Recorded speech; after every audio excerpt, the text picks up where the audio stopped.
Gramlish. Chapter 1. Somerstown, London, Thursday, 9th of June, 1814. Alone, and trying desperately not to be afraid, the child wandered the narrow, winding paths of the tea gardens. G could hear laughter and the voices of other garden visitors in the distance. The day had been hot, unusually so for June, the child heard people say. But the sun was beginning to sink in the clear lavender-blue sky, lengthening the shadows beneath the arbours and hinting at the chill of coming evening. The scent of roses and peonies drifted sweetly on the moist air, stirring unbidden memories of the shady walkways and placid canals of the Hong merchants' private gardens. A wave of homesickness washed over the child, bringing a painful lump to G's throat and the sting of threatening tears. G swallowed and pushed the dangerous thoughts away. G had grown up hearing tales of the faraway misty islands of Britain, and somehow, in the child's mind, the British Isles had blurred with the Garden Islands of the Eight Immortals. Ancient Chinese legends told of island palaces made of gold and silver, where there was no pain or winter, where the rice bowls were always full, and those who ate the fruit of the enchanted trees would live forever. "Britain's not like that, child," the man called Hayes, his face taking on a pinched look, had warned G. "It's not like that at all."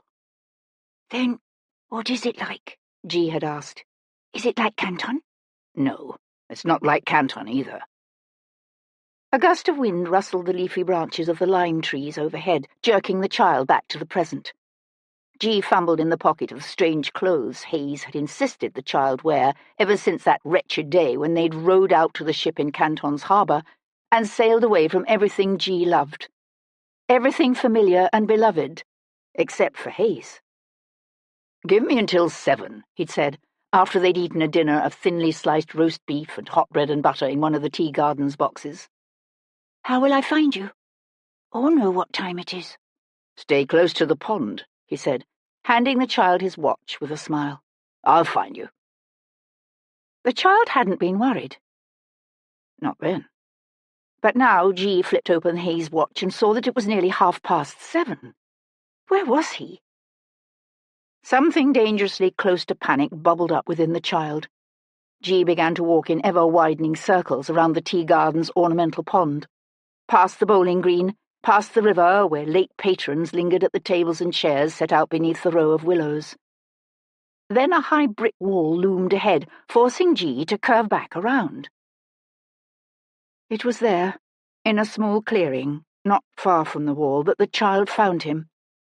He lay face down in the grass, one arm curled up at his side, his blue eyes open but staring blankly.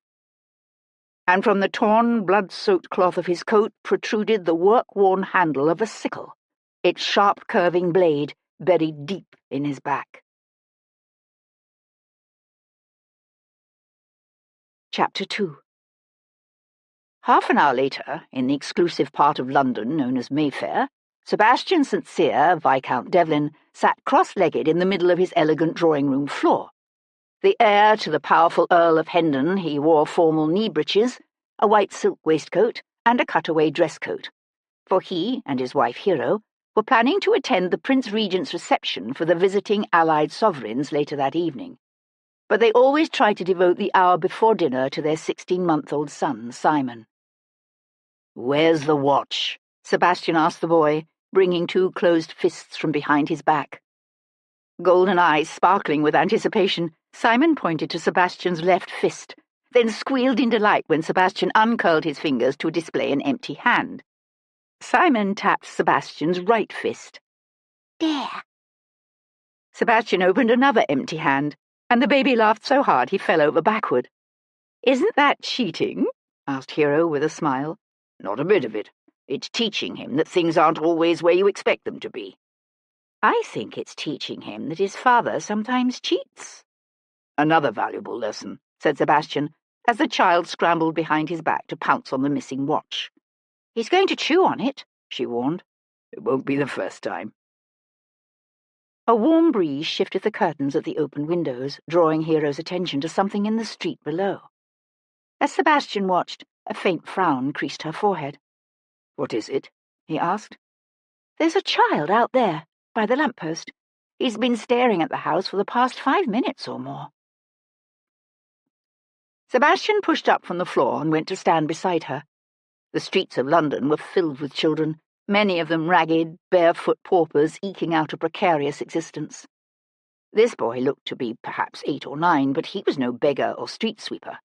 His clothes were those of a tradesman's son or a shopkeeper's apprentice, sturdy and respectable. As they watched, he took a step forward, only to stop, then lean his back against the lamppost and throw an apprehensive glance around. Hero said, "Have you ever seen him before?" "No." As if sensing their attention, the child looked up, the brim of a round hat lifting to reveal delicate features and wide eyes. It was a haunting, vaguely exotic face, and there was something about the child's troubled expression that caught at Sebastian in a way he couldn't have explained. "Whoever he is," said Sebastian, "I think something's wrong. Perhaps we should—" He broke off at the sound of the kitchen door opening below. As they watched, Sebastian's valet, Jules Calhoun, climbed the area steps toward the child. A slim, lithe man in his 30s, with even features and straight, fair hair, Calhoun had been with Sebastian for almost 3 years now. At the sight of the valet, the unknown lad's chest jerked with what looked like a sob, and he threw himself forward. Sebastian heard Calhoun say, "Gee, what is it?" But the child's answer was lost in the rattling thunder of a passing brewer's dray, drawn by a team of 6 stout shires. Uncomfortably aware of inadvertently witnessing something personal, Sebastian went to retrieve his watch from his teething son. But a few moments later, a quick step sounded on the stairs, and Calhoun appeared in the drawing-room doorway with an apologetic bow. "I beg your pardon, my lady." The valet's normally cheerful face was uncharacteristically serious, his voice tight with strain. "If I might have a word with you, my lord." Hero came to scoop the baby into her arms. "I'll take Simon upstairs to Claire. It's nearly dinner time." Her gaze met Sebastian's, but all she said was, "Tell Papa good night." "We saw the lad outside," said Sebastian, as Hero turned toward the door. "I take it he's brought a message." "He says there's been a murder up at Somerstown in Pennington's Tea Gardens. The victim is Nicholas Hayes, the youngest son of the late Earl of Seaforth." "Nicholas Hayes?" said Sebastian in disbelief. Nicholas Hayes had been a legend in England for nearly 20 years, his life a cautionary tale used by alarmed parents as a dire warning to curtail the wayward behaviour of their rebellious offspring. It wasn't often an earl's son was convicted of murder and transported to Botany Bay. I thought he'd died 10 or 15 years ago. Reports of his death were premature." "Evidently. The message came from Bow Street?" "No, my lord. The lad found the body himself. Unless someone else has reported it, the authorities have yet to be informed." Sebastian remembered the child's relief at the sight of the valet, and Calhoun's quick, "Gee, what is it?" "Why did the boy come to you with this?" It so happens I was somewhat acquainted with Hayes." Sebastian studied his valet's guarded face. "And the boy knew this?" Calhoun blew out a shaky breath and nodded. "Did he see the murder?" "No, my lord. He says Hayes had arranged to meet someone in the gardens, but G, that's the boy, doesn't know whom. By the time G found him, Hayes was dead. Someone stabbed him in the back with a sickle." "Good God! And what is this child to Hayes?" "They came together from China." "China?" "Yes, my lord." "The boy is downstairs in the kitchens." "He is, my lord." "Best bring him up right away." "Yes, my lord." But when Calhoun went back downstairs, the child was gone. Hero watched Devlin toss a black silk cape over his shoulders. "You're going to investigate a murder, dressed in evening clothes and a chapeau bras?" "I am. I know your father is expecting you at tonight's reception, so please go ahead without me, and I'll catch up with you there later if I can." "You've sent a message to Sir Henry?" Sir Henry Lovejoy was one of the Bow Street Public Office's 3 stipendiary magistrates. Not so long ago, when Sebastian had been on the run for a murder he didn't commit, Lovejoy had been responsible for bringing him to justice. But in the years since, the 2 men had grown to both respect and like each other. "He's meeting me up in Town." "You haven't had dinner." Devlin adjusted the tilt of his black bicorn hat. "I'll live." She crinkled her nose at him. "Can it really be Nicholas Hayes?" "Calhoun doesn't seem to have any doubts."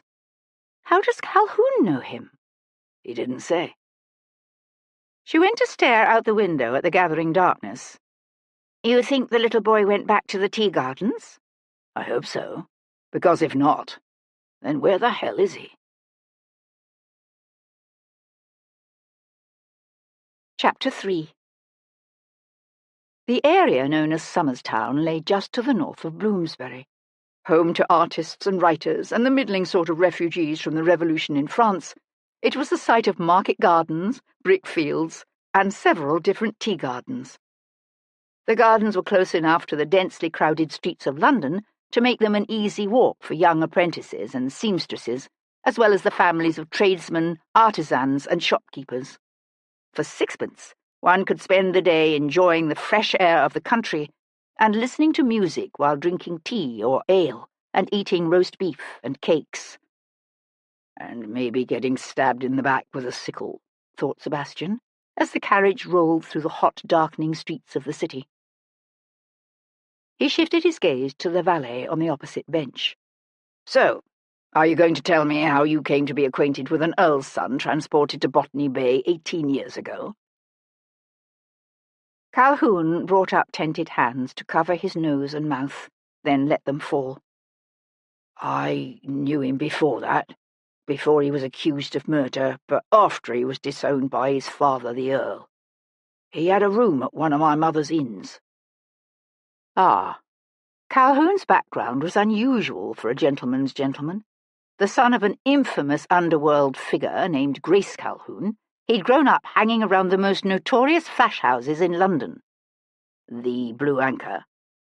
The valet gave a faint shake of his head. "The Red Lion? Good God!" Situated in a back alley near Smithfield, the Red Lion was a known resort of thieves, cracksmen, blacklegs, and bow-traps. What the devil was he doing there? To be honest, I think he came there planning to kill himself. A faint smile that hinted at old, fond memories lifted one corner of Calhoun's mouth. He changed his mind. How long was he there? Nearly 6 months. Before he arrived, my mother had hired an ancient, broken-down valet to teach me how to act and talk flash, as she put it. But my 16-year-old self was less than impressed with the dotard, and I didn't want any part of her scheme. Then I met Hayes. How old was he at the time? 20 or thereabouts. My mother let him stay for free, hoping he'd succeed where the dotard had failed, teach me to dress, walk, and talk like a gentleman. She had ambitions of me becoming a confidence man, you see. Nearly broke her heart when I decided to take everything I'd learned and become a valet instead. "No doubt," said Sebastian, who had met the formidable Grace Calhoun. She was the kind of woman a wise man didn't turn his back on, or cross in any way. Calhoun's smile faded as he shifted to stare out at the shadowy streets flashing past, his body swaying with the motion of the carriage. If it hadn't been for Hayes, I'd probably have been hanged long ago. I was under the impression he'd been transported for life without eligibility for parole. He was. Yet he came back to England. For a man transported for life to return to Britain without a pardon was to court a death sentence. Why? I don't know. But you've seen him since he came back. Calhoun nodded. Why did everyone believe he died in Botany Bay? He told me they'd had a flash flood on some big river out there that swept him away from the chain gang he was on. When he came to, he was lying next to a dead man of about the same height, build, and hair colour. The fellow was a freeman who'd once been a soldier, and he'd obviously spent some time in irons and had been flogged because his body was scarred. Hayes changed clothes with him, took his papers, and bashed in the dead man's face with a rock until he was unrecognisable. And then he seized the first chance offered to get away from the colony. Jesus, thought Sebastian. And went to China, eventually. Why did he contact you? He said he might need my help, and he wanted to know if I'd be willing to give it. Your help with what? He didn't say. And what did you tell him? The valet met Sebastian's gaze and held it. I told him, yes.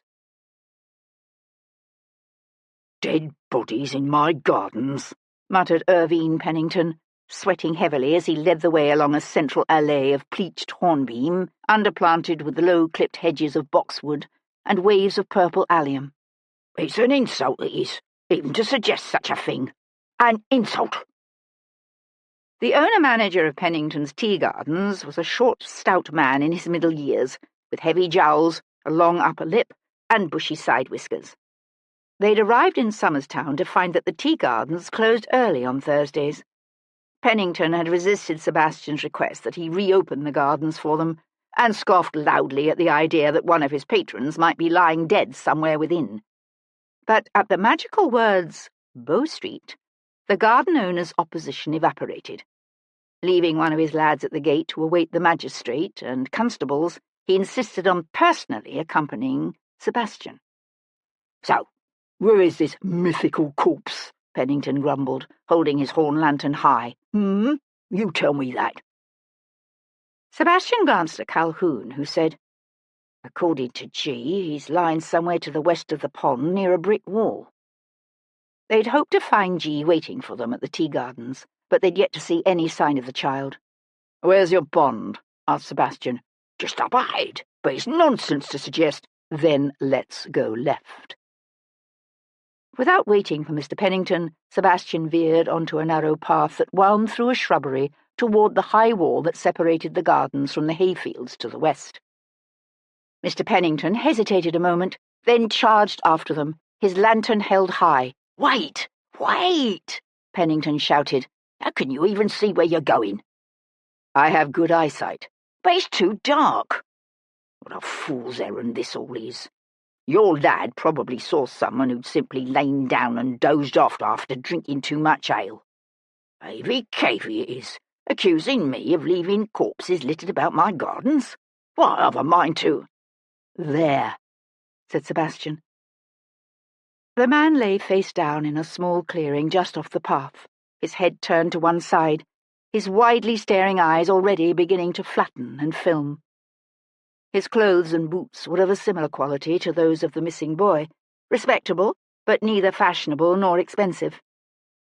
The back of his coat was dark and shiny with the blood that had spilled out around the sickle, buried deep between his shoulder blades. Pennington gave a gasp and stumbled to a halt, his lantern swinging wildly. The Lord preserve us! Grab that lantern before he drops it and starts a fire, Sebastian told Calhoun.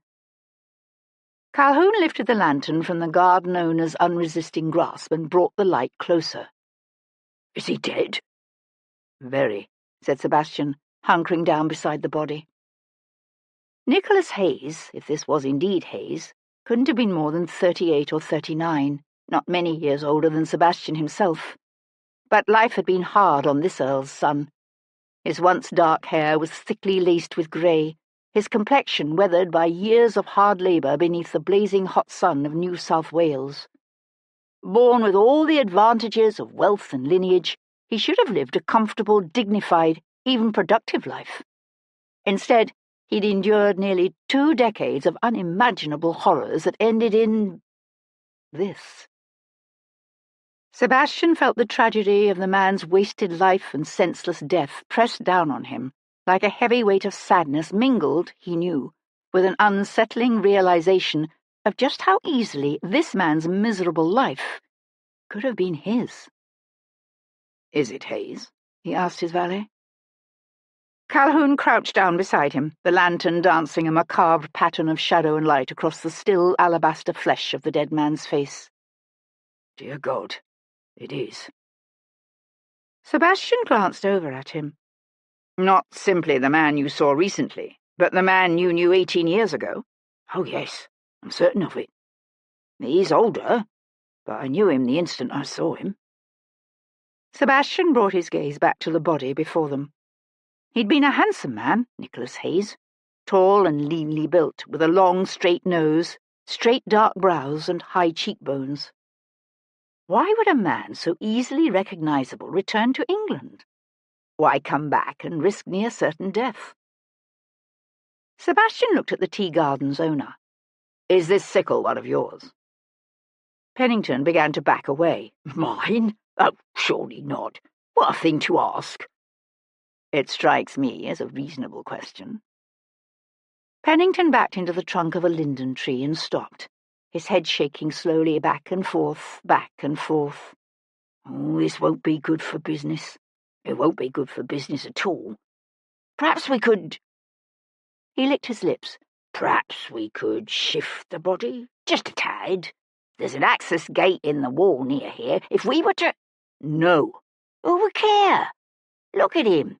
He's, what, a shopkeeper, perhaps? A cobbler, or maybe a—" "As it happens, he's the youngest son of the late Earl of Seaforth." "The Earl of—" A succession of emotions flickered across the garden owner's face as shock gave way to wonderment, followed almost immediately by a gleam of hopeful avarice. "Really? Well. Perhaps this won't ruin me after all. I could make the site into a special attraction. Yes, that might work. I could even fence off the area and charge a separate admission. I wonder if they'd let me have the dead man's clothes. I could have them stuffed and restage the murder scene. I could even—" "Why, you sick, greedy bastard!" swore Calhoun, surging to his feet. "The man is dead, and all you can think about is—" Sebastian just managed to snag his normally mild-mannered valet's arm and haul him back. "Calhoun," he said softly. Mr. Irvine Pennington threw up both hands and scuttled around behind the linden tree as if using the trunk as a shield. "Merciful heavens!"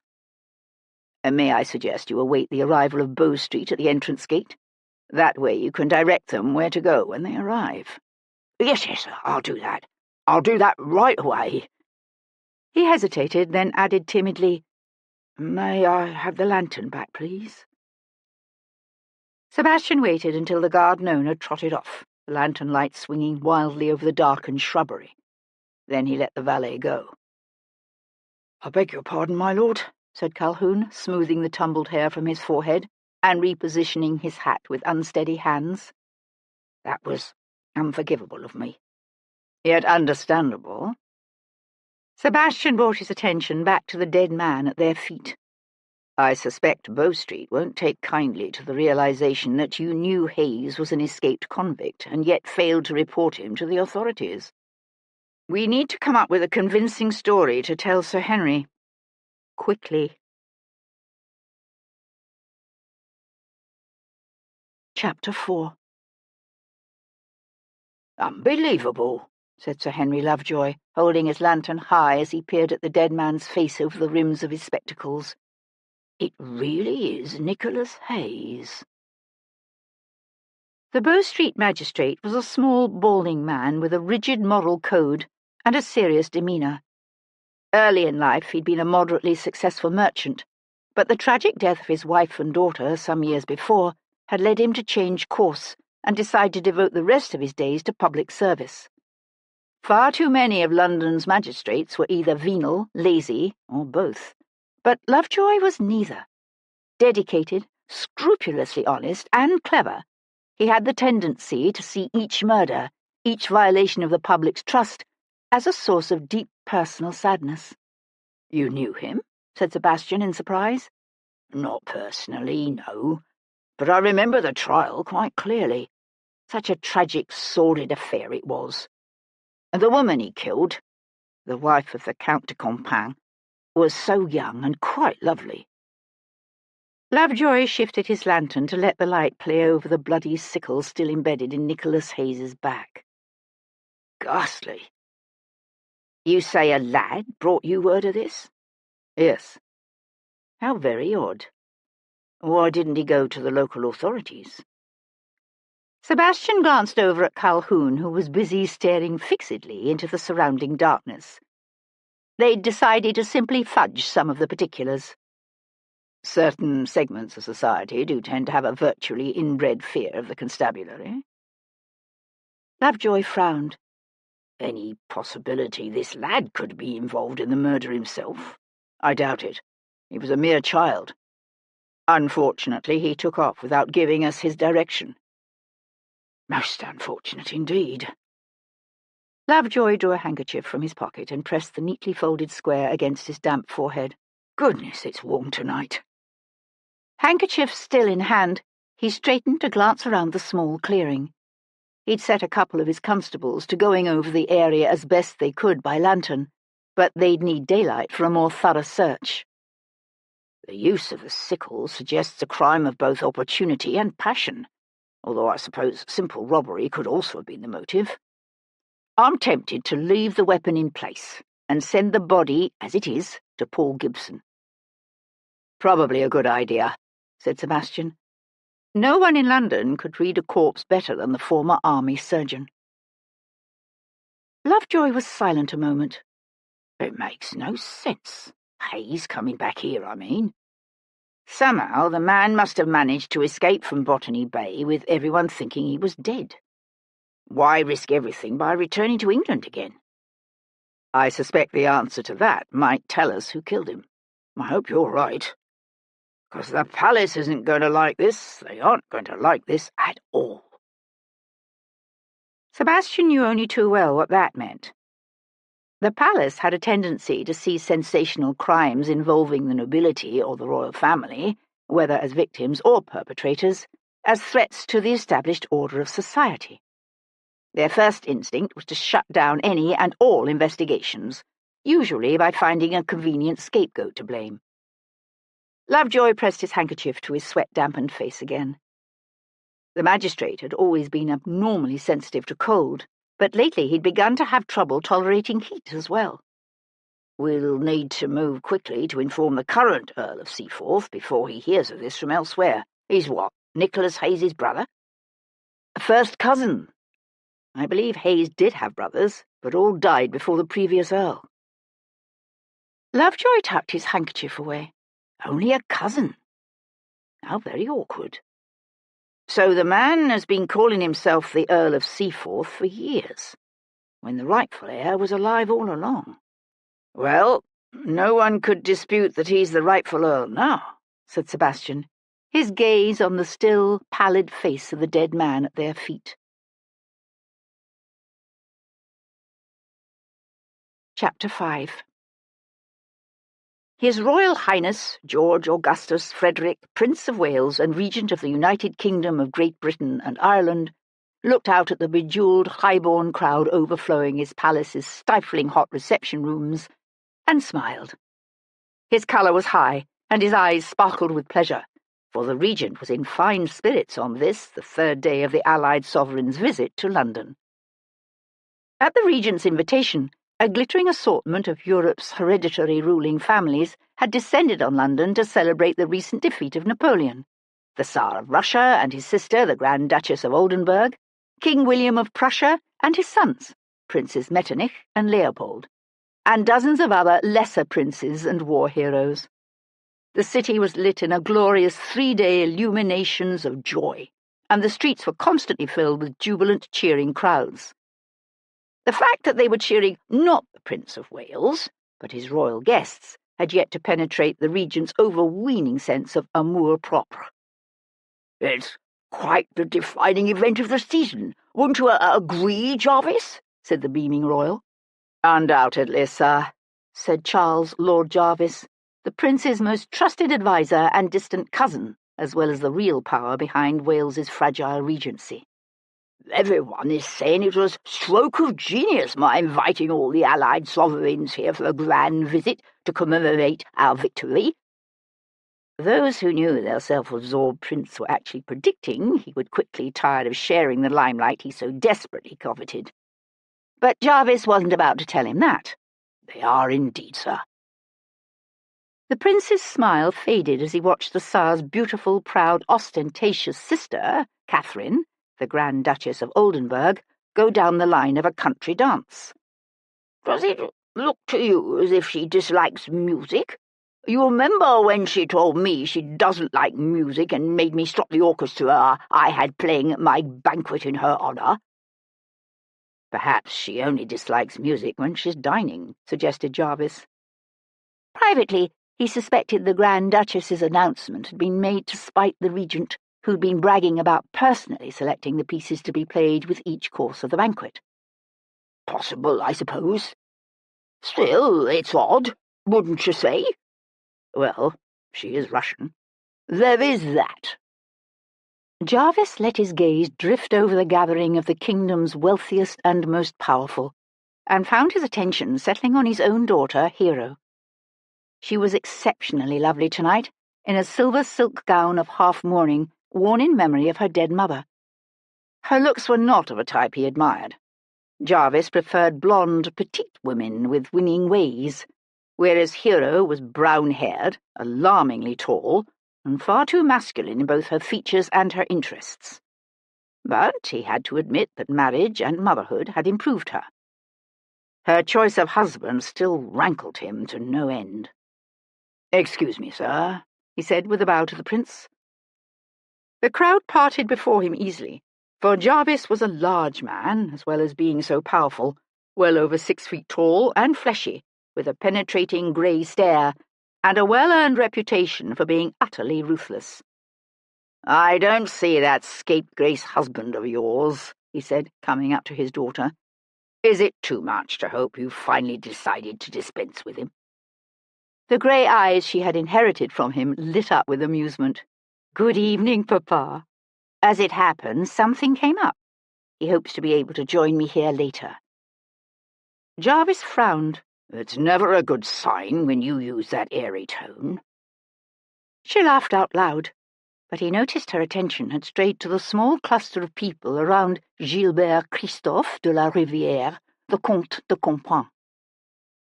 A close confidant of both the newly restored French king, Louis XVIII, and his brother Charles, the Count was acting as a kind of surrogate for the absent Bourbons, who had already returned to Paris to claim their throne.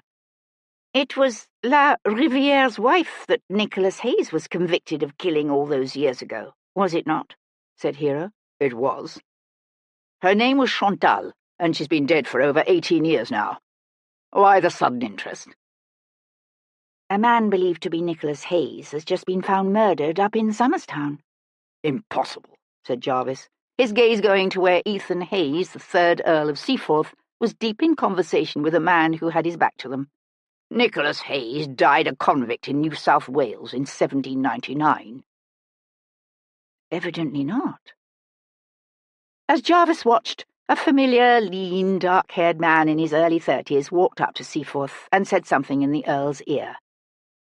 Jarvis said, "I take it Devlin has involved himself in this murder. In Somerstown, did you say? What a dreadfully plebeian locale." The Earl of Seaforth hesitated a moment, then turned to walk away with Devlin. Hero said, "It does look as if the dead man really is Nicholas Hayes, doesn't it?" Jarvis shifted his gaze to where the Prince Regent now stood in conversation with the Count de Compan. Without even looking at Hero again, he said, "Excuse me," and walked away. Chapter 6. Sebastian had arrived at Carlton House to find the Prince Regent's Pall Mall Palace stuffed to overflowing with the most select members of the upper 10,000, all flushed and sweating from the heat, but eager for a close-up look at the allied sovereigns. Working his way with difficulty through the crowd packing the Regent's gilded, silk-hung reception rooms, he finally came upon Ethan Hayes, the current Earl of Seaforth, deep in quiet conversation with a middle-aged man Sebastian vaguely recognised as one of the directors of the East India Company. Slightly built, rusty-haired, and of medium height, the current Earl of Seaforth was perhaps a year or two younger than his ill-fated cousin. His grey eyes were small and closely set, his freckled cheeks ruddy, his jawline decidedly on the weak side. His estates were in Ireland, but he visited them seldom, preferring to spend most of his time in the North Audley Street townhouse he inherited from his uncle, the 2nd Earl.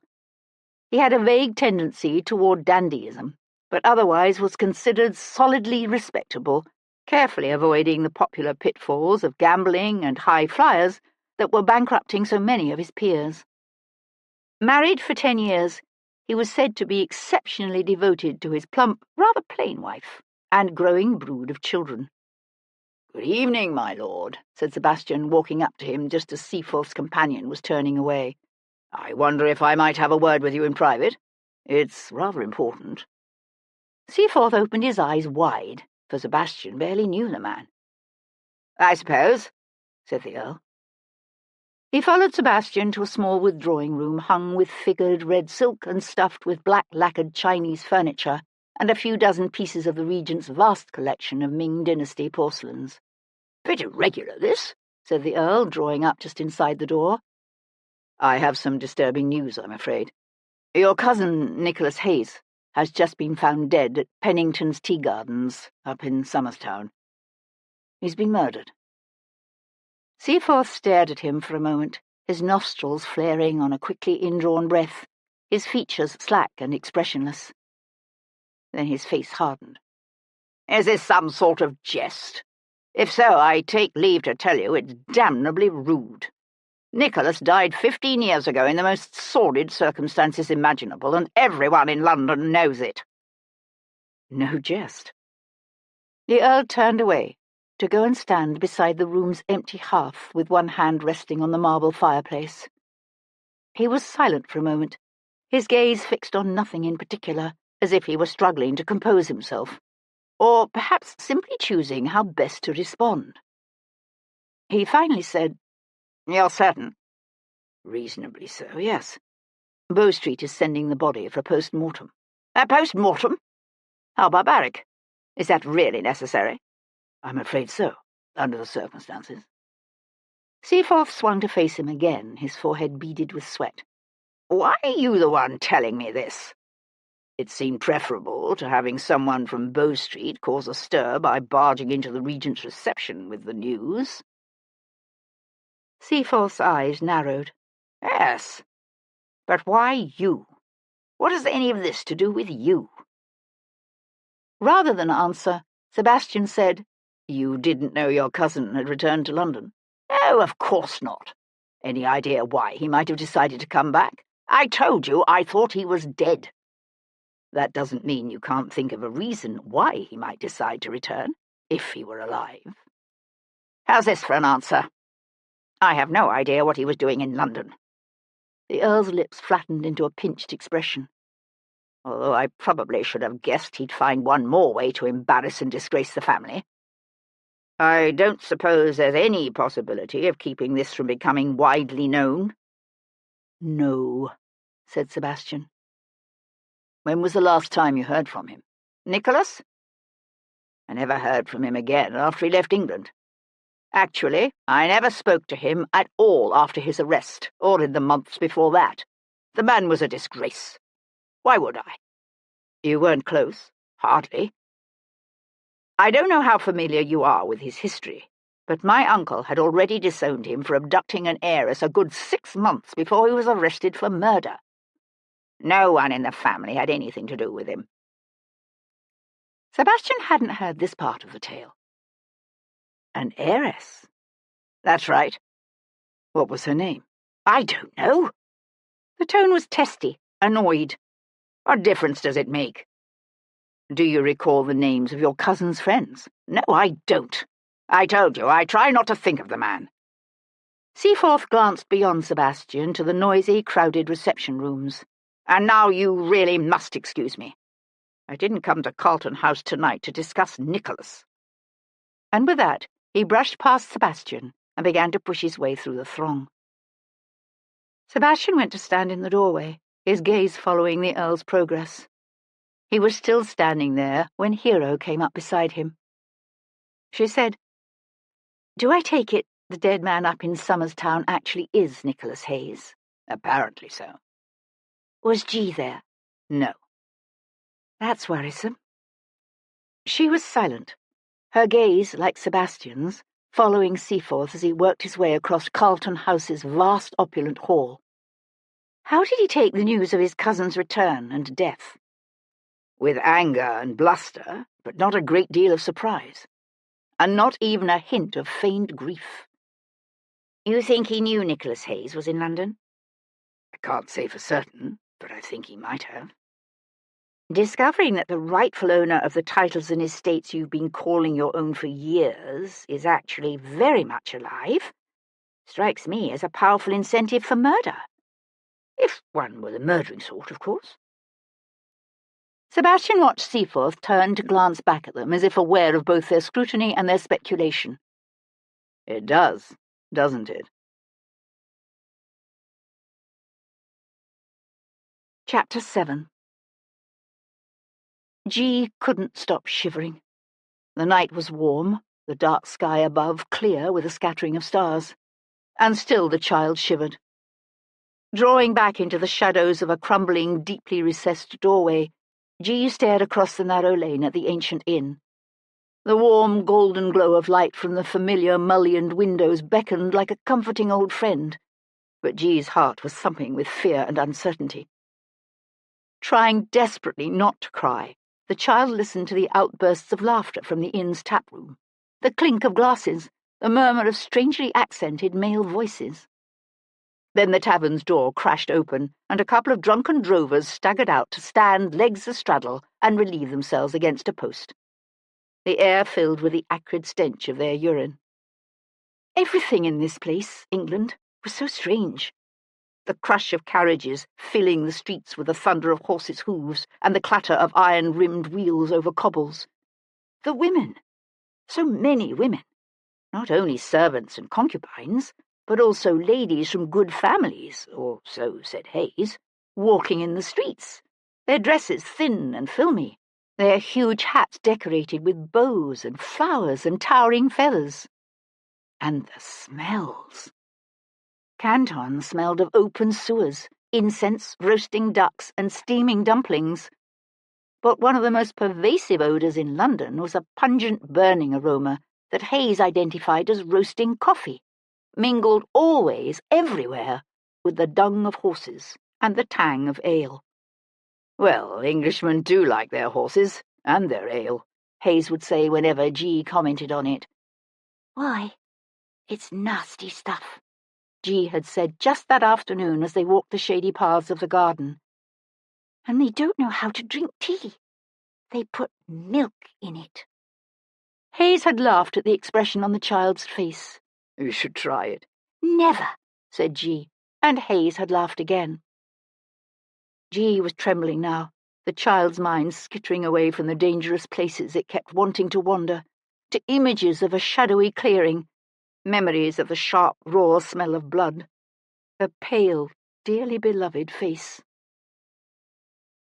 Choking back a sob, the child pushed away from the dank, rough bricks of the old archway and was about to cross the lane toward the inn when the shadow of a man shifted near the corner. Shrinking back, G watched as the man sucked on a pipe and the warm glow of burning tobacco illuminated his face. It was only for a fleeting instant, but it was enough for G to recognize him.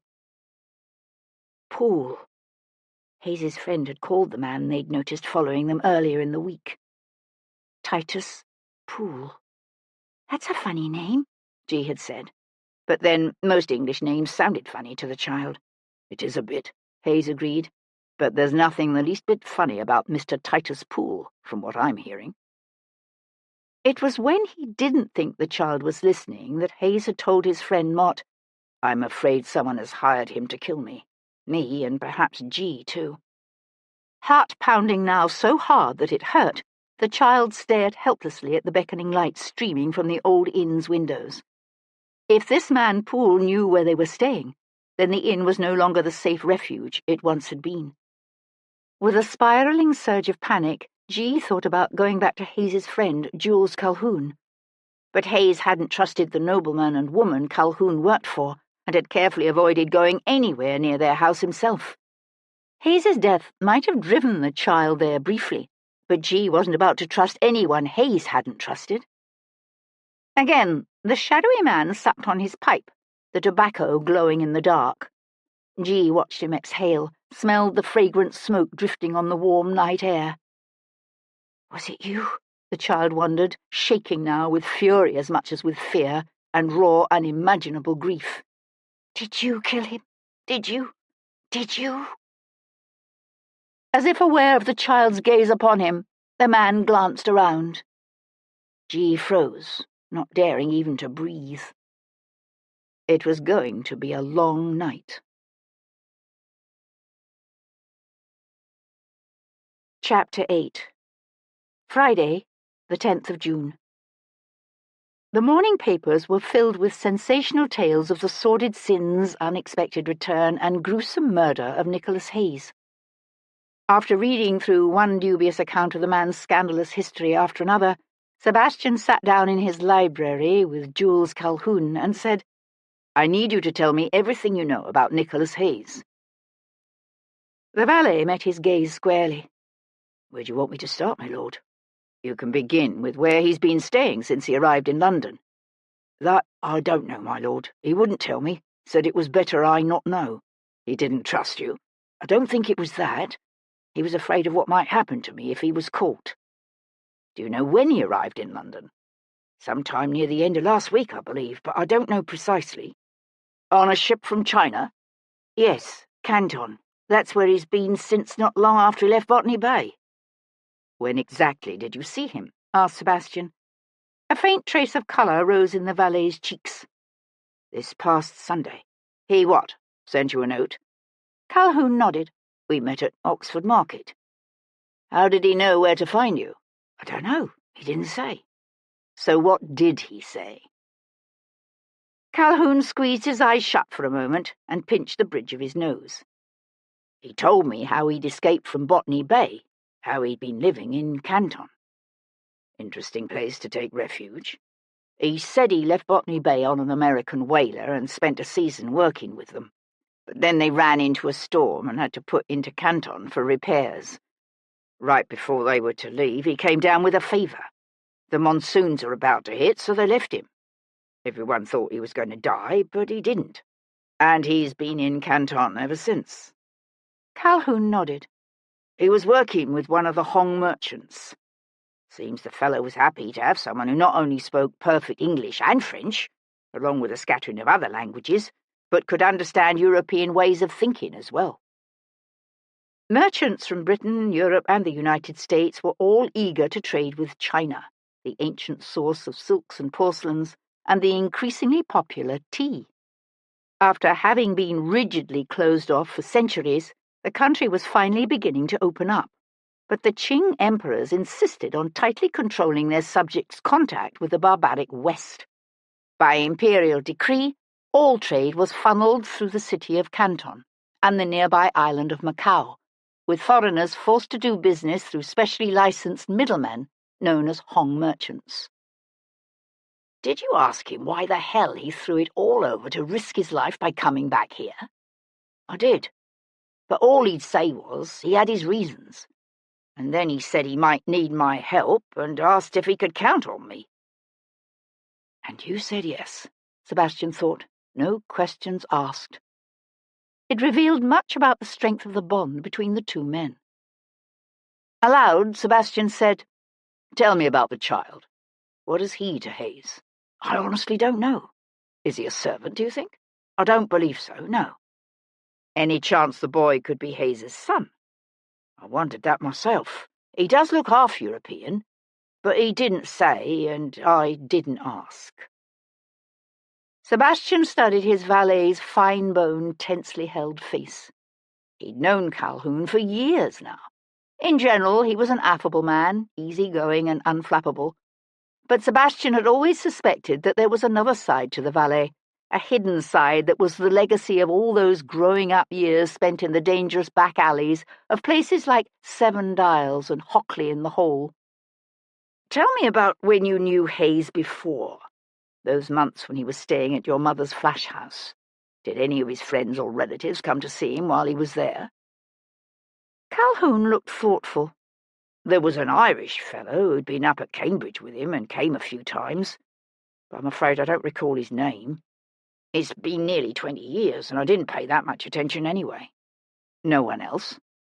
Everyone else pretty much cut him off after his father disowned him. All except for his brother, of course. I thought he had several brothers. He had two, but it was only Crispin, the middle son, who came to see him. They were quite close, so his death hit Nicholas hard.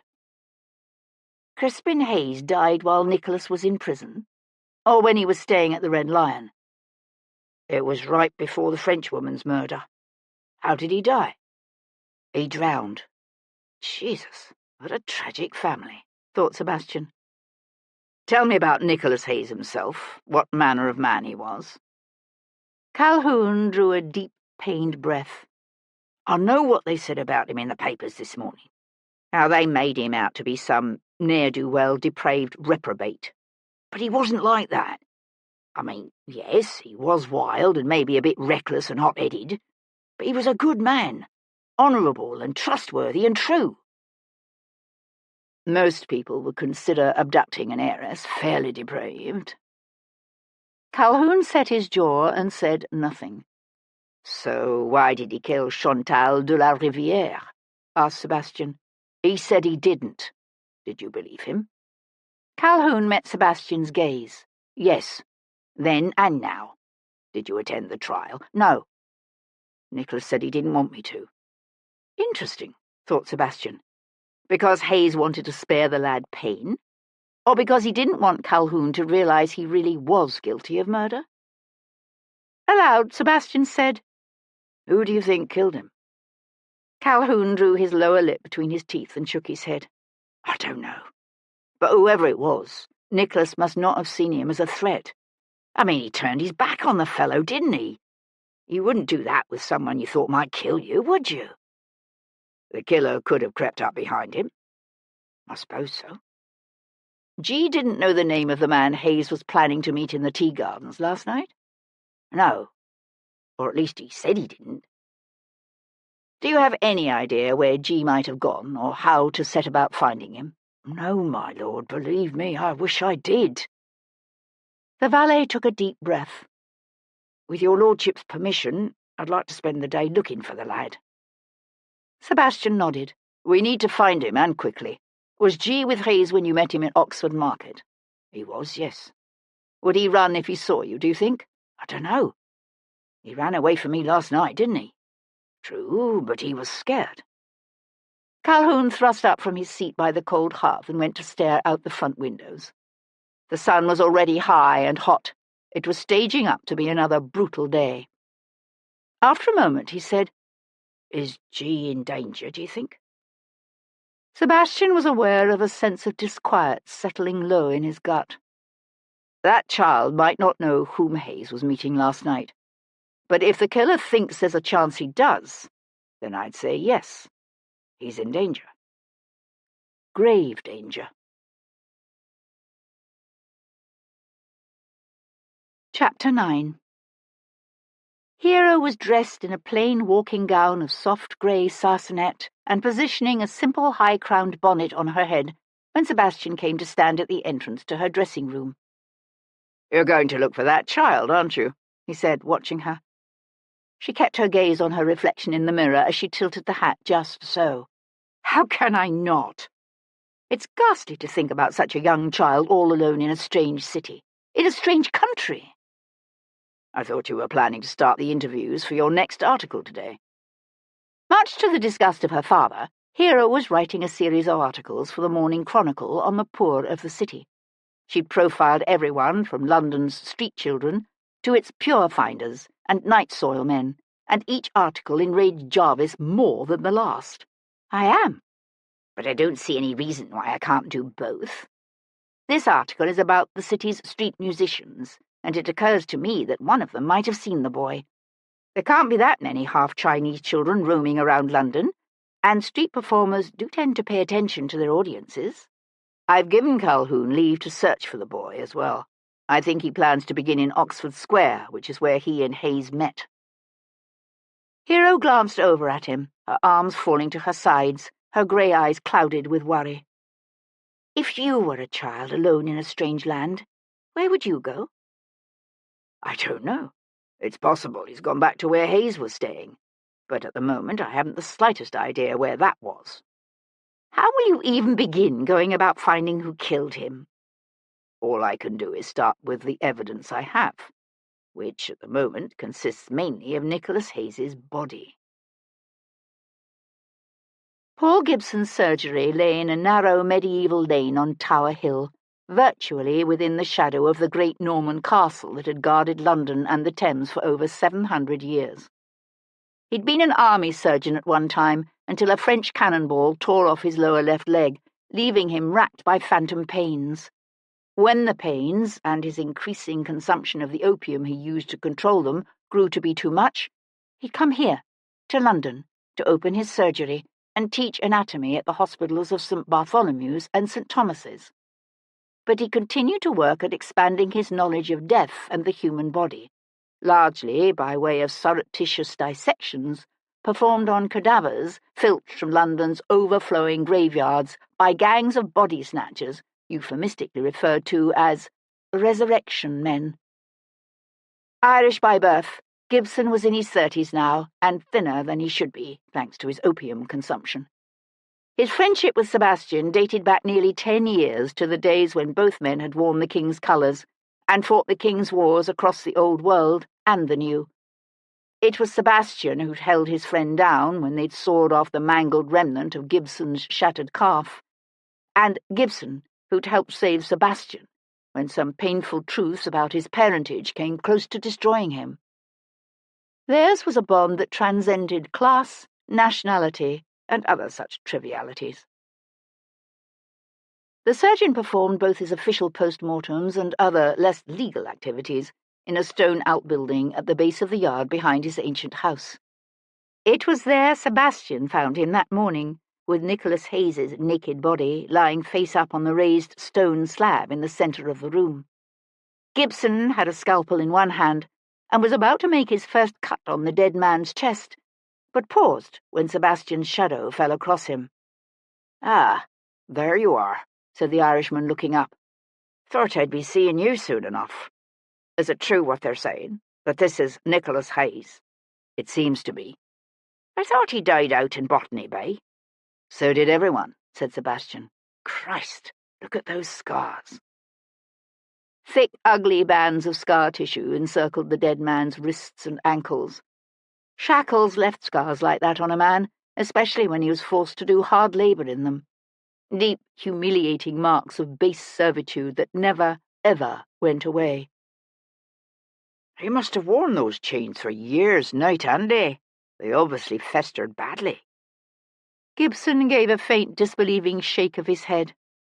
"Why the hell would someone like that come back to England? Love? Revenge? Homesickness? I honestly can't begin to fathom it." "What can you tell me about his death?" "Not a lot so far that you don't already know, although I'm only just getting started." Gibson set aside his scalpel. "Here, help me turn him over." They rolled the stiff body onto its stomach. The fatal gashes left by the sickle gaped red and raw. But Sebastian found his attention riveted not by the new wounds, but by the thick mat of criss-crossing old flogging scars that completely covered Nicholas Hayes's back. "When he came to," Calhoun had said, "he was lying next to a dead man of about the same height, build, and hair colour.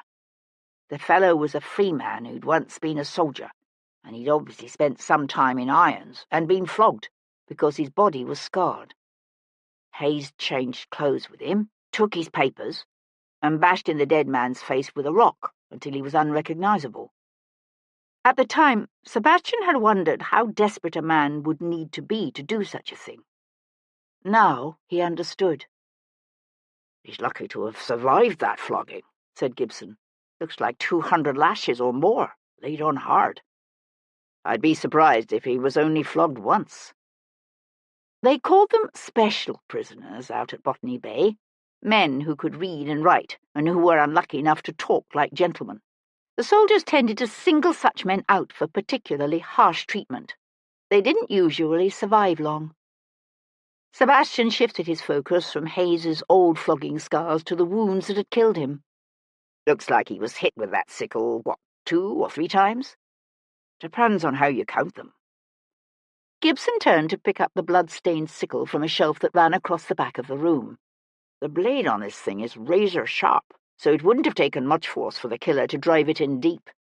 It looks to me as if he sank the sickle into Hayes's back, dragging the blade down through the tissue in a kind of swiping slash the first time.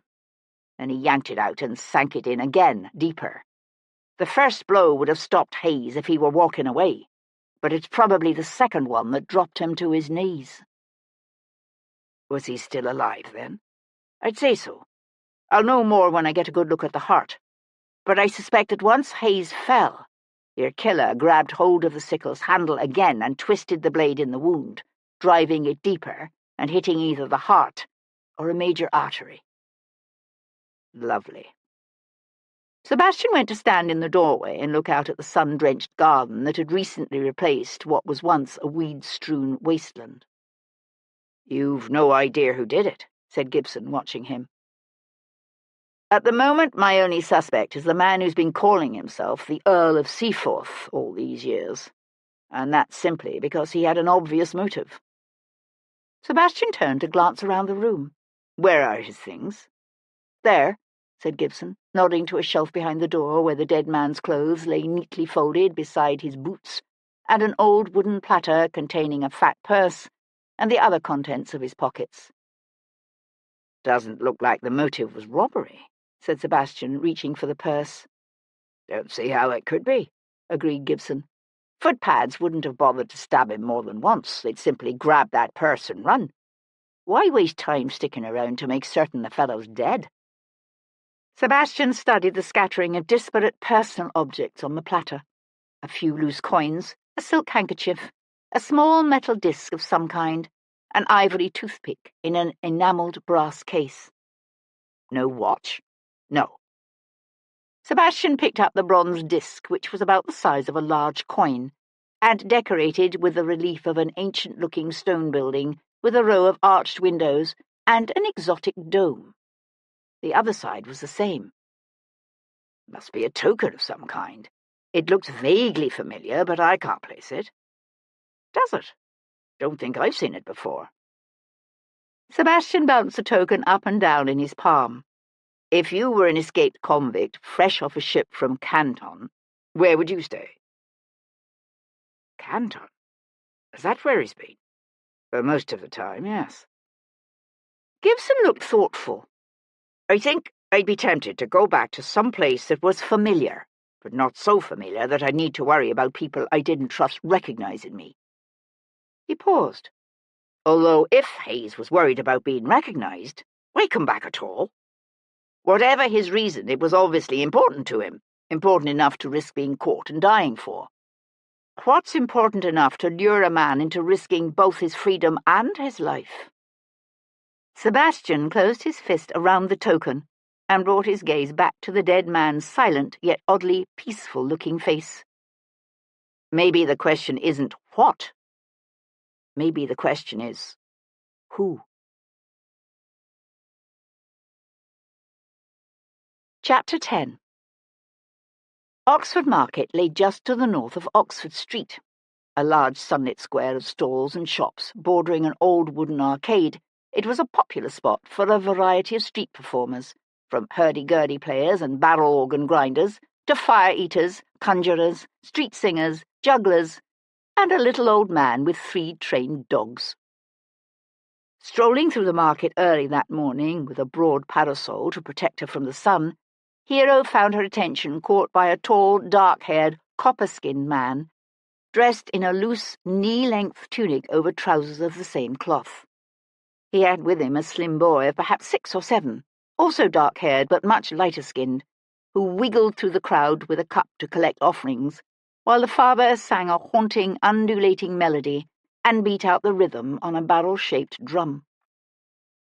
Joining the crowd gathered around him to watch and listen, Hero caught the little boy's attention and bent down to his eye level while holding up a shilling. "Tell your papa he can have 3 more of these if he'll talk to me for a few minutes." The boy's eyes widened, and he nodded as his fist closed around the coin. She watched him dart back to his father. The man glanced over at Hero, then finished his song with a flourish. His name, she learned, was Dinesh Chakravarti, and his English surprised her. "You want to know how I came to do what I do?" he said when Hero explained she wanted to interview him for an article. "I do, yes." "That is very strange." Hero laughed out loud. "The article is on London street musicians." It was hard not to ask the man right away if he knew anything about G, but Hero suspected she'd have a better chance of getting an honest answer if she approached the subject in a more roundabout way. "Where were you born?" The man's teeth flashed in a wide smile. "Calcutta." "How long have you been in England?" 8 years. I came here as a servant to a British Army officer." The smile faded. "He died." "That's when you became a street musician?" "Not at first, no, my lady. I tried to get another position as a manservant, but with my last master dead, I had no letter to recommend me. You can't get a position without a character reference, so I bought the drum." He cocked his head and beat a little flourish on the drumhead. "Do you make a good living?" "Good?" Again the smile. "No.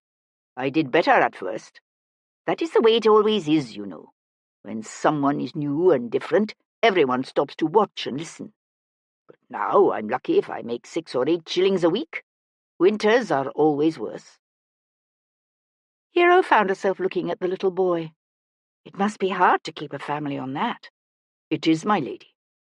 My wife, she sometimes takes in washing, but it is hard when she is so heavy with child." "Your wife is English?" He smiled. "Scottish. I also pose for artists at the Academy. They say I have the look they want, whatever that means." He would be interesting to paint, Hero thought, with his hawk-like nose and deep-set eyes and a resting bone structure. "Have you thought about going back to India?"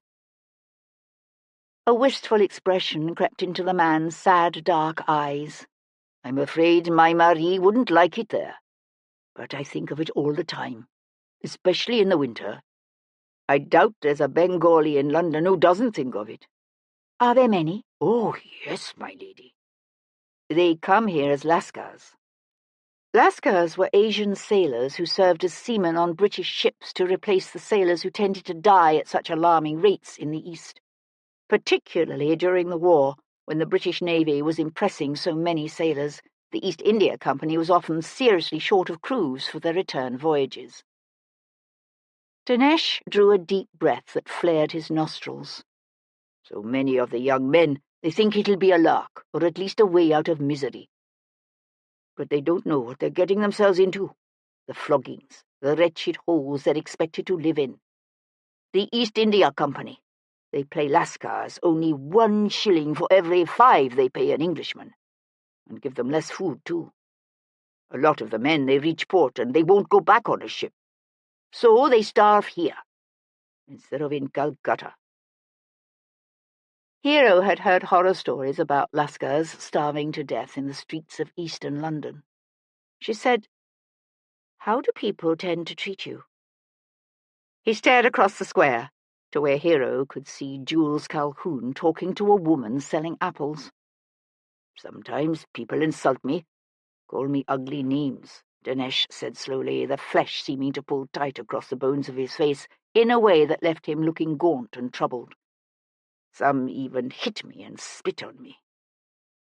They have much hate in their hearts for anyone who looks different from them. They think the color of our skin makes us less than them, as if we were more animal than man. I am glad my son's skin is so light. It will be easier for him." "What about the Chinese?" asked Hero, aware of a strange burning in her chest that was half shame and half rage. "Are there many Chinese people in London?" "Not so many, no.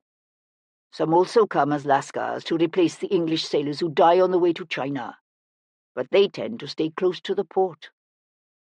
"I'm told there's a little half-Chinese boy who hangs around this part of London. A child of perhaps 8 or 9. Hero was careful to keep her voice light. "I'm thinking it would be interesting to interview him. Do you know him?" Dinesh shook his head. "No, my lady, sorry." "You haven't seen him?" "No, my lady." Where would a child like that go, do you think? Is he a street performer? Because most street performers move around. We need to. People get tired of seeing or hearing us, so he could be anywhere from Billingsgate to Covent Market to Portman Square. Hero was aware of Calhoun working his way back around the arcade, his alert, watchful gaze raking the crush of shoppers and sellers. He might be a beggar, she said. Or he could be reduced to stealing, Hero thought with a sudden upsurge of alarm. Beggars usually stay farther east, said Dinesh. Working men and women tend to be more generous with beggars than folks around here. That's a sorry comment on the people of Mayfair, said Hero, handing the musician his shillings. Dinesh gave a very eastern shrug. It is what it is. Anything? Hero asked Calhoun when he walked up to her a few minutes later. He blew out a harsh breath and shook his head, his gaze still hopefully scanning the crowd. No, my lady. No one's seen him. Yet he was here just last week. He was. But he was with Hayes then. People might not have noticed him as much. Hero watched a couple of ragged, appallingly dirty boys dart past, one tossing a loaf of bread, doubtless purloined, to the other. Perhaps Devlin is having more luck. Perhaps, said Calhoun. But she knew from the pinched look on his face that he didn't believe it any more than she did. Chapter 11. Where would a man such as Nicholas Hayes go to hide? Sebastian pondered the question as he guided his curricle and pair through the narrow lanes leading away from Tower Hill. A sailor could lose himself in the crowded alleys and miserable boarding houses near the docks. But how well would a man such as Hayes blend into that environment? Not well, Sebastian suspected. Someplace familiar, Gibson had suggested, but not so familiar that he'd run the risk of being recognised. Obviously not St. James's or Piccadilly. But what about a place where he'd taken refuge once before? A place where constables were unwelcome, and the locals knew not to ask too many questions. A place like the Red Lion off Chick Lane. Situated not far from the vast, death-haunted meat market of Smithfield, Chick Lane, or West Street, as it was increasingly called, lay in an insalubrious section of London, infested with thieves and highwaymen, and the kind of prostitutes who were as likely to rob a man as smile at him. Dominated by two foul parish workhouses and a collection of aging breweries, the area had already been in decline 20 years ago. It was even worse today. The Red Lion was a ramshackle 300-year-old inn that backed onto one of the last free-flowing stretches of the Fleet left within the city. What had once been a clear, navigable waterway was now mostly built over and reduced to an underground sewer. These days, the few sections still above ground were usually referred to as Fleet Ditch, rather than the River Fleet. Sebastian had visited the Red Lion only once before. When he drew up outside the ancient inn, he decided it looked even worse than he remembered. The original plaster of the second and third stories had mostly fallen away, exposing the briquette entre poteaux, or brick between posts construction beneath. Left to the mercy of the elements, the old, poor-quality Tudor bricks were slowly crumbling away. Someone at some point had covered the ground floor facade with wood, but even that was now weathered and worm-eaten. "I remember hearing tales about this place when I was on the street," said Tom, Sebastian's young groom or tiger. Craning back his head, he squinted up at the inn's leaning chimneys and crooked casement windows. "Heard they throw the bodies of those they murder out the rear windows into the Fleet." "I'll keep my wits about me," said Sebastian, handing the boy the reins. "But if I'm not back in half an hour, send the constables in after me." Tom laughed. Inside, the heavily beamed ceiling was low, the wainscoting dark with the smoke of ages. The worn flagstone paving underfoot covered with sawdust. It was early enough that the tap room was nearly deserted, with only a couple of rough-looking characters in an old-fashioned booth near the front windows, and a dark-haired, middle-aged man with a broken nose and brawny build of a retired prize-fighter behind the bar. "I'm looking for Grace Calhoun," said Sebastian, walking up to him. "Is she around?" The man, who was at least 6'2", and so muscle-bound as to make his movements slow and ponderous, screwed up his lips and shot a stream of tobacco juice in the general direction of a battered spittoon. "Who's asking?" "Devlin." The barman turned and disappeared through a doorway behind the bar. Sebastian could hear whispers, the barman's hushed voice, then a woman's. Their words were pitched low enough that they surely had no expectation of being overheard. But Sebastian's hearing, like his eyesight, was abnormally acute. "He don't say what he wants," whispered the barman. "You know what he wants." "I can tell him you ain't here." "No, I'll see him. Why not?" She appeared a moment later, a tall, upright woman with unusual striking features and thick black hair beginning to shade to grey. Sebastian thought she must have been quite young at the time of Calhoun's birth, because she didn't look much above 50 now. Her black eyes were shrewd and cunning and utterly merciless. "How did you know?" said Grace Calhoun, coming straight to the point. There was no need for her to spell out the obvious by saying, "How did you know Nicholas Hayes was staying here?" "Deduction. Someone had to tell him where to find Jules." She sniffed. Sebastian said, "When did Hayes come here?" "Couple of weeks ago." "Why?" Calhoun seems to have the impression he'd only just arrived in London. "He figured the less my Jules knew, the better." "Yet he contacted him," said Sebastian, "and you obviously told him how to do so." "He didn't want to, but he was afraid he might need help." "With what?" "He didn't say. And I ain't one for asking." Sebastian studied the woman's hard, carefully shuttered face. The particulars of her life were unknown to him, but no one reached her position in London's dangerous cutthroat underworld without being tough and brutal and very, very clever. "Why let him stay? He was a danger to you." "If he'd been caught, you mean?" She gave a dismissive twitch of one shoulder. "Who's to say I knew who he was? The last 20 years been hard on him, that's for sure." "Did anyone come to see him while he was here?" Grace Calhoun cast a questioning look at the barman, who spat again and said, "Didn't see nobody except that boy he brung with him." "You mean G?" "Aye." "Is the boy here now?" Grace Calhoun shook her head. "We ain't seen him since yesterday." The faint hope Sebastian had nourished that he'd find the boy here safe died.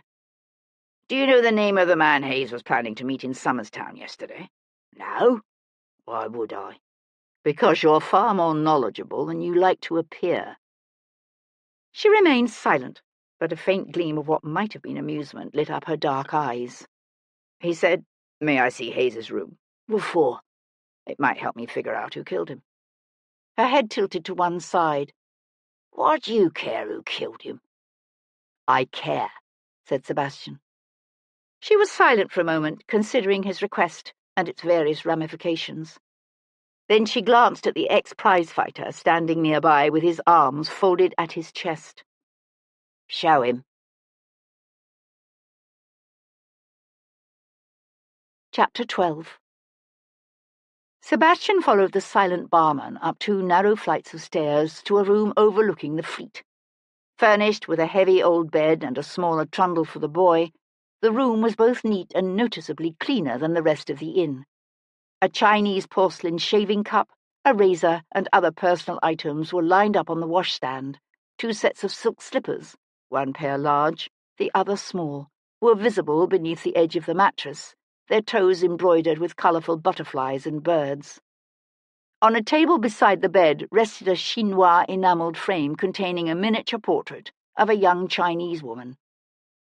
"Do you know anything about the woman?" asked Sebastian, going to pick up the miniature. She'd been painted with her face turned partly away and a faint smile curling her lips. She was lovely. The barman shook his head. "He didn't talk much, that cove." Curled up beside the portrait lay what Sebastian recognized as a set of Buddhist prayer beads. Made from the wood of the Bodhi tree, They were worn and obviously well used. 2 talismans or amulets flanked the bead's decorative tassel. One a silver spiral, the other a symbol Sebastian didn't recognize. He stared at it a long moment, then turned away to begin searching the room. The shelves of the wardrobe contained spare clothing for both the dead man and the missing child.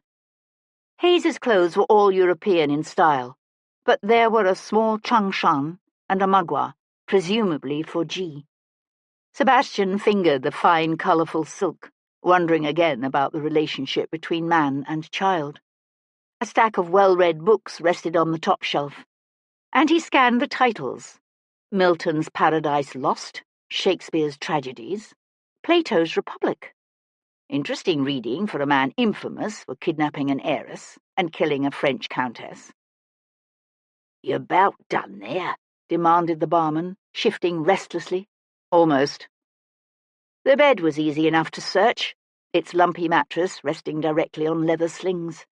A sea chest stood at the footboard, but it was nearly empty, containing only a winter greatcoat small enough to fit the child and a few other miscellaneous pieces of clothing. At the very bottom, tucked beneath the scarf, was an unloaded flintlock pistol and a powder horn, along with a leather kit containing a brass funnel, lead shot, extra flints, cloth patches, and cleaning materials. The pistol wasn't new, and Sebastian found himself wondering why the hell Hayes hadn't taken the weapon with him to Somers Town. The man had obviously misjudged whomever he went to meet. Leaving the gun where he'd found it, Sebastian was replacing the clothing when a folded sheet of newsprint fluttered to the floor. Picking it up, he realized he was holding the 3rd and 4th pages from the Morning Post for the last Tuesday in May. Densely printed, the pages contained everything from notices of property sales and upcoming horse auctions to a section headed Fashionable Arrangements for the Week. He quickly skimmed the list. This evening, the Countess of Balcara's rout, Cumberland Place. Tomorrow, the Duchess of Wharton's ball, Berkeley Square. Thursday, June the 2nd, Lady Forbes's rout, St. James's Square. Mrs. Drummond's ball, Half Moon Street. Friday, June the 3rd, the Marchioness of Hertford's ball, Manchester Square. Saturday, June the 4th, Mrs. Campbell's rout, Grosvenor Street. Sunday, June the 5th, Mr. and Mrs. James Mortimer's public breakfast, Oak Lawn, Blackheath. It was the final item that caught Sebastian's eye. Monday, June the 6th, the Comte de Compagne's soirée, Dover Street. "Ain't got all day, you know," grumbled the barman. Sebastian tucked the folded news sheet into his pocket and closed the chest's lid. "I've finished." Alistair James St. the 5th Earl of Hendon, was striding purposefully across Palace Yard toward Whitehall when Sebastian came upon him. One of the most powerful men in Britain after Lord Jarvis, Hendon had served as Chancellor of the Exchequer under a succession of 3 Prime Ministers. There'd been a time when he'd been taller than Sebastian, although these days the Earl had begun to stoop. He had a blunt, heavy-featured face, thinning white hair, and the piercing blue eyes that had been the hallmark of the St. Cyr family for generations, but was so noticeably lacking in Sebastian. Sebastian had grown up calling this man father, although he'd recently learned that their relationship was considerably more complicated. The rift that discovery had caused was beginning to heal, but slowly. "I'm surprised you're not at Ascot with the Regent and the Allied sovereigns," said Sebastian, falling into step beside him. Hendon made a gruff noise deep in his throat and kept walking. "We're looking at 2 solid weeks of endless balls, routs, dinners, receptions, banquets, and reviews. They don't need me at Ascot." "Understandable." Hendon threw him a quick glance, his jaw tightening. "I saw this morning's papers. Is it true what they're saying, that Nicholas Hayes was found murdered up in Somers Town?" "It is, yes." "What a sordid affair. Please tell me you haven't involved yourself in it." "I have, actually." Hendon's jaw tightened. "You were what, 8, 10, when he killed that Frenchwoman?" 13. 14 by the time he was transported. Well, I doubt you paid much attention to it at the time, but if you had, you'd know not to have anything to do with this. You'd simply be glad the wretched man is finally dead and let it go. Oh? So tell me about him. Hendon drew up abruptly. You can't be serious. But I am. Hendon cast a quick glance around the crowded yard. We can't discuss it here. Then let's go for a walk. They walked across Westminster Bridge toward the sun-dazzled south bank of the river.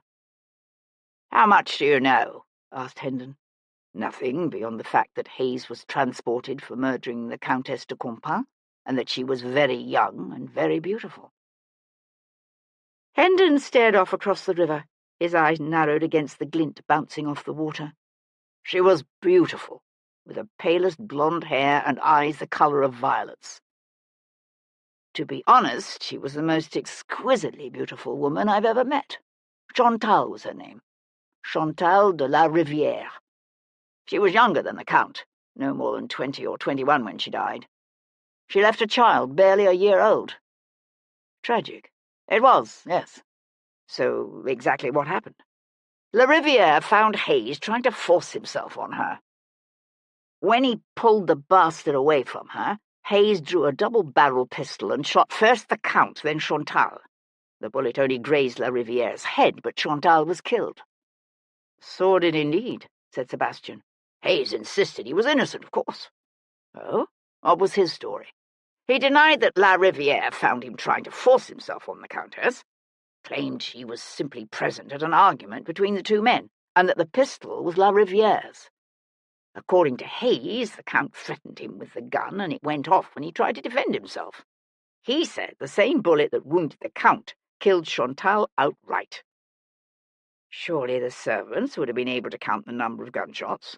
He didn't dispute that the gun went off twice. He claimed the first bullet, fired by the Count, had gone wild, although it was never found. And the jury didn't believe his story. Given the man's disreputable history, of course not. Hayes had no good excuse for being where he was. And while he claimed they were arguing, he refused to say about what. If he'd only admitted it, he might have been found guilty of manslaughter. Instead, he was convicted of murder. I'm surprised he didn't hang. Did you know him? Hayes? No, not really. You, the father, of course. He was up at Oxford with me. The second Earl? What did you think of him? Hendon was silent a moment, his lips pressing into a tight line. He was a pompous, vain, arrogant man, yet extraordinarily touchy about the fact his title was only an Irish one, and relatively recent at that. It's a bad combination in my experience, arrogance and wounded pride. It sours a man. Nicholas was his third son. He was, yes. The middle son, Crispin, drowned just a few days before Chantal de la Rivière's murder. And the heir, Lucas, I believe was his name, died childless a year or two before the Earl. And when was that? That Seaforth died? It must have been 10 years ago at least. That's when the title passed to the Earl's nephew, Ethan. That's right. He was the heir presumptive, given that Nicholas was dead, or so everyone thought. Hendon frowned. We're certain this fellow killed up in Somerstown really was Nicholas Hayes. There doesn't seem to be much doubt about it. Hendon paused for a moment, his gaze on a wherryman rowing his fare across the river. But Sebastian had the impression his thoughts were far, far away. After a moment, the Earl said, "Why the devil would someone like that return to England?" I can think of one rather obvious explanation. Hendon turned his head to stare at him. You can? What? What if Nicholas Hayes told the truth 18 years ago? What if he really didn't kill Chantal de la Rivière? What are you suggesting? That the Count accidentally shot his own wife and then blamed Hayes for it? That's absurd. It would explain why Hayes came back. For revenge, you mean? Against the Count de Compin? Please tell me you aren't suggesting that Gilbert Christophe de la Rivière, of all people, killed Hayes. Good God, Devlin. 18 years ago, La Rivière was just another impoverished French nobleman struggling to survive in exile. But now he's a close confidant of both the newly restored French king and his brother, who will no doubt be king himself soon enough. The only reason La Riviere isn't in Paris with the rest of them is because he agreed to stay and represent the Bourbons during the Allied sovereign's visit." Sebastian studied Hendon's hot, angry face. "Just because I see it as a possibility to be explored doesn't mean I intend to accuse the good Count out of hand, if that's what concerns you." Hendon's lips flattened into a thin line. "I'd hope when you married and became a father you'd give up this nonsense. It's not at all a proper thing for you to be doing, chasing after murderers. Especially when the victim is a man of such despicable character. It's unseemly." Sebastian gave a faint shake of his head. "Murder is unseemly. Making certain a killer doesn't get away with what he has done is an obligation we, the living, owe to the dead, no matter how unsavoury we consider them to be." "I suppose so. But that's why we have magistrates and constables." "Am I not my brother's keeper?" said Sebastian softly. Hendon pointed a shaky finger at him. "Don't you start flinging biblical verses at me." "Why? Are you saying the quotation isn't relevant?" Hendon didn't try to deny it, although his face grew even redder. "But this murder, Devlin. The dead man was himself a murderer." "And what if he wasn't?" "Of course he was." Sebastian held his peace. Yet he found himself thinking of two sets of embroidered Chinese slippers, one large, the other small, tucked neatly away beneath a lumpy mattress, and a set of Buddhist prayer beads curled up beside the miniature portrait of a faintly smiling young woman. Chapter 13. G had awakened that morning just before dawn, still slumped in the recess of the old doorway. Jerking up, mouth dry with a rush of terror, the child scanned the narrow lane, listening, watching. The man Poole was gone. But the child was still too afraid to return to the Red Lion. Instead, G took off running, darting down noisome alleyways, past stinking breweries, through streets crowded with shabby second-hand dealers and bawling hawkers who wouldn't have been too out of place in Canton. On and on the child ran.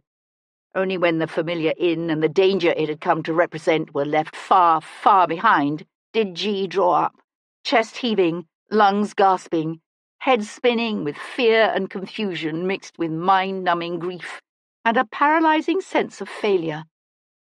"I should have been there when he died," G kept thinking over and over again.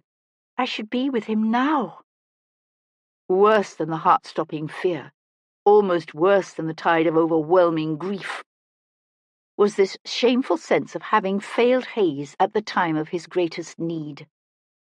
As death approached, G should have been at his side, chanting the holy protective verses and helping Hayes feel calm and at peace. Instead, Hayes had died alone and in pain. G knew Hayes had lived a good life, filled with good deeds. He had accumulated good karma that could enable him to transition to an auspicious new life, rather than be reborn as a hungry ghost or a hell creature. But G knew, too, that Hayes had done things in his past, dark things. In the transition from one life to the next, the final moment of consciousness was the most important of all, and Hayes's last moments must have been hideous. He would need assistance on his path. Yet in this vast, unfriendly alien city, who was there to help? She didn't even know where Hayes was now. Was his body being treated gently and with respect? Was someone setting up an altar with offerings of incense, flowers, and fruit? Where? As his breathing slowed, G washed at a public pump, then bought bread and gave half of it to the birds while chanting sutras to generate merit that could be transferred to Hayes. But it wasn't enough. Hayes was now in the intermediate state, what G's Tibetan nurse Pima called the bardo. Some taught that in the first bardo, the 4 days right after death, the dead often didn't even know they were no longer alive. "Do you know?" thought the child, choking back tears. "Do you know you're dead?" There was special chance that could reach the dead in such a state to help them, but G had never learned them.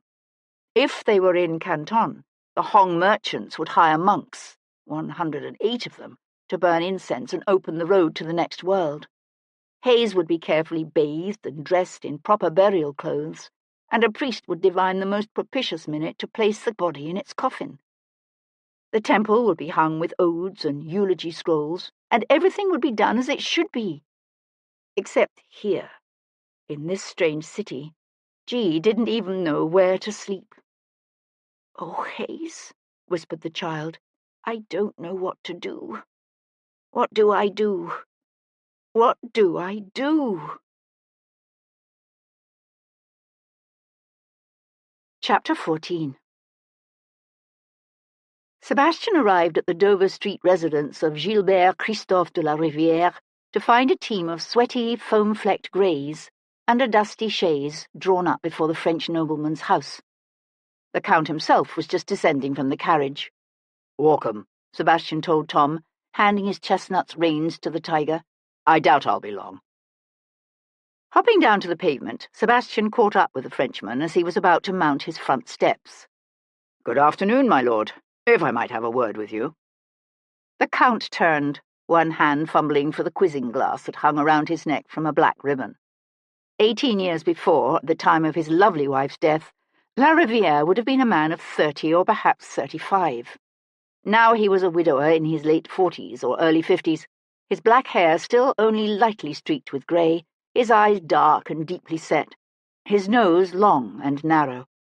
Unlike many noblemen of his age who'd grown soft and fleshy, La Rivière was still trim, his movements quick and sure.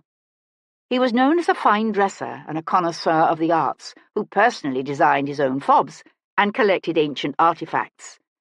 He also had a reputation as something of an artist himself, and could frequently be found sketching London's old churches and picturesque Renaissance houses. Now he stared at Sebastian through his glass long enough to convey both annoyance and the faintest hint of derision. Then he let it drop and said in English only faintly accented by his native French, "You're Devlin, I believe?" "I am." Sebastian paused at the base of the steps and said again, "If I might have a word with you, my lord. I've just come from Ascot, and I'm due to dine with the Queen this evening. It shouldn't take up too much of your time." The Count's eyes narrowed in a way that told Sebastian the Frenchman knew exactly why Sebastian was here. "Very well. Do come in." Sebastian followed La Rivière to a richly appointed library filled with hundreds of leather-bound volumes artistically interspersed with fragments of Greek and Roman statues. For a man who had fled France a penniless refugee 20 years before, Compans somehow contrived to live quite comfortably, and Sebastian found himself wondering how. "Brandy?" offered his host. "Please." The Count went to a small inlaid table bearing a crystal carafe and glasses. "You're here because of Hayes, I take it." "How did you know?" "Seaforth was also at Ascot." "Of course." He eased the stopper from the carafe. "So it's true what they're saying in the papers? That the dead man found up in Somerstown really is Hayes?"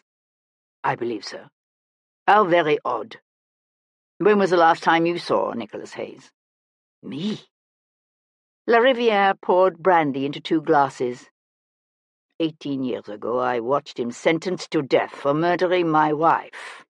And then, much to my disgust, I saw that sentence commuted to transportation for life." "Did you know he had returned to England?" The Frenchman handed Sebastian one of the glasses. "I thought he was dead." "Any idea why he might have come back?" La Rivière sipped his drink, then ran his tongue across his upper lip. "Some men are simply irrational. There is no coherent, linear thought behind their actions. Their behavior is as unpredictable as a dog deciding which of 1,000 free bites to scratch, or the direction of a playbill fluttering in a whirlwind." "You're suggesting Hayes risked his life by returning to England for no reason?" "Presumably the flea-bitten dog has a reason for his selection." "But I doubt the ability of anyone to divine it." Sebastian took a slow swallow of his own brandy. "How well did you know Hayes?" "Not well. I was better acquainted with his brother Crispin." Lariviere brought up one hand to rub his forehead, and it was a moment before he could go on. I beg your pardon. I find thinking about those days trying. It may have been 18 years ago, yet in so many ways it seems like only yesterday. I'm sorry, said Sebastian. I understand this is painful. You say you didn't know Nicholas Hayes, but I take it he knew your late wife? Lariviere let his hand drop, his lips tightening. She knew who he was, of course. But they were hardly friends, if that's what you're suggesting. Chantal was a very beautiful woman. Men sometimes became obsessively infatuated with her. It could be awkward. You're saying Nicholas Hayes became infatuated with her. Embarrassingly so. To the point he made her uncomfortable. Why? What did he do? The usual. Staring at her, following her around, that sort of thing. She avoided him when she could, but he was alarmingly persistent. Where was she killed? Here, in this house. Upstairs in the drawing room. Lariviere went to stand at the window overlooking the street, his gaze on a passing donkey and cart, one hand playing with a gold fob on his watch chain. It was a moment before he continued, his voice cracking with the strain of emotion. I blame myself. I sought to save her, but in the end she was killed. The words, like the pose, were tragic, the aging widower still struggling to come to terms with the crushing burden of guilt for what he considered his own failing. And yet somehow it all didn't quite ring true, even if Sebastian couldn't put his finger on precisely why. He said, I'm told Hayes claimed there was an argument between him and you. He said that argument led to a struggle during which the gun went off. Lariviere's face hardened. That's what he claimed, yes. Although he couldn't even manage to come up with a believable explanation for this mythical argument.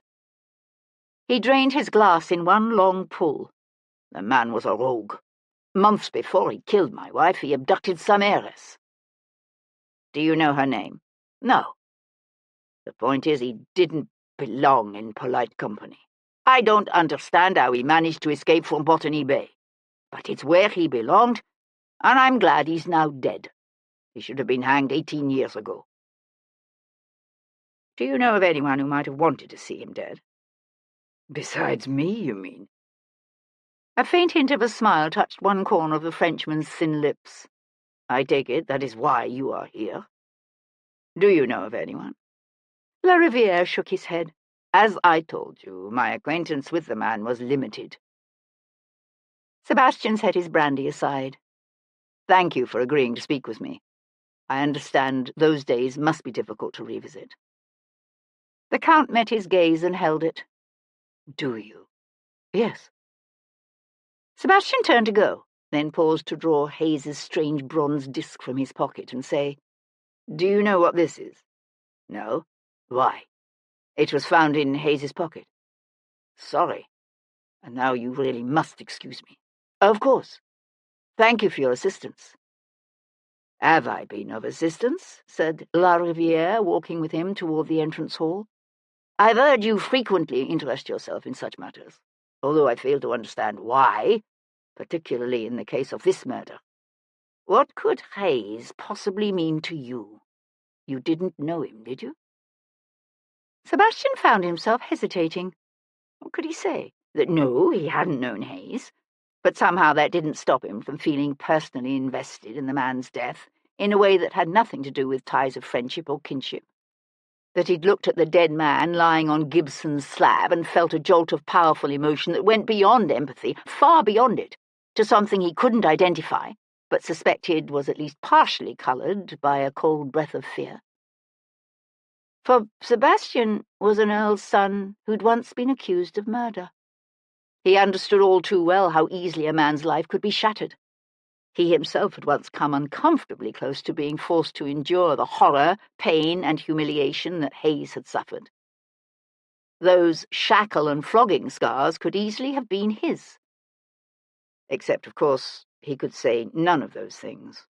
No, said Sebastian, as the footman reached to open the Count's door. I didn't know him. It was the truth. and yet the denial had the flavour of a lie and left a bad taste in his mouth. Chapter 15. "The palace is unhappy," said Lovejoy, as he and Sebastian walked down Bow Street toward the magistrate's favourite coffee-house on the Strand. The chaos that tended to characterise the district around Covent Garden Market in the morning was beginning to subside, the crush of carts and barrows in the streets easing. "They don't like the newspaper headlines reminding people that a peer's son once committed such a shocking murder. I'm afraid they may move to shut down our investigation." "And blame whom?" said Sebastian's. "Footpads." Lovejoy rarely smiled, but a brief faint suggestion of amusement lightened his normally sombre grey eyes. "What would we do without footpads to blame?" The amusement faded. "The Earl of Seaforth came to see me first thing this morning." "He did? "Why? Ostensibly to inquire as to the location of Nicholas Hayes's body, but I suspect in reality to attempt to convince me to quietly end Bow Street's investigation into his cousin's murder." "Interesting." "He also informed me, quite without my asking, that he dined at his club yesterday evening before going directly from there to Carlton House. An enviable alibi, if true." Sebastian watched a costermonger turn his empty barrow into Vinegar Yard. "The Riviere was also at Carlton House last night, although that might not mean anything, given that we don't know how long before the discovery of his body Nicholas Hayes was murdered." "We have a better idea than we did. A couple of my lads spent the morning up in Somers Town interviewing the Tea Gardens staff, as well as searching the area. One of Pennington's daughters was working the entrance yesterday, and she says she remembers Hayes arriving fairly late in the afternoon. She's certain." Lovejoy nodded. "She saw the body as the men from the dead house were removing it. Pennington's house is next to the front gate, and the man made no effort to keep his family from turning out to watch the spectacle.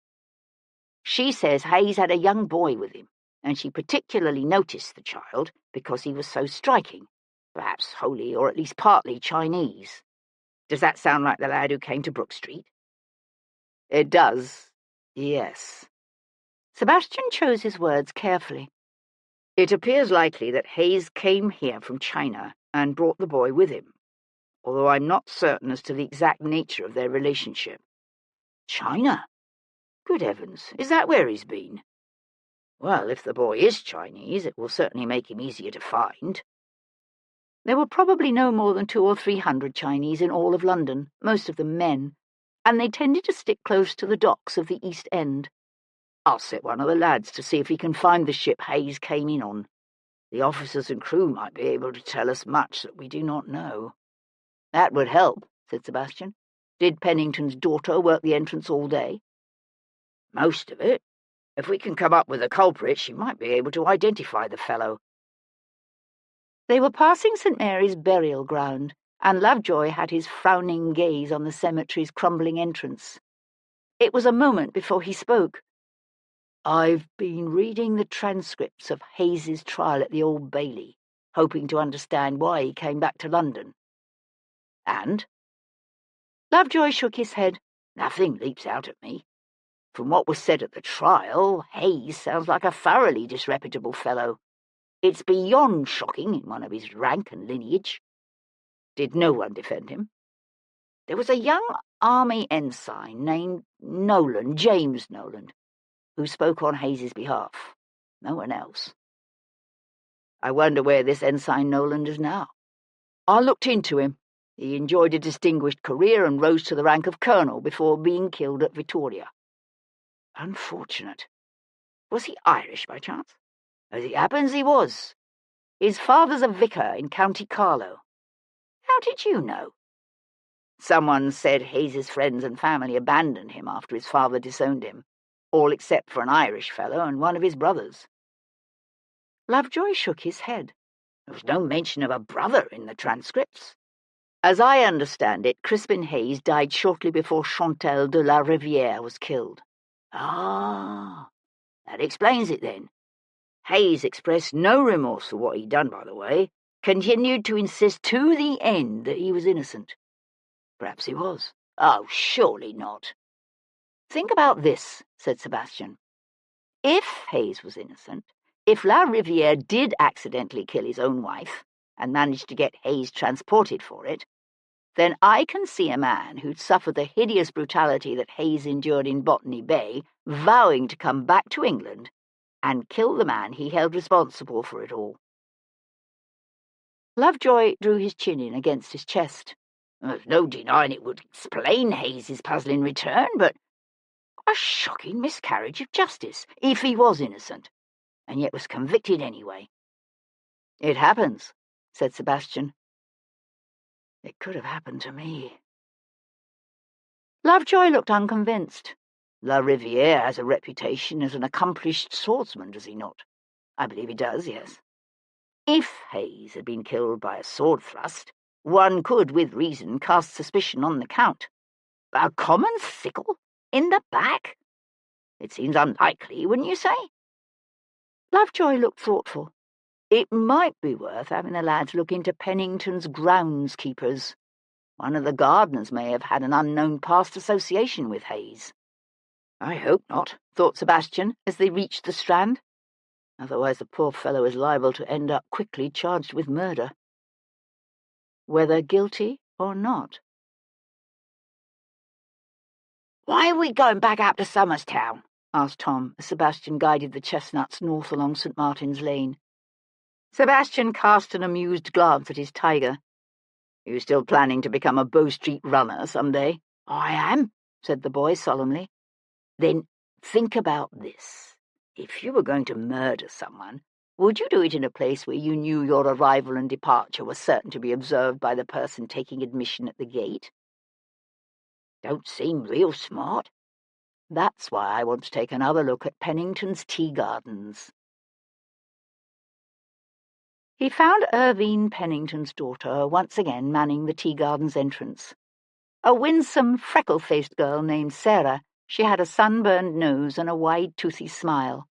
But her smile faltered when Sebastian walked up, introduced himself, and asked for her father.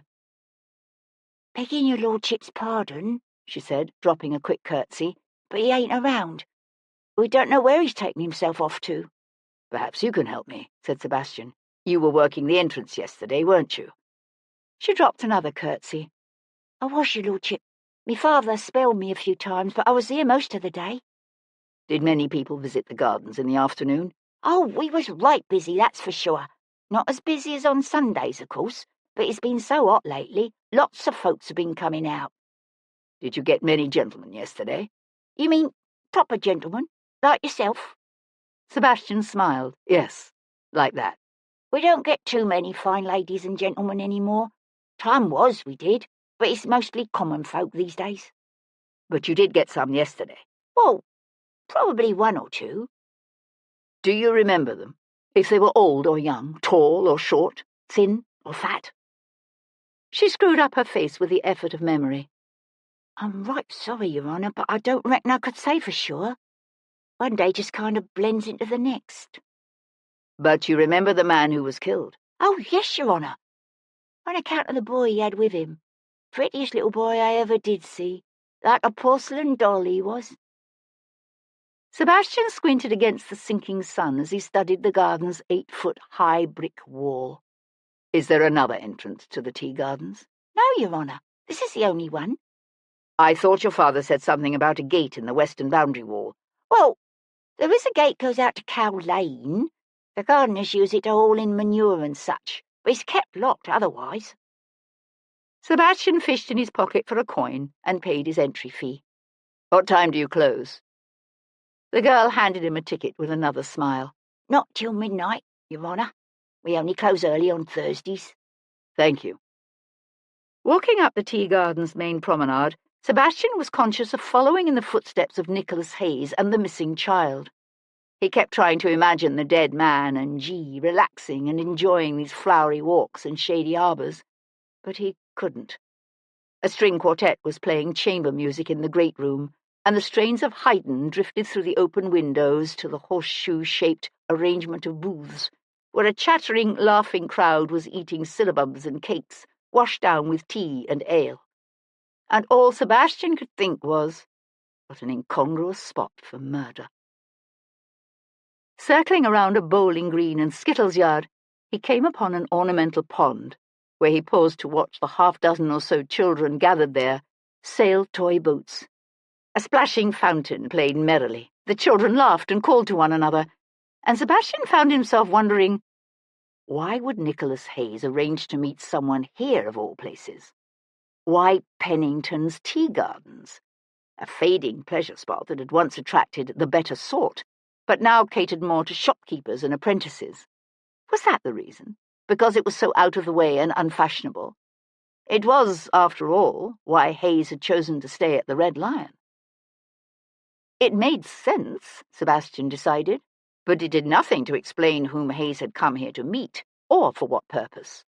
Bloody hell, said Sebastian under his breath, and turned away. He followed a narrow path through the shrubbery until he hit the brick wall that bounded the garden on its western side. Winding back around, he soon ran across the small clearing where Nicholas Hayes had died. His corpse might be gone, but his death was still an almost palpable presence here, the grass flattened by both his body and the boots of Lovejoy's constables. A bare patch of earth showed dark from his blood. Going to stand in the centre of the clearing, Sebastian could hear the distant play of the fountain, the laughing voices of the children, the liquid crystal song of a robin lost somewhere in a nearby clump of holly.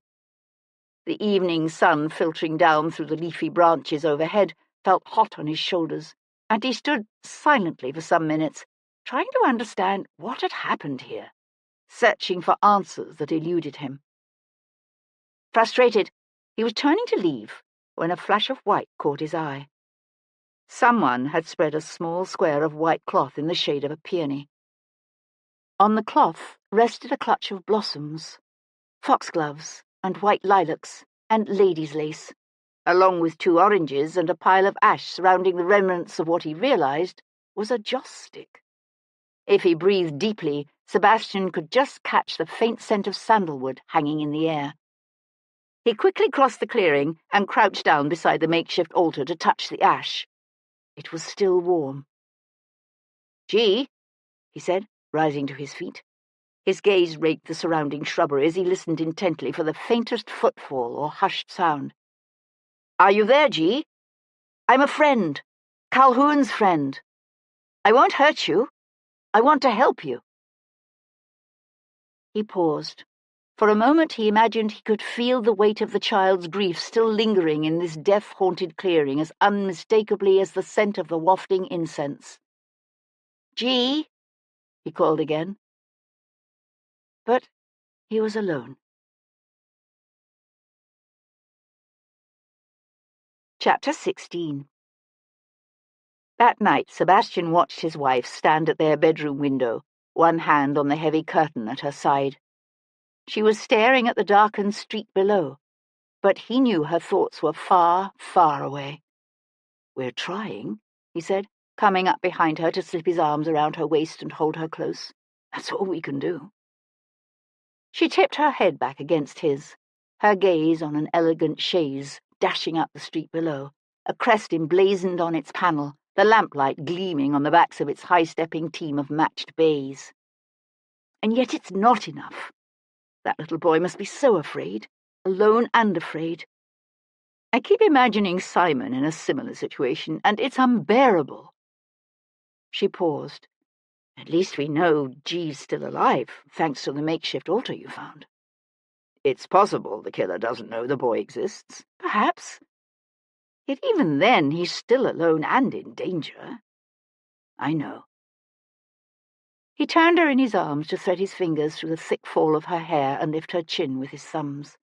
Her eyes were dark and glittering with unshed tears, and he touched his lips to hers. He heard her breathy exhalation as her hand slid up his back to grasp his shoulders. He kissed her half-closed eyelids, her cheeks, the arch of her nose, and then came back to capture her mouth again. She clung to him, her fingers splaying over his bare flesh, her breath raspy as she pressed herself against him.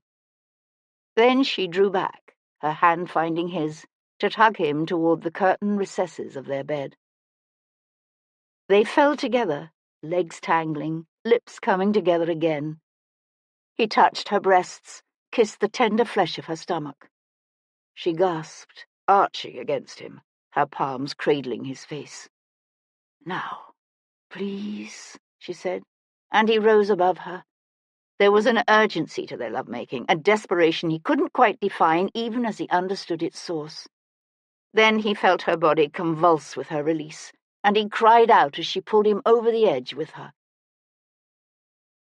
Afterward, they lay together, his hand caressing her bare arm. They shared a companionable silence for a time. Then he felt the tension begin to coil within her again, and he knew that while she had found some solace in their lovemaking, her thoughts had again returned to the missing child. He said, "G is unusual enough that I think we have a good chance of finding him." She shifted her head against his shoulder. "I wish I knew where to look next." "If I had to guess, I'd say somewhere around either the Tea Gardens or the Red Lion." "Dear God! I hope he's not sticking close to the Red Lion. That's an appalling neighbourhood. Although you're right, it's probably the part of London he's most familiar with." She was silent a moment, then said, "I've been thinking about what Nicholas Hayes might have been doing in the days before he contacted Jules Calhoun. Grace told you he and the boy arrived in England at least 2 weeks ago, yet he didn't see Calhoun to ask for his help until last Sunday. What if he spent those days trying to do something but failed? That could be why he finally reached out to Calhoun, even though he doesn't seem to have wanted to at first." It's an interesting theory. Although, if you're right, the question then becomes, what was he trying to do? He pressed his cheek against the top of her head, breathed in the sweet fragrance of her hair. Calhoun describes Nicholas Hayes as a headstrong and passionate, but nonetheless honourable man, while everyone else talks about him as a scandalous son disowned by his father for abducting some heiress. And yet no one seems to know her name. Well, it is the kind of thing her family would try to keep quiet, isn't it? It is. But I'd like to know who she was. She turned in his arms with a smile. "I can think of someone who might be able to tell you." Saturday, 11th of June. The next morning, Sebastian paid a call on his aunt Henrietta, the Dowager Duchess of Claiborne. Born Lady Henrietta St. she was Hendon's eldest sister, and thus not actually Sebastian's aunt, although they hadn't allowed that truth to interfere in their relationship. Now in her 70s, she was one of the grandes dames of London society, famous for her ability to ferret out and remember every scandal and on-dit to have convulsed the ton over the past 60 or more years. A blunt-faced, fleshy woman with the famous blue, sincere eyes, the Dowager was known to never leave her room before 12 or 1 o'clock. But when Sebastian arrived at her Park Lane townhouse early the next morning, he was surprised to find her not only up and dressed in a lilac gown trimmed with pink silk, but already breakfasting on toast and tea in her morning room. "Good heavens, you're up," said Sebastian cheerfully when her butler Humphrey showed him in. "Why, it's barely past 9. The Duchess groaned and brought up one hand to shade her eyes. "Don't remind me, you unnatural child." He laughed and came to take the seat opposite her. "Never tell me you're planning to join in the day's festivities for the Allied sovereigns? What's on the schedule for today? A visit to the Tower? A balloon ascension? Or just another grand reception or 2 or 3? She gave a faint shudder. "I've no idea, but whatever it is, I haven't the slightest interest in attending. The way Prinny boasts and struts around in his ridiculous uniforms, you'd think all the credit for defeating Bonaparte is personally his and his alone, when everyone knows he's never been anywhere near a battle in his life. It's beyond mortifying and nauseating. So why are you up?" "Emily. Her latest is being christened. You'd think at her age she'd be done with breeding, but she keeps popping them out. Claiborne says I'm being indelicate to speak of such things, but I've no patience with these modern missish ways. calling breeches unmentionables, and blushing at the mere mention of a chicken thigh. What next? Claiborne was Aunt Henrietta's middle-aged, straight-laced son and the current Duke, while Emily was her youngest child, forever in disgrace for having, as her mother always put it, married badly. Last time Sebastian counted, his cousin was the proud mother of 13 offspring, and happily adored them all. Then I suppose I should be grateful to Emily's fertility for saving me a scold. The Dowager gave a faint harumph. "Hendon tells me you've involved yourself in another murder. He's most put out, you know." "Yes, I do know. Is that why you're here? To ask me about Nicholas Hayes? I'm afraid I scarcely knew the young man. They packed him off to Botany Bay barely a year after he came down from Oxford. And all I know about that French countess's murder is what was in the papers." "So tell me about the heiress Hayes was said to have abducted." Henrietta leaned back in her chair. "Oh, that. It actually happened. Well, yes and no. The bit about the abduction was just a ridiculous tale put about to save the girl's reputation." "I don't understand." "They eloped, of course." "Ah. Who was she?" The Duchess gave him a fierce look. "I trust you to use whatever information I give you discreetly." "Of course." "Very well. It was Theo Brownbeck's daughter, Catherine." "Good Lord." Few in London were unfamiliar with Theodore Brownbeck, a banker who'd made a vast fortune through adroit investments. He was still a powerful figure in the financial affairs of the city, but lately he'd taken to devoting more and more of his time to producing an endless outpouring of works on religion, morality, crime, and the poor. The theme that ran through them all was the conviction that any attempt to educate or improve the living standards of the lower classes was a crime against God and nature. According to Brownbeck, what he sneeringly called the good intentions of the feeble-minded would only result in inculcating a sense of entitlement and lethargy amongst a class ordained by the Creator to be worthy of nothing more than a life of hard work and an early death. Unsurprisingly, he had a passionate and long-running feud with Hero, who had challenged the validity of both his statistics and his harsh prescriptions to cure society's ills. Sebastian stood up to fetch a teacup from the sideboard. Why did they need to elope? Why couldn't they simply have married? Because they were under 21, and their fathers refused to countenance the match. Seaforth and Brownbeck both opposed the marriage? That's right. The old Earl was a pompous, arrogant ass who thought a cit's daughter, even a wealthy cit's daughter, wasn't good enough for an Earl's son, even an Earl's youngest son. And Theodore Brownbeck had no intention of allowing his only child and sole heir to throw herself away on the untitled offspring of an upstart Irish peer and spend her life following the drum. Sebastian looked up from pouring himself a cup of tea. Nicholas Hayes was in the army? No, but he was planning to buy a pair of colours. Of course that became impossible when his father cut him off without a penny. So what happened? Once they realised there was no changing their parents' mind, the young couple ran off. A foolish, woefully improper thing to do, of course. But it was no abduction. Didn't make it halfway to Scotland before the old Earl caught up with them. Who started the tale of the abduction? That was Brownbeck. He thought it would reflect better on his daughter when the rumours leaked out. But word of the elopement never really got around. It was the abduction story that people talked about, and it discredited Nicholas Hayes in a way he didn't deserve. That's when Seaforth disowned him. Aunt Henrietta nodded. Cut him off without a farthing. Sebastian came to sit again, the teacup in his hands. What happened to the girl, Kate Brownbeck? Her father married her off to Sir Lindsay Forbes, of the East India Company. The same. Nasty man, but rich enough. There's no doubt about that. And of course he's even richer now, thanks to his marriage and subsequent years in India. Sebastian took a slow sip of his tea. How do you know all this? I knew the girl's mother. She was an Osborne, much better born than Brownbeck, obviously. I understand he paid through the nose for the privilege of aligning himself with the family. She died about a year after her daughter married. Brownbeck is a pompous, self-righteous bore. but Kate was fortunate enough to take after her mother. I remember her as a lovely young woman, full of spirit and laughter, quite charming. She's dead now. Kate?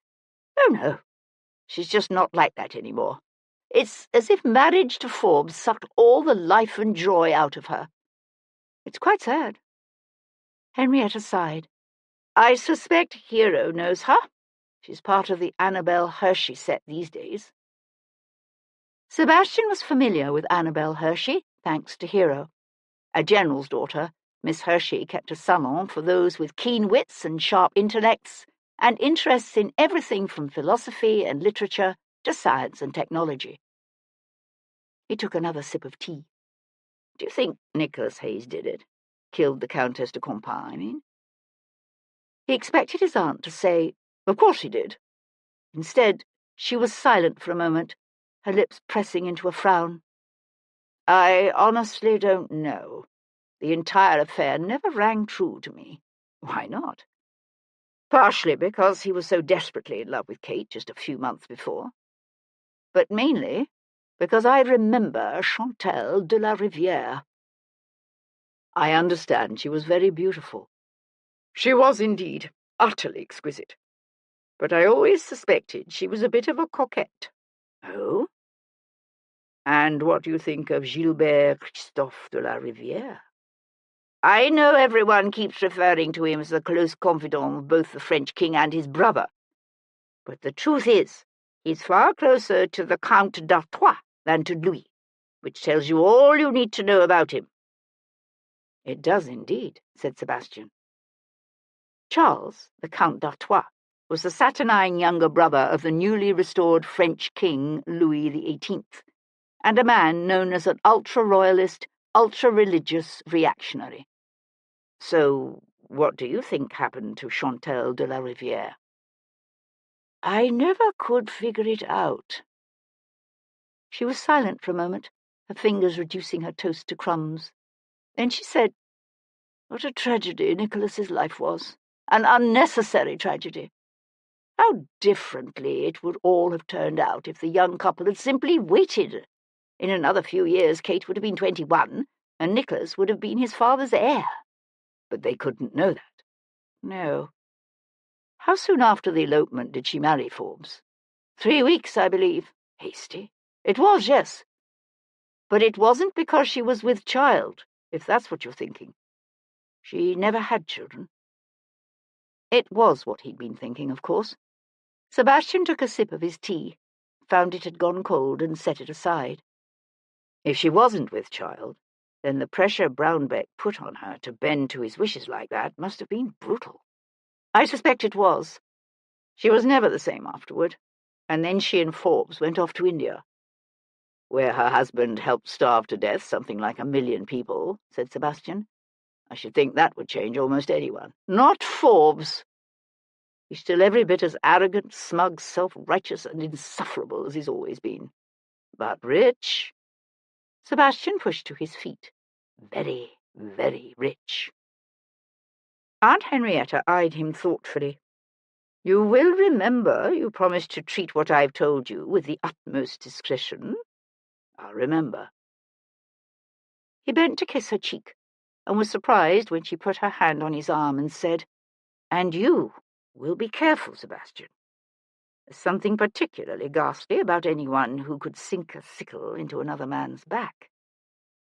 I'm always careful. She lowered her eyebrows and pursed her lips. No, you're not. But at that, he only laughed. Sebastian was walking up the front steps of his Brook Street house, his thoughts lost in the troubled past, when a breathless messenger boy came running up with a note. It's from Sir Henry Lovejoy, in Bow Street, said the boy with a gasp. Sebastian handed the boy a coin and broke the missive's seal to read Sir Henry's neat penmanship.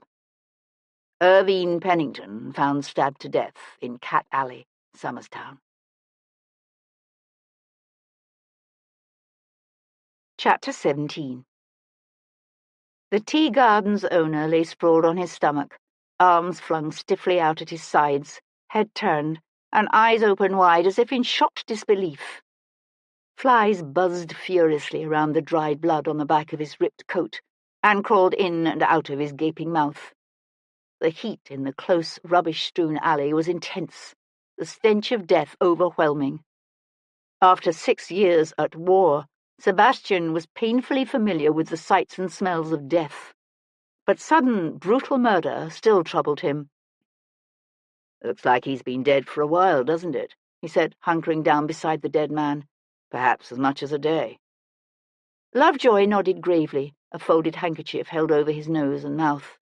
"According to his wife, he's been missing since yesterday morning."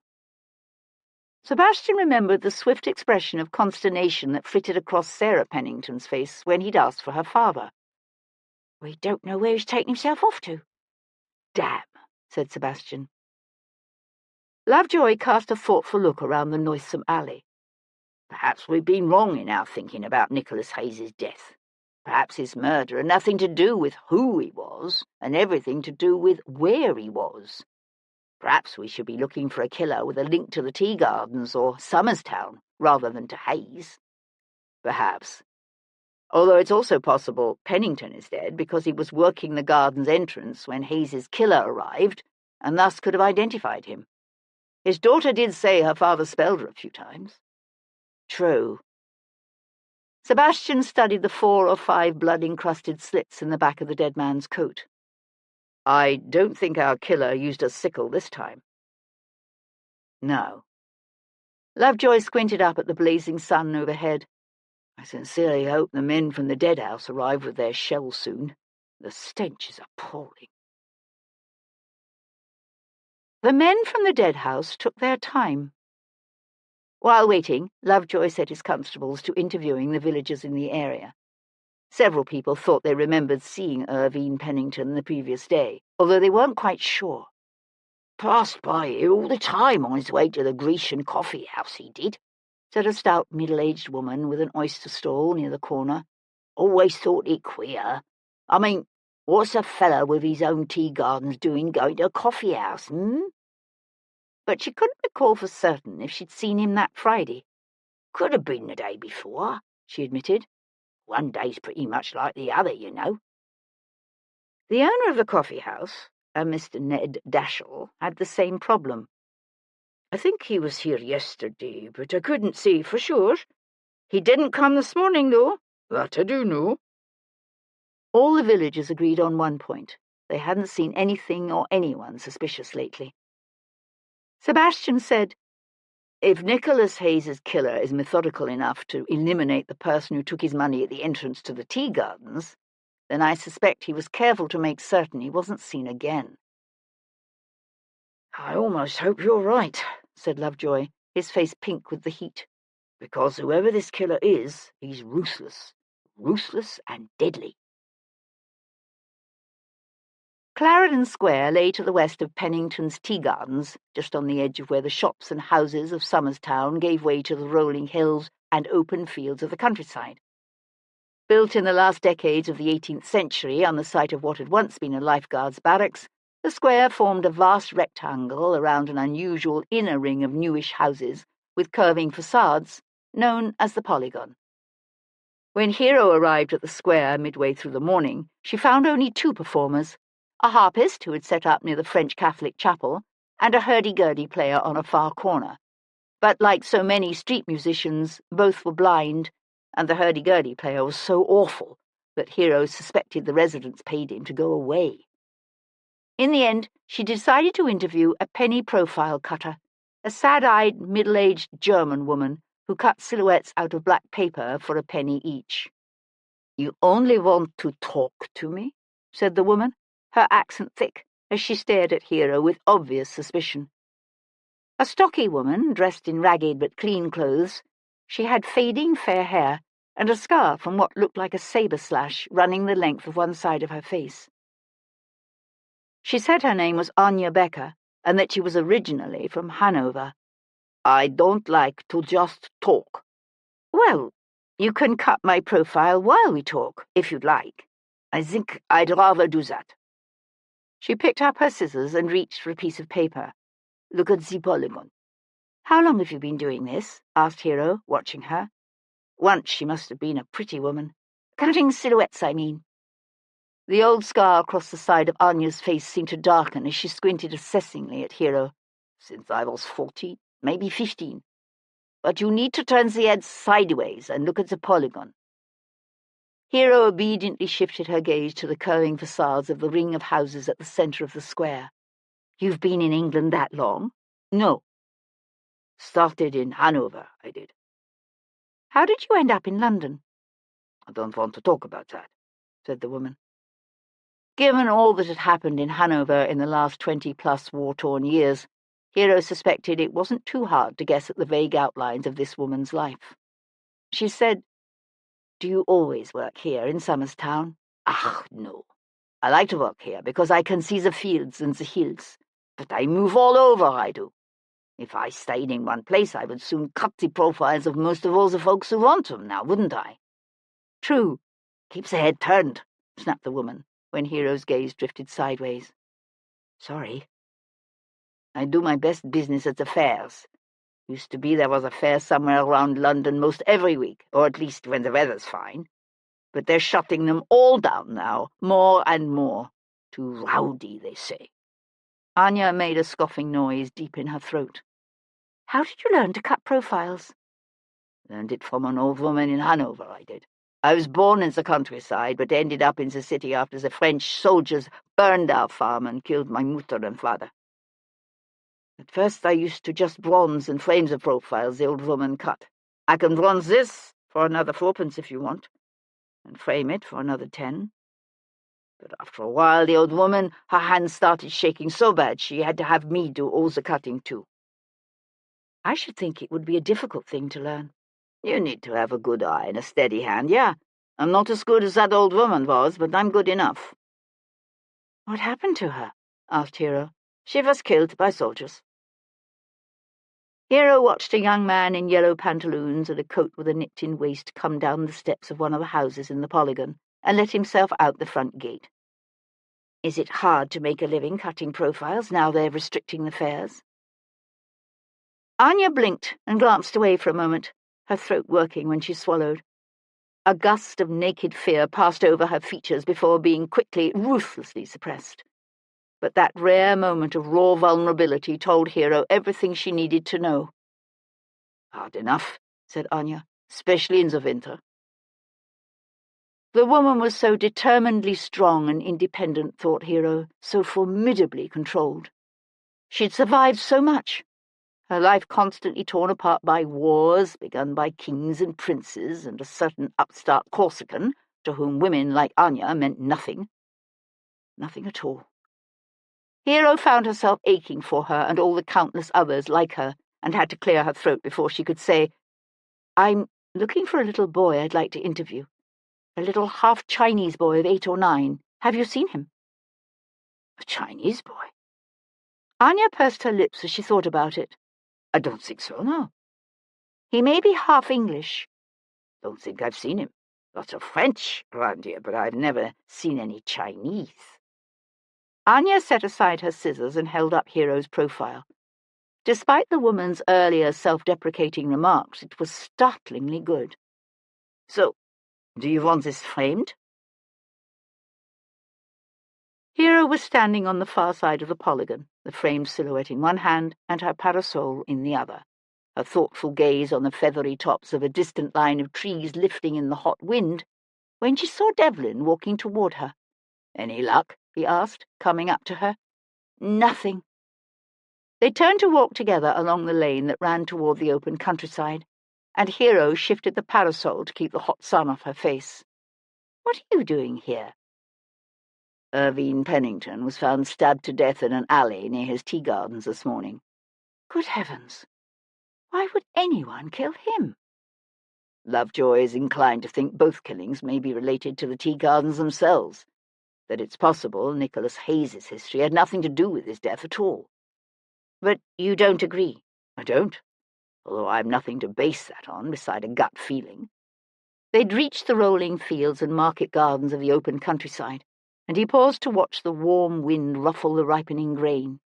He said, You're familiar with the set that frequents Annabel Hershey's salon, aren't you? I am. although somehow I doubt that's an innocent question. Have you ever met Lady Forbes, the wife of Sir Lindsay Forbes? Kate Forbes? Yes, of course. She's published several fascinating books of the drawings she made of the native plants of the Malabar coast when she was in India with her husband. Why do you ask? What has she to do with anything? According to Aunt Henrietta, she eloped with Nicholas Hayes 6 months before he was arrested for killing Chantelle de la Rivière. Hero turned to stare at him. You can't be serious. I'm afraid I am. It was her father, Theo Brownbeck, who set about the false tale that Hayes had kidnapped some heiress. Hero gave an inelegant snort. Now that I can believe. No doubt he even has a pet Bible verse to trot out to justify it all. I've never understood how such a sanctimonious, pompous hypocrite managed to produce someone like Kate. You like her? I do. Then I suspect he left her upbringing to her mother. No doubt. Hero was silent for a moment. However did he manage to set about such a story while still keeping Kate's name out of it? Perhaps by announcing that she was betrothed to Forbes. The marriage took place just 3 weeks later. Hero's lips tightened, her nostrils flaring on a quickly indrawn breath. What a beastly man. Sebastian said, I could try talking to Lady Forbes about Nicholas Hayes, but it would be rather indelicate. If Aunt Henrietta is right, it's going to be indelicate no matter who does it. When he remained silent, she said, Let me guess. You want me to approach her? His eyes crinkled in a smile, and she cuffed him playfully on the chin. Coward. Chapter 18. Sir Lindsay Forbes's impressive townhouse in St. James's Square was famous as a showcase for its extensive collection of artefacts, mainly Indian brasses, religious sculptures, and silk paintings, but also an impressive number of priceless Chinese porcelains, for the East India Company had long enjoyed a monopoly over British trade with China as well as with India. Although Hero knew Lady Forbes from Annabel Hershey's salon, she had never visited the former Kate Brownbeck at home. When Hero arrived at the square shortly after luncheon, she half expected Lady Forbes to decline to see her. But a few minutes after Hero sent up her card, the butler returned with a bow to say, This way, my lady, if you please. She followed him up a gleaming broad staircase to a cabinet lined with mahogany shelves filled with row after row of colourful Chinese porcelain jars. Lady Forbes herself stood at the red lacquered table in the centre of the room. She had a crisp white apron pinned over her fine muslin gown and was carefully measuring out a portion of what Hero realised must be tea leaves. The rich aroma of fine teas filled the air. The former Miss Kate Brownbeck was an attractive woman, somewhere in her mid to late 30s, her fair hair as yet untouched by grey, her features strong and even. She had a reputation for grace, poise, composure, and calm self-mastery. But today her eyes were red and puffy. Her expression was that of a grief-stricken woman struggling to maintain a facade of equanimity. "I hope you'll pardon me for receiving you like this," she said, "but I didn't want to interrupt the process." Hero perched on a nearby stool indicated by her hostess. "You're mixing tea?" "I am, yes. I've made my own blends for years." "Thank you for agreeing to see me," said Hero, watching her.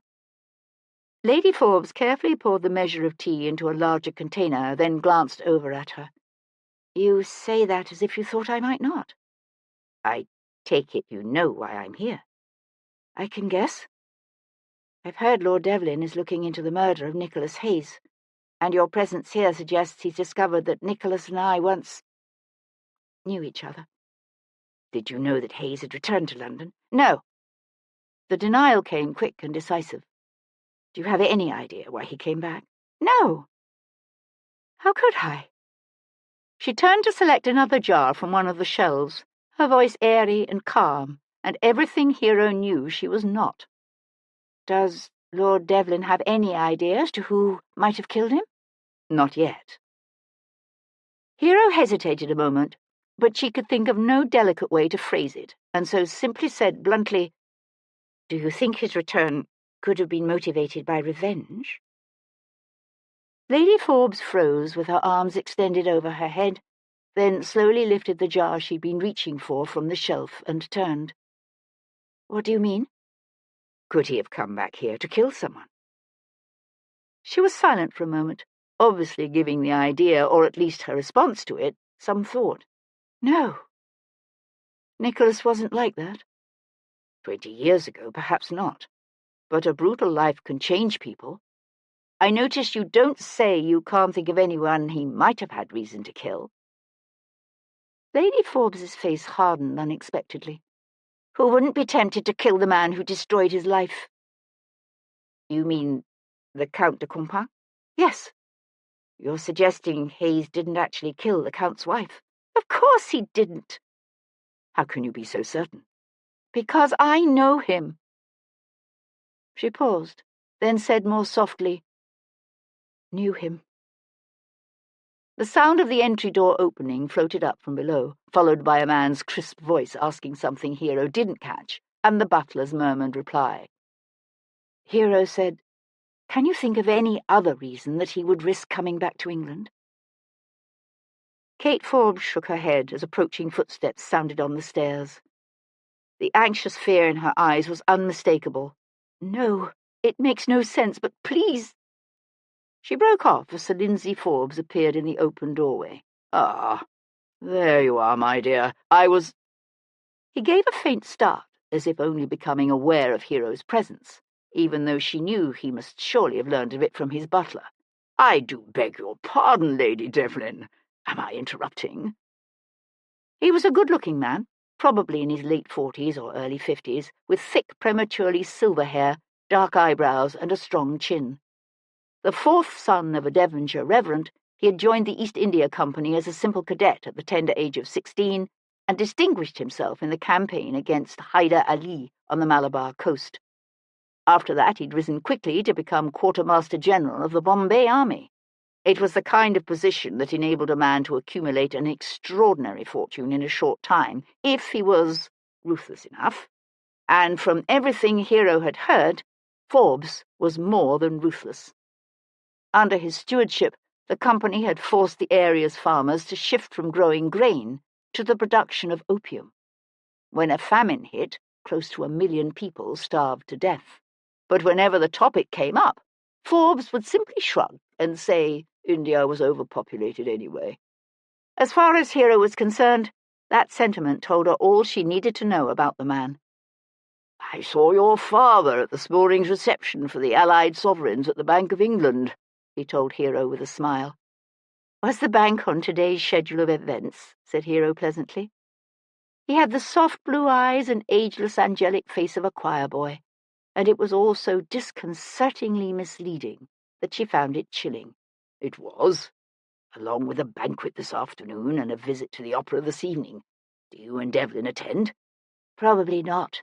It should be entertaining. There's a rumour the Princess of Wales plans to put in an appearance. Needless to say, the Regent is in a tizzy over the possibility. If he could have his way, I suspect he'd have her locked up for the rest of the Allied sovereign's visit. Well, he's managed to bar his wife from court and from all official receptions and banquets, but I doubt he'll succeed in keeping her from the opera. Forbes caught his wife's eye, and something passed between them, a silent exchange that Hero couldn't begin to decipher. Then he said, Has Kate been showing you our selection of teas?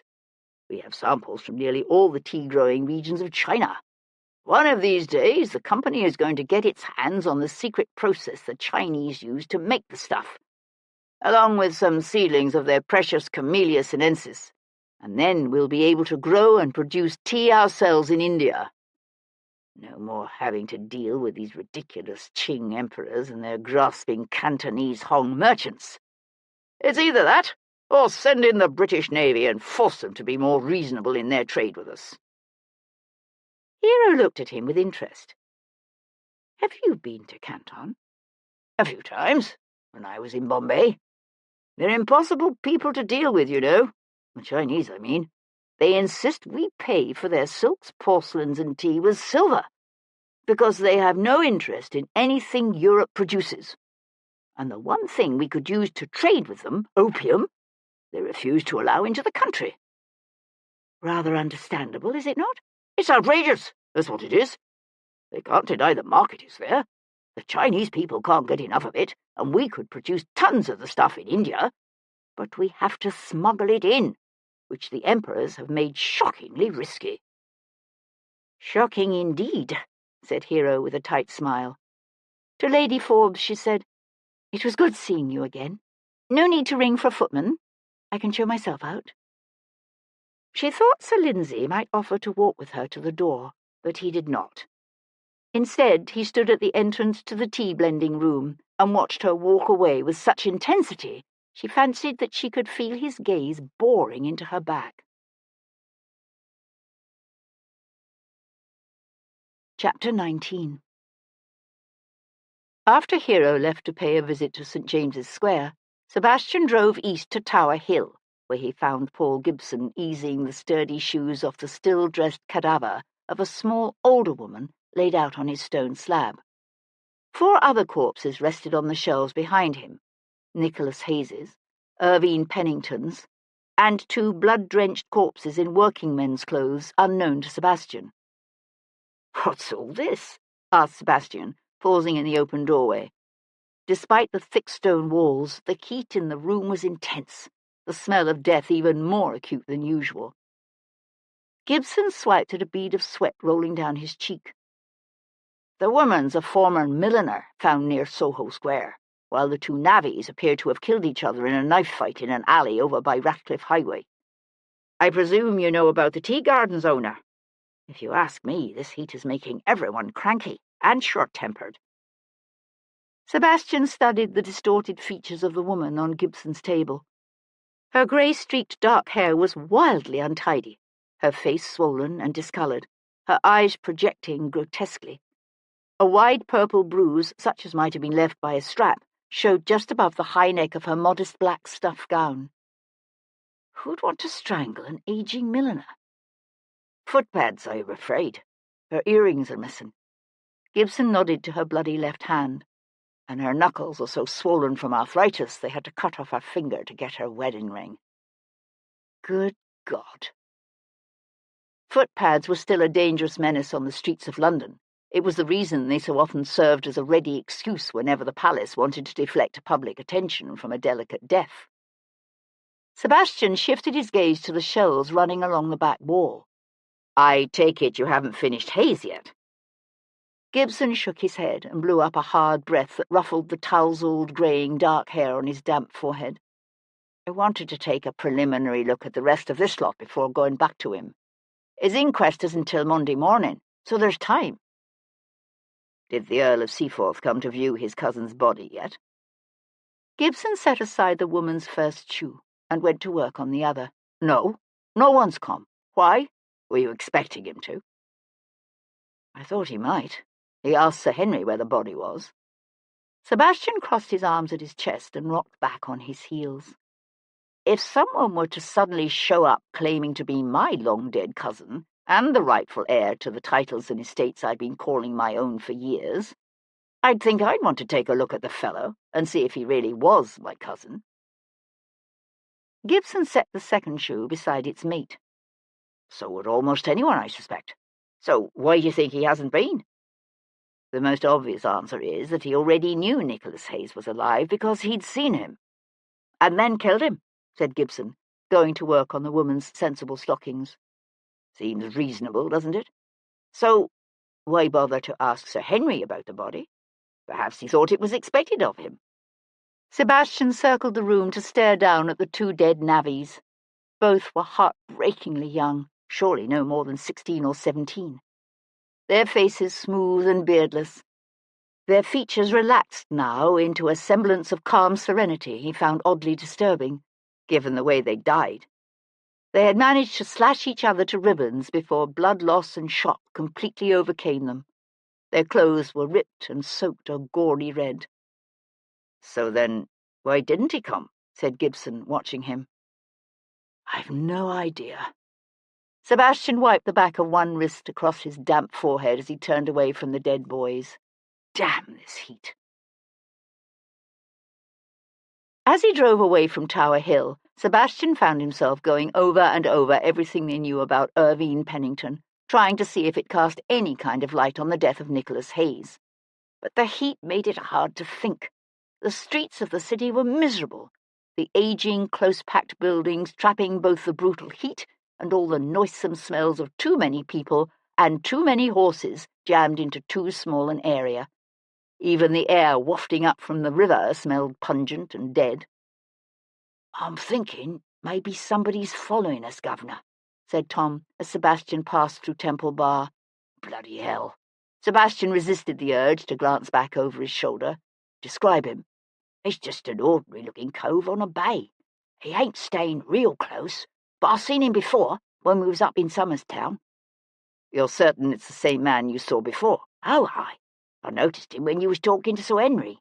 The cove was just standing there holding his horse when this dog comes nosing along, and that cove went out of his way to try to kick that poor old dog." "What colour coat? The man or the dog?"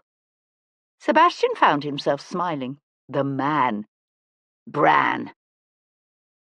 He pulled up outside a chandler's shop and handed the boy the reins. "Wait here." Hopping down, Sebastian got his first look at the cove on the bay. Of medium height and build, he looked to be perhaps 30 or 35, with brown hair and a nondescript face. His brown corduroy coat and round hat were respectable without being fashionable. His horse serviceable, but not showy. He was utterly forgettable, and Sebastian suspected Tom would never have noticed him if not for that act of cruelty toward a stray dog. The man checked for only a moment before riding past the stopped curricle, but as Sebastian turned to go into the chandler's, brown coat reined in farther up the street, his gaze drifting over the surrounding shops as if he were looking for something. "May I help you, sir?" said the boy behind the chandler's counter. "Sorry," said Sebastian. "Wrong shop." Walking back out into the sunshine, Sebastian turned up the street to where the man still sat on his horse, studiously looking at anything and everything except Sebastian. "Have something you care to say to me?" said Sebastian, walking right up to him. The man gave a start of surprise that Sebastian suspected was utterly genuine. "Your Honour?" "I assume you've been following me for a reason. If you didn't have anything you wish to say, then I can only conclude that your interest in me is less than benign." The man's eyes widened. "I don't know nobody named Ben Nye." "Oh, so who set you to following me?" "I ain't been following you." "You'd have me believe we've simply been coincidentally visiting the same parts of a metropolis of 1 million people?" The man's eyes narrowed. "I ain't been following you." "Well, there's obviously no point in you continuing to do so, because if I see you again, I'll set the constables on you." "But I ain't done nothing. Ain't no crime in a free Englishman riding his horse down the street." "So you may as well tell your employer, whoever he is, that he needs to find a new hireling." "I ain't been following you," said the man again. Sebastian took a step back. "What did you say your name was?" Jack Smith." "Right then, Mr. Jones." "It's Smith." "Mr. Smith, I'm going home now. If I see you anywhere near me or mine again, I might not bother calling the constables. I might just shoot you." "You can't do that." Sebastian took another step back. "I suggest you not try testing that theory. Now, get out of here." Chapter 20. Sebastian was in his library, pouring a tankard of ale from a fresh pitcher, his thoughts far, far away, when an angry, insistent knock sounded at his front door. "Mr. Brownbeck to see you, my lord," said his major-domo, Maury, appearing at the library door a moment later. Sebastian took a deep swallow of ale. "Show him up." Theo Brownbeck came in with a quick, decisive step. A stout, self-important little man in his late 50s or early 60s, he had thinning iron-grey hair, heavy jowls, and thick, bushy eyebrows. His dress was typical of the older merchants and bankers of the city, his silver-buttoned coat cut square and with a stand-up collar, his waistcoat long with flat pockets, his short breeches buckled at the knee. He drew up just inside the door, his breathing agitated, his colour high, his face damp with perspiration. "You know why I'm here," he said without preamble. "Actually, I don't," said Sebastian. "But please, do have a seat. Thank you. I prefer to stand. May I offer you some ale?" The banker looked as if he'd prefer to refuse, but he was hot enough that temptation overwhelmed him. "Please," he said grudgingly. "I'm told Lady Devlin visited my daughter a short time ago." Sebastian went to fill another tankard with ale. "Who told you that?" "Good God, man, that's not the issue here." "Oh? So what is the issue?" "I'll not have my daughter's name dragged through the mud by that villain's reappearance." Sebastian held out the ale. "By which I gather you're referring to the murder of Nicholas Hayes." Brownbeck wrapped a meaty fist around the tankard, then pointed a shaky finger at Sebastian. "You stay away from my daughter, you hear? You and Lady Devlin, both." Sebastian took another sip of his own ale. "Did you know Nicholas Hayes was in London?" Brownbeck's eyes widened.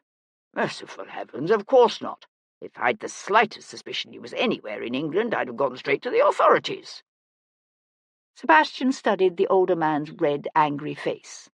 "Would you?" "Of course I would. As would any right-thinking man." "It's curious that he'd return, don't you think?" "To be honest, I hadn't given it any thought." "Can you think of a reason why he would come back?" "In my experience, it's useless to try to ascribe rationality to the dangerous incorrigibles of this world. And while Hayes may have been an earl's son, he'd long ago betrayed his birth and breeding and cast himself down into the gutter." "You must get on well with the Count de Compin." Brownbeck looked vaguely baffled. "What's that supposed to mean?" "He sounds just like you." Brownbeck's lip curled. "I know Lady Devlin believes that the poor are somehow the innocent victims of society's inequities, but those familiar with the frailties of the flesh and the ways of our world know better. The unfortunate, painful truth is that what the kind-hearted mistake for misfortune is actually the predictable result of a fatal lack of discipline, sobriety, decency, and prudence, as Hayes' descent into opprobrium so glaringly illustrates."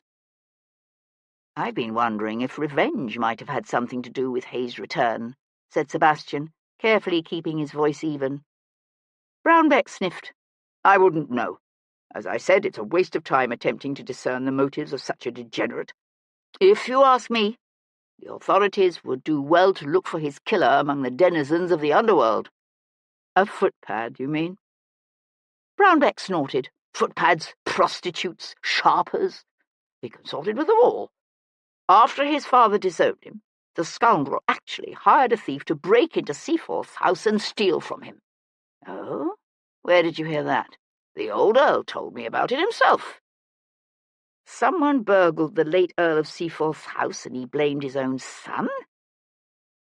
"Bit of a stretch, wasn't it?" "It was obvious." "Oh? How was that?" "Because of what was taken, of course." "What was taken?" "A stash of banknotes, whose location was known only to the rogue, and a watch that once belonged to the first Earl, and that the lad had long coveted." "Nothing else?" "No." "So what led the Earl to leap to the conclusion that Nicholas had hired a thief? Couldn't he simply have entered the house and taken the stuff himself?" Brownbeck shook his head. "Not unless the cad had recently acquired some specialized skills. It was a professional job, no doubt about that. The wastrel sank fast, you know, after Seaforth disowned him. Took to consorting with the lowest sort of company. I can't imagine why you've decided to concern yourself with his death. The man by rights ought to have been hanged 18 years ago." "That seems to be a common consensus." "I should think so." Brownbeck drained his tankard.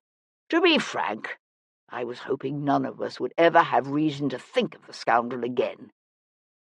"Yes, I can see how that would have been more convenient for you." Brownbeck's jaw sagged, then his features tightened.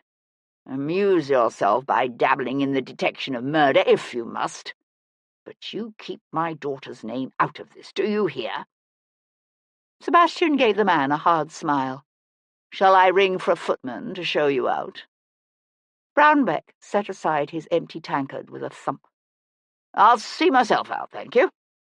"One question," said Sebastian, as the man turned to leave. "Have you ever seen something like this before?" Brownbeck glanced at the small bronze token Sebastian held out. "No. What is it?" Sebastian closed his palm around the mysterious disc.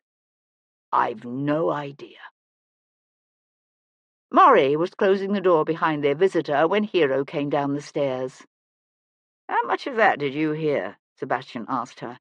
"Enough to be impressed by the extent to which you kept your temper." Sebastian went to pour himself more ale and drank deeply. "Pompous ass. How do you think he learned of your visit to St. James's Square so quickly?" "I could be wrong, but I doubt he heard it from Kate, which means Forbes himself must have sent word to his father-in-law." Sebastian nodded. "That's what I was thinking." Hero went to stand at the front window, her gaze on the sun-baked street. "What do you make of his tale of Hayes hiring someone to burgle his father's house?" Sebastian came up beside her as Brownbeck's carriage pulled away from the curb. "I think I need to pay another visit to Chick Lane." Sebastian found the Red Lion's ancient tap room filled with a hot, sweaty, boisterous crowd, and Grace Calhoun focused on filling 6 tankards of ale. "Was wondering when you'd be back," she said, throwing him a quick glance as he walked up. "Oh? Why's that?" Rather than answer, she scooped up all 6 tankards at once and carried them to a table of what looked like highwaymen huddled in the murky depths of the room. When she came back, he said, "Have you seen G?" She scooted behind the bar without even looking at him. "No." "Damn," thought Sebastian. Aloud, he said, "Can you think where he might be hiding?" "No." Sebastian studied the woman's hard, handsome face. "I'm told Hayes befriended a cracksman when he was staying here 18 years ago. He was a right reasonable fellow, Nicholas. Made friends easy, he did." "Did he?" "When he wanted to. I'm told he used this cracksman to break into his father's house. Do you know anything about that?" "Me? Why would I?" "Because I suspect you know your customers better than a vicar knows his parishioners." A gleam of amusement shone in her dark eyes, but she remained silent. Sebastian said, "Is he still around, that cracksman?" "Been a long time. Maybe he's dead. I'd like to talk to him if he isn't." "What makes you think he knows anything?" "I don't know that he does." Grace Calhoun swiped at a pool of some spilled liquid on the surface of the bar with a rag. "Heard tell the owner of them tea gardens got found dead over in Somerstown." Sebastian nodded. "This morning." "What do you think that happened?" "I don't know." She looked up at him. "Don't you? Seems to me you ain't looking for no common cracksman." "I never said I suspected the cracksman of killing Nicholas Hayes. I'm hoping he can tell me more about what happened 18 years ago." Grace Calhoun tossed the rag aside. "There's lots of folks could tell you about what happened 18 years ago." Sebastian watched her turn away to start stacking dirty glasses in a tub. "Were you here that night? The night Hayes killed Chantal de la Rivière?" "He didn't kill her." "So certain?" "I reckon I'm a pretty good judge of a man's character." Sebastian couldn't argue with that. She had to be, to have not only survived but flourished in her business. He said, "Did he come back here that night? After the shooting, I mean." "He did." "And?" "I wanted him to hide." "Where?" Again that faint gleam of amusement that was there and then gone. "We've places." Sebastian had heard about the Red Lion's places, secret doors and false walls, and hidden passages that enabled those wanted by the authorities to simply disappear. But he wouldn't do it. "No. Said he hadn't done nothing wrong. Said he wasn't going to hide like he had." "How was he caught?" "His cousin, him that's now the Earl of Seaforth, he told on him. Constables picked Nick up near Smithfield Market." "Nick?" noted Sebastian. Aloud, he said, "Seaforth betrayed him." "That's right. Only he weren't the Earl of Seaforth then. He was just Mr. Ethan Hayes." son of a younger son and looking at a humdrum life spent as a simple barrister. But he's sure enough an earl now, ain't he? Chapter 21. Ethan Hayes, the 3rd Earl of Seaforth, sat sipping a glass of fine brandy in the reading room of White's, his eyes narrowed in a squint as he leafed through the latest copy of an arch-Tory publication called The Anti-Jacobin Review. Sebastian settled in the red bucket chair beside him and said, "Good evening."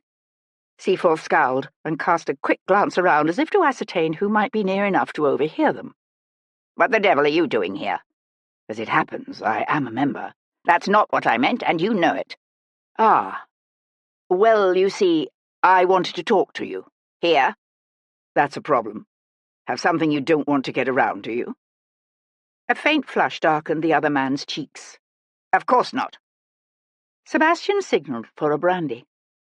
"I'm trying to get a better picture of what happened 18 years ago, when Nicholas Hayes was accused of killing Chantal de la Rivière." "He wasn't simply accused of killing her. He did kill her." "So certain." "He was convicted." "Innocent men have been found guilty before." "Not this time." "You didn't know Nicholas?" "I did." Sebastian settled more comfortably in his seat. "So tell me about him." Seaforth continued to hold his journal open in both hands, in a not-too-subtle expression of his attitude toward this interruption. "What is there to tell? He was wild and reckless to a fault, quick-tempered and heedless of all conventions and norms, and utterly lacking in either the virtues of his class or any semblance of Christian morality." "Is that why you informed on him?" Seaforth was silent, his nostrils flaring on a quick intake of air. Then he said, "Who told you that?" "So you did, didn't you? How did you even know where he was?" "Crispin had told me some months before. Not the exact inn, but that it was near Smithfield Market. That was enough." "Your cousin Crispin must not have known you well." "What is that supposed to mean?" Rather than answer, Sebastian said, "I understand Crispin and Nicholas were close." "They were." "How long before Chantal de la Rivière's murder did Crispin die?" "A day or two. Something like that. Why?" "He drowned." "That's right." "In the Thames?" "Yes." "What was he like?" "Crispin? Nothing like Nicholas, if that's what you're thinking." "Yet they were close." "They were." "I could never understand it. Crispin was everything Nicholas wasn't, sober and responsible and upright in every way." "I'm told Nicholas was planning a military career." "He was, yes. He was always army mad from the time we were boys. From the sound of things, I suspect he'd have made a fine officer." Seaforth stared at him. "You can't be serious." "But I am." Seaforth shook his head and reached to take a sip of his brandy. Sebastian said, "Tell me about the older brother, Lucas. I take it he and Nicholas were not close." "No. But then there were 8 or 9 years between them, and Lucas was always sickly. If I remember correctly, by that time he was virtually bedridden." "He died when?" 10 or 12 years ago, at least. Before his father." "He never married?" "No. To be honest, no one expected him to live as long as he did. Consumption, you know." "So at the time you informed on your cousin Nicholas, his eldest brother was known to be dying, and the second brother was already dead." Seaforth stiffened. "I take leave to tell you I resent the implication of that statement."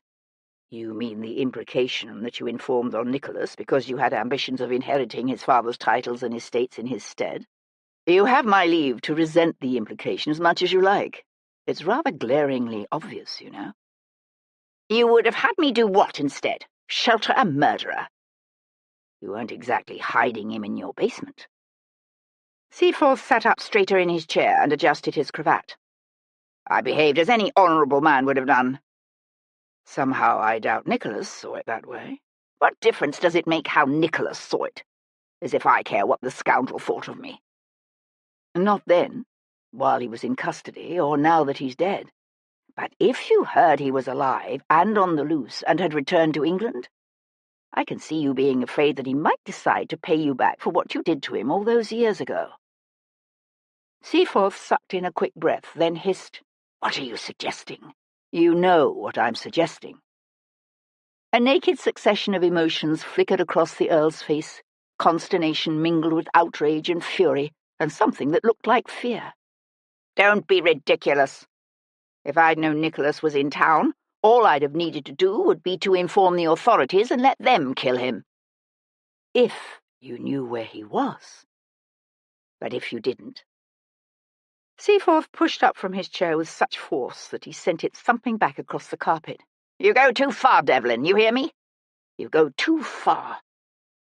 Sebastian rose slowly to his feet, his hands curled loosely at his sides. "Believe me, I've only just begun."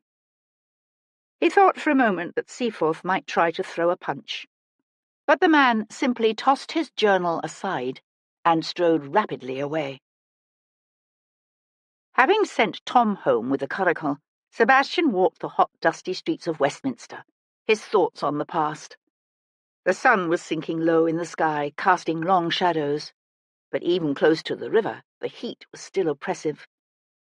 He couldn't stop thinking about the man Nicholas Hayes had once been, an earl's youngest son, army-mad, reckless, headstrong, and passionate. A man much like Sebastian himself.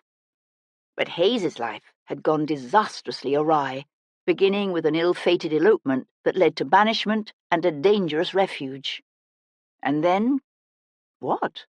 Theft? Attempted rape? Murder? Sebastian found himself doubting it all.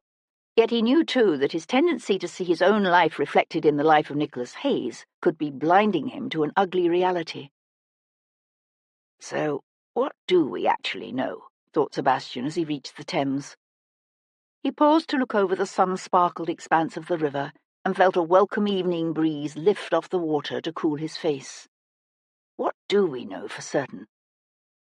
The truth was, they knew almost nothing about the man found dead up in Somers Town, except that he'd spent 3 miserable years as a convict before using a rock to obliterate the features of a corpse and stealing its identity to escape the living hell to which he'd been condemned.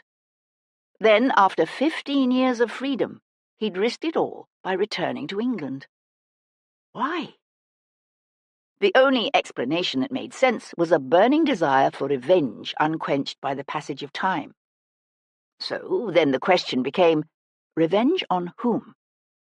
His cousin, the new Earl of Seaforth, for betraying him to the authorities and appropriating the inheritance that should by rights have been his. The Count de Compin, particularly if the Frenchman had lied about the circumstances surrounding his wife's death. Who else? Theo Brownbeck, for refusing to allow Hayes to marry his daughter? Also possible, Sebastian decided, although that seemed more of a stretch. So, La Riviere and Seaforth and possibly Brownbeck. But as he stared off across the darkening waters of the river, Sebastian found his thoughts returning to the flintlock pistol he'd found lying at the bottom of the sea trunk in the Red Lion. If Nicholas Hayes had been planning to meet either La Riviere or Seaforth that night in Pennington's tea gardens, surely he would have taken the pistol with him. So why hadn't he? The obvious explanation was that he'd gone to the gardens that night planning to meet someone else. So, who? Who? Chapter 22. Someone was following him again. Sebastian became aware of the man's persistent presence as he walked up Cockspur Street toward home. The light was fading slowly from the sky, casting the street into deep purple shadow. The breeze from the river was growing stronger, flickering the flames of the recently lit street lamps and scuttling a loose playbill along the gutter. When Sebastian paused to gaze into a pastry shop's window, the following footsteps stopped. When he walked on, the footsteps started up again, carefully matching Sebastian's speed. He caught a glimpse of the man as he crossed Piccadilly, a middle-aged tradesman by the looks of him, in a shabby corduroy coat and greasy waistcoat. They continued up Berkeley Street to the square, then Davies. Whistling softly, Sebastian abruptly turned into the narrow entrance to John Street and flattened himself against the brick wall of the corner shop. The unknown shadow was perhaps 15 steps behind him. Sebastian could hear the man pick up his pace, lest he lose his quarry. He came around the corner quickly, A man with several days' worth of grizzled beard on his face and the pasty flesh and bloodshot eyes of someone who spends too much time in gin shops. Stepping away from the wall, Sebastian grabbed the man by the arm and shoulder to swing him around and slamming face first against the bricks. "Holy hell!" yelped the man, his head craning around sideways, eyes wide, as he attempted to see who'd grabbed him. "What do you want to go and do that for?" Sebastian tightened his hold on the man's arm and bent it back at an awkward angle. "You're following me." "Oi, that hurts, it does." "Why are you following me?" "She said you wanted to talk to me. Never said nothing about you maybe manhandling me." Who? Who said I wanted to talk to you?" "Miss Grace." "Grace Calhoun sent you?" "Aye. Said you wanted to know about the knob that got shifted off to Botany Bay back in '96.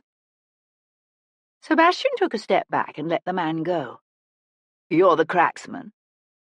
The man turned cautiously to face him, then set about straightening his clothes with a calm dignity. "Not any more? Can't hold it against a fellow what he did in his salad days, now, can you?" "And what do you do now?" "Want me a dolly shop in Cheapside, I do. Down by St Mary le Bow." A dolly shop was ostensibly a pawn shop, but most dolly shop owners were also to some extent fences. "So you've graduated from theft to receiving, have you?" The man looked affronted. "Me? Nah, never."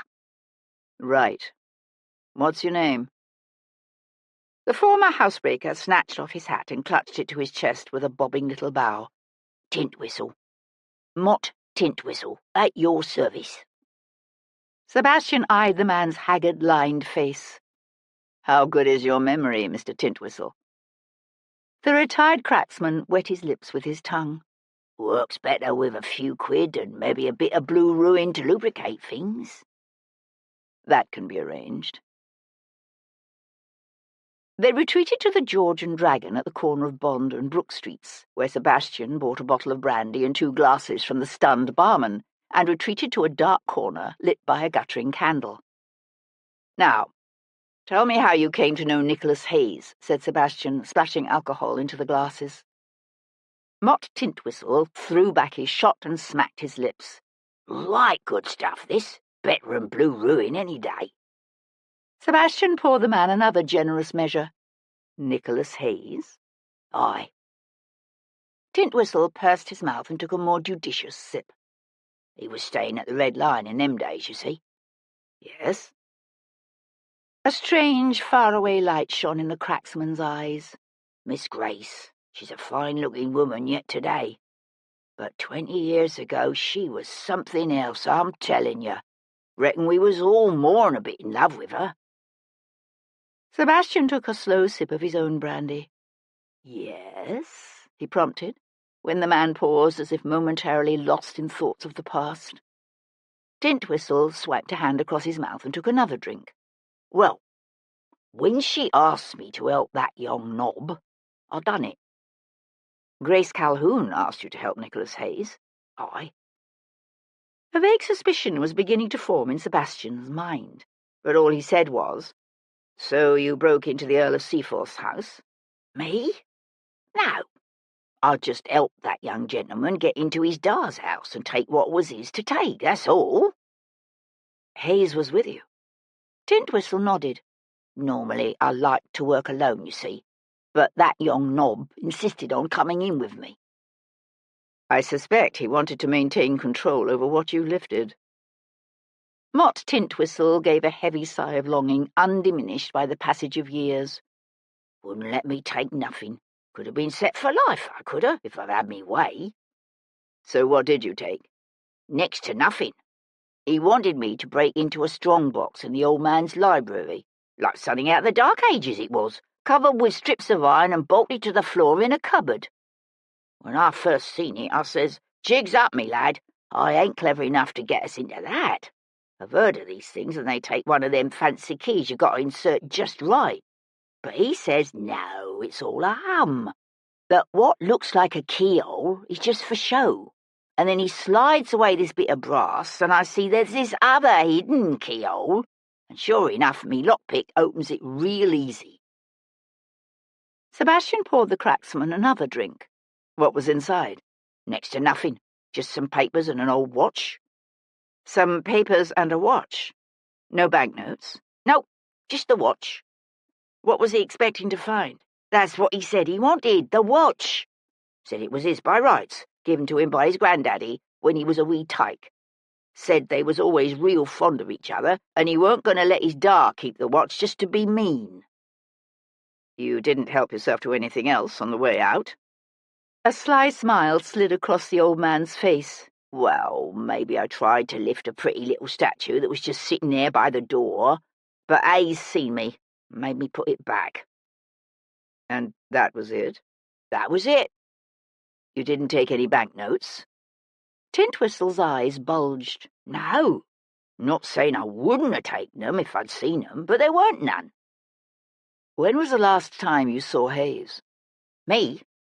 Come into the shop just this last week, he did. He did? Aye, maybe Tuesday or Wednesday. Alone? Well, he had a little nipper with him. Can't remember the lad's name. Real quiet and polite he was. Do you know where the boy is now? Tintwistle gave him a blank look. Nah, why would I? The child is missing. Don't know nothing about that. Why did Hayes come to see you? Tintwistle looked vaguely affronted. What do you think? That a fella can't stop by to see an old friend? I was under the impression yours was more of a business relationship than a friendship. Well, that just goes to show what you know, don't it? Tried to help him, I did, when the constables jumped him in Smithfield that day. Weren't no use, of course, but he come by to thank me for it anyway. I've heard that Hayes's cousin Ethan told the authorities to look for him in Smithfield. That's right. Did Hayes know that? Sure enough did. Saw he'd kill the man, too, if never he got the chance. He did? Course he did. Who wouldn't? He told you, when he came to your shop, that he was planning to kill Seaforth. What? Nah. I'm talking about what he said all them years ago when they was going to hang him. So the only reason Hayes came to see you at your dolly shop was to thank you for trying to help him 18 years ago? That's right. Did you see him again? Why would I? Which wasn't, Sebastian noted, precisely the same as saying no. He reached for the bottle and topped up the man's glass.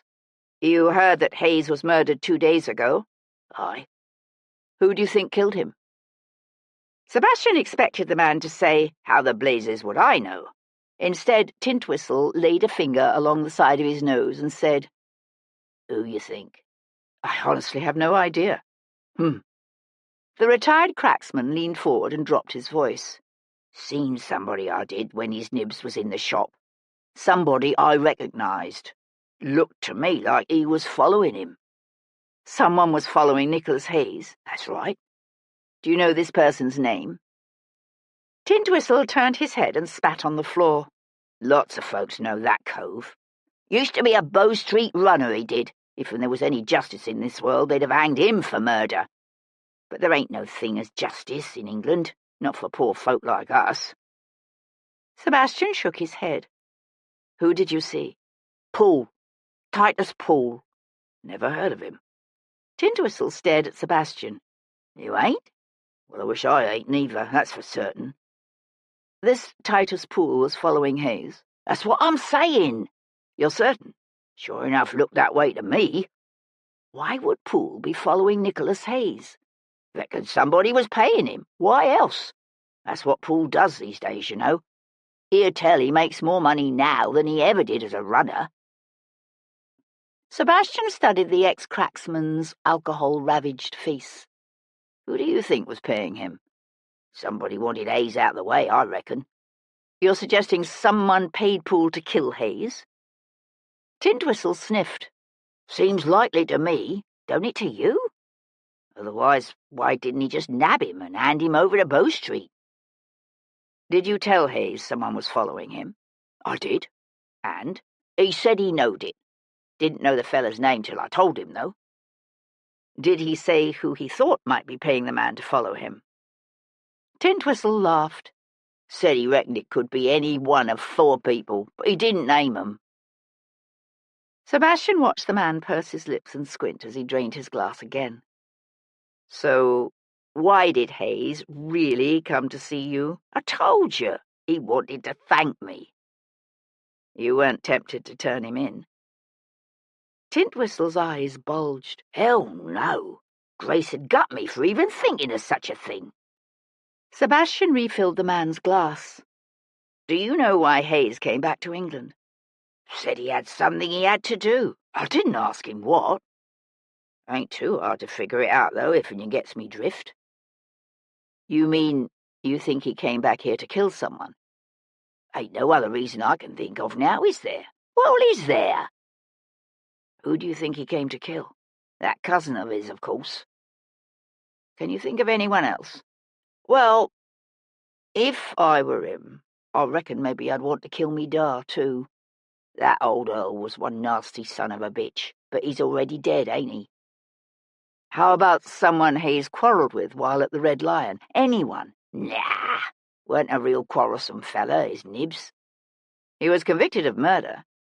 Yeah, well, sometimes things happen different from what we expect 'em to. Tintwistle emptied his glass again and squinted at the brandy bottle. Anything left in there? 4 men, said Hero, after Sebastian relayed the conversation to her when they were alone after dinner. Hayes told Tintwistle any one of 4 men could have hired the ex-runner to follow him?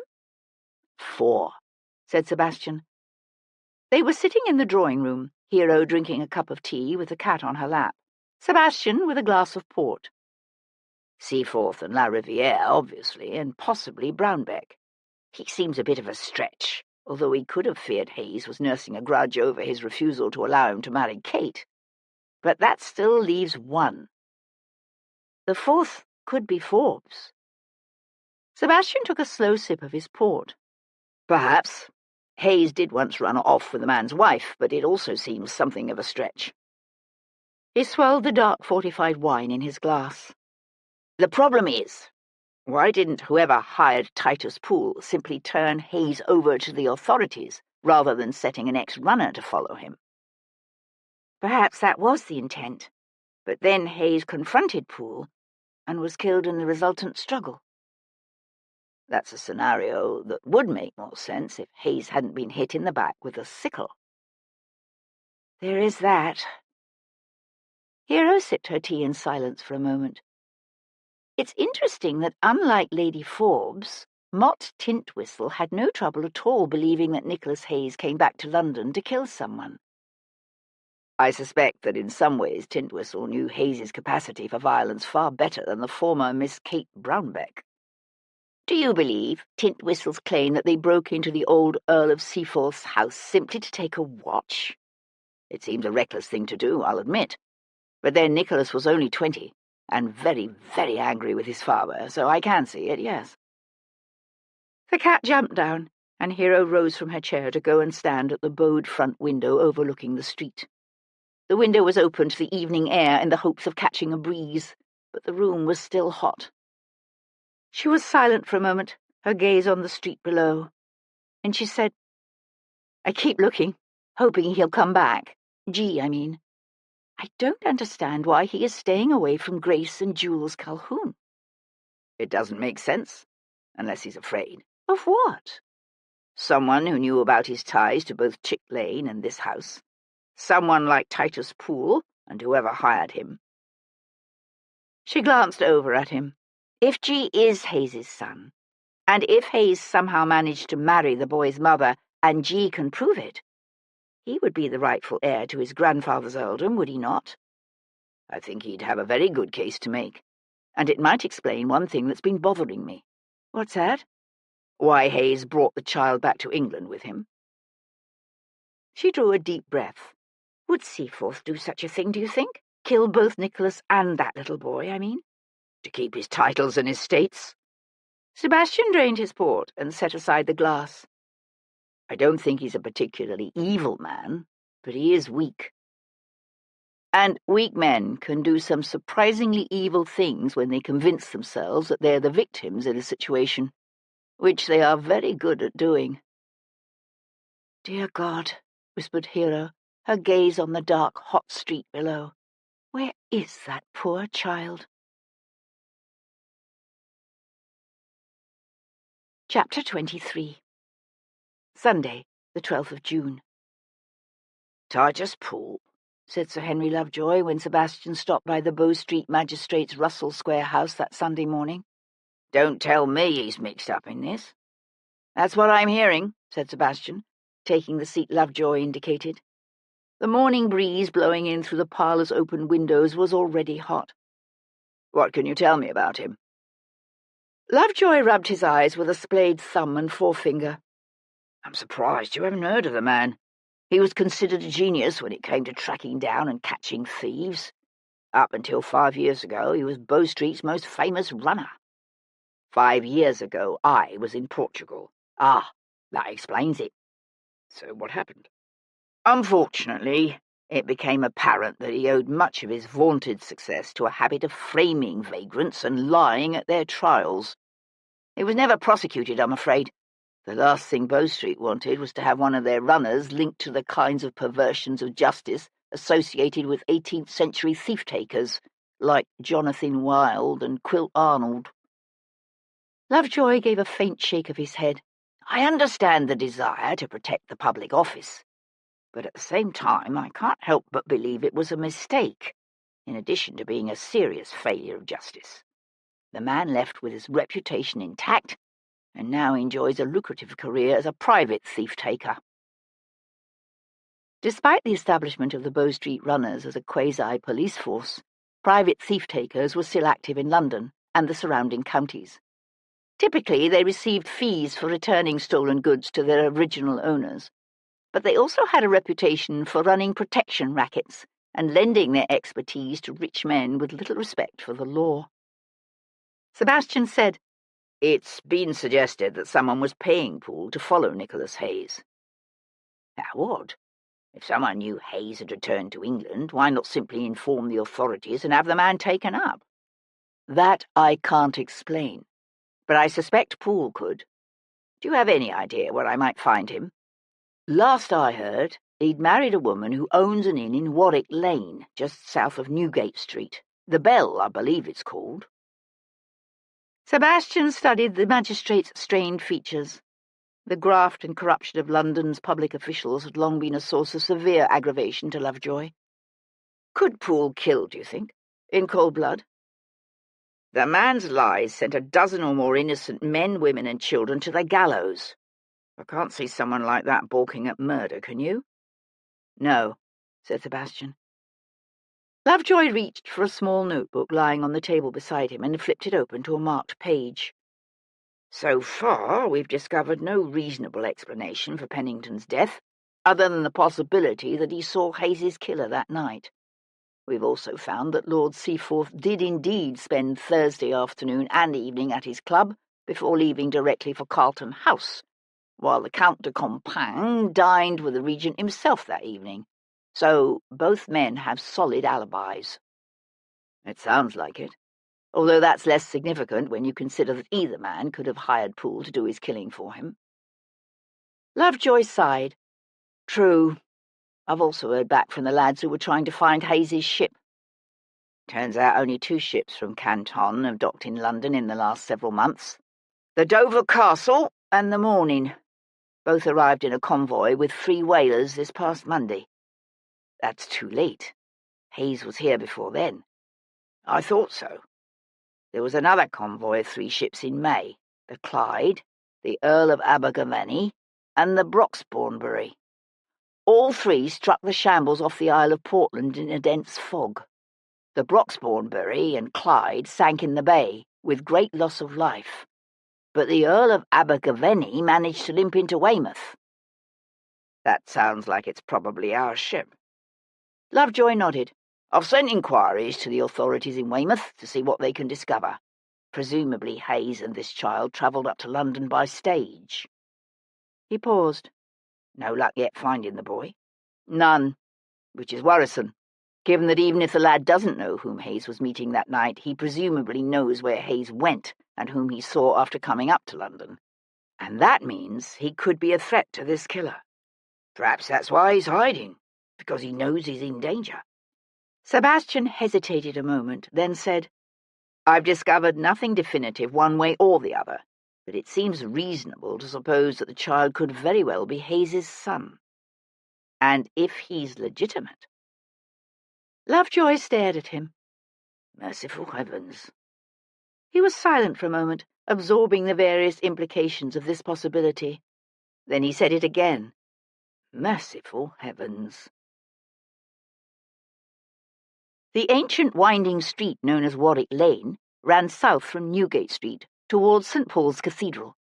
Dominated by the fine octagonal dome of Wren's famous Royal College of Physicians, this was an area frequented by booksellers from Paternoster Row, and busy with traffic going to and from the Warwick Arms, a famous coaching inn. But the looming nearby presence of Newgate Prison and the law courts of the Old Bailey cast something of a pall over the district. That, and the pervasive stench of raw meat from Newgate Market.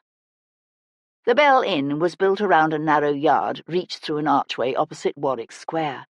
Dating to the time of Charles II, it was a small but reasonably respectable hostelry, with stables that stretched along the yard's eastern side. Titus Poole himself was in the yard, talking to a coalmonger, when Sebastian walked up to him. A balding man in his late 30s, the former Bow Street runner was a good 4 inches taller than Sebastian and big-boned, with a slab-like face and small dark eyes that narrowed at Sebastian's approach. "I know who you are," said Poole, turning away from the coalman. "You're that Viscount Devlin, ain't it?" "That's right. You're Titus Poole." Poole used his tongue to poke at the wad of chewing tobacco distending one cheek. "And if I am?" "I'd like to know how you came to be following Nicholas Hayes." "What makes you think I was?" "You were seen." "Ah." Poole shifted the tobacco from one cheek to the other. "Just so happens I spotted him in Smithfield Market. Thought I recognised him, so I followed him." "Why not simply notify the authorities?" "I wasn't sure it was him." "No?" "No."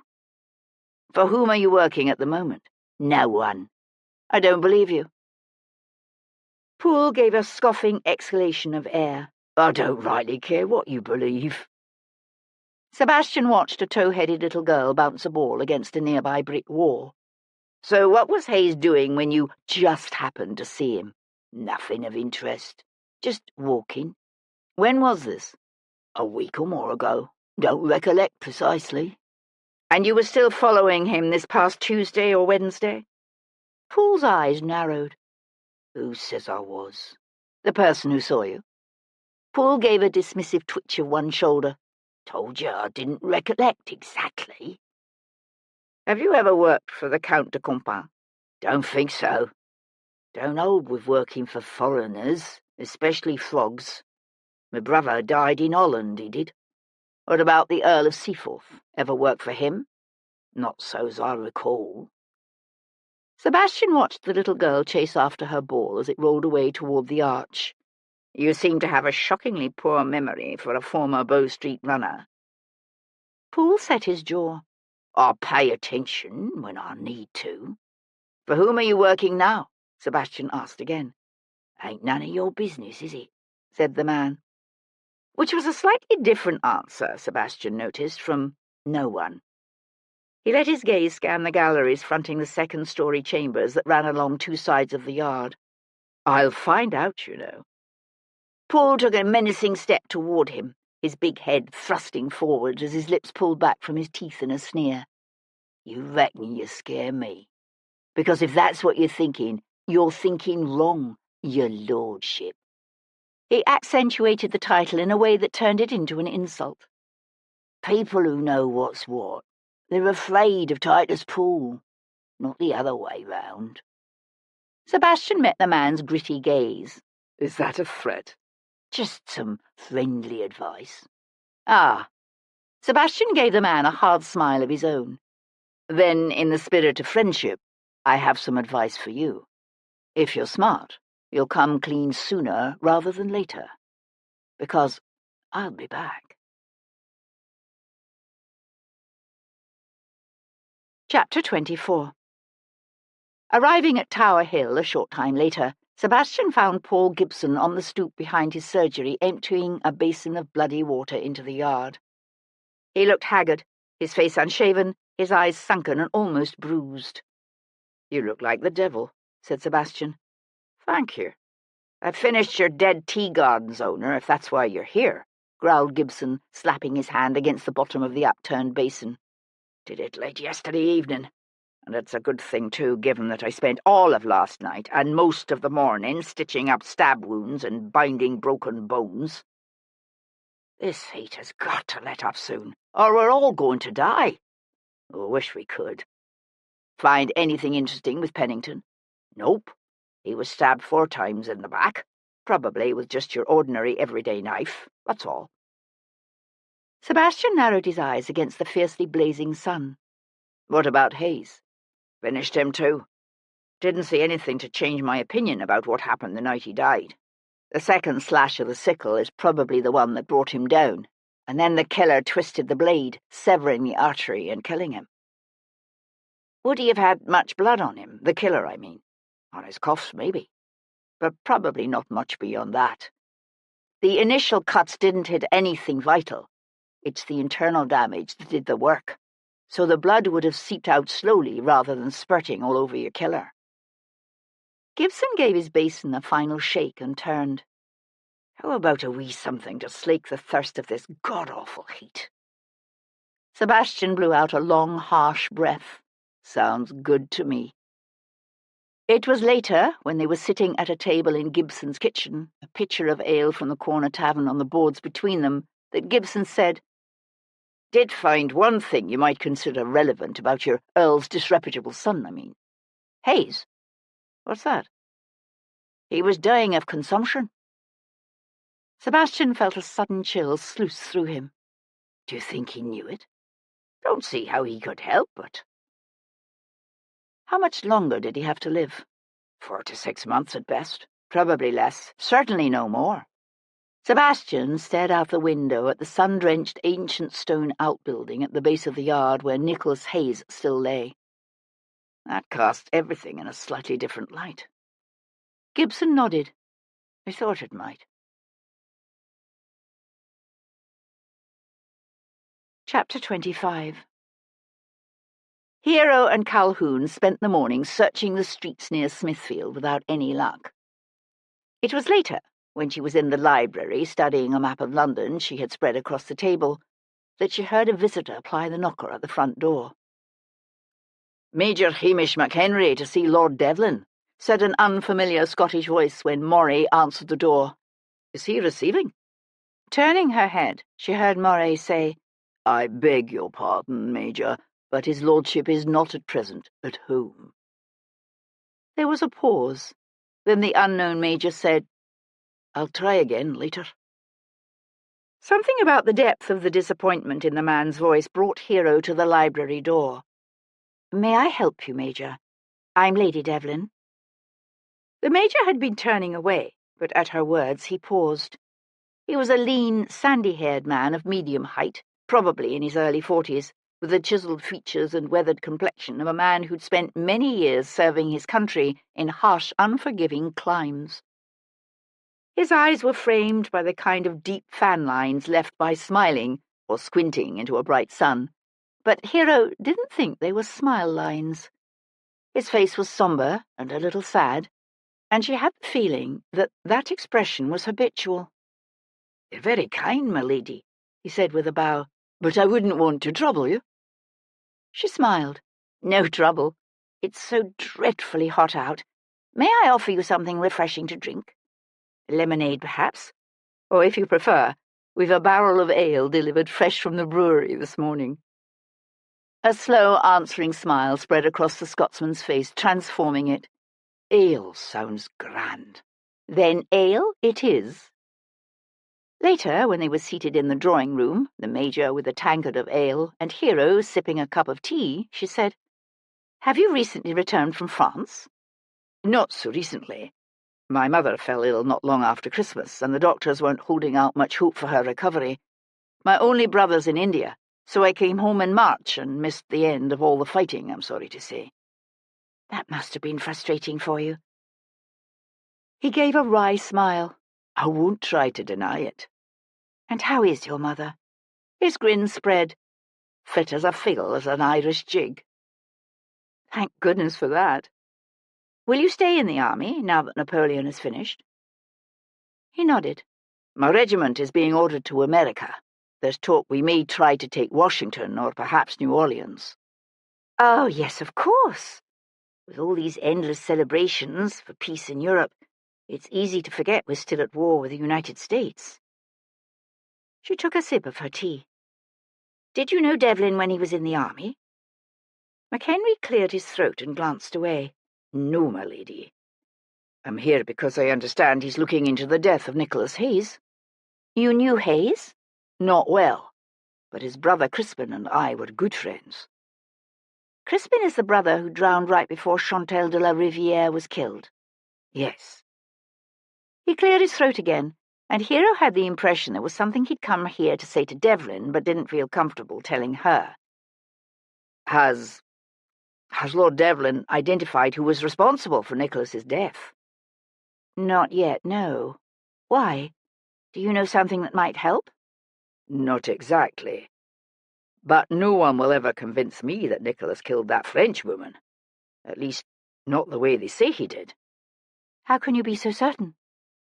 Because he was never in love with her. He blamed her for Crispin killing himself. Hero's teacup rattled in its saucer. Crispin Hayes committed suicide? Yes. You didn't know? No. The Major nodded. Threw himself off London Bridge. His father, the Earl, managed to get the coroner to rule it an accident. But it wasn't. But why? Why did he kill himself? To Hero's surprise, a faint flush rose to the Major's cheeks. I don't think anyone ever knew precisely. He cast a quick glance at the clock on the mantel and set aside his tankard. I've imposed on your generous hospitality far too long. He rose to his feet. Thank you for the much-needed refreshment. She rose with him. I'll tell Devlin you called. Thank you. I'll be staying with my mother in Lower Sloane Street until my regiment is ready to sail. Hero walked with him to the top of the stairs. Do you have any idea why Nicholas Hayes would risk his life by coming back to England? I'm thinking there must have been something he felt he'd left unfinished. A wrong that needed righting. Or a man who needed killing, suggested Hero. The bluntness of her words obviously shocked him, but after a moment he gave a curt nod and said, Or a man who needed killing. Devlin came in some 5 minutes later, hot, dusty, and calling for ale. Suicide, he said when Hero told him of Major McHenry's strange visit. Crispin Hayes killed himself? Why the bloody hell didn't Calhoun tell me that, or Seaforth? All he said was that Crispin drowned. Perhaps Seaforth was too ashamed to admit that his cousin killed himself. I doubt it. He wasn't too ashamed to talk freely about all of his cousin Nicholas's sins. Devlin took a long, deep drink of his ale. Why do you think McHenry came today? I could be wrong, but I have the impression there was something he wanted to tell you, something he didn't feel comfortable saying to me. Devlin refilled his tankard and went to stand at the front window, his gaze on the heat-blasted street. What he told you was explosive enough. Hero was quiet for a moment, watching him. Gibson is quite certain Hayes was dying of consumption? Yes. I suppose that helps explain why he risked his life by coming back to London now after all those years of freedom. He knew he was dying, so he didn't care if he was caught or not. Seems likely, doesn't it? Do you think he came back to kill Gilbert Christophe de la Rivière? Either La Rivière or Seaforth, or maybe both. Nicholas told Mott Tintwhistle that any one of 4 men could have hired Titus Poole to follow him. Seaforth and La Rivière are obviously 2, and either Brownbeck or Forbes could be the 3rd. But what about Hamish McHenry as the 4th? Devlin glanced over at her. Why would Hayes want to kill his brother's good friend? I don't know, but it might explain why McHenry came here today, wanting to talk to you. Sebastian drained his tankard and set it aside. I think I need to have a long talk with your Major. Chapter 26. G was hungry, tired, and afraid. The few coins Hayes had left with the child on that dreadful evening had disappeared unbelievably quickly. After a night spent huddled in the doorway of an old church with no dinner and no breakfast, G knew something had to be done. And though it hurt even to think about it, the child eventually came to the conclusion there was only one thing to do: pawn Hayes's watch. Hayes had told G once about the old watch given to him by his grandfather, and about the jeering soldier who had taken it from him on the ship to Botany Bay. The first thing Hayes had bought after arriving in Canton was the watch G now had, and it was the only thing the child still possessed that had belonged to him. But if there was an alternative to selling it to a pawn shop, G couldn't see it. G knew about pawn shops because Hayes had explained them to the child before they went to visit his friend, Mott Tintwhistle. G thought about taking the watch to Tintwhistle himself, but then the child remembered that Titus Poole knew about Tintwhistle, and G was trying to stay away from any place Poole knew about, or might know about. In the end, the child selected a pawn shop near the enormous white temple Hayes had called St. Paul's. The shop was a narrow, musty place, jammed with everything from carpenter's tools and battered saucepans to fraying corsets and old carpet squares. In a corner near the counter, half buried beneath a dusty pile of fans, G even spotted what looked like an old Chinese bamboo flute. "Help you there, lad?" said the wizened man behind the counter when G hesitated to approach him. "If you're here just to drawl, or if you're thinking about maybe trying to lift something, you can just turn around and git." The old man reminded G of the ancient withered peasant who used to sell chicken feet in the market in Canton. He was short and skeletally thin, his skin grey and wrinkled like old parchment, the whites of his lashless eyes yellow. He had that old man smell, and his shop reeked of dust and decay and damp. Taking a step forward, G laid the watch on the counter and said, "What will you give me for this, sir?" The old man looked at the watch, then at G. "Where the hell did you get that, your lordship?" "Canton," said G. The lordship reference made no sense at all. "Oh, you did you? And where might that be?" "In the east." Too late, G suspected that burst of honesty about Canton was a mistake. "Oh, sure it ain't in the west?" "No, sir. It's in the east," said G, not understanding the implications of the man's question. "Who'd you steal the watch from, then?" "I did not steal it." "Sure you didn't." The man picked up the watch and held it to his ear to listen to the tick. "It runs perfectly fine," said G, watching him. The old man's lips pulled back into a nearly toothless grin. "Oh, it does it? Perfectly fine. Not real good, mind you, but perfectly fine, you say?" G had the sense that they were holding two entirely different conversations, and the old man was the only one who understood both. He said, "I'll give you a shilling for it." G stared at him. "But it's worth at least £10. I know because I priced comparable items in the shops before I came here." "So you priced comparable items, did you? Well, it may be worth £10 in the shop new, but it ain't new now, is it? For all I know, it could stop running in an hour, or whoever you lifted it off could walk in here this afternoon and claim it. And then I'd be out me shilling now, wouldn't I?" "I did not steal this watch." "Sure you didn't, lad."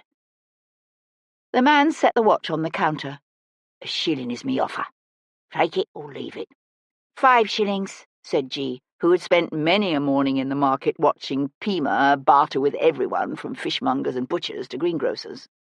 The old man snorted. 2. 2.5. And the bamboo flute there by the fans, if it plays." The old man turned to stare at the instrument with an expression that told G he'd forgotten it was even there. "That? Does it play?" He extricated the flute from the jumble of other items and handed it to G. "You tell me." The disa was old and worn, the scarlet silk thread wrapping the bamboo dark with age, the tassel bedraggled. But it had once been a fine instrument. The protective ferules were of jade, and G couldn't help but wonder what it was doing here in this wretched dolly shop so far from China. The child was afraid that the demo might be cracked or even missing, but when G sounded a tentative note, it hummed pure and true. At first G played with a soft breath attack, and the tone was peaceful, floating. Then the child quickened, and the flute responded, the sound becoming sprightly and ethereal. For a moment G was lost in the music, lost in a sound that spoke of plum blossoms and nightingales and trickling water. The sounds of home. Then an awareness of time and place returned, and G lowered the flute. G drew a breath. It still plays. The old man was staring at G with a stillness that the child couldn't read, for the people in this land were too strange, their ways too different. Then he cleared his throat and reached to close his hand around the watch. Right then, 2.5 shillings and the flute. It's a deal. Chapter 27. Major Hamish McHenry was not an easy man to find. Sebastian went first to Lower Sloane Street, an area of modest but respectable brick row houses with white-painted double-hung windows and small front gardens filled with colourful splashes of roses and foxgloves and lilies. He found Mrs. McHenry puttering about her rose bushes with a basket hooked over one arm and a pair of secateurs in hand. She was a small, white-haired woman, probably in her late 60s or early 70s, dressed in a black stuff morning gown and a wide-brimmed straw hat that threw a hatched pattern of light and shade across her plump face. When Sebastian introduced himself and asked after her son, her soft brown eyes crinkled with her smile. "I'm afraid you've just missed him, my lord," she said, with a lilting Scottish burr. "He was here for a bit, and then went off again. Said something about meeting his mates for a pint, although he didn't say where. You might try the Scarlet Man in Cockspur Street. I hear all the officers go there these days, although when my George was alive, they were always at the Bedford Arms." "Your husband was in the army as well, Mrs. McHenry." "Royal Marines," she said proudly. "Lieutenant Colonel George McHenry. Served from India to Gibraltar to America, he did. Can't believe my Hamish will be going back there now to fight another war. To America, I mean. After all these years." "When does his regiment sail?" "Soon, they say." Sebastian watched her snip a spent bloom and place it in her basket. "Did you know Crispin Hayes?" Her gaze flew to his, then slid away as her smile faltered. "I didn't, no. My George and I were living in Plymouth in those days. And now they're saying his brother is dead, too." She turned to snip at another bush. "Shall I tell Hamish you're looking for him?" "Yes, please," said Sebastian with a bow. "Thank you for your time." She nodded, her smile once more firmly in place, but he was aware of her watching him as he walked away, the sun hard on her face and her secateurs slack in her hand. Sebastian checked the Scarlet Man, the Bedford Arms, and several other pubs and coffee houses popular with military men, all without any luck. Giving up on the Major, he went in search of the 3rd Earl of Seaforth. With its classical facade, gleaming black-painted door, and neat rows of silk-swagged windows, Ethan Hayes's elegant townhouse in North Audley Street was virtually indistinguishable from the other impressive residences in the street, a monument to its owner's wealth and status. But Sebastian found himself pausing at the top of the steps as he reached for the knocker. Once, this house, like the Irish estates and titles that went with it, had belonged to a man whose 3 sons were now dead.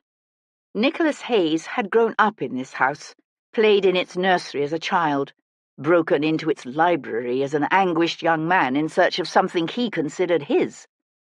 Had his ghost haunted the current Earl all these years, troubling his conscience and dimming his pleasure in the enjoyment of what should never have been his? Somehow, Sebastian doubted it. Men like Seaforth always managed to find excuses for their own worst behaviour, even as they loudly condemned the slightest transgressions committed by others. Pushing the thought away, Sebastian let the knocker fall. It was close enough to the fashionable dinner hour that Sebastian wouldn't have been surprised to be told that the Earl was already dressing. but Seaforth simply directed his butler to show Sebastian up to his dressing room. Attended by a fussy, middle-aged valet, Seaforth stood in the centre of the room, clad only in a long, open-neck shirt and drawers. His bare calves were pasty white and skinny, despite the small pot-belly that showed against the loose folds of his shirt. He dismissed his valet with a nod and said, "This is getting tiresome, you know. I only agreed to see you because I wouldn't put it past you to follow me to my dinner engagement and harangue me there." Sebastian closed the door behind the valet and leaned back against it. "Acute of you." The Earl reached for a pair of formal black breeches and pulled them on. "What do you want now?" "I was wondering why you didn't tell me that Crispin Hayes killed himself." "I thought I did." "No, you told me he drowned." Seaforth buttoned the breeches, then smoothed on white silk stockings and pushed his feet into diamond-buckled shoes. "I suppose some people do fall into the Thames and drown by accident, but there can't be many." "So why did he kill himself?" Seaforth selected one of the neatly pressed cravats laid ready by his valet and turned toward the mirror.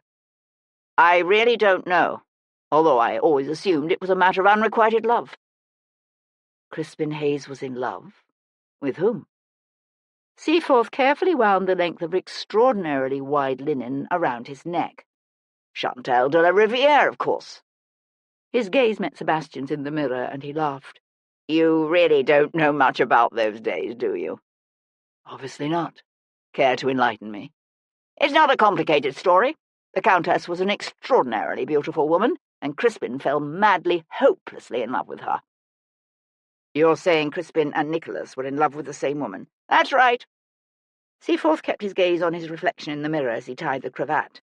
"To tell the truth, I've sometimes wondered if perhaps Crispin's death wasn't actually a suicide." "Meaning what?" "Well, given what we now know about Nicholas, I wouldn't be surprised if he simply pushed his brother off the bridge in a fit of jealousy. Would you?" Watching this smirking, condescending man calmly tie his cravat in the dressing-room of the house that had come to him only through his betrayal of his cousin, Sebastian felt a wave of revulsion so intense that it was a struggle to keep his voice even. "You're suggesting Nicholas had a reason to be jealous of his brother? Why? Did the Countess favour Crispin?" "That I wouldn't know." Sebastian studied the other man's self-satisfied, smug face. "Are you familiar with a man named Titus Poole?" Seaforth kept his gaze on his reflection in the mirror as he smoothed the folds of his cravat. "Poole? No, sorry, never heard of him. Why do you ask?"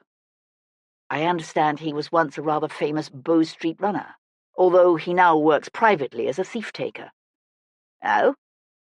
Seaforth swung away from the mirror to reach for his white silk waistcoat. "I'm afraid I don't keep up with such people. What has he to do with anything?" "He was seen following Nicholas shortly before he was murdered, and it's been suggested that someone had hired the man. You don't know anything about that?" Seaforth tried to tuck his chin against his chest so he could see to work the waistcoat's buttons, but given the exorbitant width of his cravat, it wasn't easy. "Of course not. How could I?" "You didn't hire him?"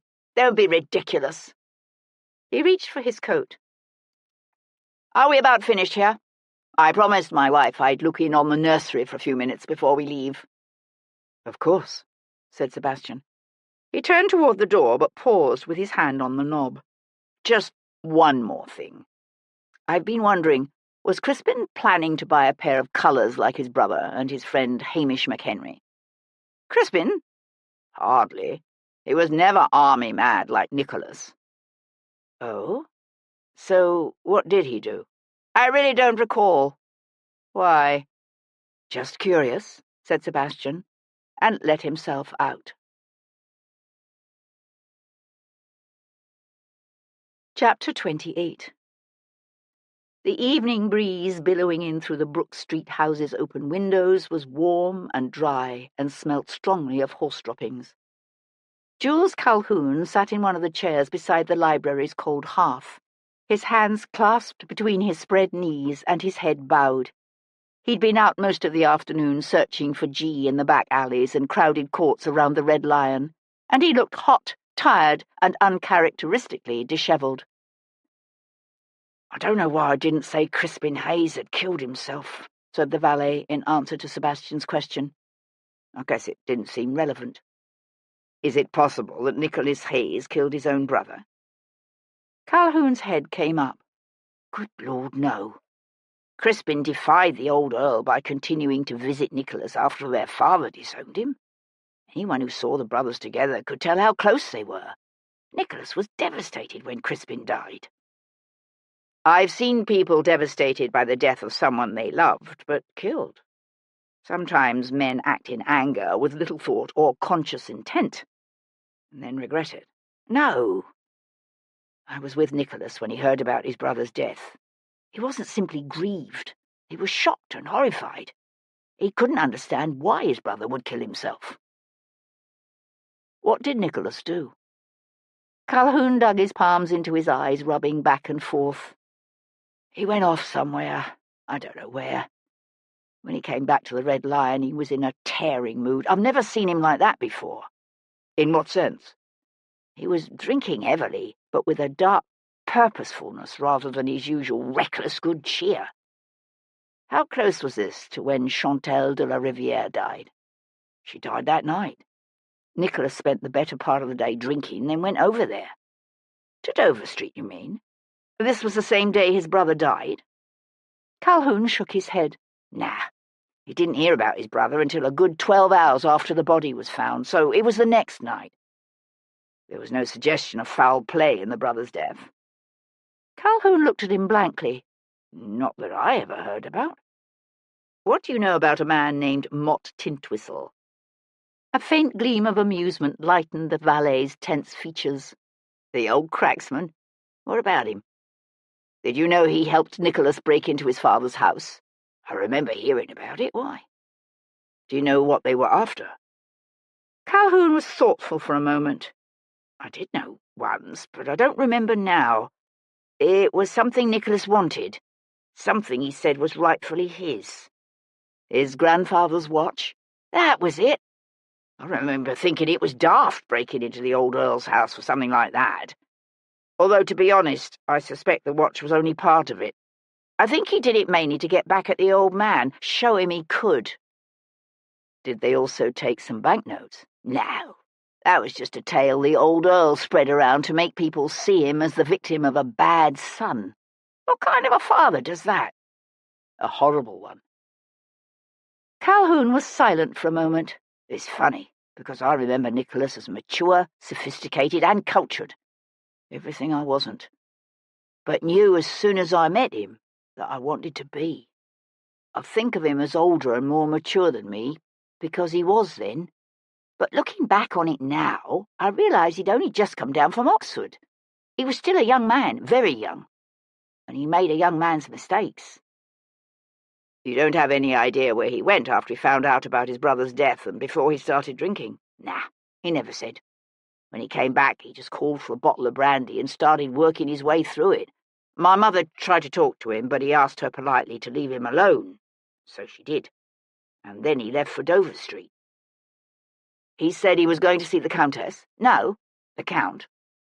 Did he say what he was planning to do? He said somebody had to stop those bastards, and it might as well be him.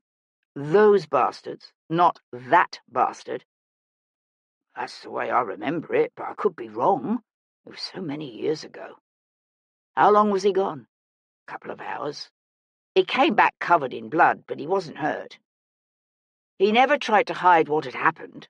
Told my mother he and the Count had struggled over the gun, and it went off, grazing La Rivière's forehead, but killing his wife. Whose gun was it?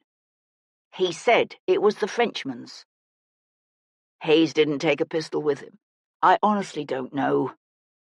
Calhoun thrust up abruptly and went to stand at the open window, his gaze on the darkening street now thick with the carriages of Mayfair's wealthy residents on their way to their evening's entertainments. If Hayes was drunk, said Sebastian, watching him, he might not have remembered exactly what happened. He wasn't that drunk. He could hold his liquor like nobody I'd ever seen, until I met you. Sebastian studied the taut, tired profile of the man at the window. Did you know Hayes was dying of consumption when he came back to England? Calhoun swung to face him. No. You're certain? Sebastian nodded. He didn't give any indication? No. I mean, I remember him coughing badly, but he said it was nothing. I asked why the hell he'd come back, and all he'd say was that there was something he needed to do. I told him he was daft, that nothing was worth dying for. And he said, this is. But you've no idea what he was talking about. No. Did the boy say anything? Nothing about why they were in London. How good is the lad's English? A smile lighted the valet's eyes. As good as yours, my lord. Plop him down in Eton or Winchester or the court of St. James's, for that matter, and he'd sound right at home. Even if he didn't stand out for anything else, you'd think a ragged lad living on the streets who sounds like a lordling would be remembered. A clock tower in the distance began to toll the hour, the dull chimes ringing out over the rattle of the harness and the clatter of hoofbeats and iron-rimmed wheels on cobblestones. Calhoun glanced again toward the yawning darkness of the open window. I can't believe we still haven't found him. Where could he be? Any chance your mother could be hiding him? A faint suggestion of colour rose high on the valet's prominent cheekbones. No. I asked her, when she told me you'd figured out Hayes had been staying with her. He paused, then added, I honestly hadn't known about that, my lord. I never thought that you did. Calhoun nodded. She said the boy went off with Hayes the afternoon of the murder and never came back. Hayes didn't tell you anything at all about the child, only that he'd come from Canton with him. Did he tell you much about his life in China? He told me about the Hong merchant he worked with and how strange he found everything at first. He said their culture was so different it took him a long time to adjust. He said that in many ways it was more cruel than ours, but there were some ways in which he thought it was better, and the longer he lived there, the more respect he came to have for their religion. Sebastian thought about the Buddhist prayer beads left curled up beside the portrait of a smiling Chinese woman.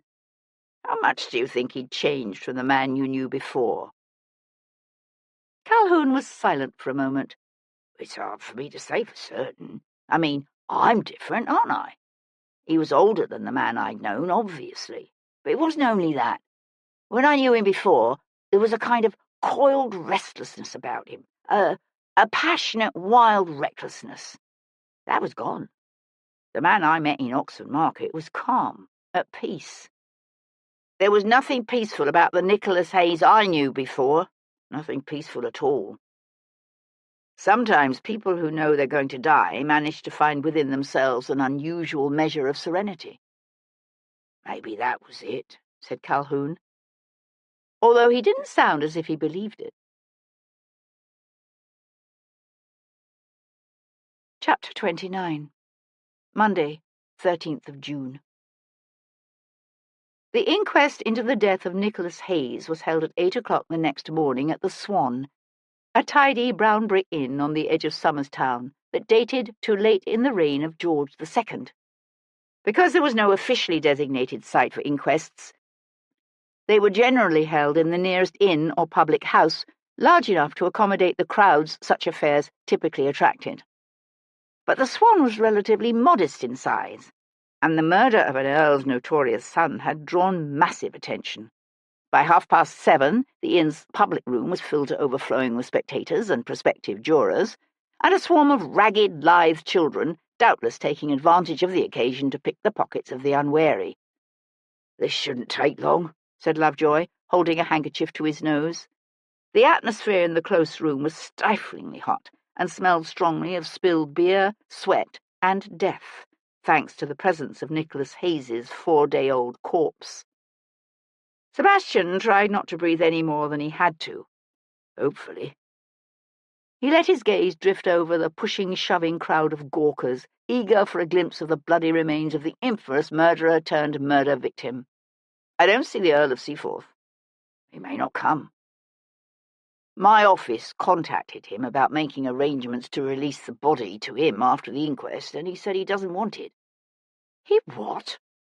Lovejoy nodded. He says we can dump the remains in the parish's poor hole for all he cares, which is what it looks like we'll be doing. Sebastian felt a wave of revulsion pass over him. No, if Seaforth won't give his cousin a decent burial, then release the body to me.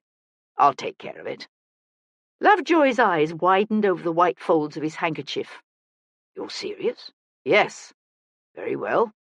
Lovejoy's gaze shifted to the door, where a debonair, exquisitely dressed older Frenchman was quietly slipping in through the crowd.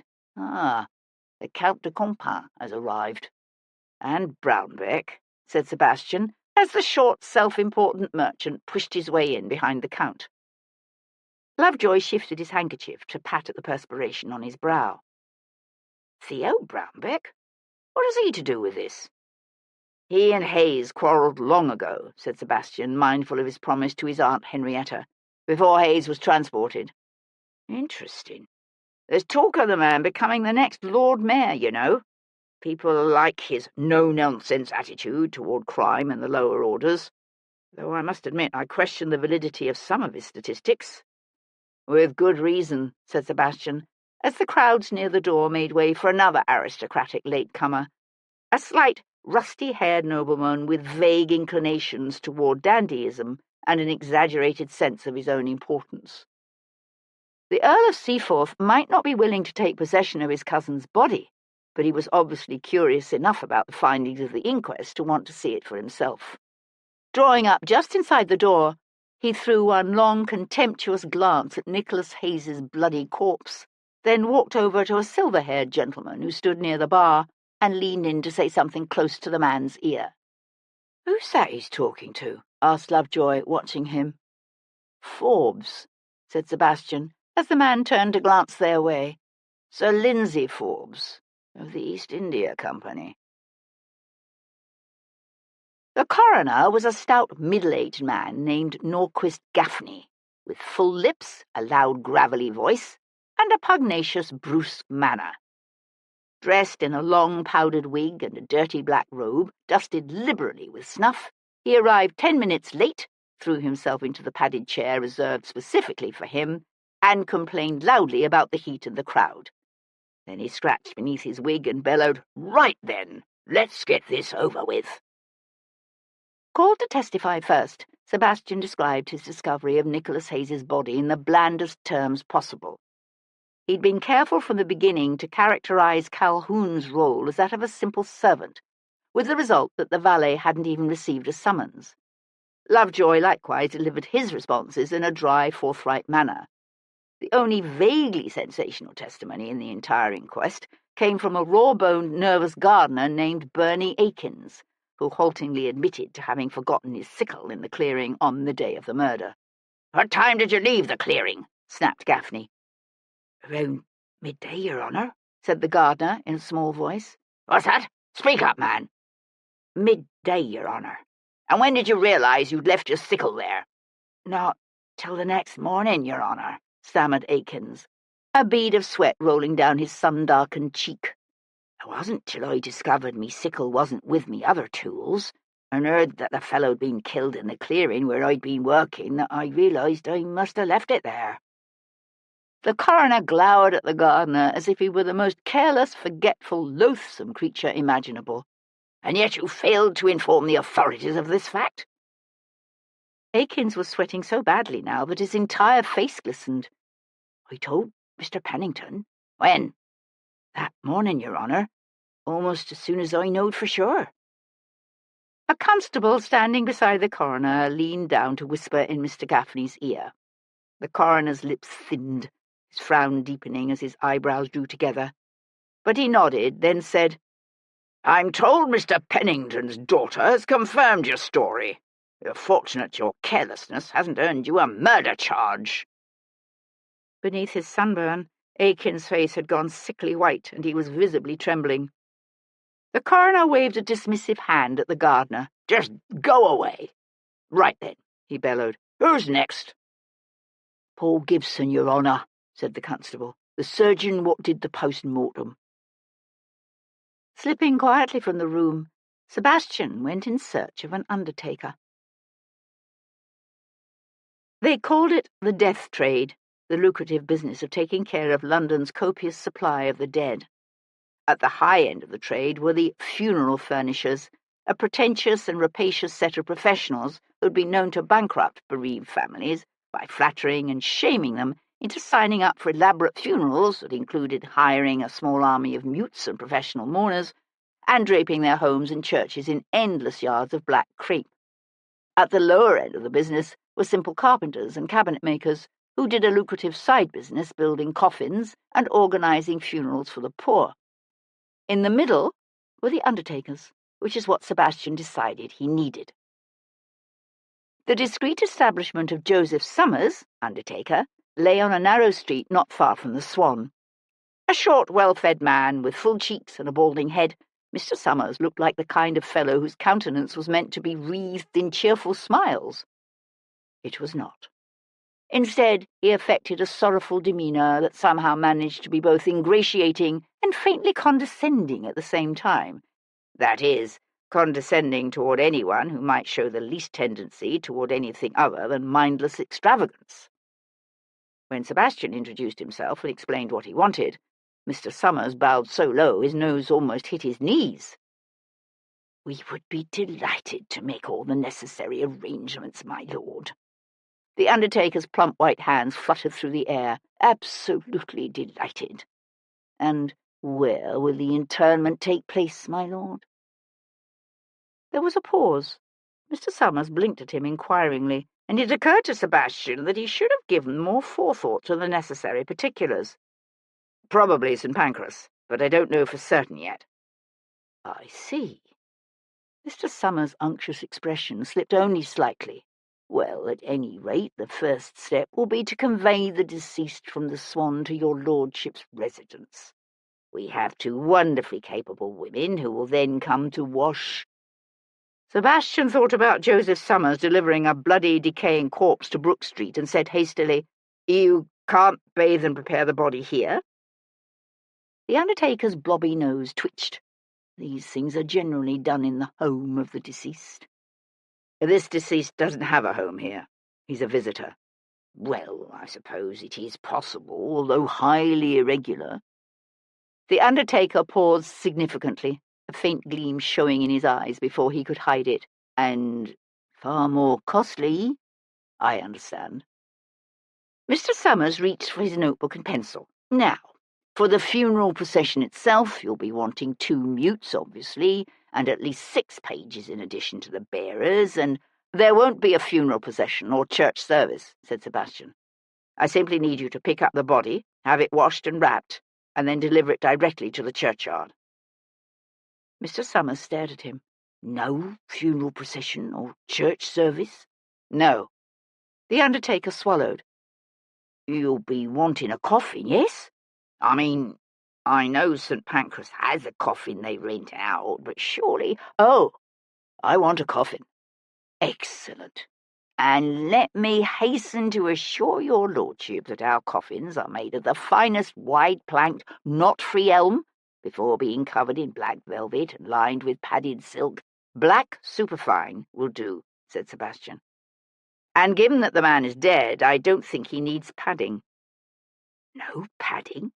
Black superfine?" repeated the undertaker in scandalized accents. "Black superfine." Sebastian rose to his feet. "I'll let you know when I've spoken to the vicar of St. Pancras." Mr. Summers rose with him and made a last-ditch effort to increase his revenue.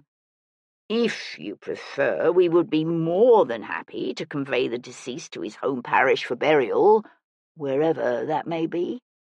"I don't think that would be practical in this case," said Sebastian, and beat a hasty retreat. The ancient church of St. Pancras lay on the banks of the River Fleet, not far from the leafy gardens of the late Irvine Pennington.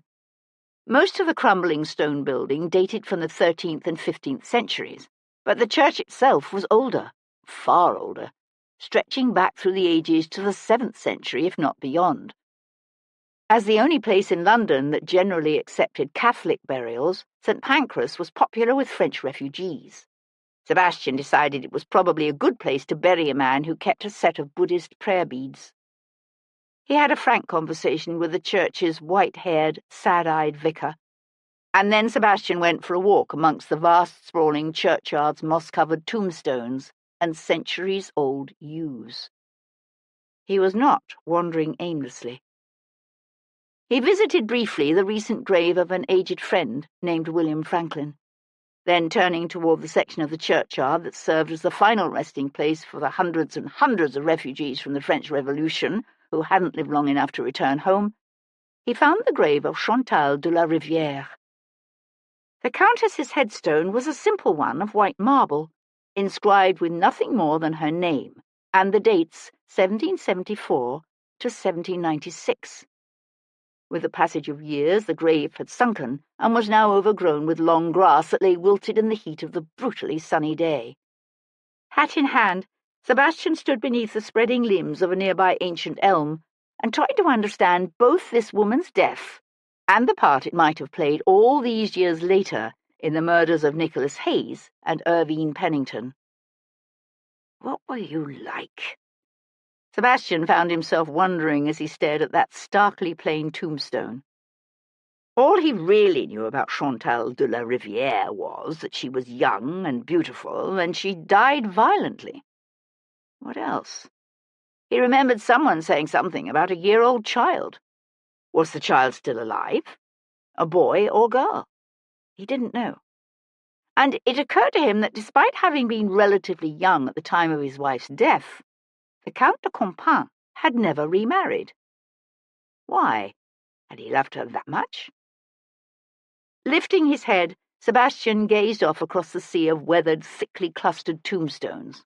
From here he could see quite clearly the feathery treetops of Pennington's tea gardens. Nicholas Hayes's life had taken him halfway around the world, from the brutal shores of Botany Bay to the exotic lotus-scented waterways of Canton. And yet in the end, he'd come back here to die just a few hundred feet from the grave of the woman he'd been transported for killing. What were the odds? Sebastian brought his gaze back to the headstone before him. If Hayes had in truth been responsible for Chantal de la Rivière's death, then Sebastian supposed there was a kind of poetic justice to it all. But he couldn't shake the conviction that the true story of that fatal night 18 years before had never been told. "What happened?" he said aloud, as if the long-dead, long-buried woman could somehow hear him. What really happened that night? A hot wind kicked up, rustling the leaves of the elm overhead and dancing patterns of light and shade across the 18-year-old tombstone. He could smell the ripening hay from a nearby field, hear the high, clear trill of a wren, feel the warmth of the sun on his face. And he realized that until now, he'd been thinking of this dead woman only in terms of the men in her life. Her husband, the Count de Compin, Crispin Hayes, who had admired and desired her, and Nicholas Hayes, who'd been convicted of killing her. But once, he knew, she had been a living, breathing woman with her own hopes, fears, desires, and dreams. Perhaps the answers he sought lay there, in her past. Chapter 30. Hero spent the morning in Snow Hill, interviewing street musicians. She spoke first to a cheerful blind man who imitated farm animal sounds on a fiddle, everything from bulls and donkeys to dogs, peacocks, and roosters, all reproduced with an accuracy Hero found uncanny. He told her he used to play the violin at parties until he'd gone blind. "The gentlefolk didn't like the look of my white vacant eyes," he said, and then smiled. "I tried playing Mozart and Haydn on street corners, but that didn't answer too well. So I taught myself to do this." His grin widened. "Took me a while to perfect it, but folks do like it." Farther up the street she found another blind man who simultaneously played the violin and the bells, a feat he managed by fixing the bells to a board with hammers and rigging up a system of wires and pedals he controlled with his toes. Each man had with him a young orphan he'd taken under his wing to serve as his guide and keep people from stealing the coins dropped in his cup. Hero asked the children if they had seen or heard of a boy who looked as if he might be part Chinese, but first one lad, then the next, looked at her blankly and said, "What's Chinese?" Frustrated, she moved to Cock Lane, where she talked to an old Italian barrel organ grinder with a capuchin monkey. Dressed in a broad-brimmed felt hat with a jaunty red kerchief, The man played his organ while his monkey, clad in a red soldier's jacket and a Bonaparte hat, beat a drum and danced. "I teach him with kindness, I do," said the old man, smiling as the monkey scrambled up onto his shoulder and gave a loud screech. "Only way to do it. I had a dog who danced too, and the monkey, he danced with the dog. Had that dog 15 years. His voice broke, but he died last winter, so now it's only Alessandro and me." The old man had at least heard of China, but he hadn't seen any Chinamen since he'd been down near Portsmouth a decade or two ago when an East India Company ship wrecked along the coast.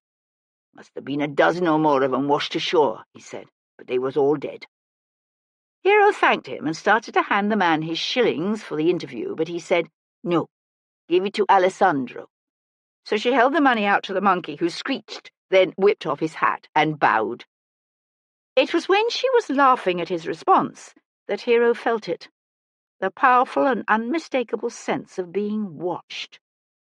She glanced quickly around, her breath catching, her gaze raking first the flagway's steady stream of passing tradesmen, apprentices, and shoppers, then the wagons, carriages, costermongers, and carts clogging the street. She couldn't see anyone who appeared to be paying her any heed, but as she continued up the street, talking first to a conjurer, then to a clown, the feeling of being stared at persisted. Someone was watching her, and their interest in her was not friendly. Chapter 31. The Dowager Duchess of Claiborne was standing beside the counter of a fashionable Bond Street milliner when Sebastian pushed open the shop door with a jangle of bells. Grandly dressed in an elegant gown of hyacinth-spotted silk with an intricately worked flounce, the Duchess had her eyes narrowed as she tried to decide between the rival merits of two caps, one with a fetching azure blue ribbon, the other ornamented with tasteful little tucks. At the sight of Sebastian, she drew her chin back against her chest and scowled. "Devlin, good heavens! Whatever it is you want to know, I can't talk to you about it here." He gave a soft laugh. "Am I so transparent? In a word, yes. Now, go away." He leaned one hip against a nearby display cabinet and crossed his arms. "I can wait until you're finished." "I can't decide which of these caps I want with you standing there." "So buy them both. They're both lovely." "They are, aren't they?" she agreed. She set them down and said to the clerk, "Both it is." Leaving her Abigail to supervise the wrapping of her purchases, Aunt Henrietta tucked her hand through the crook of Sebastian's arm as they left the shop and headed up Bond Street. "Right then, what is it now?" "I need you to tell me everything you know about Chantal de la Rivière." The Dowager gave him a speculative sideways glance. "What about her?" "All I know is she was young and beautiful and she died. What was her background? Do you have any idea?" "I believe she came from the lesser nobility, or perhaps even the bourgeoisie. Her marriage to the Count de Compin was considered something of a coup, but then she was very beautiful." "That's all anyone ever says about her. She was beautiful." "Well, she was. Breathtakingly so. There must have been more to her than her looks." Aunt Henrietta was silent for a moment, her eyes focused on something in the distance in a way that made him wonder what she was thinking. "Our society doesn't simply reward beauty in women," she said after a moment. "People act as if a woman's beauty is an outward manifestation of her inner goodness. As a result, there's a tendency to credit a beautiful woman with any number of positive characteristics that she may not, in fact, actually possess. Have you noticed? A beautiful woman, especially if she's fair-haired, is automatically assumed to be sweet and gentle, loving and giving, innocent and good. At the same time, people tend to discount both her intelligence and her strength." Henrietta paused, then added, "and her potential for cunning." "Somehow I doubt you fall into the trap of that kind of thinking." "Not often, perhaps. But I suspect I do sometimes. It's human nature, isn't it?" "I suppose it is." He watched a pigeon flutter down to peck at some crumbs on the pavement. "So, what was Chantal like, really like, beneath her famous beauty? It's difficult to say. She cultivated an aura of helplessness mixed with good-natured sweetness, and one of those breathy little girl voices that somehow make a woman seem simultaneously childlike and yet highly attractive to men in that way Claiborne is shocked to hear his mother talk about. But, prompted Sebastian when she hesitated, I could be wrong, but I always suspected that beneath all the filmy white muslin and the wide, perfect smiles, she was shrewd, hard as granite, and utterly amoral. She was. There, you see, said his aunt. You're shocked, aren't you? You've been picturing her as this gentle, innocent, tragic little thing, haven't you? I suppose I have. What makes you think she wasn't? A woman's intuition, mainly. But I watched her work her wiles on several different men. She knew exactly what she was doing. Which men? Can you remember? Crispin Hayes, for one, but there were others. Do you remember their names? Aunt Henrietta stared off down the street. There was one young Scotsman in particular. I can't recall his name, but I remember wondering why she bothered with him. He was attractive, but not excessively so, and his father was nothing more than a marine officer. Sebastian drew up short. You mean Hamish McHenry? Ah, yes, that was his name. I don't know what became of him. He bought a pair of colours. Then that explains why he disappeared. Did you ever see the Countess work her wiles on Nicholas Hayes? No, not that it would have done her any good. I told you, he had eyes only for Kate, even after she married. By the time she was married, Nicholas had been banished by his father. Sebastian watched the pigeon take flight at the approach of a rumbling old landau. I'm told Chantal de la Rivière left a child. Yes, Compagne's heir. So he's still alive. Last I heard, I believe he left France with the Bourbons. And the Comte de Compagne never remarried. No, because he's still desperately in love with his dead wife. Aunt Henrietta sniffed. To be honest, I don't know that he was ever in love with her. He was obviously proud of her beauty, saw her as reflecting well on him.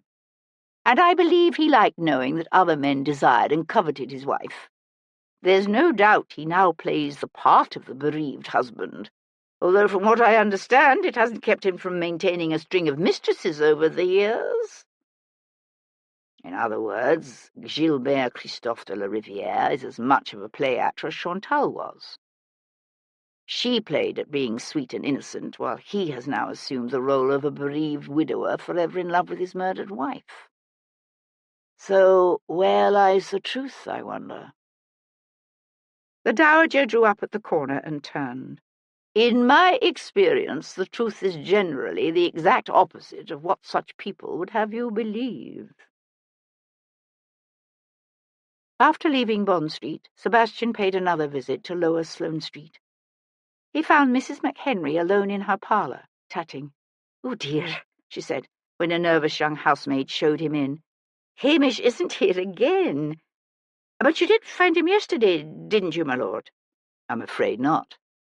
Sebastian was beginning to suspect Hamish McHenry had regretted stepping forward and was now trying to avoid him. "Oh, dear," she said again. "I think he's gone off to watch the barges on the river.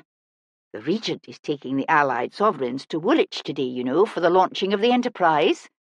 Now that should be a grand sight. Hamish has always loved the tall ships. I'm surprised he bought a pair of colours rather than joining the Navy or the Marines like his father." She leaned forward and lowered her voice as if imparting an embarrassing secret. "Well, to be honest, he gets frightfully seasick, you see. He's dreading this coming voyage to America." She settled back against the cushions. "Still enjoys seeing the ships, though. He was talking about going down to Woolwich for the launch, but I believe he decided simply to watch the barges from London Bridge." She glanced down at the watch she wore pinned to her shelf-like bosom. "I suspect you could catch him there if you hurried." "Thank you," said Sebastian, pushing to his feet. "I believe I shall." Chapter 32. The masses of spectators converging on the waterfront to gawk at the Allied sovereign's grand barge expedition were formidable.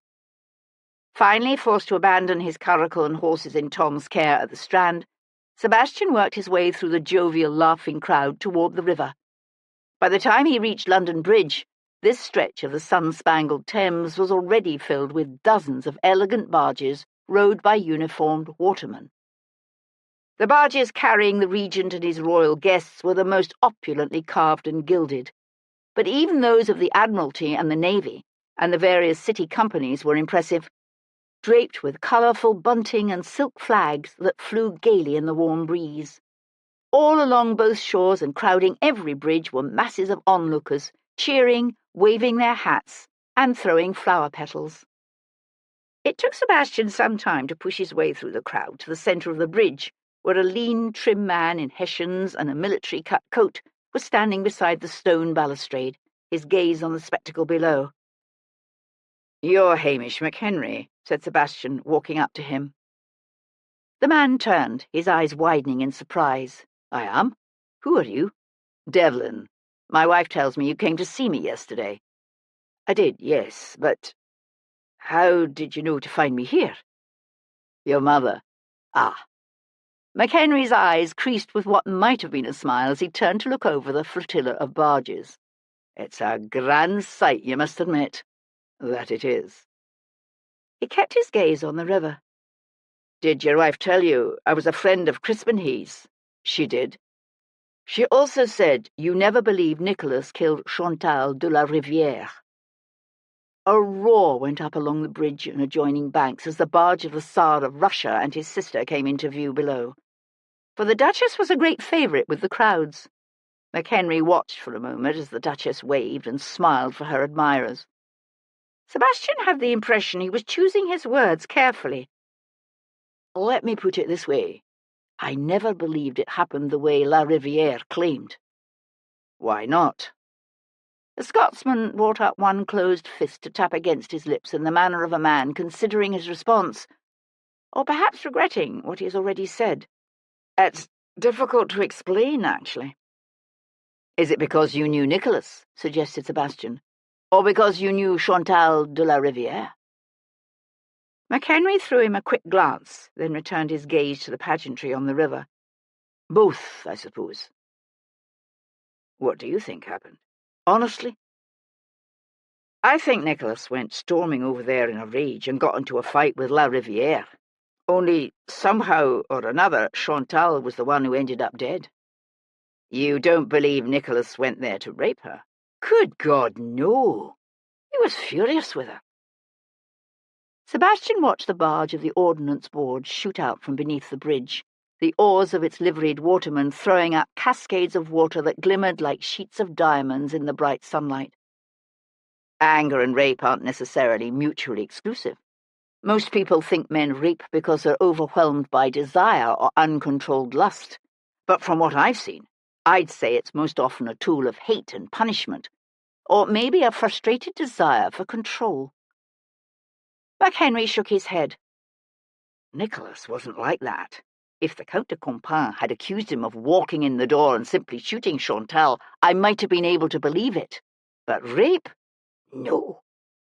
Why was Nicholas so furious with her? McHenry was silent for a moment, the wind off the river ruffling his fair hair and flapping the tails of his coat.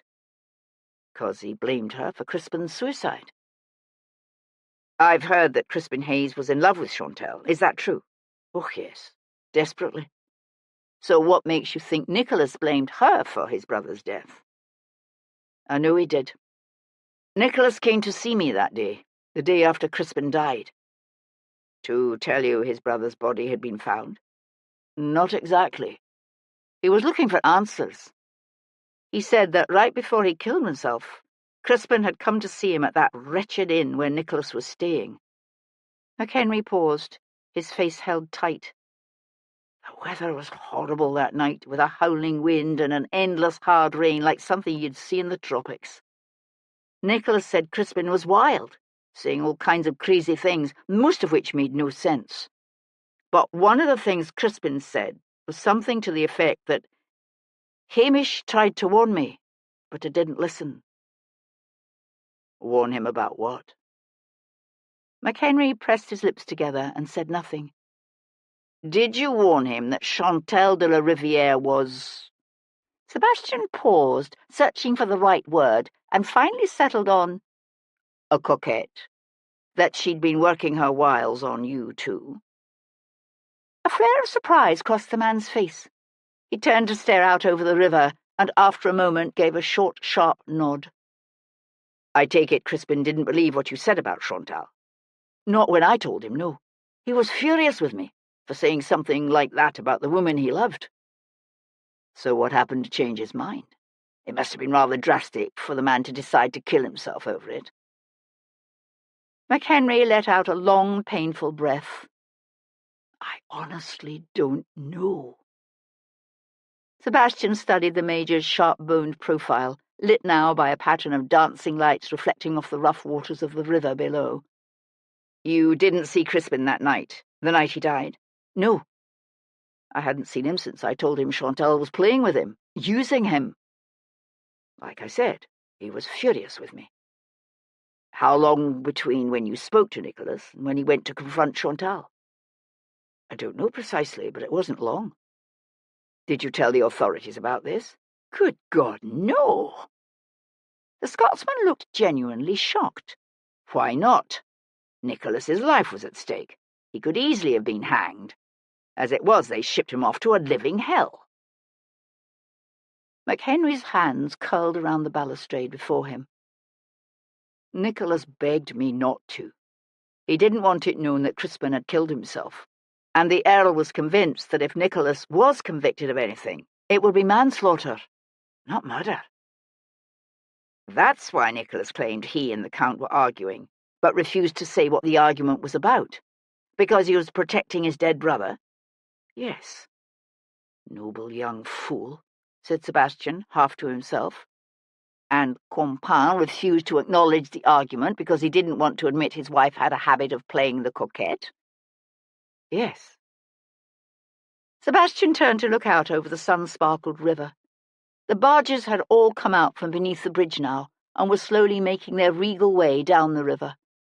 The music from the barge carrying a German band floated back to them on the gusting breeze. After a moment he said, "Who do you think killed Nicholas Hayes?" McHenry's nostrils had taken on an odd, pinched look. "When I went to see Nicholas in prison, after he was arrested, he told me his cousin Ethan, now the Earl of Seaforth, was the one who betrayed him." "I know. So maybe Seaforth killed him."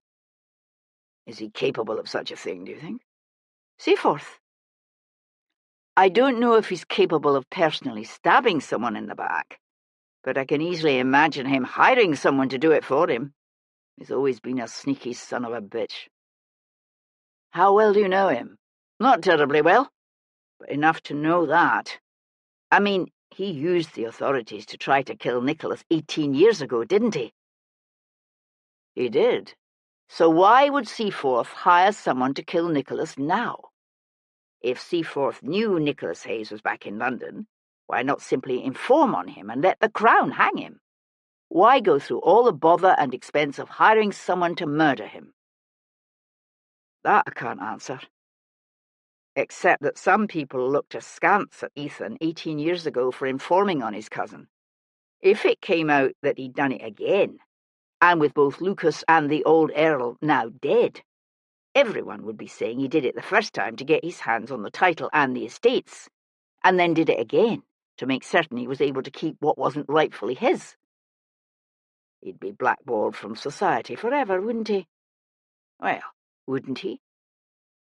"Probably," said Sebastian. The barges were growing smaller and smaller in the distance, the men, women, and children on the bridge talking excitedly and laughing and calling to one another as the crowd began to disperse. Sebastian brought his gaze back to the man beside him. "Tell me this. Did you lie with the Countess de Compin?" A betraying line of colour rode high on the Major's cheeks. "And if I did? Did Crispin, do you think?" McHenry hesitated a moment, then nodded. What if Crispin didn't actually throw himself into the Thames that stormy night? What if Compin pushed him? He wouldn't, McHenry said quickly. Why not? Crispin was cuckolding him. Compin didn't care. That's a bit difficult to believe. They were a strange couple. I could never understand them. If La Riviere didn't care, then why fight with Nicholas Hayes? The Major turned his face away to gaze down at the now empty river, his throat working as he swallowed. I don't know. I can't explain exactly what happened that night. All I know is that it didn't play out the way La Riviere claimed. And if you want to find out who killed Nicholas, I suspect you need to remember that. Chapter 33. G watched the barges from a wharf near the grim, looming fortress Hayes had called the Tower of London. The River Thames was a wonder to G. The waterways and canals of Canton were filled with vessels of every description: junks, chop boats, sampans, coffin boats, leper boats, and endless houseboats jammed one next to the other and occupied by people who lived their entire lives on water. G still found it amazing that there were no houseboats clogging this river. But today's parade of carved, gilded barges with their flapping silk banners and rich carpets felt familiar to G, an ostentatious display of wealth and privilege that seemed expressly designed to emphasize the existence of a gulf much wider than the expanse of mere water that separated these special beings from the ragged, hungry crowds who cheered them from every bridge and wharf. G had played the bamboo flute for the first time that morning. It was a form of begging, really, and that knowledge had brought feelings of great shame. But the battered old tin cup G had bought from a street stall filled quickly, too quickly, for the lilting, haunting music was so strange to English ears that it drew a great deal of attention. And too much attention could be deadly. G would need to be careful, playing the flute just enough to buy a safe place to sleep at night and keep from going hungry, but not so much as to attract the man, Poole. Poole, and whatever dangerous enemy had hired him. Chapter 34. I think he's hiding something, said Sebastian later that afternoon, as he and Hero walked the shady gravel paths of Grosvenor Square with Simon. Hero looked over at him in surprise. Major McHenry? What could he possibly be hiding? I don't know, but the story he tells doesn't quite hang together. She was silent for a moment, obviously considering this. You didn't even know the man existed until he came to Brook Street yesterday? Why would he seek you out, only to lie to you? Sebastian smiled as he watched Simon hunker down to study a pretty pebble in the gravel that caught his eye. You have a point there. Perhaps what you sensed was his embarrassment over having lain with another man's wife. Perhaps. There's no denying it's an ugly tale. What do you think happened to cause Crispin Hayes to throw himself into the Thames that night? Hero reached out to catch Simon's hand before he could put the rock in his mouth. Presumably, he discovered the lovely Chantelle de la Riviere was trifling with him. Would that be enough, do you think? For some men. Although I suppose it's also possible the Count de Compin gave Crispin a little push into the water. Simon started to fuss at the sudden loss of his rock, and Sebastian swung the boy up onto his hip. I feel I'm missing something that should be obvious. Only one thing. He huffed a laugh.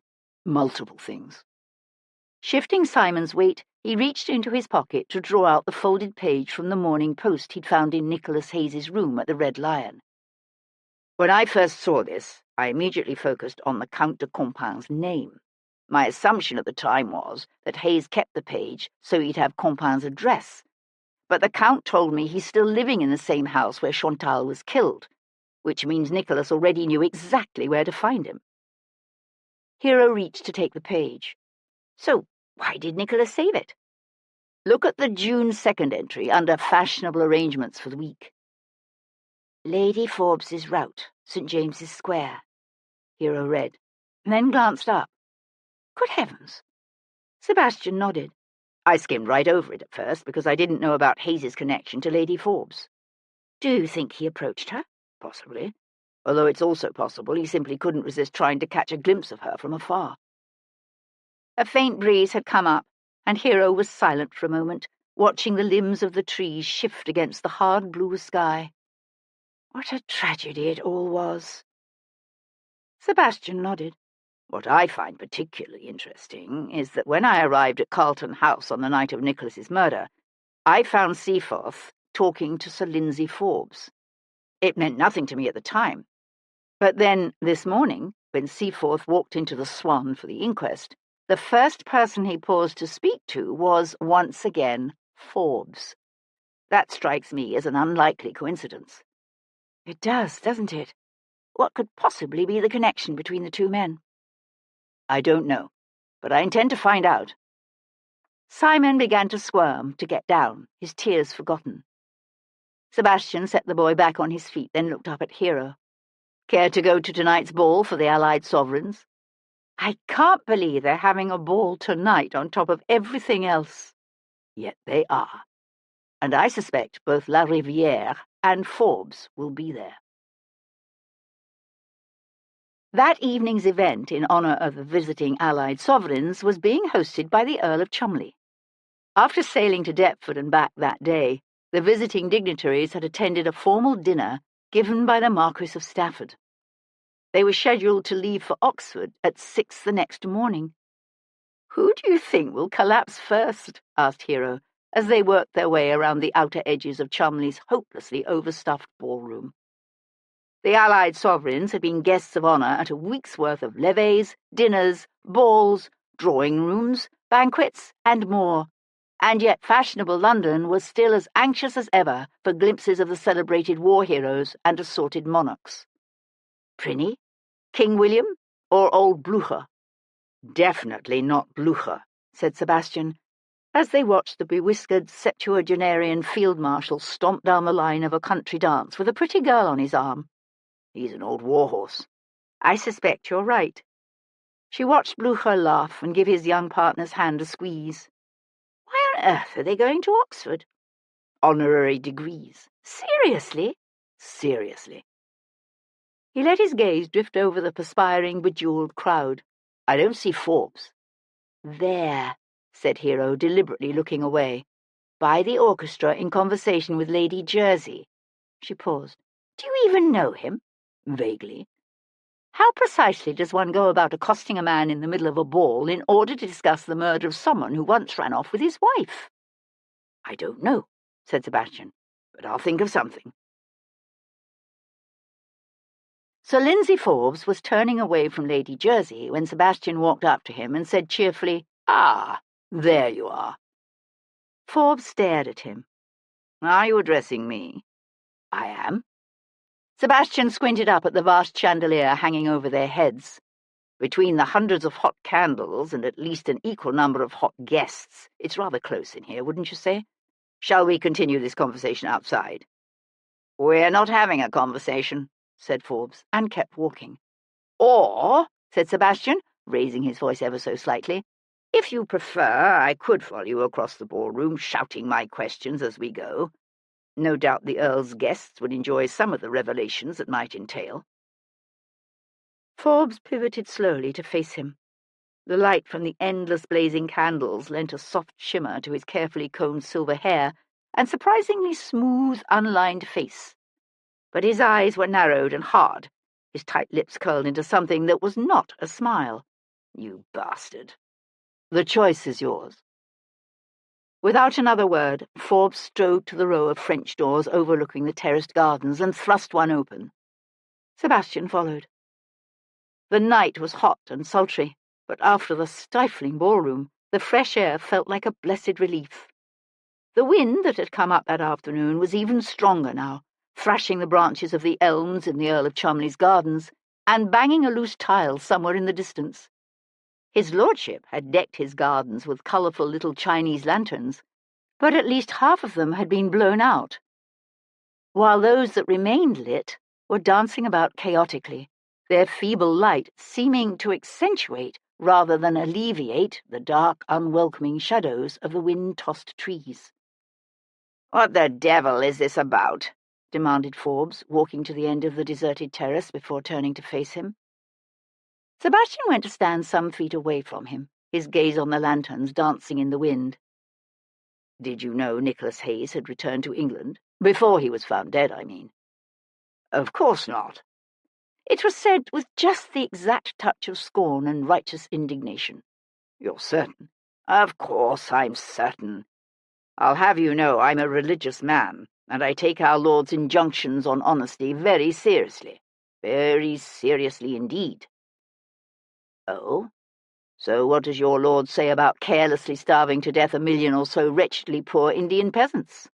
Or can those injunctions be safely ignored?" Forbes's nostrils flared. "I don't have to stay for this."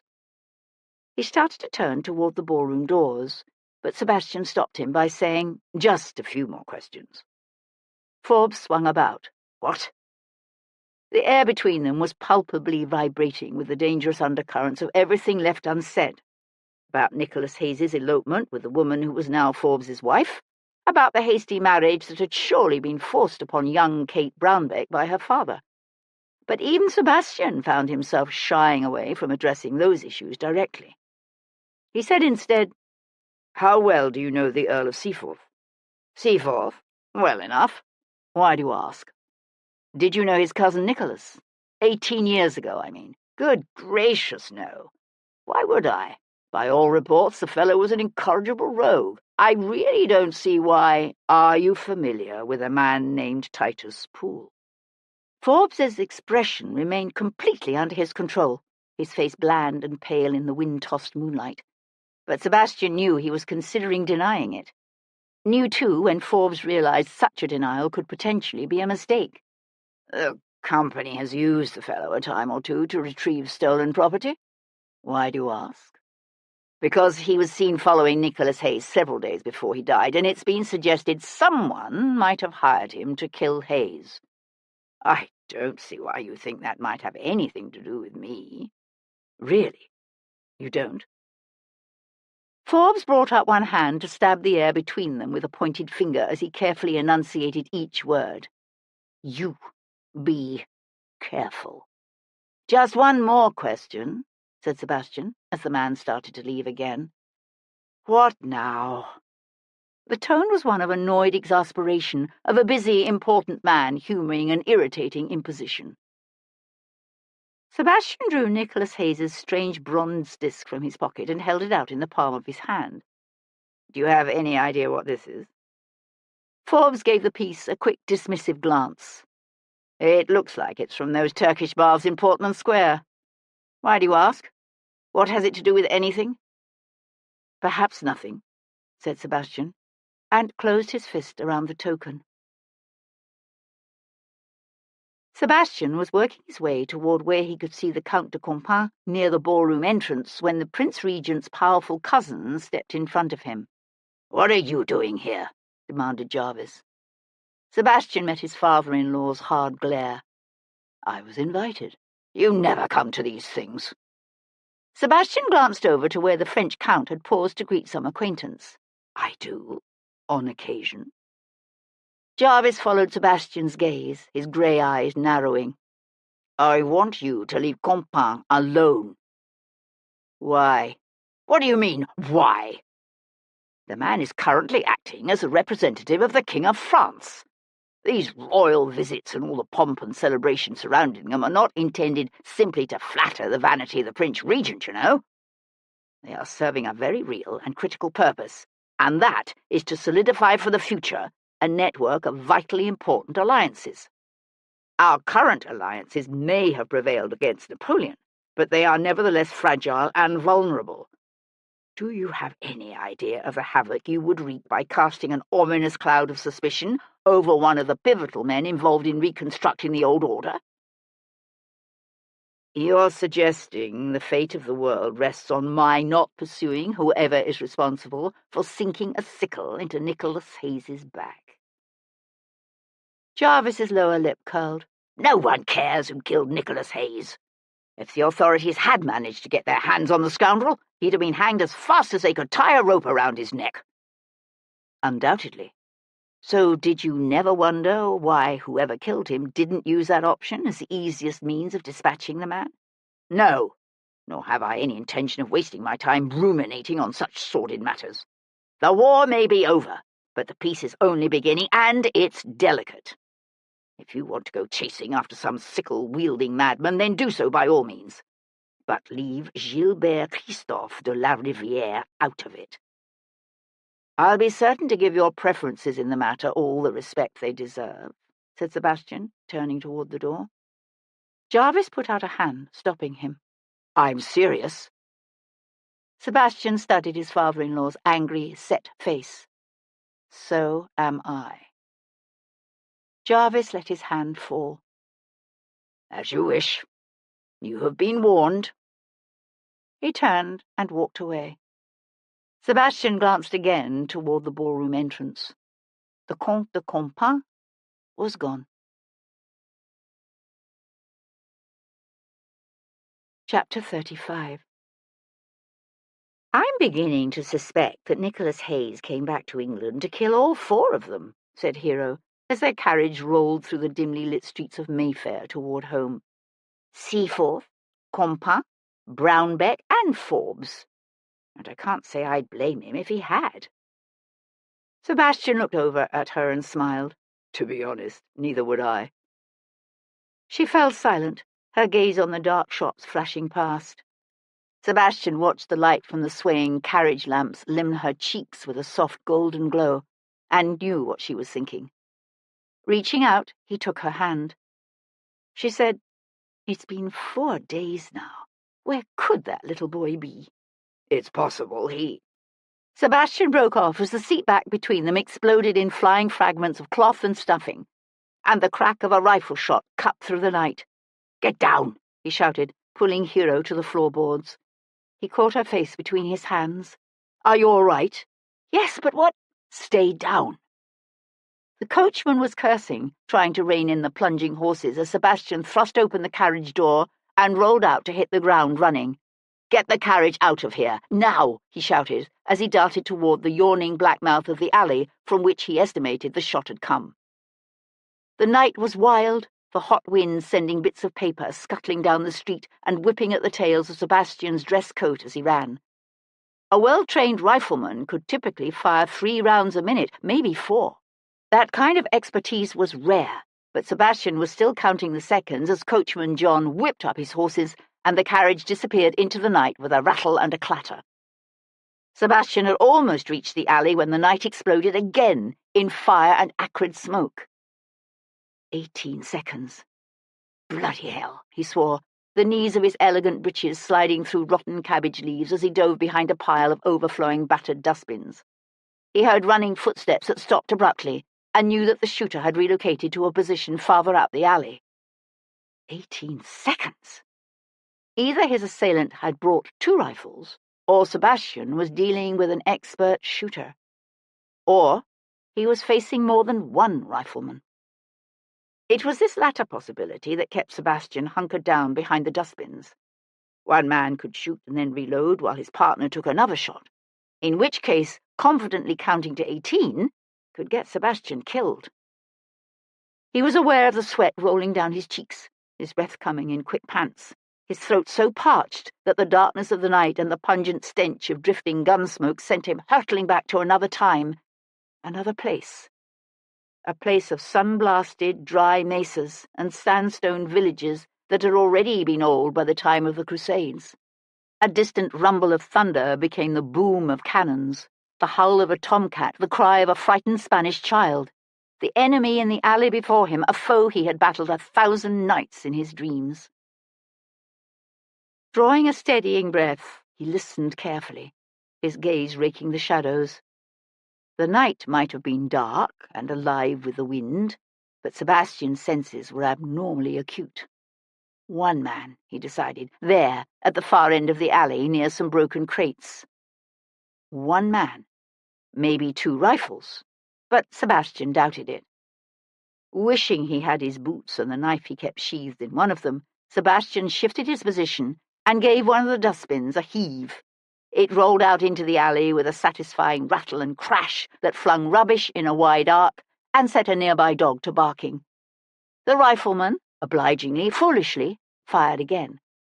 Pushing up with a smile, Sebastian charged.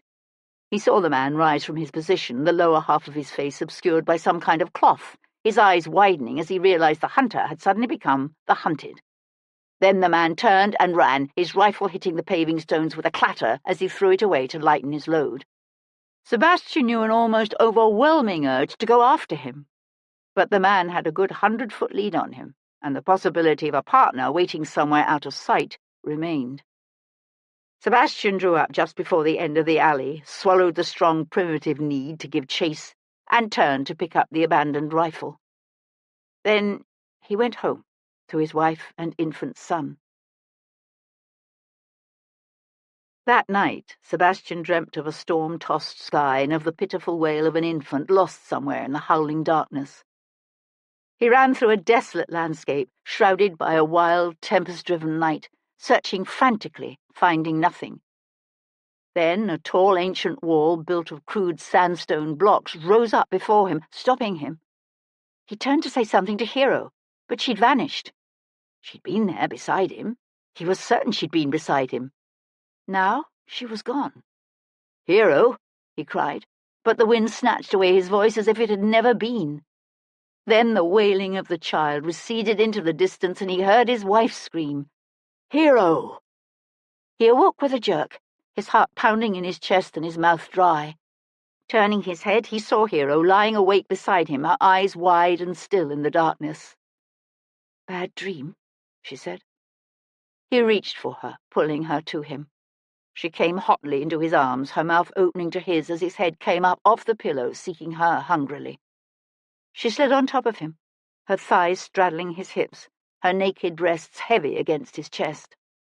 He ran his hands up and down her back, finding solace in the solid warmth of her bare flesh beneath his touch. "I lost you," he said. "You and Simon both. You were there. And then you were gone." She took his face between her hands, her breath warm and soft against him as she gazed solemnly into his eyes. And he felt his love for this woman swell within him, so powerful and frightening that it hurt. "It was a dream," she said, and kissed him again. Her lips were soft and tender, her hands seeking, her body opening itself to him. They moved as one, slowly at first, then quickening, lost in the heat of their passion and their need. He found himself swirled away, surrendering to the joy of the moment and the ultimate rapture of release. Then she smiled, murmuring, "I love you, I love you, I love you." And he held her tight against him.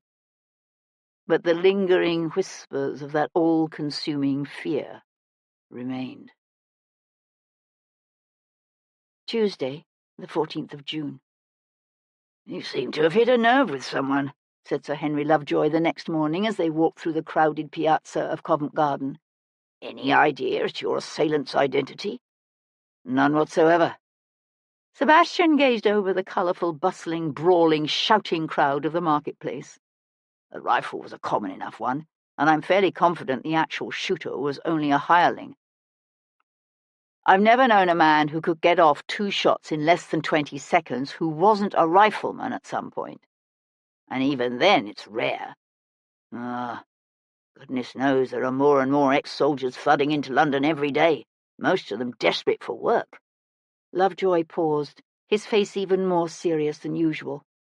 "What?" said Sebastian, watching him. "I heard the other day that Titus Poole has been going around bragging about hiring ex-soldiers. Seems he has the ambitions of expanding his operation into something similar to the Bow Street Runners, only private. Those who are becoming increasingly frustrated by Britain's lack of a proper police force are actively encouraging him, despite his past history. Sounds like something Theo Brownbeck would support. I wonder if they know each other. Surely not." Sebastian watched a ragged little girl steal an apple from a stall and said, I think I need to have another talk with Mr. Poole. Titus Poole was behind the bar in the tap room of his wife's inn when Sebastian walked up and ordered a pint. Poole pressed both hands flat on the polished surface of the bar and leaned into them, his small, nasty eyes narrowed in pugnacious hostility. You ain't welcome here. No. Sebastian gave the man a smile that showed his teeth. Then let's drop all pretense of civility and simply have a frank, straightforward conversation, shall we? Word is, you've recently hired yourself an ex-soldier or two. Poole's jaw tightened. You got a problem with that? On the contrary, I find it commendable. Any of those ex-soldiers happen to be a rifleman? Why are you asking? Because someone took a shot at my carriage last night. Someone who's obviously very good at what he does. Poole smiled, revealing tobacco-stained teeth and a half-masticated plug. Scared ya, did he? He nearly hit my wife. Ah, now that would have been a real shame. Sebastian felt the skin of his face tighten, the blood pounding in his neck. Let me make myself perfectly clear. If anyone harms, threatens, follows, watches, or even comes anywhere near my wife again, I'll hold you responsible. And you won't live long enough to hang, you or whoever is paying you. Poole's colour was high, his big head thrown back, his nostrils flaring. You can't talk to me like that. Sebastian adjusted the tilt of his hat. You're lucky I didn't kill you. And then he turned and left, before the urge to do this man damage became overwhelming. Chapter 36. The painted wooden sign outside Mahmoud Abbasi's Turkish baths in Portman Square was small and discreet, but Sebastian knew he must have seen it several times, at least. Just below the proudly emblazoned name of the establishment, it depicted the same ancient stone building as Hayes's bronze token, and yet somehow Sebastian hadn't made the connection. The baths had been open for business some 6 months.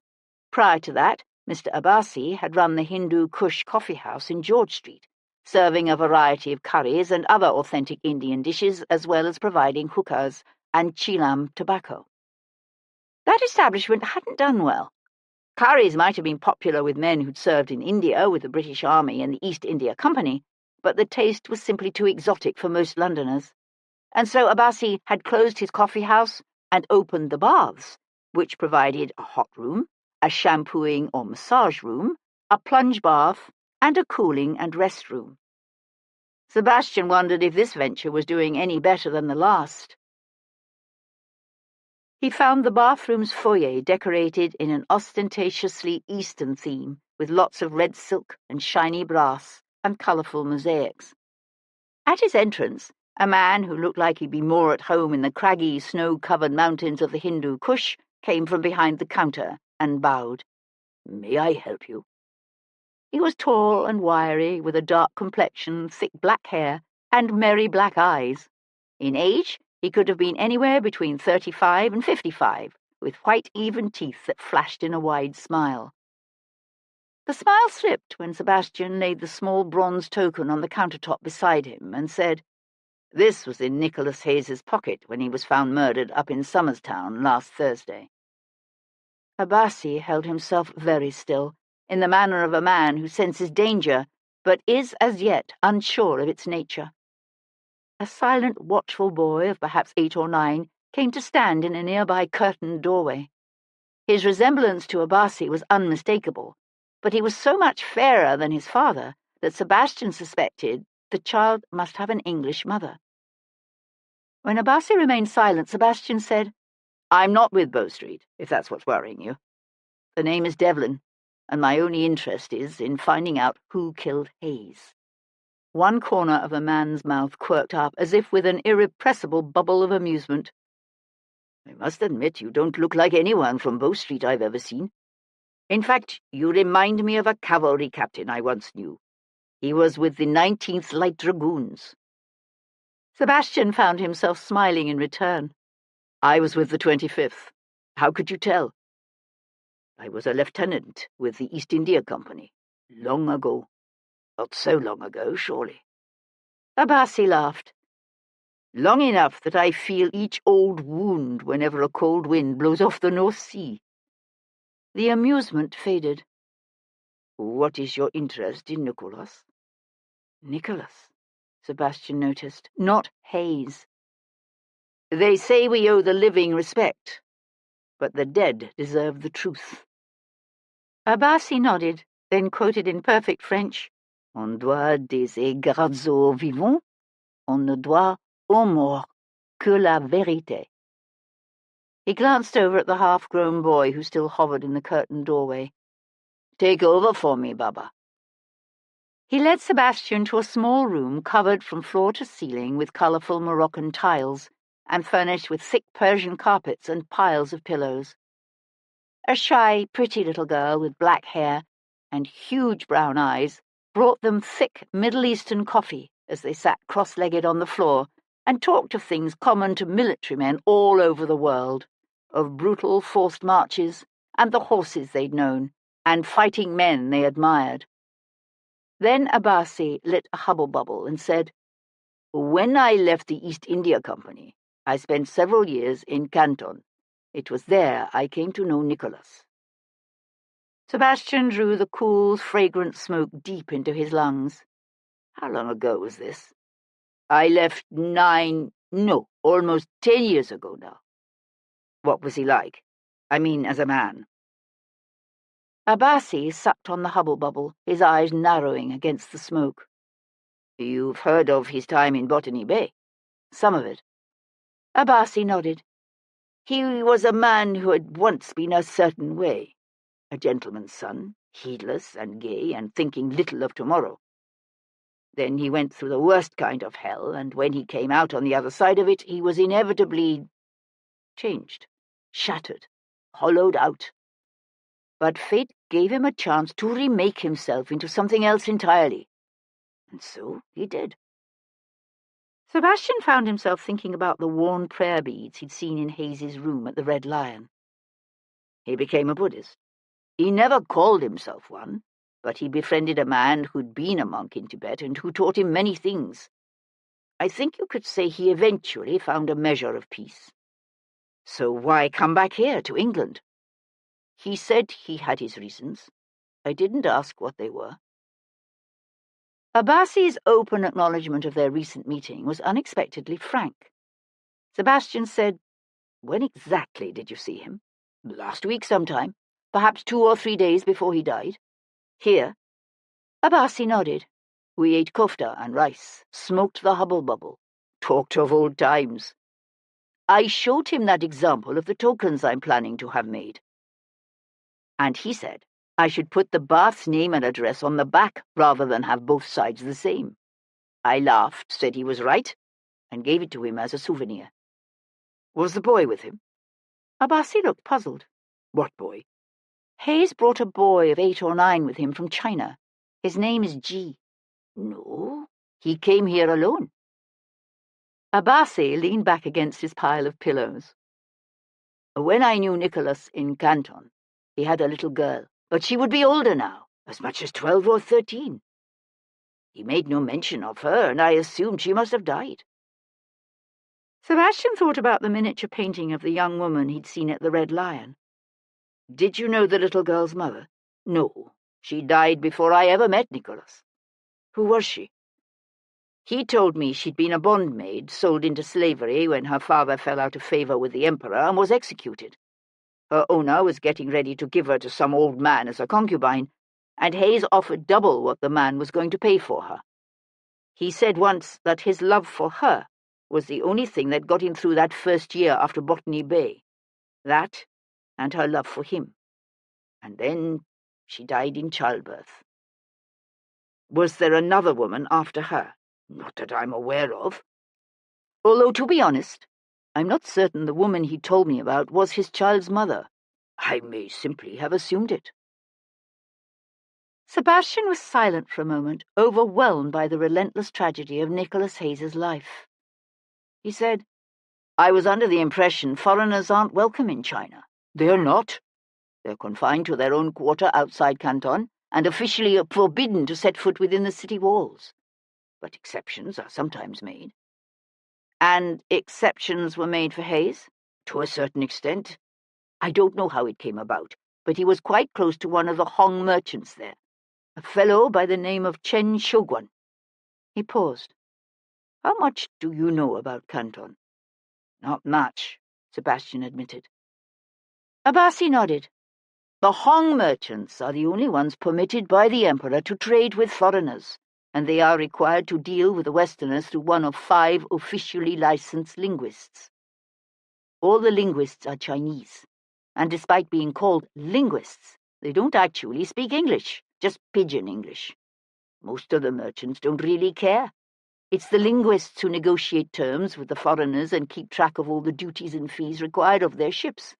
So the emphasis is on their skills at negotiating and making deals, rather than on their language abilities. But Chen was different. Very. He wanted someone who could listen to the foreigners talk amongst themselves and know exactly what they were saying. That and understand how Europeans think. Wise man, said Sebastian. Maybe that's why Hayes left China. Maybe something happened to Chen. Abasi shook his head. I asked Nicholas how the tough old bastard was doing, and he said Chen had just bought a new concubine. Man must be at least 80. Charming. Abasi's teeth flashed in a grin. It's a different world. So I'm told, said Sebastian. Could Hayes speak Chinese? He could, yes. It's forbidden by imperial decree for foreigners to learn the Chinese language, but, he shrugged, there are always exceptions. Nicholas learned both Mandarin and Cantonese. Impressive. He was a smart man, very smart. I'm surprised he wasn't worried one of the Englishmen he interacted with in Canton might recognize him. But that's just it. He didn't interact with them directly. The official linguists were the ones who handled the actual negotiations. Nicholas's role was more to quietly watch and listen from the sidelines. Plus, he wore a thick, full beard. Abasi's teeth flashed in a smile. When he walked into my baths last week all clean-shaven, I didn't recognize him until he spoke. Abasi paused, a frown creasing his forehead. What? Asked Sebastian, watching him. I take that back. There actually was one fellow who recognized him. It happened shortly before I left. Nicholas ran into him by chance in Macau. What was the man's name? Do you know? Sorry. All I remember is that he was with the East India Company. Nicholas hated British East India Company men, myself excepted, of course. Abasi flashed another smile.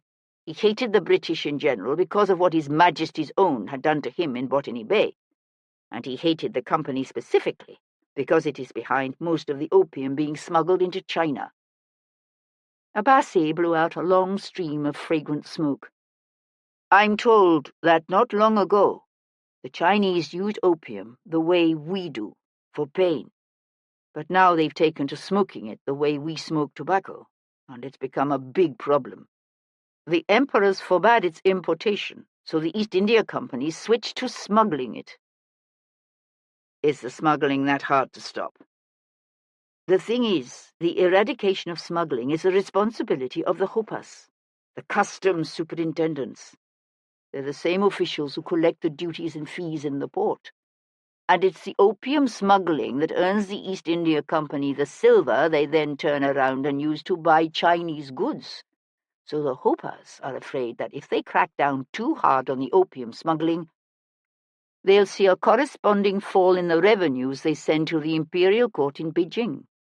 Obviously, that would impact their own income. And also it wouldn't be good for their necks. Abasi illustrated the point by slashing a knife-like hand across his throat with a grimace. So one of the East India Company men recognized Hayes? Not exactly. Nicholas recognized him. The first time he saw the man, we were on the streets of Macau. Abasi paused. Nicholas told me once that he was different when he was younger, impulsive and quick to anger. But the Nicholas I knew was one of the calmest, most controlled people I met outside of a monastery, and yet the sight of that East India Company man drove him wild. I managed to hold him back then, but when we ran into the same man 2 days later on the waterfront—" Abbasi's voice trailed away, and he shook his head. "What happened? Nicholas got the fellow down on the dock and was slamming his head against the boards. And all the while he was doing it, he was screaming, 'You killed her! The two of you! You killed my baby!' You killed my baby." Sebastian felt the possibility suggested by those words settle like an ache in his gut. How did it end? Some of the sailors from the East India Company ship ran up and pulled Nicholas off the man, but they didn't dare do anything to Nicholas because of Chan, so they let him go. You think the man recognized Nicholas? He must have, because he kept shouting, 'I didn't kill the thing, it died.'" Abbasi paused, something that was not a smile curling his lips. The thing. Did Hayes ever tell you what it was all about? Abbasi shook his head. He simply apologized for losing control. But over the years that I knew him, he said other things that led me to think that before he left England, he'd been in love with a woman who had his child. Only the child later died. I never knew how the East India Company man was connected to it all. "Do you remember what the man looked like?" asked Sebastian, although he thought he already knew the answer. Abbasi took a long pull on the hubble-bubble, then let the smoke stream out before answering. "I do, yes, because he was so unusual. He was still a fairly young man with a smooth, unlined face, but his hair was completely silver." Chapter 37. The headquarters of the East India Company lay in Leadenhall Street in the City of London. An early 18th century structure known as East India House, it had recently been remodelled and expanded. Boasting a classical facade with giant Doric pilasters and an elaborate frieze, the place was massive with multiple meeting rooms, directors' offices, an auction hall, and endless committee rooms, as well as a courtyard and gardens. Over the years, the East India Company had also taken over most of the surrounding buildings, tearing them down and replacing them with endless rows of huge brick warehouses that virtually blocked out the sun. Sir Lindsay Forbes was crossing the headquarters' ornate marble-clad vestibule when Sebastian fell into step beside him and said, "You didn't tell me you once had a nasty encounter with Nicholas Hayes on the waterfront of Macau." Forbes's step faltered for only an instant before he resumed his previous pace. "I don't know what you're talking about." "Yes, you do. He beat your head against the dock and accused you of killing his baby. The man was mad. So you admit the incident occurred?" Forbes drew up abruptly and swung to face Sebastian, his voice a low hiss. "What bloody difference does it make to anything? It means you knew Hayes was alive, that he hadn't died in Botany Bay the way everyone thought. That doesn't mean I knew he'd returned to England." Sebastian studied the older man's handsome, surprisingly ageless face. "Did you tell your wife that Hayes was alive and living in China, I mean?" Angry colour stained the East India Company director's cheeks. "You leave my wife out of this, do you hear? Then tell me about the child."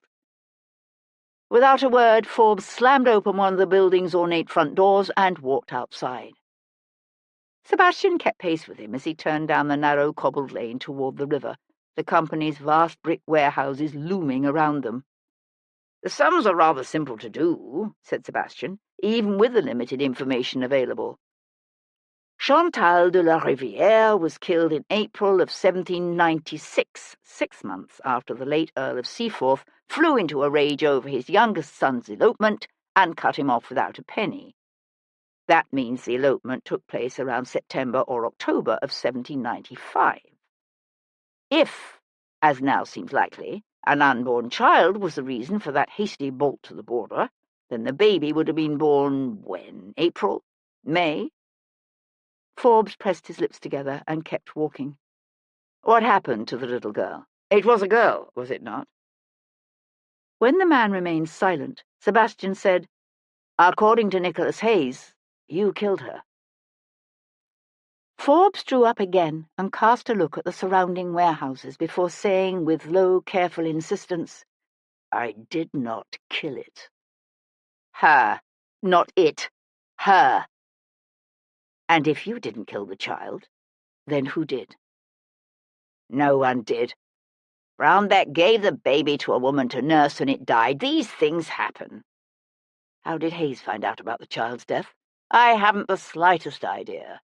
But given that the convict ship didn't leave for Botany Bay until the end of the year, someone obviously told him."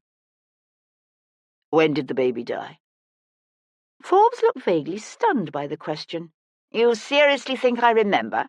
"No, of course not." The angry colour deepened in the man's face, but he simply turned and started walking again. Sebastian said, "You realize what this means, don't you?" "No, but I have no doubt you've every intention of telling me, so let's humour you, shall we? What does it mean?" "It means Nicholas Hayes had a very good reason to want to kill you." "I had nothing to do with the brat's death. Brownback is the one who gave it to that drunken woman, not me." "That drunken woman? Jesus." "You think that matters?" said Sebastian, his voice rough with revulsion. "What counts is that Hayes considered you responsible, and you knew it.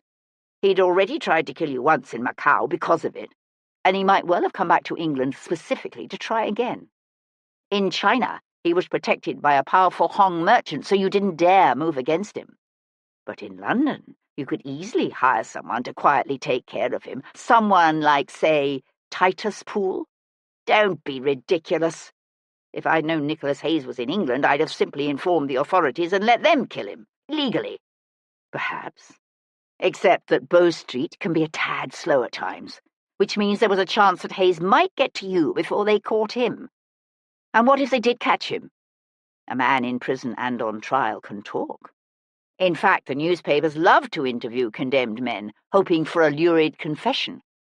I expect you wouldn't want all of London reading what he had to say." At some point they had quit walking again. Forbes's light blue eyes were reduced to two narrow slits, and his jaw was clenched so tightly he had to practically spit the words out. "For the last time, I tell you, I did not know that man was in London. But let me warn you, if word of this gets out, any word at all, I swear to God I'll kill you." "You can try," said Sebastian, and left the man standing there in a narrow slice of sunlight that slanted down between the towering masses of the surrounding warehouses. Chapter 38. G played the Deedser in Leicester Square that morning. The day was clear and warm, the crowd large. But less than half an hour into the pitch, the child saw a blind lame woman enter the square from Green Street, a worn old hurdy-gurdy tucked up under one arm as she leaned heavily on her cane. G had seen the older woman several days before on the Strand, and for some reason he only dimly understood, the sight of her filled him with an odd combination of compassion and dread. At the time, the woman had been led by a girl, but today she was alone. At the entrance to the square, the woman paused, her sightless eyes turning toward the sound of G's music. G stopped playing and lowered the flute.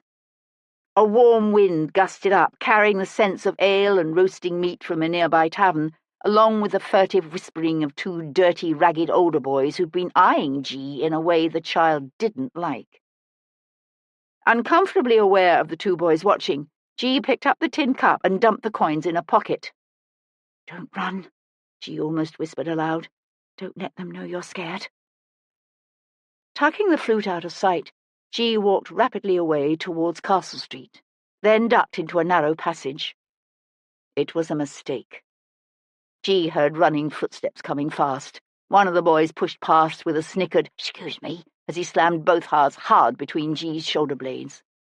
G staggered and drew up, caught between the two boys. They looked to be perhaps 14 or 15, their faces gaunt and grime-smeared, their tattered and patched clothes held together with pieces of twine. And they had G trapped between them. "Oh, there," said the first boy, his lips pulling back in a sneer. He was larger than his companion, his teeth so big and crooked they didn't seem to fit in his mouth. "That's right. I'm talking to you. Going someplace, are we, me fine lad?" G was finding it hard to breathe. "What do you want?" "What do you think we want then, eh, me bright little boy?" "I don't rightly know." "Hear that, Davy? He don't rightly know."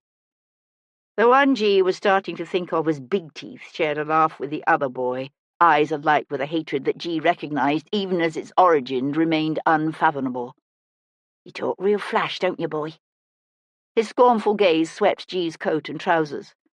After days on the street, G's clothes were dirty and crumpled, but compared to the rags of Big Teeth and his friend, they were very fine indeed. "Dress flash too, don't you?" G remained silent. "Right then," said Big Teeth, reaching out one grubby hand in a mocking, beckoning gesture. "Let's have your blunt. And don't even think about holding any of it back." G stared at him. "I beg your pardon?" "Your money, bright boy." Swallowing an ocean of rage and fear, G dug out that morning's take and held out the coins. Big Teeth scooped them up with a triumphant whoop. "Right. Now, give us the rest of it." "But that's all I have." Big Teeth's lips pulled back in an ugly smile. "Why don't I believe you?" His gaze shifted to his companion. "Take him down." The second boy, the one called Davy, hooked an elbow around G's neck and jerked.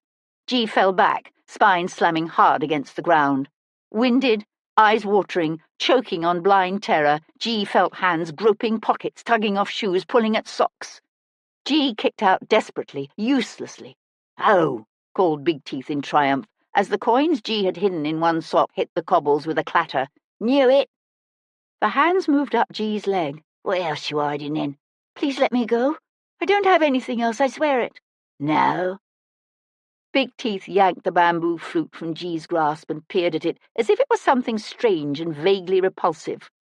With a shrug, he snapped the DJ against his knee and threw the broken pieces against the nearby brick wall. "No!" screamed G. Big Teeth laughed.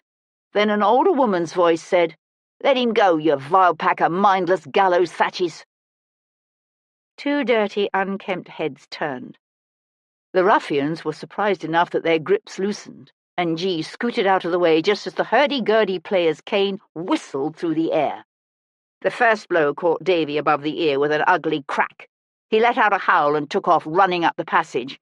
"You stupid old woman," snarled Big Teeth. "You think—" She swung again, the cane catching him flat across the middle of his face and breaking his nose. "That's right, you nasty vermin," the woman shouted as Big Teeth scrambled after his companion. "Go on, get!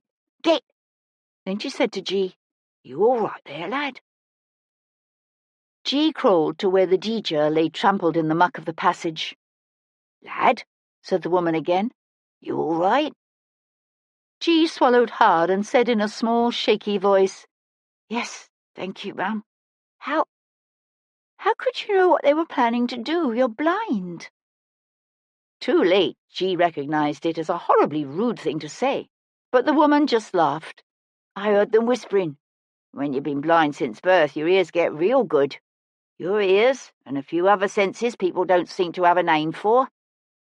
"Thank you," said G again, and started to cry. "Oh, there, now, Tyke," said the woman, lowering herself awkwardly beside G, so that the two of them sat side by side with their backs to the dirty wall. "It'll be all right." "No, it won't. I hate this place. I wish Hayes had never brought me here. We should have stayed in Canton. Oh, why did he have to go and die? I wish I were dead too. I can't live like this, I just can't. I thought I could. I thought I could take care of myself, but I can't." She reached out awkwardly to pat G's knee. "How old do you reckon I am, lad?" G blinked at her. "I don't know." "Why?" "I'm 62. Because I was born blind, they taught me to be a musician. That's what they do with the blind, whether they're any good at it or not. And I'll be the first to admit I never was very good, but I've been playing my hurdy-gurdy on the streets for 46 years now." G stared at her. "How? How could you possibly survive?" She gave a soft laugh. I won't try to pretend it hasn't been hard sometimes, especially now I'm getting older. But there have been good times, too. Lots of good times. G was crying unashamedly now, great gasping sobs that felt as if they'd never end. But they broke my fruit. Did they? Oh, now, that was real mean, it was. You play like an angel, you do. How'd you know? Heard you when I first came into the square. I was planning to just rest and move on to find another pitch when you stopped and didn't start up again. You did that for me, didn't you? When G remained silent, the woman smiled. You're a good lad. I used to have a girl to guide me, but she took up with a fella and left me a couple of days ago. I find it sorely difficult to get around without her, and I'd be right grateful if you'd agree to take her place, at least for a little while. I don't usually earn more than 10 or 12 pence a day, but if we're real frugal, maybe we can save up enough to buy you a new flute. What you say? G sniffed and wiped a grimy sleeve across wet eyes. I don't even know your name. It's Alice. Alice Jones. Chapter 39. Theo Brownbeck was seated at a large cluttered desk in the library of his Bedford Square house, surrounded by untidy piles of manuscripts and books, when a footman showed Sebastian in. As you can see, I'm busy, announced Brownbeck, throwing down his quill with enough force to send ink splattering across his page. This had better be important. He didn't rise or step from behind his desk, nor did he invite Sebastian to sit. So Sebastian wandered the room, taking in the tall bookshelves overflowing with well-thumbed religious volumes, the worn leather chairs beside the empty fireplace, the portrait of a pretty young woman in powdered hair and 18th-century dress he took to be the well-born but long-dead former Miss Julie Osborne. Working on a new article, are you? I am, on the shocking number of young pickpockets that infest our sadly beleaguered city. Making up the statistics as usual, I assume. Brownbeck's nostrils flared. My statistics are based on careful reasoning and precise analysis. If you're here simply to insult me, you can go away. Sebastian stopped before a strange, disturbing print of what looked like the Archangel Gabriel handing the world to a personification of Britannia. Actually, I'm here about your granddaughter. Brownbeck's eyes narrowed. I have no grandchildren, and you know it. Not anymore. But you did have once. A baby girl born to your daughter Catherine and Nicholas Hayes in the spring of 1796. What happened to her? Brownbeck rose to his feet, his face dark crimson, his plump hands pressing down flat on the surface before him. Get out! Get out of my house this instant!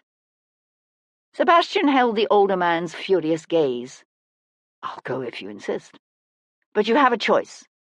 You can answer my questions here and now, or I can ask them elsewhere in a manner I can guarantee you'll find highly embarrassing.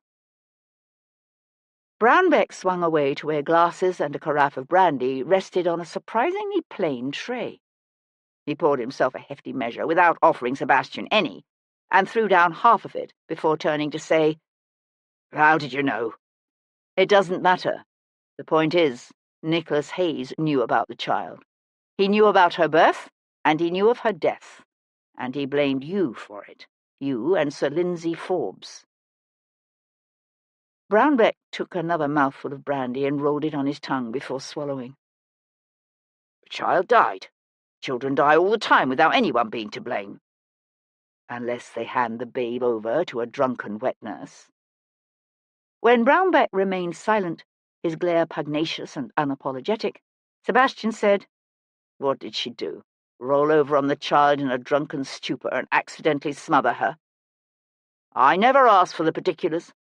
And it wasn't a wet nurse, by the way. It was a foster mother. What was her name? I don't recall. Of course not. Brownbeck took another drink. This is all ancient history. What purpose can possibly be served by digging up the past? Sebastian studied the rich, self-satisfied old man's broad, fleshy face, the coarse-grained skin and small, angry eyes. Nicholas Hayes was dying of consumption, and he knew it. That explains why he didn't worry about being hanged if he came back to England. He probably figured he'd die before anyone could put a noose round his neck. But it doesn't explain why he would want to return in the first place. I think he came here to revenge his baby's death by killing either you or Forbes. Or both. A noticeable sheen of perspiration showed on the older man's face. "You're mad." "Am I? Why do you think he came back?" "I neither know nor care." "You should. Because if Hayes came back to London to kill you, it means you had a very good reason to kill him." Brownback stared at him for a long moment, then raised his glass with a shaky hand and drained it in one long pull. "This is nonsense. I didn't even know the rogue was in London. And you're mistaken. If you think he cared enough about that dead child that he'd risk the freedom of his last remaining days on earth to come back here and avenge its death." "Her death," said Sebastian. "Not it. Her." Brownback waved a dismissive hand through the air. "You think Hayes cared about my daughter? Well, let me tell you he didn't. All he cared about was getting his hands on her inheritance, and when that slipped through his grasping fingers and his father disowned him, he took up with some disreputable tavern wench." His lips twisted in an ugly, suggestive sneer. "Maybe that's why he came back to London, to see his low-born paramour." "What are you talking about?" "The woman who ran the flash house where Hayes took refuge. Within months of abducting my daughter, he was carrying on with her in the most disgusting way imaginable. I know." "Nicholas Hayes didn't abduct your daughter," Sebastian said quietly. Brownback tightened his jaw and rolled determinedly on. "I know because I was worried he might try something else, so I had my people watching him." A silence fell on the untidy library. It could have been a lie, of course, but it had a ring of the truth. Hadn't Sebastian himself suspected something similar? Aloud he said, "A troubled man can take comfort in the arms of an understanding woman and still nourish an abiding hatred for those he holds responsible for the death of his child." "You didn't know Nicholas Hayes." "I did." "Did you? How well?" "Well enough to know he was hot-tempered, unpredictable, and dangerous." "In other words, well enough to be frightened of him if you discovered he'd somehow managed to return to England." Brownback slammed down his empty glass. "You're right in that, at least. If I had known of Hayes's return to England, I probably would have been frightened, but I did not know." He walked over to give the bell-pull a sharp tug. "This conversation is over." A footman appeared in the doorway, and Brownback snapped, "His lordship is leaving." Sebastian settled his hat on his head. "Where were you last Thursday evening, by the way?"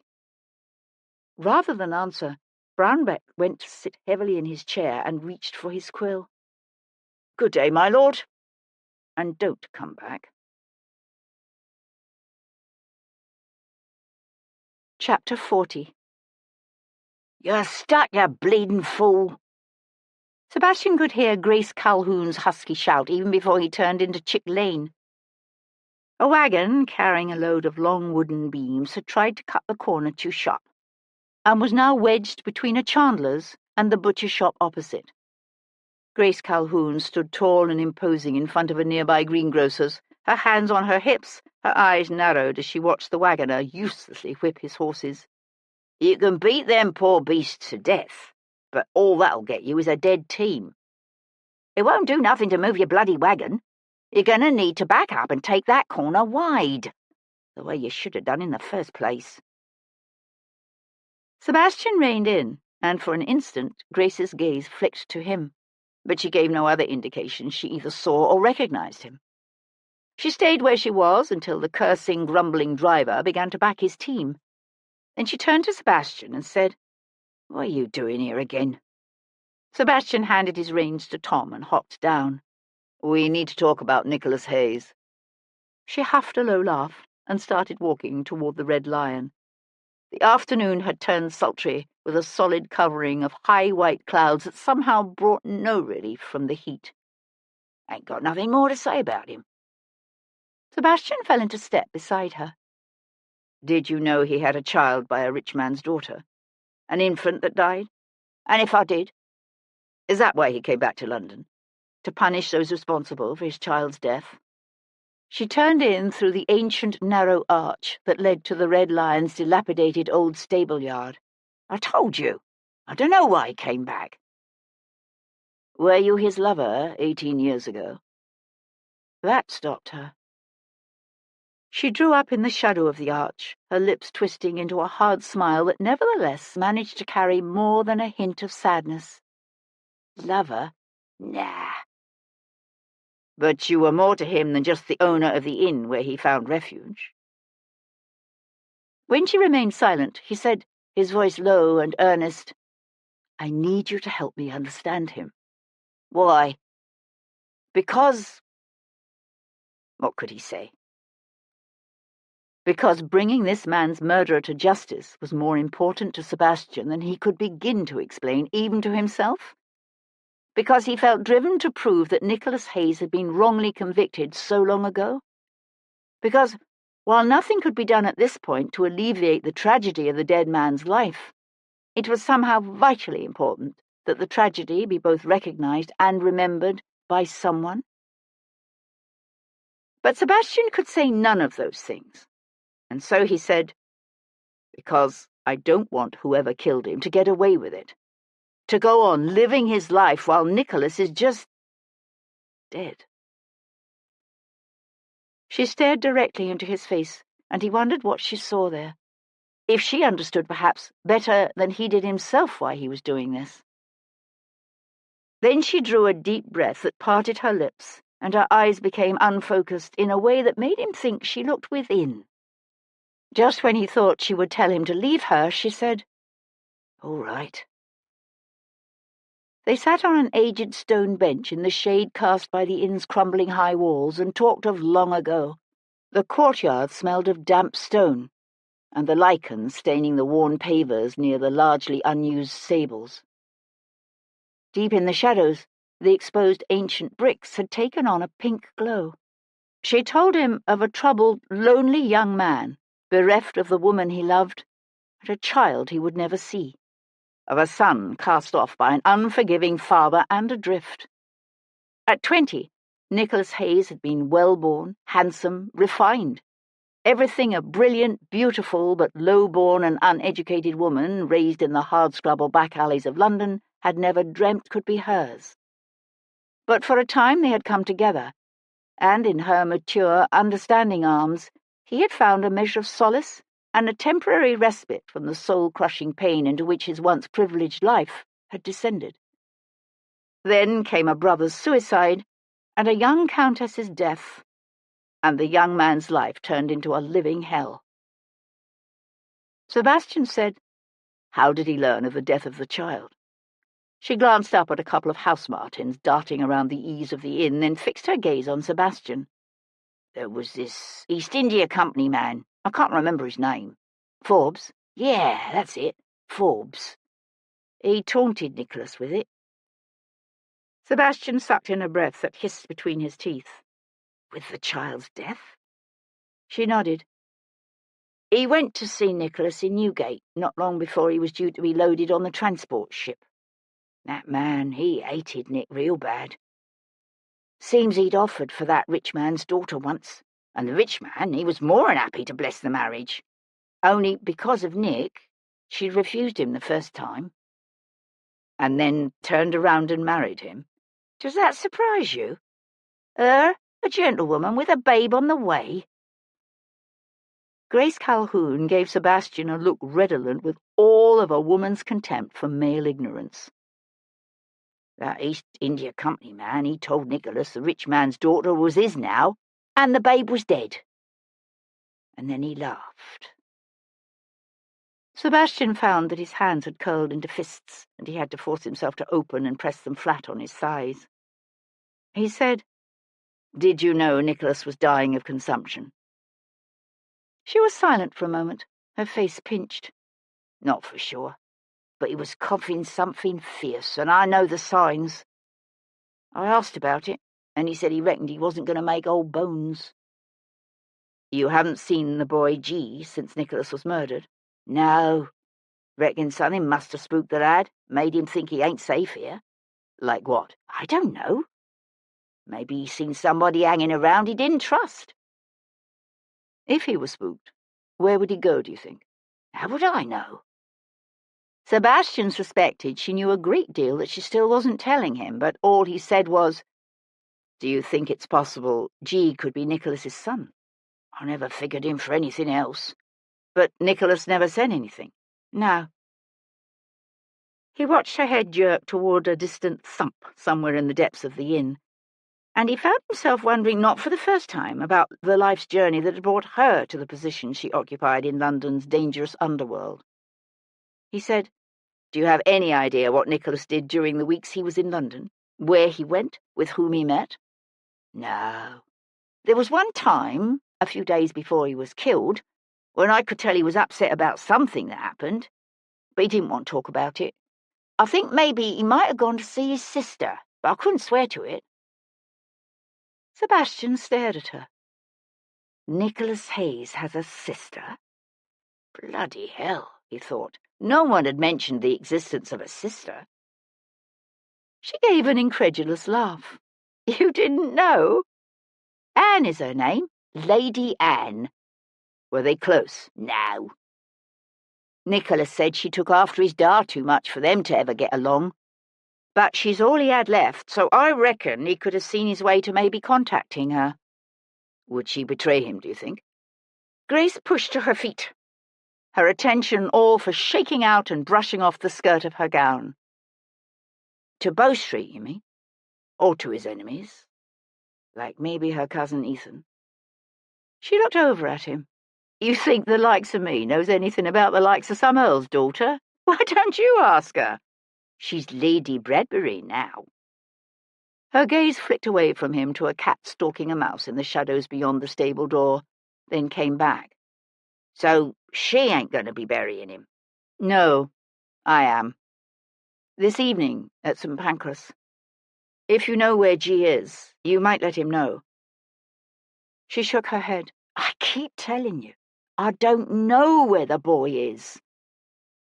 And such was the flare of worry and sorrow he glimpsed in her eyes that for the first time he found himself believing her. Chapter 41. Lady Bradbury, born Lady Anne Hayes, was the wife of a dour, stout Yorkshire baron, some 15 years her senior. His lordship's townhouse on Stratton Street was not large, but it was extremely well appointed and richly furnished, thanks to her ladyship having outlived all 3 of her brothers, and thus unexpectedly inheriting a handsome sum from her late father, the 2nd Earl. Sebastian knew these things, because before approaching her, he'd stopped by Park Lane to talk to his Aunt Henrietta. "You didn't ask about any sisters," said the Dowager Duchess, in response to Sebastian's somewhat testy question. "I was under the impression you were interested in Seaforth's sons because of the succession," which he had to admit was true. "Are there other sisters?" asked Sebastian. "She's the only one who lived to come of age. If I remember correctly, she was 6 or 7 years Nicholas's senior, and was married and off in Yorkshire by the time he ran into trouble. Most of her children are grown, although I believe there may still be a girl in the schoolroom and a boy at Eton." "What's she like?" The Duchess pressed her lips together in an expression that told him more about her opinion of Lady Anne than words ever could. "To put it bluntly, she's a sanctimonious, moralizing prude. I've no doubt that if she'd been born into a bourgeois household, she'd be one of the Chapham sect. I swear they're proliferating these days. If they have their way, we'd all have to give up dancing and playing cards, and start fainting at the mere mention of a piano's legs." She doesn't sound like the kind of person Nicholas would approach for help. Not if he knew his sister. One assumes he did. Perhaps she was different when she was younger. Oh, no. She's always been like that. Most of the Hayes family are. She gave a disdainful huff. A bunch of insufferable killjoys that range from the merely unimaginative to the profoundly hypocritical. What's Lord Bradbury like? Much the same. But then he's from Yorkshire, and the family never used to be very flush.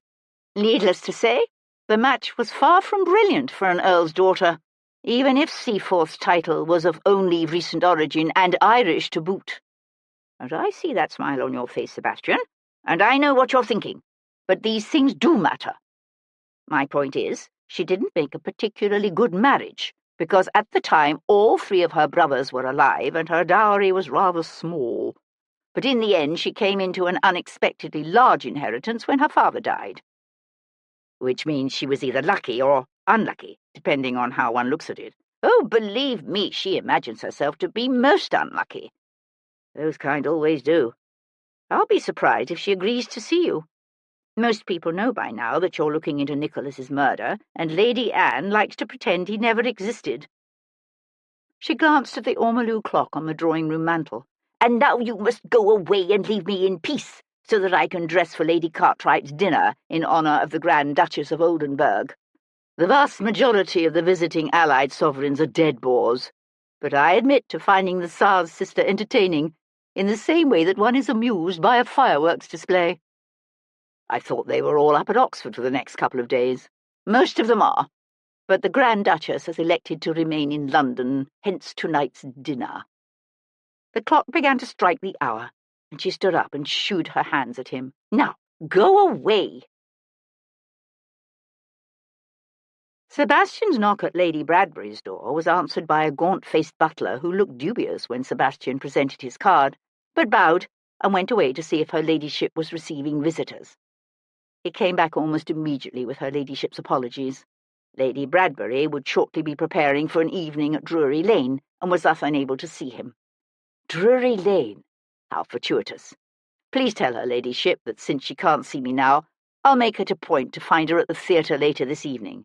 I have some important questions about her brother I'm looking forward to asking her, and will try not to accommodate her too much.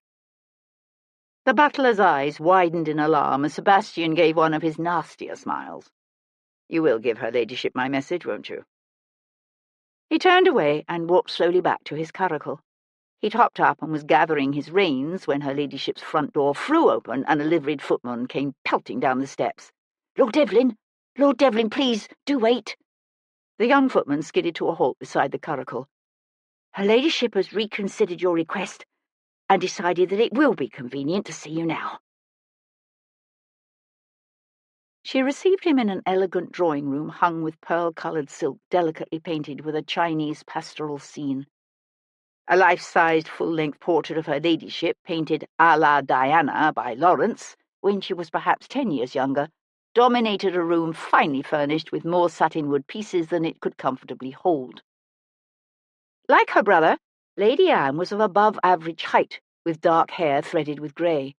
She also had her brother's long nose and fierce straight brows, although the effect was not as attractive on her. Sebastian wondered if that was owing to a difference in proportions, or if the problem was simply that over the years Lady Anne's personality had stamped itself on her face. When he was a child, Sebastian's mother used to laughingly tell him whenever he pulled a face that his features would freeze that way. And while he knew she said it to tease him, he'd also come to realize there was an element of truth to that age-old warning. It didn't happen instantly, of course, the way children thought, but there was no doubt that over time most people's personalities showed on their faces for all to see. And Lady Anne's face told anyone who cared to look that she was a haughty, selfish, self-absorbed, and petty woman. She stood beside the room's empty hearth, one hand resting on the expensive white marble mantel, her head tilted back at a belligerent angle, and her face pink with indignation. But she refused to acknowledge that he had successfully manoeuvred her into agreeing to see him. Instead, she bowed her head in a condescending way and said, "I'm told you have some questions you wish to ask." She did not invite him to sit. "Thank you for agreeing to see me," said Sebastian, wandering the room in a way she obviously didn't like but was unable to stop since she refused to invite him to sit. "I'm wondering, did you know your brother Nicholas had returned to England?" "Of course not." Her haughty disdain reminded Sebastian of Sir Lindsay Forbes' response to the same question. Both tone and words were identical. He said, "Do you have any idea why he came back?" "I do not. My brother and I were never close, and I've spent the last 20 years trying to forget he ever existed." "Then I suppose you don't have any idea who might have killed him either." "Seriously, Lord Devlin, what difference does it make who killed him? The man was an escaped convict, long thought dead. The world is better off without him."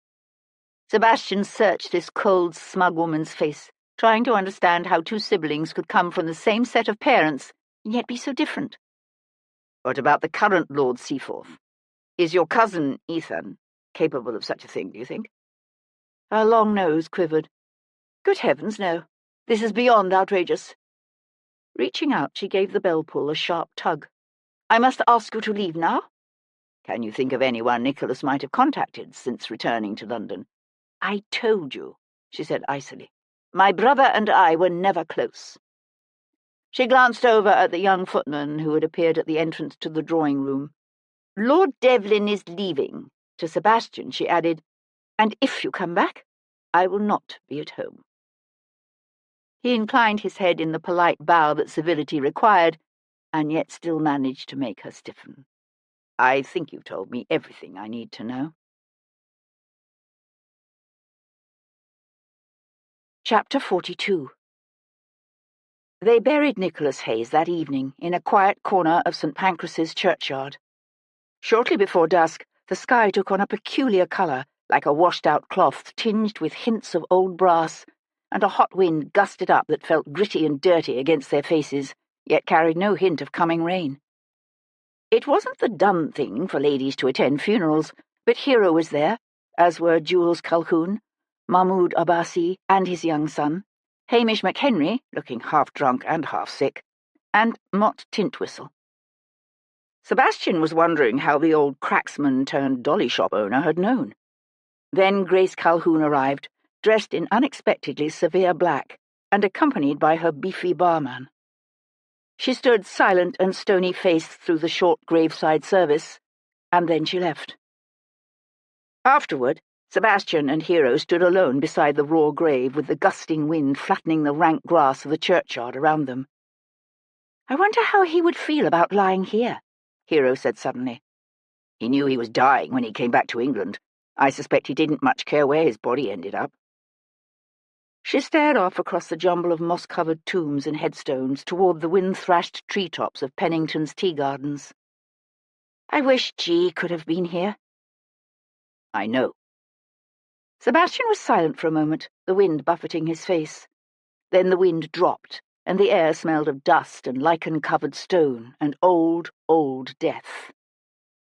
He said, "I should have realized Kate Brownbeck was with child, that only a baby would have precipitated that disastrous, hasty elopement." Hero drew a painful breath. "And then they took her baby away, and she never had another. The poor woman." The sun was sinking lower in the sky, bathing the world in that strange brassy light. He said, "I must admit I can sympathize with Nicholas Hayes for coming back here with murder in his heart. I think about the lot of them, Brownbeck, Forbes, Seaforth, and La Riviere, and it's hard not to be consumed with vicarious rage." "Of the four, I'd say Forbes and La Riviere are by far the strongest and most dangerous characters, and the most likely to kill." "Yes, but weak men can also kill, especially out of fear. And a sickle in the back strikes me as the act of a weak man." "It does, doesn't it?" The church bell began to ring, tolling out the hour, and the mournful peal seemed to press down upon them. The air was heavy with the smell of freshly turned earth, the hard sky crisscrossed with birds coming in to settle for the night. Wordlessly, Hero reached out to take his hand. He laced his fingers with hers, and she said, "Is it wrong that I find myself wishing he'd succeeded in doing what he came here for?" "I don't think so. Not at all." She looked over at him and smiled. Chapter 43. Wednesday, the 15th of June. The next morning, Hero and Calhoun shifted their search for G away from the areas around Pennington's Tea Gardens and the Red Lion. Someone had told Calhoun about seeing a boy who might have been part Chinese playing a bamboo flute in Leicester Square. Calhoun had spent hours Tuesday evening combing the area without any luck, but it started him thinking. "Maybe the lad is deliberately staying away from places Hayes's killer might know about," said Calhoun. "Maybe that's why we can't find anyone who's seen him." "You might be right," said Hero. And so, with that possibility in mind, they decided to try Clerkenwell. Lying to the north of London's old city walls, Clerkenwell had once been the site of 4 rich monastic institutions. After the dissolution, Henry VIII doled out the land to his noble supporters, and for a time, Clerkenwell was an area of fine houses and exclusive spas. But those glory days belonged to the past. The nobility had long since shifted west to Mayfair, leaving Clerkenwell to poor tradesmen, artisans, and prisons. What was still called Clerkenwell Green no longer bore any resemblance to the idyllic village green it had once been. A narrow space shaped like a squished, elongated triangle, it had the intimidating bulk of the Sessions House taking up the entire wide side, and Clerkenwell Churchyard at the point. What wasn't paved over was reduced to hard-packed earth, and the whole was hemmed in by 2 converging streets thick with drays, carts, and carriages. The dusty space in between was given over to stalls, pickpockets, stray dogs, and itinerant street performers. It was noisy and crowded, and smelt of urine and dung. While Calhoun walked up Clerkenwell close to the church, and then back down to St. John's Square, Hero interviewed the only musician on the green, a lame, blind woman who said her name was Alice Jones. "Been blind all my life," said Alice, who looked to be somewhere in her 70s but said she was only 62. Her clothes were ragged but clean, her soft grey hair neatly plaited and wrapped around her head in 2 braids. Her eyes were an eerie, milky white. "Played the hurdy-gurdy all my life, too. That's what they taught me in blind school, you see." "When did you leave school?" asked Hero, tilting her parasol against the fierce sun. "They kicked us out when we turned 16. My parents were both dead, so that's when I started playing on the street." Hero looked up from scribbling notes. "You've done this ever since?" "Oh, yes, 46 years. Alice Jones laughed at what she must have heard in Hero's voice. "Can't imagine it, can you?" Hero ruefully shook her head, then remembered the woman couldn't see her. "How much do you make a day?" 10 or maybe 12 pence, if I'm lucky. More if the weather's good, less when it's not." "Do you always play here in Clerkenwell?" "Oh, no. You need to move around, you know. Some street musicians just go wherever the fancy takes them, but I'm not like that. Tuesdays for Leicester Square, Wednesdays for Clerkenwell, Thursdays are for Kensington, and so on. I've always been like that. Gives a certain sense of order and control to life, if you know what I mean." "Yes, I can see that."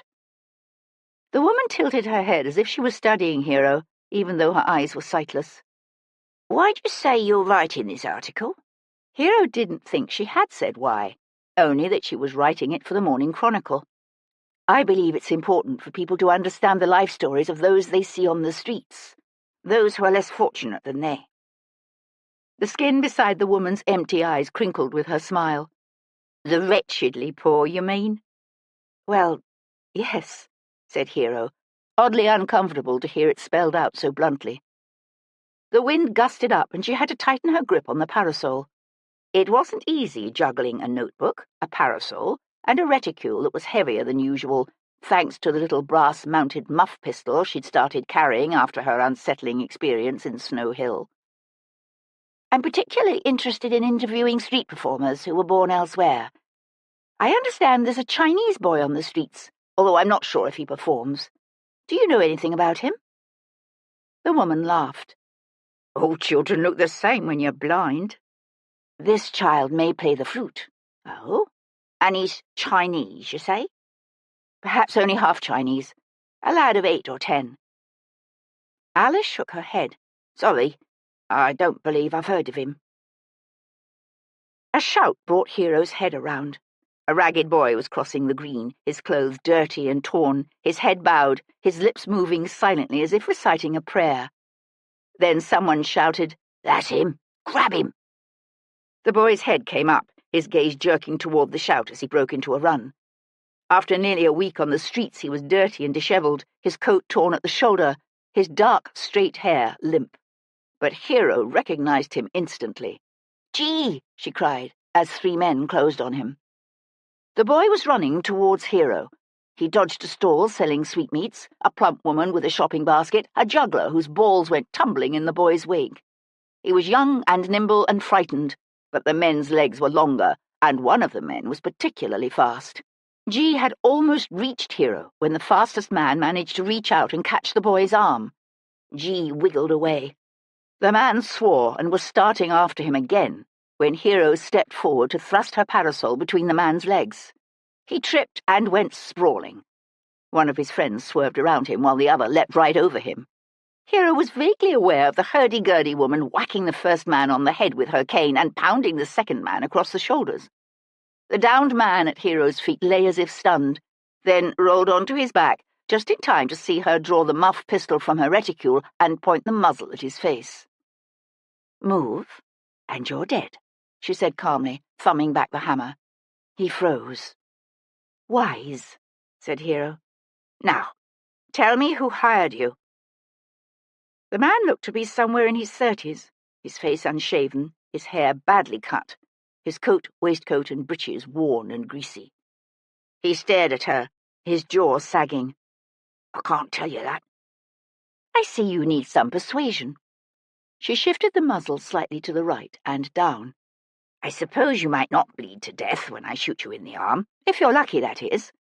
Of course you'll probably lose the arm, but—" "You wouldn't do that." "Oh, believe me," said Hero, enunciating each word carefully. "I would." She extended her right arm, her finger tightening. "Wait! Don't do it! Oh, God, don't shoot me! I'll tell you! It's Seaforth, the Earl of Seaforth. He hired us. I swear to God that's the honest truth." "Why should I believe you?" Greasy Coat's eyes bulged. "God blimey, lady, I couldn't make up something like that even if I wanted to. Some lord hiring me to find a half-Chinese lad? Ain't no way I could come up with a tale that batty." "Did he hire you to kill Nicholas Hayes too?" "What? I ain't never killed nobody." "If you—" Hero broke off as one of the man's confederates, who must have circled back around, slammed into her. "We lost him, Jack," shouted the man as Hero staggered. "Come on, and let's get out of here." He took off, running again, but he had successfully distracted Hero long enough to give Greasy Coat a chance to scramble to his feet. He darted out into the street that ran along the north side of the green, oblivious to the team of shires bearing down on him. "Oi there!" yelled the dray's driver as the near horse reared up in fright, its big flailing hooves knocking the man down. The driver was reining in hard, but it was too late. The off-leader plunged, then reared up to come down on the man as he tried to roll out of the way. The thudding hooves crushed the man's head with a sickening crunch. "Dear God," said someone behind Hero. From the far side of the green came a child's shout. "I hope you're reborn as a hungry ghost." But when Hero turned and looked, G was gone. Chapter 44. Clad in natty yellow trousers and a coat with exaggerated shoulders, the 3rd Earl of Seaforth was in Bond Street, shepherding 3 of his sons and a very pregnant wife through Dubourg's celebrated exhibition of cork models of Roman antiquities, when Sebastian walked up to him and said quietly, "We need to talk. Now." "I've spoken to the owner, and he has kindly offered to lend us a private room for a few minutes." Seaforth gave a startled laugh. "Good God! Not now, man!" He would have turned away, but Sebastian caught him by the arm and hauled him back around. "You sorry son of a bitch," hissed Sebastian, still keeping his voice low. "It's only the presence of your family that has kept me from landing you a facer here and now. The men you hired just attacked my wife." "I didn't hire anyone." "You did. You hired them to get rid of the boy Nicholas Hayes brought back from China." But that's the problem with hiring killers. They can be a wee bit hard to control. Papa, said the eldest of Seaforth's red-haired, freckle-faced boys, pointing to a projection on one of the buildings. what's this supposed to be? Sebastian glanced at the child, who looked to be perhaps 8 or 9. I suggest we take advantage of that private room. You don't want your wife and children to hear what I have to say. Seaforth yanked his arm from Sebastian's grasp and stalked toward where an anxious-looking Mr. Dubourg was waiting to usher them into a small, untidy office. "You're wrong, you know," said Seaforth as soon as the door closed behind them. "I didn't hire those men to kill the boy. I simply told them to make him go away. I thought perhaps they could sell him to a chimney sweep or something. He's too big for a sweep's boy. Apart from which, 9 out of 10 children sold to chimney sweeps don't live to see their freedom, so it's basically a death sentence anyway. The truth is, you don't care what happens to that child as long as he disappears." "Of course I don't care. Are you telling me you wouldn't do the same in my position?" Seaforth's voice had taken on the aggrieved tone of a man who always sees himself as the undeserving victim of his own failings and deficiencies. Sebastian gave a faint, disbelieving shake of his head. "Is he Nicholas Hayes's legitimate son?" "I don't know. You think I could afford to take the time to inquire into the particulars?" "Did you pay the same men to kill Nicholas?" Seaforth's jaw went slack. "No. I swear it." "I don't believe you." "Ask them. They'll tell you I hired them the morning after Nicholas was found dead." "You used someone else to kill Nicholas, did you?" "No." "Why the bloody hell should I believe you? You obviously not only knew Nicholas had come back to England, but you even knew he'd brought a boy with him. A boy who might well be his son, and thus heir to everything you thought was yours." Seaforth's tongue darted out to wet his lips. "You can't know that. No one knows that. In all likelihood, he's nothing more than a half-Chinese byblow. Even if he were by some miracle legitimate, I seriously doubt he could prove it." "I suspect G knows, and he could have the papers to prove it." Seaforth looked confused. "Who is G?" "The child you've been trying to kill." A spark of aggrieved fury flared in the Earl's pale grey eyes. "So what precisely are you suggesting I should do? Allow some dirty little foreigner to claim everything that is mine? Become a peer of the realm?" Sebastian was having a hard time keeping his fists at his sides. "How did you know Hayes was in London? Did you see him?" Seaforth shook his head. "No. So how did you know?" Seaforth glanced toward the door, but Sebastian was between the Earl and the exit. He was trapped, and he knew it. "Answer me, damn you," said Sebastian. "Brownbeck. Brownbeck told me." Bloody hell, thought Sebastian. How did Brownbeck know? "He saw them. I don't know where or how, but he told me because he thought I should know." "You mean he told you because he was hoping you might kill them?" Seaforth simply stared back at him, the freckles standing out stark against his pale flesh. Sebastian said, "Did he tell anyone else?" "He didn't say. But I know he also told Forbes and La Riviere. I know, because I thought it best under the circumstances to warn them. Only both men said they already knew." "Did you tell anyone else?" "No, I swear to God." "Right," said Sebastian with a hard smile. "Who else would I tell?" "I've no idea." "Did Nicholas have any other enemies?" "Not that I'm aware of." "Was the boy with Hayes when you killed him in Pennington's tea gardens?" Seaforth sucked in a startled breath. "I tell you, I didn't kill Hayes. I swear it. My wife wasn't feeling well that day, so I spent the afternoon at my club, had dinner, then went to the Regent's reception. I won't deny I wanted the man dead, but I've never killed anyone in my life." "You hire other people to do your killing for you, do you?" The other man's gaze slid away, telling Sebastian all he needed to know. Sebastian said, "When did Brownbeck warn you about Hayes?" "Last week sometime, maybe Monday or Tuesday. I don't recall precisely." "When did you speak to Forbes and La Riviere?" "Same day. I think it may have been Monday, actually. And you'd have me believe you didn't hire the men to go after the child until Friday. I swear it! Ask the men! They'll tell you. Unfortunately, the only one who was in custody is now dead. Seaforth's eyes widened. You killed him? Not exactly. Sebastian advanced on the other man, backing him up until Seaforth slammed his shoulders against the nearest wall with his hands splayed out at his sides. When we walk out of here, said Sebastian, you're going to collect your wife and children and take them home. And then you are going to contact those men you hired and you are going to call them off. Am I making myself perfectly clear? You are going to call them off right now.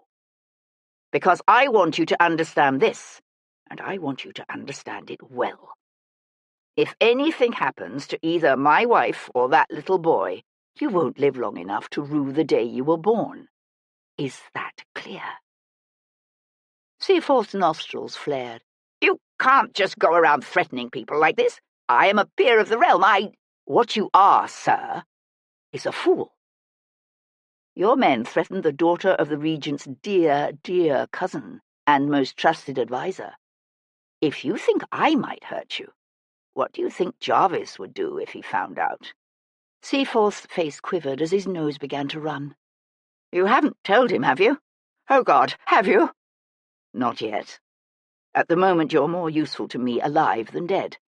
I suggest you do your utmost to keep me in that frame of mind. From the far side of the door came a child's voice. Mamma, where's Papa? At some point, Seaforth's hat had been knocked to the floor. Sebastian picked it up and handed it to him. Now, take your family and get out of here. Chapter 45. Theodore Brownbeck came hurrying out of the Bank of England's massive portal with his head down, his thoughts obviously far away. He had a sheaf of papers tucked up under one arm and was worrying his lower lip with his front teeth. He'd crossed Threadneedle and was almost to Cornhill before he realised Sebastian had fallen into step beside him. "What do you want?" demanded the banker, throwing Sebastian an angry sideways glance.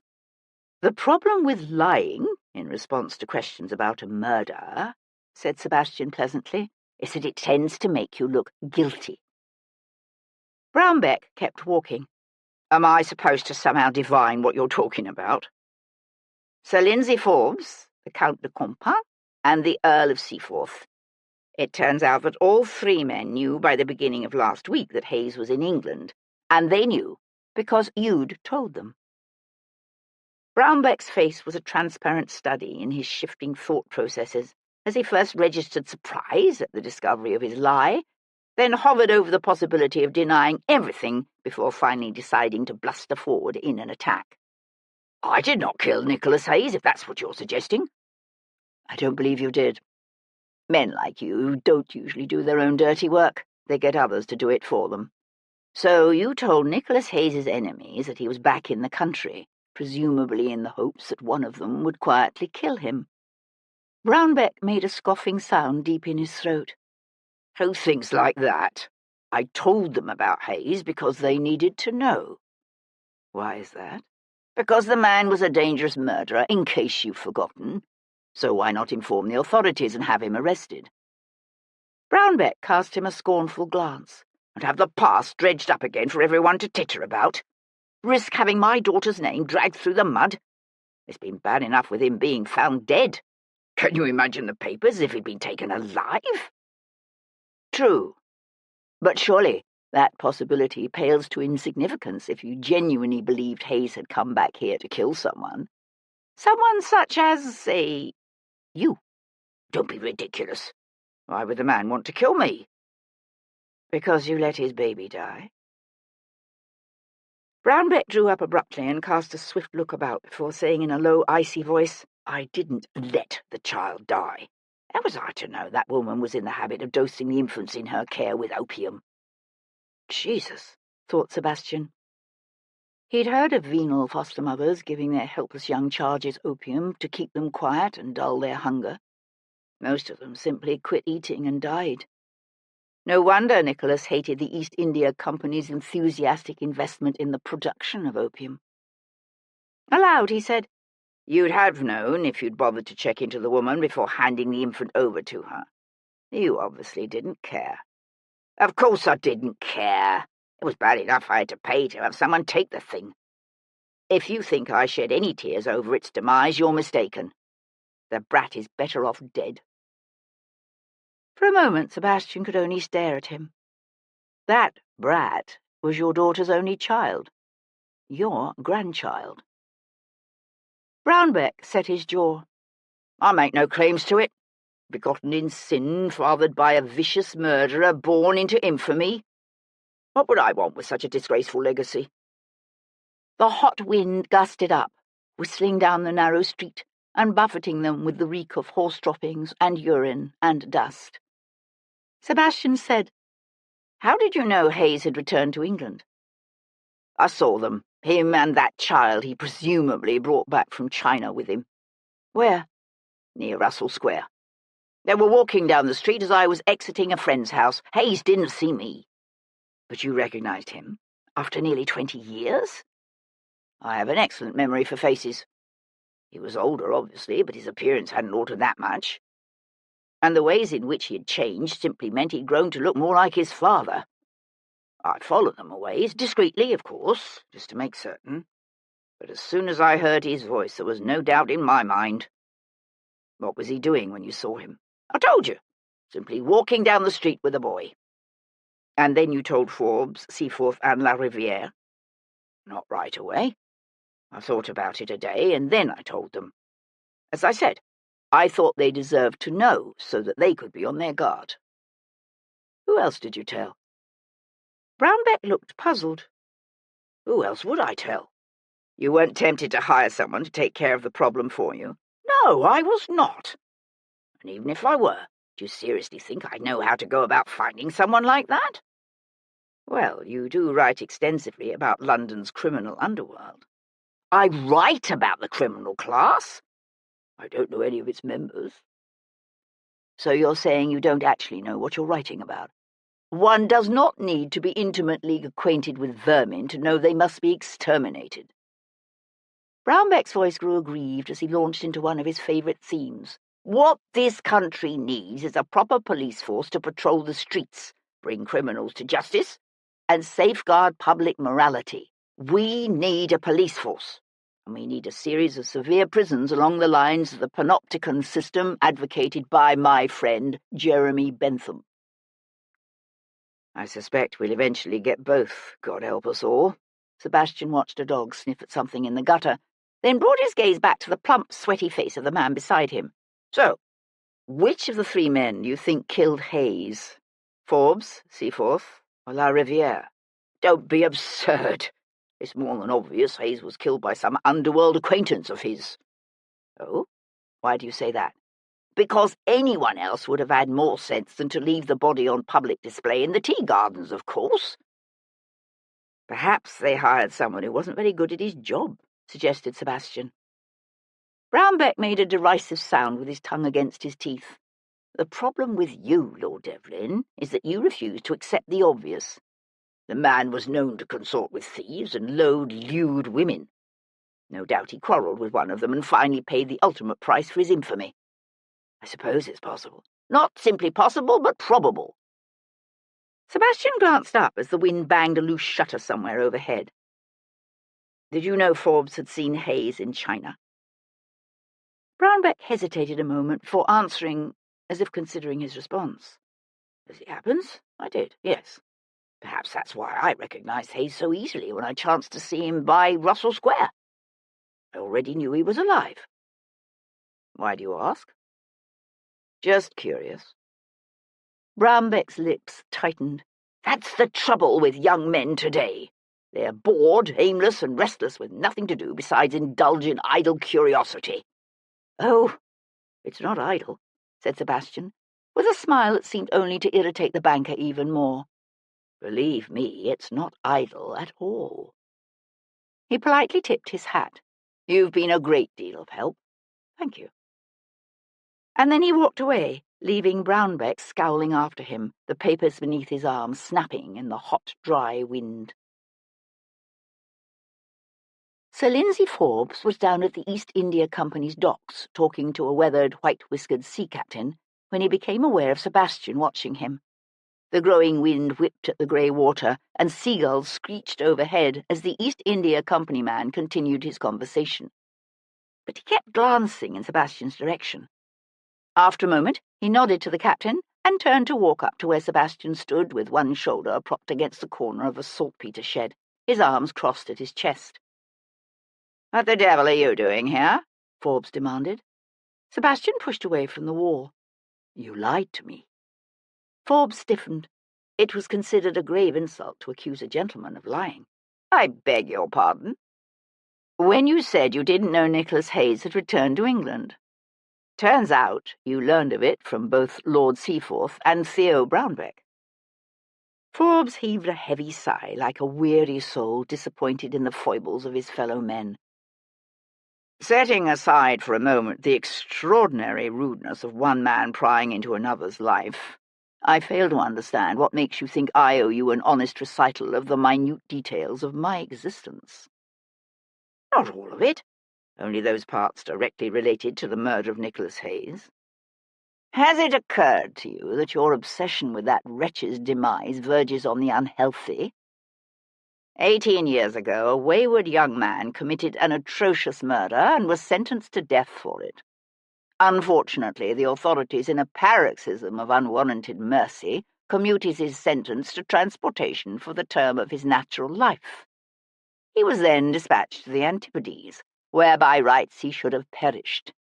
Except that by some oversight on the part of Providence, he managed to escape and eventually worked his way back to England, where he presumably was set to recommence his life of crime when his miserable existence was finally brought to an abrupt end. That's one way to look at it. A loud clatter jerked Forbes's attention to where some men were loading a lighter. There is no other way. The appeal of such a tawdry tale to the more unscrupulous elements of the press is obvious, but even they have finally moved on. Why you continue to involve yourself in matters that are really none of your affair is beyond me." Sebastian kept his gaze on the East India Company man's smooth, lying face. "Did you tell anyone else Nicholas Hayes had returned?" "I did not." "Whom would I tell?" "I've no idea." Forbes's deceptively soft blue eyes narrowed as if with thought, but Sebastian was beginning to understand just how much of everything this man said and did was for show. "I'll admit I did consider warning McHenry," said Forbes, "but in the end I realized it was unnecessary." Whatever Sebastian had been expecting, it wasn't that. "You mean Hamish McHenry?" It came out more sharply than he'd intended. "Yes, why? Do you know him?" "How do you know him?" "As it happens, I met him in India, though I understand he's in England at the moment." "What made you think he might need to be warned of Nicholas Hayes's reappearance?" Forbes gave a negligent shrug. "I suppose because he was involved with Chantal de la Riviere himself at one time. That, and because he worked in the Foreign Office with Crispin Hayes." "He did? Both of them?" Forbes's lips curled into their habitual smug little smile. "They did indeed. I understand it was shortly after Crispin's death that McHenry decided to buy a pair of colours. I always thought there was more to that tale than met the eye, but unlike you, I'm not given to tilting at other people's windmills." "So why didn't you warn McHenry?" "I probably would have done so, except I haven't seen the man recently. And then Hayes was dead, so there was no point." "And in the midst of all this ruminating, it never occurred to you to notify Bow Street?" "It did, obviously. However, I decided against it, and to forestall your inevitable next question, I decided against it because I happen to value my family's privacy, and had no desire to see the unpleasantness of the past paraded in public again for the amusement of the hoi polloi." "Hayes tried to kill you on the waterfront in Macau. You weren't concerned that he might try again?" "As it happens, he caught me unawares that day in Macau." After all, I thought the man dead, and had no anticipation of encountering him in China, of all places. But forewarned is forearmed, as they say. The smug little smile was back. I have every confidence in my ability to defend myself. Sir Lindsay Forbes was a much smoother liar than Brownbeck. He'd obviously had years and years of practice at it. Sebastian said, "Did you tell your wife Nicholas Hayes was still alive?" The smile faded from the man's features, leaving him looking considerably less pleasant. "You leave my wife out of this." Sebastian gazed beyond him to where a man with a barrel was selling ale to the dock workers.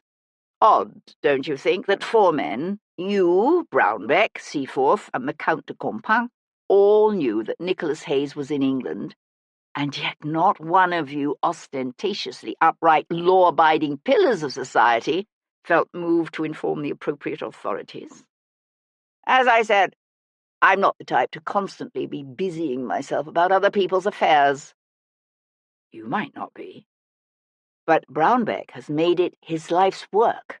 That, and amassing a fortune, of course. Then I suggest you direct your questions toward that worthy, said Forbes with the faintest of bows.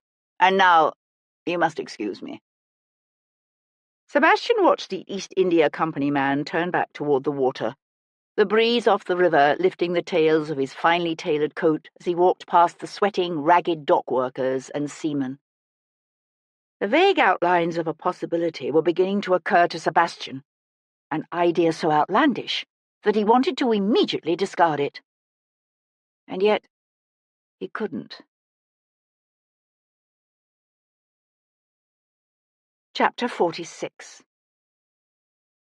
Sebastian had left Tom with the curricle beside the jumble of sheds, shops, hovels, and low taverns that trailed away from the docks toward East India Company Road.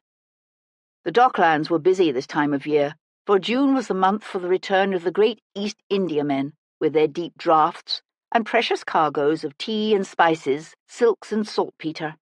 The wind gusting off the big artificial basins was cool and damp, the air heavy with the scent of wine and cinnamon, and so absorbed was Sebastian in his contemplation of the various possibilities suggested by that day's revelations that he almost missed the men who fell into step behind him as he neared his curricle. They didn't strike him as being either seamen or lumpers. His hand going to the double-barreled pistol he'd slipped into his pocket that morning, Sebastian met Tom's eye and then swung around. "Have something you wish to say to me, do you, gentlemen?" There were 4 of them, their weathered faces sun-darkened and unshaven, their clothing the tattered remnants of the uniforms of men who'd fought for years against Napoleon. The clothes could have been stolen or bought second-hand, but Sebastian didn't think so. He knew ex-soldiers when he saw them, which meant the men now ranged against him were exponentially more dangerous than your typical dockland ruffians. They drew up abruptly, their widening eyes and slack jaws betraying a shattered expectation of remaining undetected until they were ready to move in for the kill. But these men were not easily deterred. One of them, a tall, gangly fellow with a sergeant's chevrons on his stained, ragged red coat, exchanged a quick, significant look with his fellows and laughed. "What, us?" Sebastian drew the pistol from his pocket and pulled back the first hammer with an audible click. "Just out for a stroll, are you?" "Ain't no law agin that now, is there?" said the sergeant. "Strolling? No." Sebastian was aware of Tom nudging the horses forward to bring them closer. He didn't expect the situation to escalate. The men would have to be mad to continue an assault against a victim now armed and ready for them. But the men were obviously desperate. They'd faced death often enough in the past for far less pay than they'd doubtlessly been promised by whoever had hired them to kill Sebastian. He saw the sergeant's sideways glance and quick jerk of the chin and said, "Bloody hell," as they rushed him. His first bullet took the sergeant high in the chest, spinning him around and sending him sprawling. Sebastian thumbed back the second hammer and shot another man in the throat. Then, dropping the flintlock, he yanked his knife from the sheath in his boot. The 2 surviving assailants broke and ran. Sebastian threw a quick glance at his tiger. "You all right?" The boy was staring at him open-mouthed. He swallowed and said, "Aye, Governor. Who are they?" Sebastian went to check first one, then the next of the downed men, looking for weapons. They weren't dead yet, but they soon would be. In the coat of the second man, he found a blood-stained letter written in a woman's hand that began, "Dearest Richard, I can't begin to express to you the excitement with which I await your long-anticipated safe return home." "Damn," said Sebastian, swiping the back of one gloved hand across his sweaty forehead. "Damn, damn, damn." "Do you think Forbes set them after you?" asked Sir Henry Lovejoy as he and Sebastian walked along the terrace of Somerset House. "Perhaps. Although the site of the attack could simply have been coincidental. The truth is, they could have been hired by any one of the four men who seem to be implicated in all of this." Lovejoy stared out over the wind-whipped river. 4 men? I can't believe 4 men knew Hayes was in London, and yet not one told the authorities. La Riviere still isn't back from Oxford, so I haven't had a chance to confirm it with him. But I can't see any reason for both Brownbeck and Seaforth to lie about that when they seem to be telling the truth about the rest. So I'd say yes, 4. Brownbeck, Forbes, Seaforth, and La Riviere. Lovejoy shook his head as if still finding the information too difficult to absorb. The involvement of Seaforth and La Riviere I understand. But Theo Brownbeck? Sir Lindsay Forbes? What have they to do with Nicholas Hayes? "It's delicate," said Sebastian. "It involves the reputation of a lady, which makes it difficult for me to talk about. Let's just say both men had a very good reason to worry that Nicholas Hayes had returned to England specifically to kill them. And yet neither felt moved to make a report to Bow Street when they realised he had returned." The magistrate's voice was rough with his disgust. "It's unbelievable." "Yes, and suggestive." Lovejoy looked over at him. "Meaning?" Sebastian chose his words carefully. Brownbeck came right out and admitted that he considered going to Bow Street, but decided against it because he didn't want the embarrassment of having the past dredged up again. It's a sentiment shared by Seaforth and Forbes, and presumably La Riviere as well. He'd decided against telling Lovejoy about Hamish McHenry.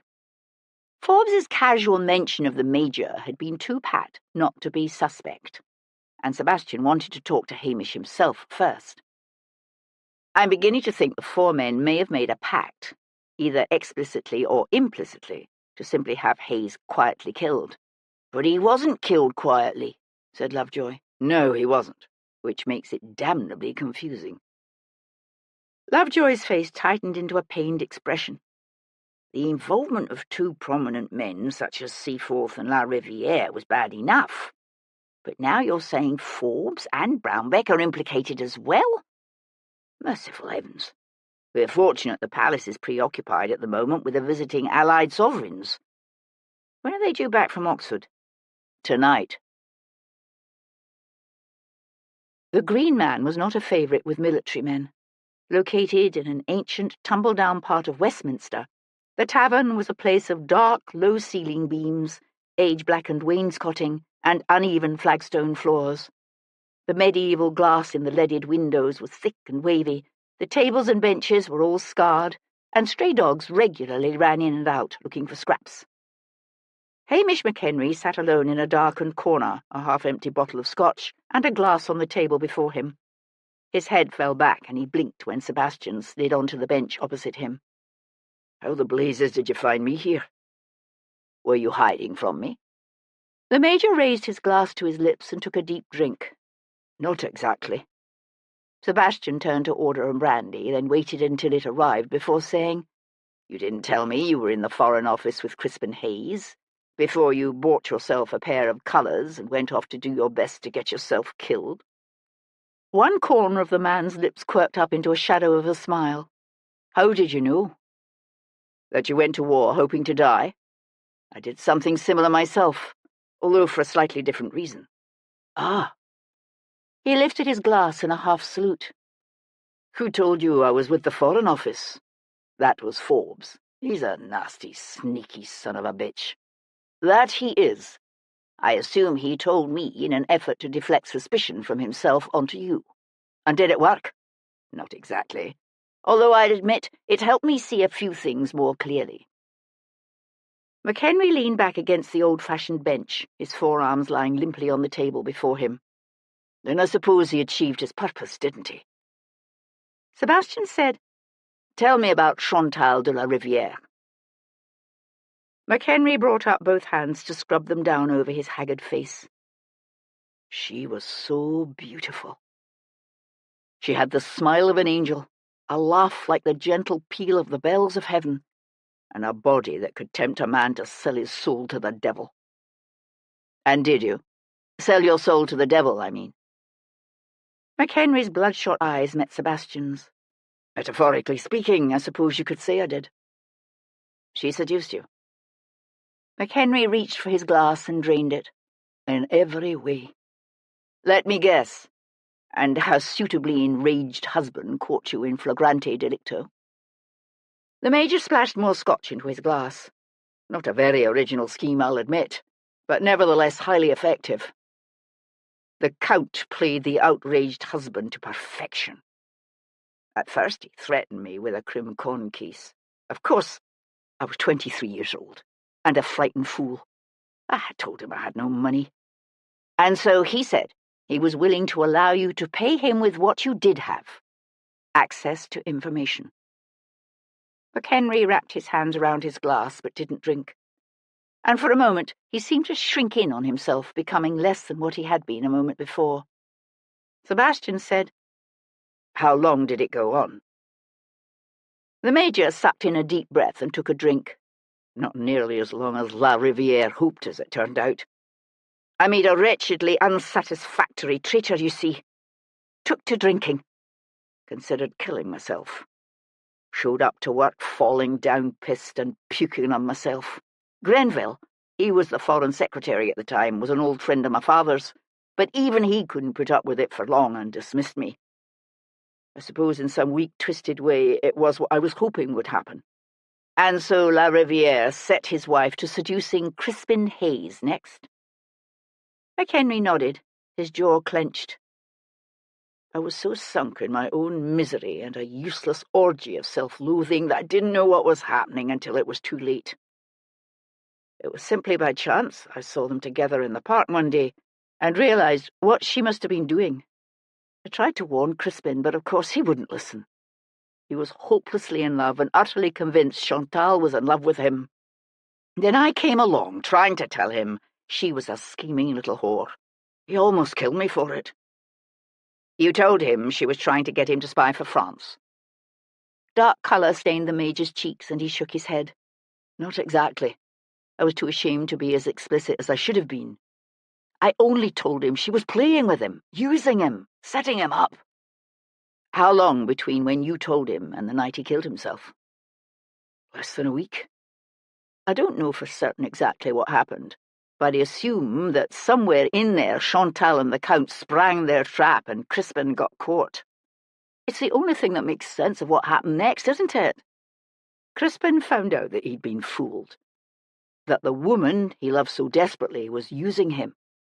And then he either killed himself or he confronted La Rivière in a rage and La Rivière killed him. Which do you think is the most likely? Honestly, I don't know. A half-grown pup bumped its head against Sebastian's hand, and he reached down to pet it. After Crispin was found dead, when Nicholas came to see you, did you tell him the truth? That La Rivière was using his wife to seduce young clerks in the Foreign Office, I mean? McHenry scraped his hands down over his face again and nodded. I thought I was being noble. Finally doing the right thing, coming clean, making amends for being a weak, snivelling coward. Except that all I ended up doing was ruining Nicholas's life. Why didn't you come forward after he was arrested and tell the truth? McHenry let his hands fall. You don't want to know. Sebastian met his gaze. Yes, I do. I tried. I had a long, extraordinarily difficult talk with Grenville. Then I went back to my rooms, expecting to be arrested. Instead, I received a visit from someone important. He told me that a Frenchman like La Rivière could be useful. that rather than be exposed and ruined or killed, La Riviere had agreed to act as a double agent, sending false information back to Paris. I was warned that if I said anything more, I would simply disappear.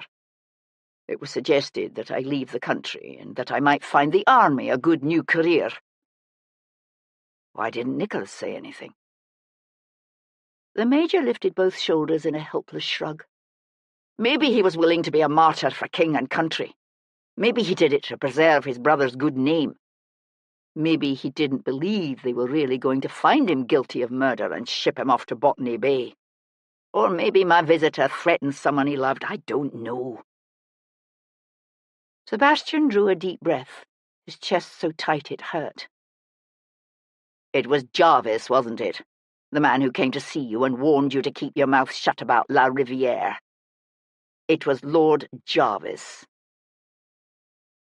McHenry started to take another drink, then changed his mind and pushed the glass aside. His gaze met Sebastian's, and after a moment he gave a slow, silent nod. Chapter 47. Charles, Lord Jarvis, was tired. In the past 3 days he'd travelled to and from Woolwich, then up to Oxford, and back to London again. He'd attended more dinners, banquets, balls, levees, and various other ceremonies than he could count. As he climbed the steps of his Berkeley Square townhouse, he was thinking about a drink, a bath, dinner, and his bed. "Good evening, my lord," said his butler, taking his hat and helping his lordship off with his dusting coat. "It's good to be home," said Jarvis.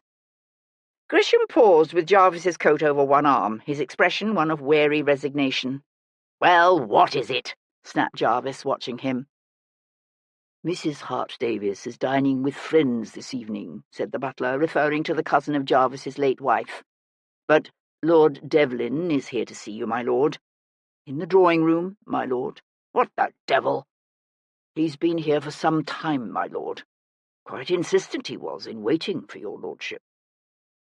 Jarvis was already heading for the stairs. "Oh, he was he?" He found his son-in-law sprawled in a high-backed chair by the cold hearth. "What the devil is the meaning of this?" demanded Jarvis, closing the door behind him with a snap.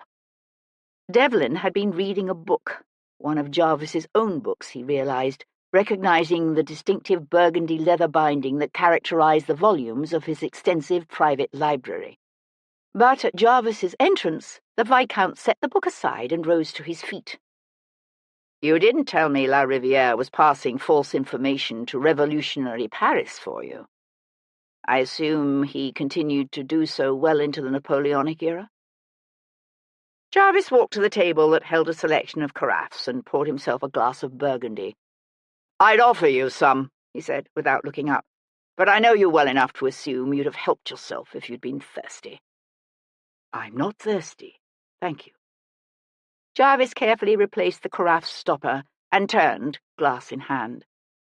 "It's a peculiar fantasy you nourish, this idea that I should impart all sorts of privileged information to you, simply because you've taken it upon yourself to right all the perceived wrongs of the world." "Not all of them. Mainly murders." Jarvis gave a non-committal grunt and took a sip of his brandy. Devlin said, "Was the information he was feeding to Paris false before or only after the death of his wife?" "Only afterward. Before the lovely Chantal's demise, the information he was sending was quite genuine, although not, fortunately, of a particularly sensitive nature." "So you didn't know of his activities until after Hamish McHenry had his little conversation with Lord Grenville. How remiss of you." Jarvis's eyes narrowed. He took another drink. Devlin said, "Did La Riviere kill Crispin Hayes?" "I honestly don't know." "Nor do you care?" "Of course not. Why would I? The man was a fool." "I'm surprised you allowed Hamish McHenry to live." "He can thank Lord Grenville and the Foreign Secretary's friendship with his father for that. I assumed the wretch would die soon enough in India, but he seems to have the devil's own luck." Jarvis sipped his brandy. "So, are you here for a reason, or simply to blow off steam over what you imagine to be my reticence?" The younger man's nostrils flared. Did you have Nicholas Hayes killed? Why would I? To keep him from killing you, and to keep La Riviere's secret, obviously. Jarvis huffed a soft laugh. Do you realize how long ago that was? Virtually every Frenchman of title or property has switched sides and danced a duet with either the revolutionary government or Napoleon at some point in the last 20 years. The Bourbons understand these things. And yet, you warned me away from inquiring too closely into La Riviere's affairs just a few days ago. Why was that, I wonder? Surely it's not such a puzzle that I have no desire to see the French king's representative accused of murder in the midst of the regent's grand fête. So you have reason to think La Riviere did kill Nicholas Hayes. I see it as a vague possibility, presumably for the same reasons as you. Because he feared Hayes's revenge, or because La Riviere has reason to fear the Bourbons might not be so understanding after all. He may fear it. That's not to say such fears are reasonable, but then fears often are not. Devlin's jaw hardened. 18 years ago, you allowed an innocent young man to be convicted and transported to hell for a murder you knew he didn't commit. I don't know what happened to Chantal de la Riviere 18 years ago any more than you do. Nicholas Hayes went to Dover Street that night with murder in his heart. But whether or not he actually killed that woman pales to insignificance when seen in the larger context of affairs of state. In case you've forgotten, we were at war. In the first years of what would be a long, brutal, bloody war, we were by no means guaranteed to win. The benefits to be derived from turning someone like La Riviere to our purposes far outweighed the paltry considerations of whatever injustice some hot-headed young man may have suffered. Paltry considerations? That's right. Something blazed in his son-in-law's eyes, something so hot and dangerous that Jarvis instinctively took a step back. You and your ilk sicken me, said Devlin. Then he turned and left. For a moment, Jarvis stayed where he was. Thoughtfully, he drained his glass, and setting it aside, walked over to lift the book Devlin had been reading and left open on the table beside the chair. It was a selection of Montaigne's essays, and Jarvis found his gaze caught by a familiar line. A straight oar looks bent in the water. What matters is not merely that we see things, but how we see them. Chapter 48. Gilbert Christophe de la Riviere was drinking a glass of port in solitary splendour at his own table when Sebastian walked into the Frenchman's dining room, trailed by the Count's French butler, frantically sputtering, "Mais, Monsieur le Vicomte, vous ne—" La Riviere's languid gaze met Sebastian's. Then he glanced at the butler, now wringing his hands, and said, "Leave us." Leaning back in his chair, the French Count took a slow sip of his port. Bit high-handed even for you, isn't it, Devlin? Sebastian shut the door in the butler's face. We need to talk. Now. La Riviere waved one slim white hand in the general direction of the 2 long rows of empty chairs. By all means. Do have a seat. Thank you, but I'll stand. A faint suggestion of a smile hovered about the Frenchman's thin lips. As you wish. You know why I'm here. I presume it is something to do with the events that gave rise to the rather hysterical message I recently received from Lord Seaforth. Something, but not all. Oh? Do tell. Sebastian wandered the room, taking in the gleaming walnut wainscoting, the exquisite Venetian chandelier, the heavy Sheffield plate, the life-sized painting of one of the most beautiful women Sebastian had ever seen. Your wife, said Sebastian, pausing before the portrait. My late wife. She was breathtakingly exquisite. She'd been painted with her glorious fair hair loose and unpowdered, and her gown slipping off her shoulders in a style that was reminiscent of the Restoration era. Her face was heart-shaped, her enormous eyes a brilliant violet, her mouth full and pouting, and seemingly made for kisses and everything sinful. It was a beguiling combination of innocence and seduction, vulnerability and power that had beckoned more than one man to his doom. "She was lovely," said Sebastian. "That she was," agreed the Frenchman, still lounging at his ease. "Was she a willing participant in your little seduction schemes, I wonder? Or did you force her compliance?" "Oh, Chantal enjoyed seducing men, believe me." Again that faintly derisive aristocratic smile. "You've been talking to someone, have you?" "Several people." The Count gave a very Gallic shrug. "It was inevitable, I suppose." "Is that why you tried to have me killed?" The amusement deepened. "Did someone try to kill you? How distressing." "That they tried, or that they failed? What do you think?" Sebastian continued his perambulation of the room. 18 years ago, you set your lovely wife to seduce a green young man with a promising career at the Foreign Office. He tumbled desperately in love with her, and in due course also tumbled into bed with her. At which time you, playing the part of the outraged husband, no doubt to perfection, charged in and caught them in flagrante. It's an old, rather tired game, but it still works, doesn't it? The husband threatens a crim-con case that would both disgrace and bankrupt the victim, and the victim begs to settle out of court. Only in this instance, the victim had no money. He did, however, have access to information that could be passed on to Paris. Not for ideological reasons, mind you, but for vulgar monetary gain. La Riviere sipped his port. He was no longer smiling. "I see you judge us harshly. An easy thing to do, no doubt, when one has never seen their country ripped apart and destroyed by revolution. We did what we had to do to survive, vulgar and otherwise." "You were living in this house at the time. It's not as if you'd been forced to take refuge in a chicken coop." Sebastian had seen French countesses and duchesses reduced to living in an old barn. "Believe me," said La Riviere, "it was not nearly so well appointed 20 years ago." "Your two masters have paid you well, have they?" "Well enough. I also made some extraordinarily wise investments." "Based on tips passed to you by your two masters?" "Perhaps." Sebastian resumed walking.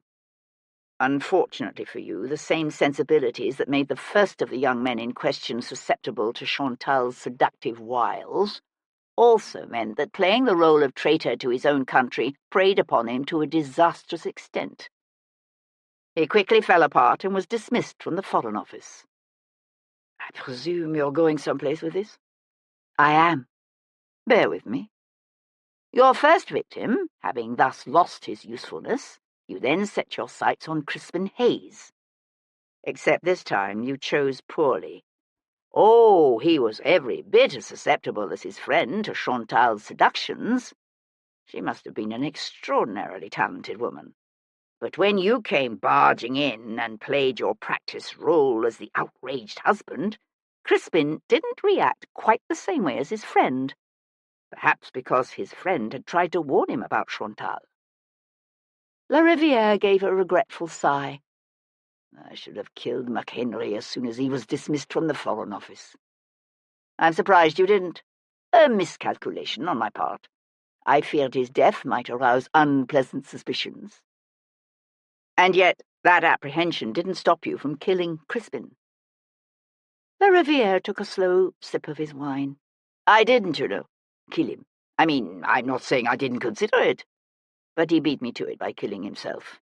The dupe was utterly besotted with Chantal, convinced that she loved him with a fervour to equal his own, and was looking to him to save her from her evil husband. Me. Then he discovered he'd been played for a rank fool, and he couldn't bear it.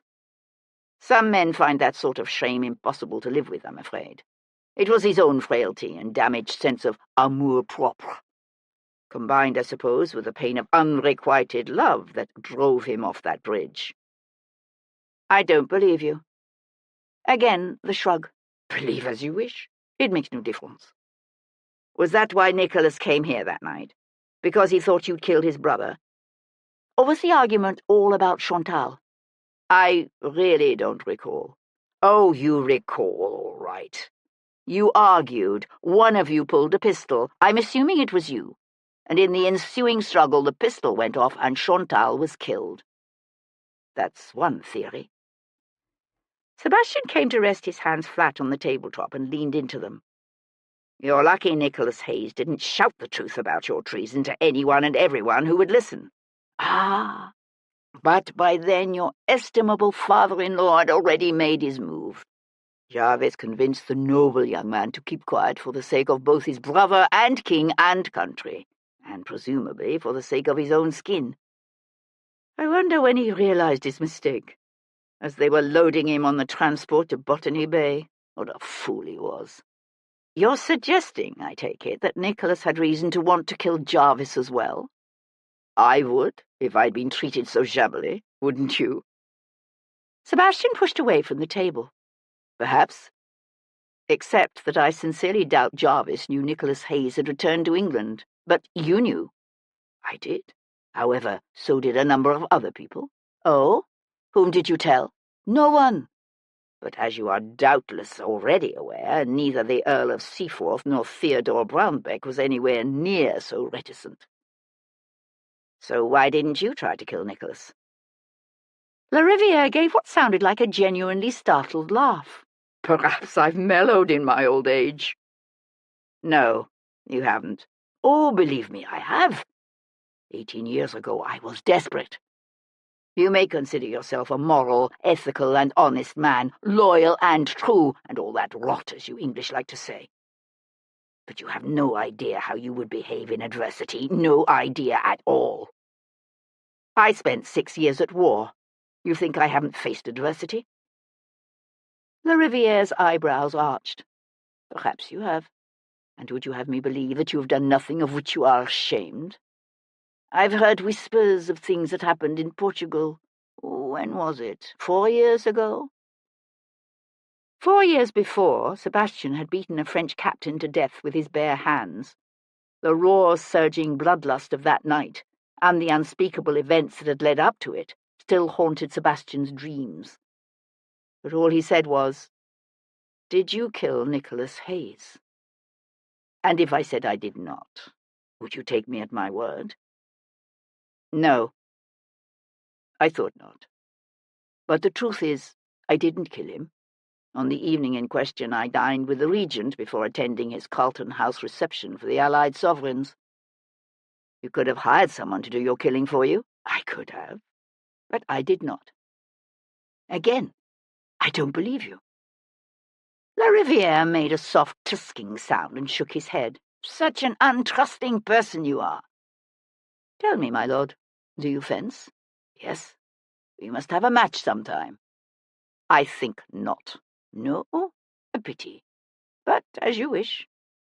Lariviere drained his glass, then held the stem between 2 fingers and twisted it back and forth so that the fine-cut crystal caught the candlelight and danced it across his cold, dark eyes. Why do you do it anyway? Devote yourself with such indefatigable passion to this quest to catch the killer of someone you never even met? He glanced over at Sebastian. That's an honest question, by the way. I genuinely would like to know. For the same reason I would step in to stop a man from whipping a tired horse or a cruel child from tormenting a stray dog. Because it's the right thing to do. And because I believe we are all connected, every living thing one to the other, so that I owe to each what I would owe to myself. But he didn't say that. Lariviere shook his head as Sebastian turned toward the door, obviously finding the concept too alien to comprehend. What a waste of a life. But Sebastian only laughed. That night, Sebastian lay awake long after the last gentleman's carriage had rattled up the street, long after the creatures of the dark settled down into silence with a final furtive rustling, and the wind died in the hours before dawn. You can't stop thinking about it all, can you? Said Hero, rolling over to rest her hand on his chest. He slipped his arm beneath her to gather her close. No. He had told us some, but not all of what he had learned that day. Jarvis's role in the events of 18 years ago he had kept to himself. She said, I think Seaforth did it. I think he killed Nicholas but missed G. So the next morning he hired someone to find the boy and eliminate him. Seaforth spent the afternoon at White's. Lovejoy's men confirmed it. You don't think he could somehow have left and come back without anyone noticing? Possibly. Sebastian buried his face in the heavy fall of her warm, soft hair. I wish we could find that child. We came so close today, said Hero. Thank God I was there, even if he did then slip away. Do you believe Seaforth has indeed called off those men? Surely he knew I wasn't making an idle threat. Although I plan to pay him another visit in the morning, just to impress the point. But by morning, the 3rd Earl of Seaforth was dead. Chapter 49. Thursday, the 16th of June. Who found him? Said Sebastian, staring down at what was left of the late Earl of Seaforth.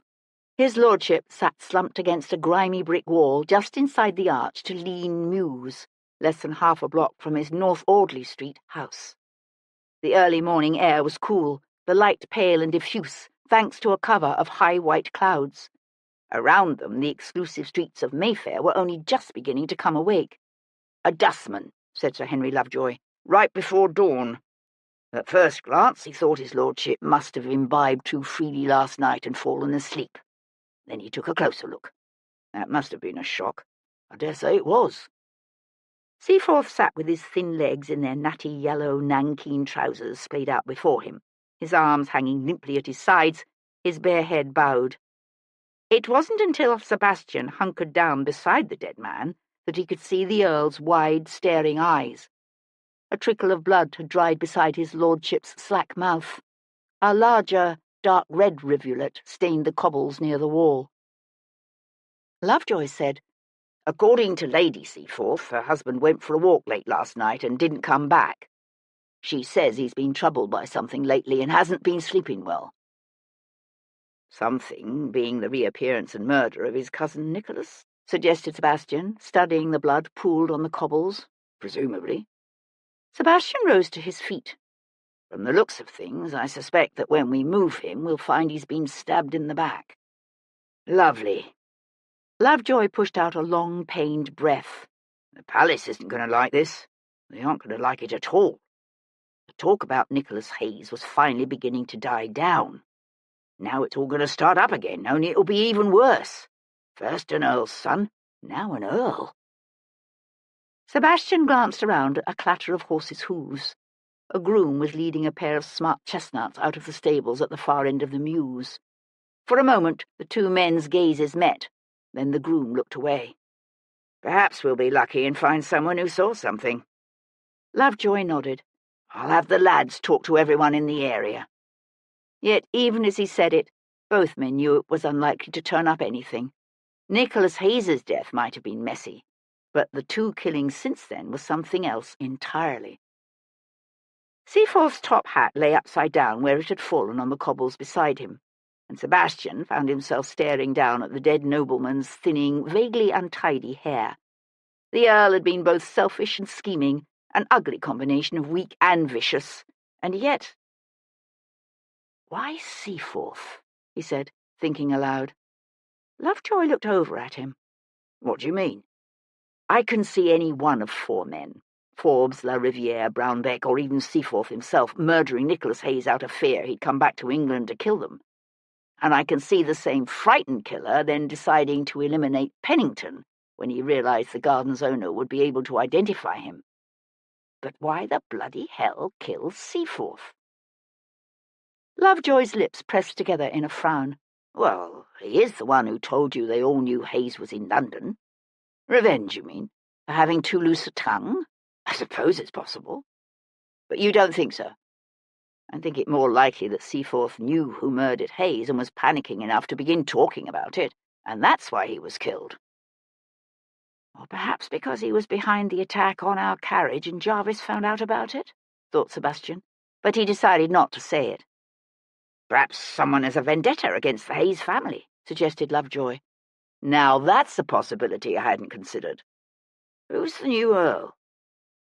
Sebastian thought about the 3 eager, red-headed little boys he'd seen with their father and mother on Bond Street. And about another child, this one dark-haired and exotic, who might or might not have a claim to his murdered father's titles and lands. It's one of 2 children, both about 8 or 9. Lovejoy's face had taken on a pinched look. Let's hope I'm wrong. Hero spent the first part of the morning in a chair by the drawing-room windows, going over the notes from her various interviews. Yesterday's near miss with G had been encouraging, frustrating, and frightening. They now knew G was still alive.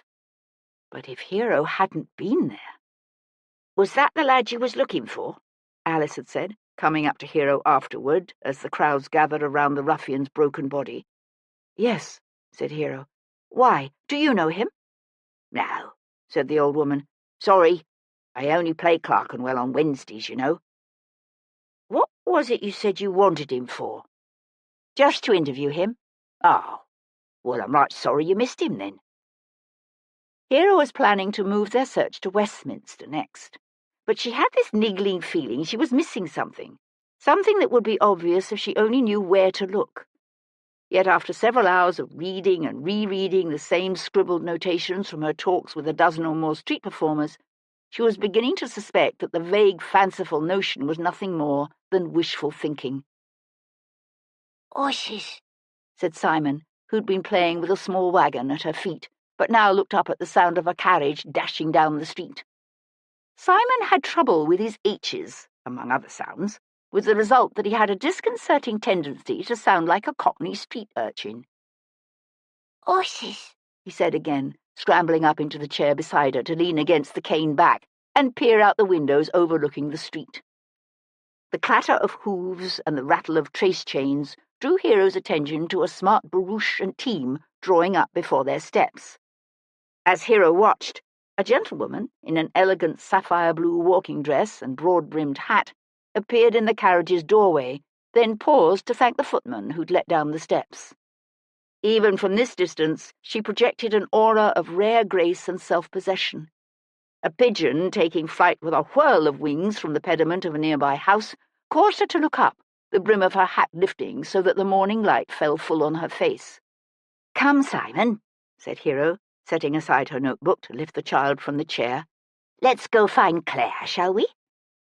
And then she went to ring the bell and send word to Moray that she was at home to Lady Forbes. Chapter 50. "Thank you for agreeing to receive me at such an unfashionably early hour," said Lady Forbes. "We keep very unfashionable hours around here," said Hero with a smile. "Please, have a seat." Lady Forbes didn't sit. Instead, she stood just inside the entrance to the drawing-room, her face abnormally pale, her breathing noticeably agitated. Once this woman had loved Nicholas Hayes enough to run away and seek to marry him. But after almost 19 years, people changed, thought Hero, particularly when their circumstances altered so radically. Looking at her now, Hero found herself wondering how much of the passionate, willful 19-year-old girl Kate had once been still lingered within this poised, awe-inspiring, composed woman. Or had that vulnerable girl been squashed and left behind long ago? The woman, who was now the wife of Sir Lindsay Forbes, jerked at the ribbons of her hat as if suddenly finding them too tight. "I've just heard that Lord Seaforth was found dead this morning. Is it true?" "Yes," said Hero baldly. "Dear God." Catherine Forbes turned away, one hand coming up to press against her lips as if she was momentarily overwhelmed by what she'd just heard.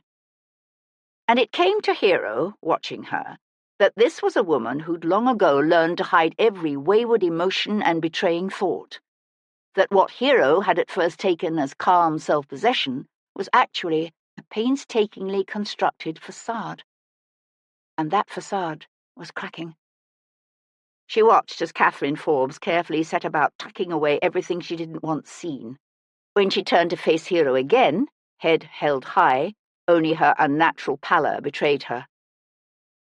"I ask that you and Lord Devlin keep what I have to tell you in the strictest confidence, if at all possible." You have my word. Thank you. She sat then, tensely, on the very front edge of the sofa facing the windows, her reticule gripped with both hands on her knees as if it could somehow protect her from the consequences of what she was about to say. I'm here because Lord Seaforth's death has led me to fear that my previous lack of honesty may, in some way I don't understand, have contributed to the Earl's death. She paused, as if unable to go on. And Hero said quietly, You saw Nicholas, didn't you? Kate sucked in a quick breath, then nodded. We were just returning to St. James's Square, Sir Lindsay and I. We'd been visiting acquaintances, and it was early evening, that time of day when the setting sun lends such a glorious golden light to everything. I looked across at the square, thinking how pretty it all was, and I saw Nicholas, standing there by the fence around the water basin. You recognized him? She nodded again. Immediately. He was older than the young man I remembered and dressed like a tradesman, but the instant I saw him I couldn't look away. It was as if of all the noise and colour of the square faded away and there were only the two of us. She paused, as if vaguely embarrassed by what she had just said. I realise how fanciful that sounds. No, please. Hero's throat suddenly felt so tight she had to work to push out the words. Go on. Kate's voice was hushed, her chest jerking with each strained intake of air. For a moment, I couldn't look away. Then I remembered Sir Lindsay was beside me, and I was terrified lest he turn and see Nicholas too. Did he? No. She paused, as if reconsidering this. At least, I don't think he did. Nicholas told me afterward that he hadn't intended to approach me, that he was simply hoping to catch a glimpse of me from a distance. He hadn't meant for me to see him. But he did approach you. Yes. 4 days later. I was with my maid Molly at Hatchard's in Piccadilly. We spoke for only a few moments, but arranged to meet again. Someplace private. Where? Said Hero, sharper than she'd intended. Where were you to meet? Kate swallowed. In Pennington's tea gardens on Thursday evening. Dear Lord, whispered Hero. That's why he went there. Kate pressed her lips together and nodded. I knew Sir Lindsay would be busy with all the events surrounding the Allied sovereign's visit. When the day came, I told him I wasn't well and had decided to stay home. He was furious, of course. He likes having a wife with him at such events. She said it as if any wife would have sufficed as long as she was attractive and presentable enough for Sir Lindsay to consider her an asset. And Hero suspected that was true enough. But for once I didn't give in to him. He grumbled, but in the end he went alone. For once I didn't give in to him, thought Hero. What a miserable marriage. Aloud she said, You were with Nicholas in the gardens that night? No. Just as I was about to leave the house, one of the kitchen maids scalded her arm quite badly. I had to deal with it, and it took so long that by the time I reached Pennington's gardens, they were closing. Her face had acquired a pinched, haunted look. All I could do was sit in the hackney and watch the stream of happy, laughing people leaving the gardens. I kept hoping I'd see Nicholas, but he never came. She swallowed convulsively and bowed her head. I was devastated. I certainly must be thinking that I'd changed my mind, that I'd decided I didn't want to see him after all. But by that time he was already dead, wasn't he? Did you see anyone you recognized in the crowd? Her head came up, and it was obvious from the consternation in her face that it had never occurred to her that she might unknowingly have seen Nicholas's killer. No, I didn't. And then you went home? Yes. I had the hackney stop by the apothecary's so I could pick up a headache powder on the way. That was the excuse I'd given for going out, you see, and my explanation for having the footman call a hackney rather than go through all the bother of having the horses put to and the carriage brought round. Of course, I was gone a ridiculously long time for such a simple errand, and I could have sent one of the servants for it in the first place. But I didn't expect anyone to inquire too closely. I mean, why would they? Why, indeed, thought Hero. Servants were accustomed to accepting their employers' little prevarications and obvious outright lies without a blink. Did Nicholas have a child with him when you saw him? A little boy of perhaps 8 or 9? Not when I spoke with him in Piccadilly, or at any rate I didn't see the boy then. But I remember there was a child who seemed to be with him in the square, a pretty boy with very dark hair. She paused. Why, who is he? His name is G. We don't know for certain what his relationship is to Nicholas Hayes, but the two came together from China. Is that where Nicholas has been? In China? Yes. He didn't tell you? No. But we spoke so briefly I was afraid someone might see us. Where is the child now? We don't know. He disappeared after Nicholas was killed. I saw him yesterday morning, but some men tried to grab him and he ran off again. Good heavens! Who would want to hurt a child?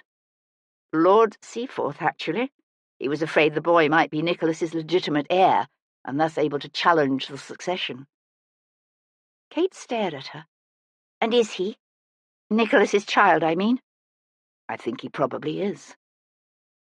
Kate was silent, and Hero had the impression that all of her focus, all of her thoughts, had been drawn into herself.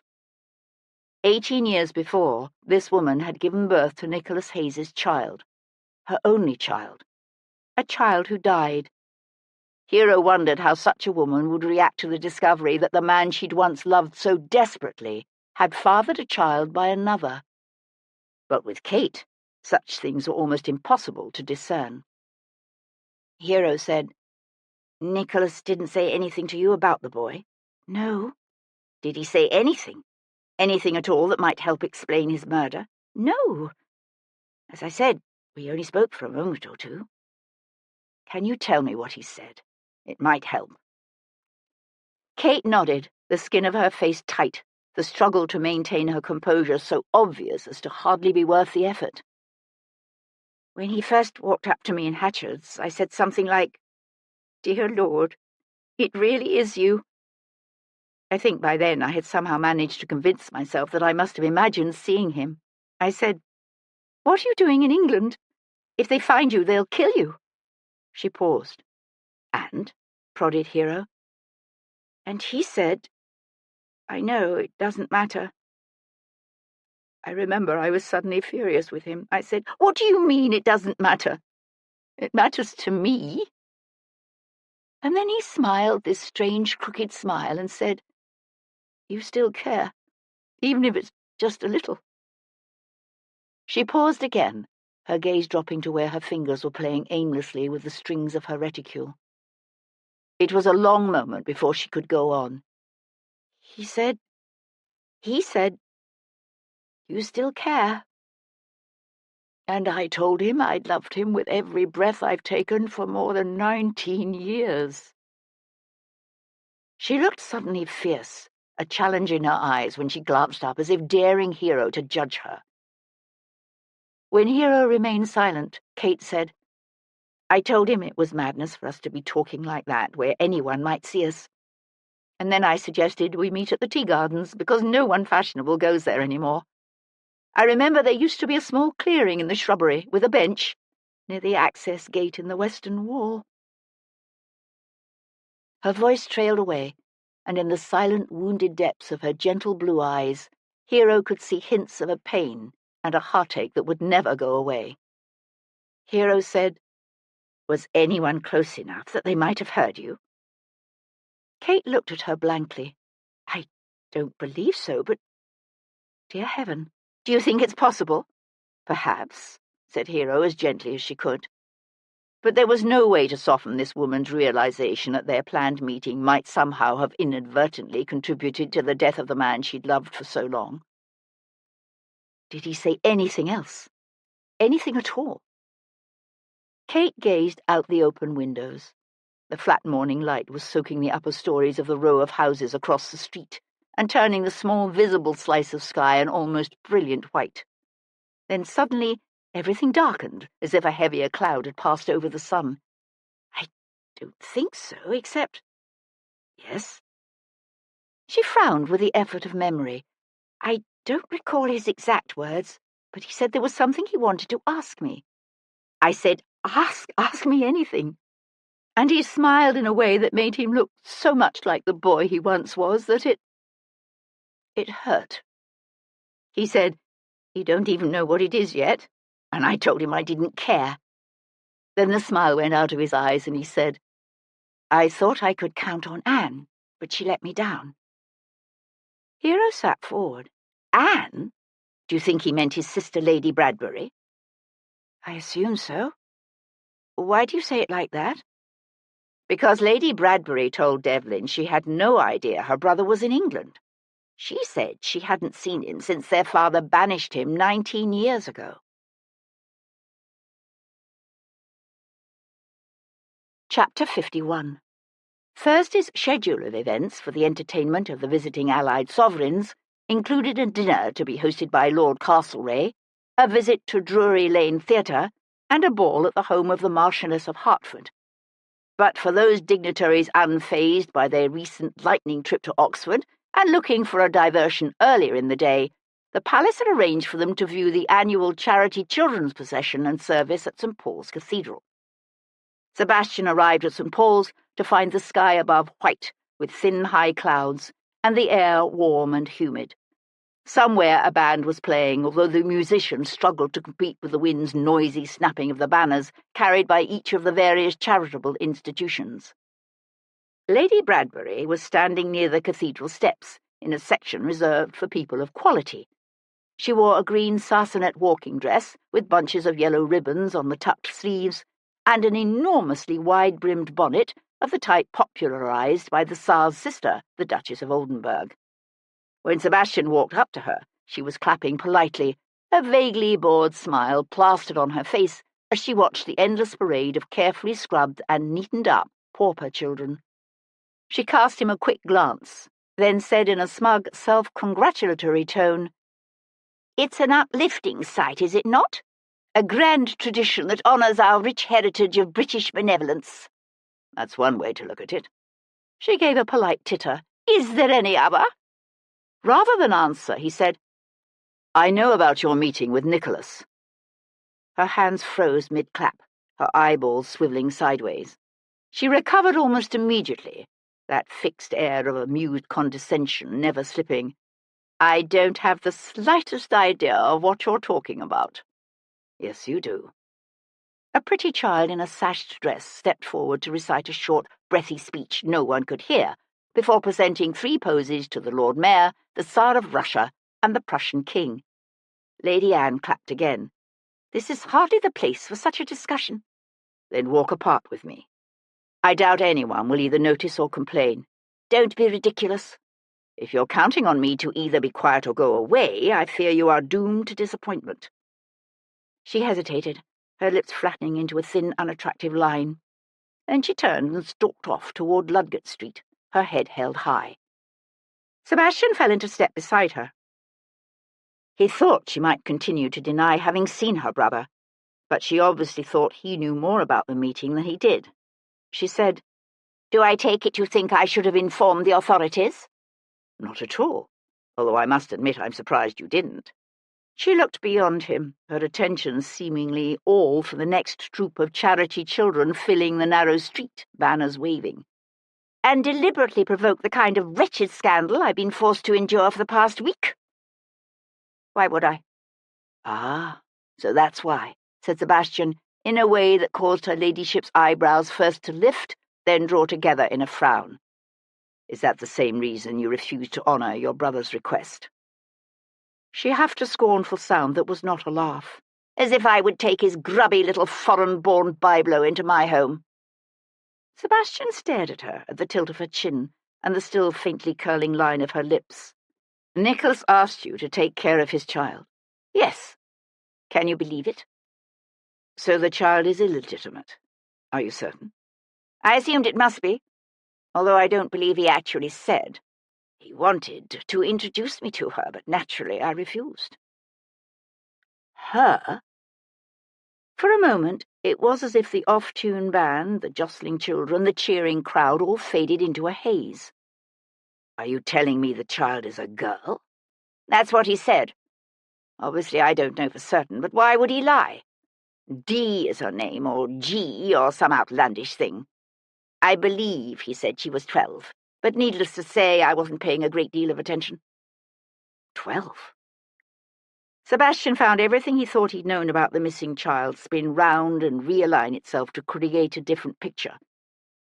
He thought about the child he'd glimpsed so briefly standing beside that lamppost on Brook Street, and realized that instead of a 9 or 10-year-old boy, he'd actually been looking at a small, fine-boned 12-year-old girl with cropped hair. What else did he say about her? Lady Bradbury gave a high, ringing laugh. He was at pains to impress upon me that she's intelligent, well-educated, and well-mannered, and that her English is perfect. As if that would make any difference. Sebastian looked at this woman's hot-flushed face and saw the petty, all-consuming nature of her self-regard, the self-absorption that defined everything and everyone by its impact on her. He said, "Did Nicholas tell you he was dying of consumption?" "He did, yes. He said that was why he'd come back to England, because he was dying and he was hoping I would agree to take care of the girl after he was gone. Can you believe it?" Sebastian found he had to look away from her, to the streets filled with endless thousands of orphaned pauper children. "What do you find so unbelievable? That he would risk giving up the few remaining months of his life to try to provide for his child? Or that he had such misplaced faith in his only sister's goodness?" 2 splotches of colour appeared high on her ladyship's cheeks. "Nicholas forfeited any claims he might have had on his family 19 years ago. "And what about his child? What about your niece's claims?" Lady Anne gazed at him with righteous, scandalized horror. "She's Chinese." "And therefore means nothing to you." Her ladyship drew up abruptly and turned to stare back at the cathedral. "This is a preposterous conversation." "One more thing. Did Nicholas say anything else, anything at all, that might shed some light on his murder?" "I don't think so. I was frankly appalled to see him and stunned by his request. I cut off our interview as quickly as possible and left." "Where did you see him?" "He accosted me last Sunday as I was leaving church, of all places. I was beyond mortified. What if someone had seen us talking and recognized him?" "Perish the thought. Did anyone see him?" "No, thankfully." "You're certain?" "Reasonably so, yes. Obviously I was concerned." "Did you tell anyone you'd seen him?" "Seriously? As if I would." "No, of course not." Sebastian touched his hand to his hat with only the vaguest of polite bows. "Thank you for your time, Lady Bradbury." He was turning away when she reached out unexpectedly with one elegantly gloved hand to touch his arm. You won't tell anyone I spoke to him, will you?" He studied her thin, crimped mouth. "What worries you more? The possibility that someone might find you lacking in common decency and humanity? Or the fear that people might mistakenly believe you actually loved your own brother?" "Don't be a fool," she said. Then she turned to walk back toward the cathedral, the yellow silk ribbons on her pin-tucked sleeves fluttering in the wind. "So that's why Nicholas came back," said Hero later that afternoon. They were seated on the terrace overlooking the house's rear gardens, with Simon and the big, arrogant black cat named Mr. Darcy at their feet. It was still hot, but the clouds overhead were becoming thicker and darker, the light more diffuse.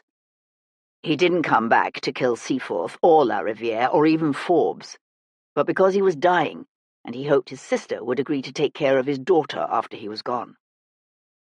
Devlin stared out over the gardens at the neatly edged parterres banked by more natural shrubbery bending now with the growing wind. They could hear a horse neighing in a nearby stable, and a hawker out on the street shouting his wares. "Mahmoud Abbasi told me that Nicholas was no longer the hot-tempered man he'd been when young, that he'd studied the teaching of Buddhism, and was one of the most calm and controlled men Abbasi had ever met, but I didn't pay enough attention. Or perhaps I didn't believe it enough to think everything through the way I should have. A man like that wouldn't dedicate the last remaining months of his life to exacting revenge on those who'd harmed him in the past. His thoughts would be all for his child, his daughter." Abasi had also told Sebastian about a girl child, he realized, a girl who would now be about 12. But they'd both simply assumed the child must have died. A lizard paused at the edge of the flagstone paving, head up and alert as it attracted the attention of both the cat and the baby. Hero said, "Why put G in breeches? Why cut her hair and make everyone think she's a boy?" "Presumably for her safety during all those endless months on the ship. That, and because Hayes was familiar with a rough area around the Red Lion, where he hoped to be able to hide here in London. How ironic that by dressing her as a boy to keep her safe, he almost got her killed because Seaforth thought she might be the rightful heir to the earldom." Hero was silent for a moment. "I can't believe Lady Bradbury turned her brother down. Because his child is half Chinese? My God. That, and a byblow, or so her ladyship assumes. What a despicable woman." They watched the cat start to stalk toward the lizard, but the lizard took fright and ran away, so Mr. Darcy sat down and began cleaning himself, as if that had been his plan all along. Devlin said, "One of my favourite parts of her tale is her indignation at the fact that Nicholas approached her as she was leaving Sunday services. He's begging her to take care of his orphan daughter, practically on the steps of her church, and all she can think about is that someone might see them."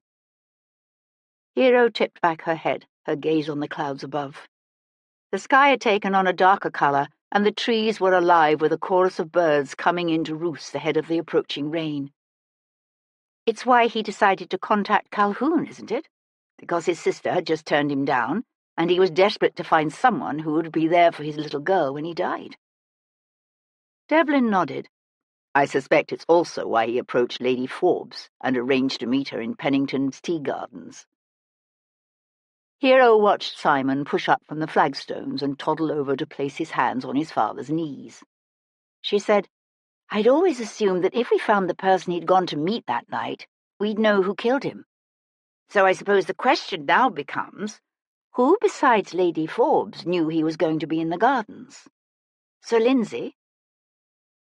Devlin reached to lift the little boy up onto his lap. He was silent for a moment, then said, "Given that Lady Forbes was at Hatchard's with her Abigail, it's possible her woman overheard them making the assignation and told Sir Lindsay. It's also possible that Titus Poole simply followed Nicholas to the gardens that night and killed him, although the sickle in the back has an amateurish, spur-of-the-moment feeling to it that argues against that. So I'm beginning to think it more likely that Poole overheard the conversation and reported it to whoever was employing him, and that person went to the gardens to confront Hayes. Catherine Forbes said Sir Lindsay was gone by the time she meant to call a hackney for the gardens. She assumed he went straight to the dinner, but what if he didn't? What if he went to the gardens and met Hayes in the clearing? If he didn't get any blood on his clothes, Sir Lindsay could conceivably have killed Hayes and then gone on to Carlton House. I'd say so, yes. I think I need to pay another visit to Mr. Titus Poole." Chapter 52. The rain started just before Sebastian turned his horses into Newgate Street. There was a clap of thunder, a hush, then a sudden downpour that roared in their ears. The temperature felt as if it had plummeted 20 degrees. "Never thought I'd be glad to see the rain," said Tom, grinning as the water ran off his hat and nose. Sebastian drew up near the arched entrance to the Bell's yard. "There's no doubt the city can use a good cleaning." He handed the reins to the boy and hopped down, in more ways than one. It was raining harder now, the clouds bunching up thick and dark overhead, the wind gusting enough to try to grab the door to the tap room when Sebastian pushed it open, and walked into an atmosphere redolent with the smell of wet wool and beer. The room was crowded, for the rain had driven a score or more of men inside, their coats and hats sodden, the men laughing as they wiped shining wet faces and called for ale or wine. A comely girl of about 16 was behind the bar, her hair as fair as that of the tow-headed child Sebastian had once seen playing with a ball in the inn's yard. "Is Titus Poole around?" he asked, pushing his way through the crowd to the bar.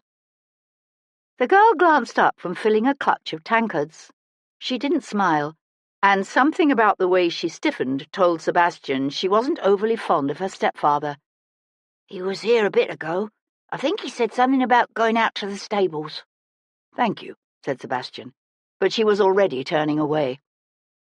The Bells' stables were ranged along the far side of a yard running deep with water, with more falling every second from the angry sky. Sebastian suspected Tom was regretting his enthusiastic welcoming of the rain.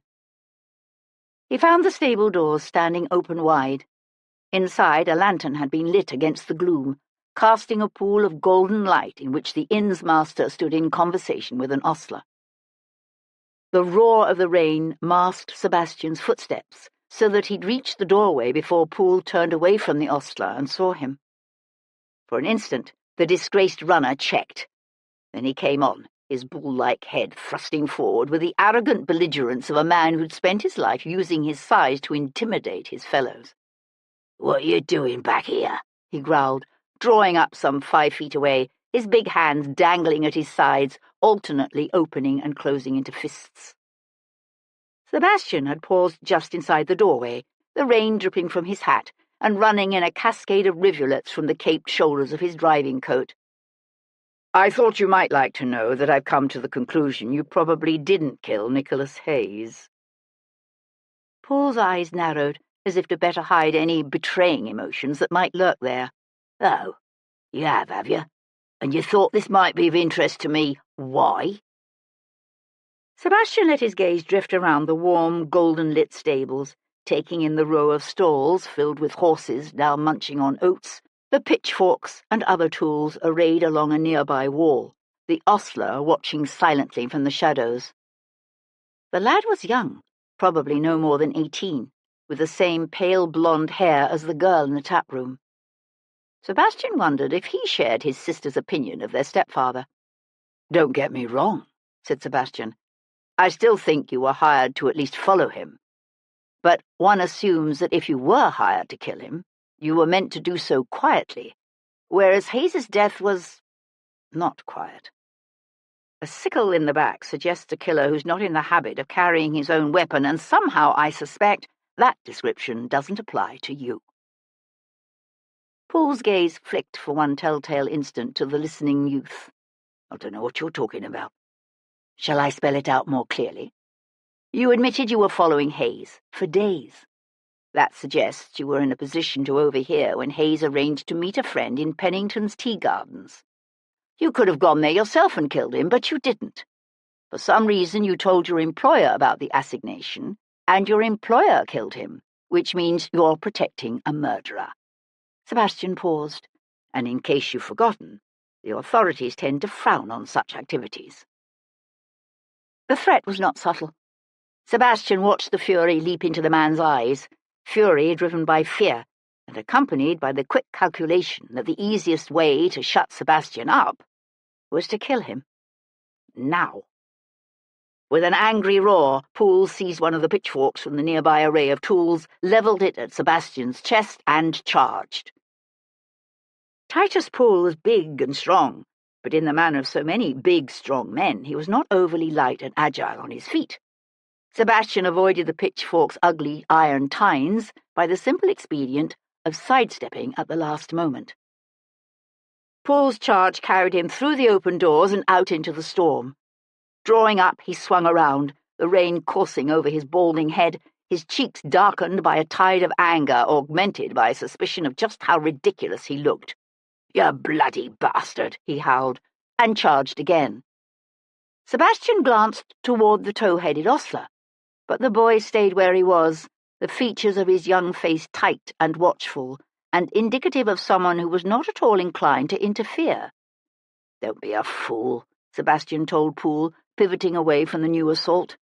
"A tap-room full of men heard me walk in here and ask for you. You stick me with a pitchfork and you'll hang. Just tell me the name of the man who hired you." Poole tightened his hold on his weapon.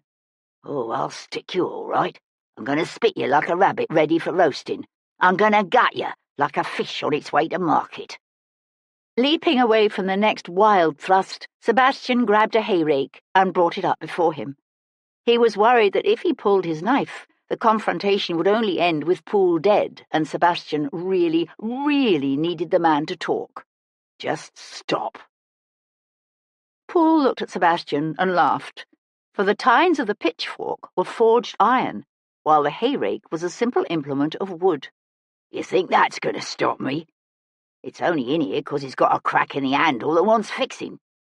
Shifting his hold on the pitchfork, Poole swung it like a cricket bat, so that the heavy iron head crashed against the end of the wooden rake and shattered it. Sebastian was left holding a 4-foot handle that ended in nothing. "Ah," sneered Poole, his dark little eyes alive with contempt and lethal purposefulness. "What you going to do now, my pretty little lordling?" With a laugh, he closed in for what he thought would be the kill. He was still laughing when Sebastian ducked for the 4th and last time, then spun around to drive the jagged, broken shaft into the big man's heart. "You're fortunate the man's ostler wasn't too fond of his employer," said Sir Henry Lovejoy, the rain pounding loudly on the stable's roof as he bent to peer down at the bloody corpse at their feet. "Stepfather," said Sebastian. "Ah." The disgraced Bow Street runner lay flat on his back, legs splayed, arms flung wide in the straw. His eyes were open and staring, his mouth sagging as if in faint surprise. The broken end of the hay-rake was still buried in his chest. "I was trying not to kill him," said Sebastian, his shoulders propped against a nearby support beam, his arms crossed, the mist blowing in through the open doors wet against his face. "I wanted to talk to him." "Yes, it's a pity," agreed Lovejoy, straightening with one hand at the small of his back. "No one is going to be getting any answers out of him now." He glanced over at Sebastian. "You've still no idea who hired him to follow Hayes?" "No. There are 4 obvious possibilities, namely Forbes, Brownbeck, La Riviere, and Seaforth." Lovejoy looked over at him in surprise. "You suspect Seaforth, even though he's dead?" "For all we know, Poole got nervous and killed him. The problem is, while I have some suspicions, I've nothing specific that ties any of the 4 to Poole. They all knew Hayes was in England, and each had a good reason to believe he was here to kill them. But that doesn't mean one of them decided to kill him first." Lovejoy gave a sad shake of his head.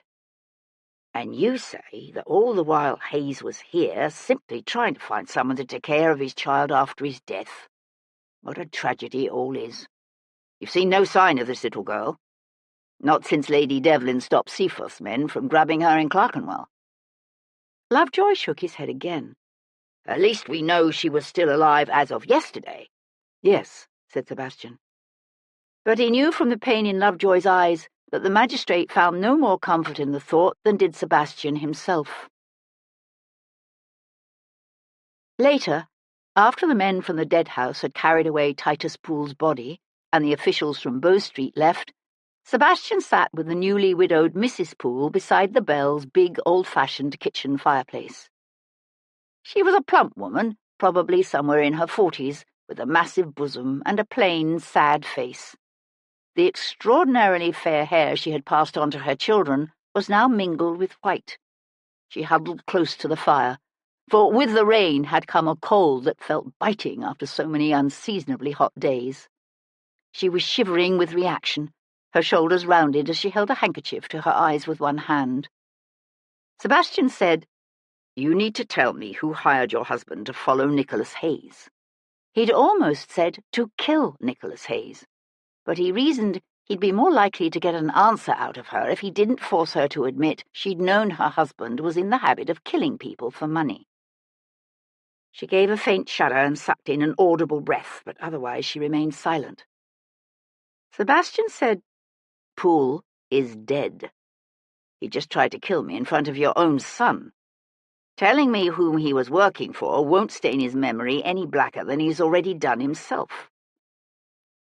She brought her hand down to twist the handkerchief between her fingers in her lap. Her face was pale and distorted with shock, but he was surprised to see that her eyes were dry. "I don't know," she whispered, keeping her head bowed. "Truly, I don't. He didn't tell me those sorts of things." "Do you know when he was hired?" She pressed her lips together and nodded. He came home maybe 2 weeks ago, flush with money and bragging about how he had a new job. But he didn't say who for. Do you know if he worked for this particular man in the past? Sir Lindsay Forbes had admitted to knowing Poole. No, he didn't say. How much do you know about the work he did?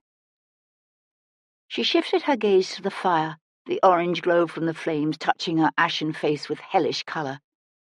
He talked to me sometimes about how clever he was, working deals with both thieves and their victims.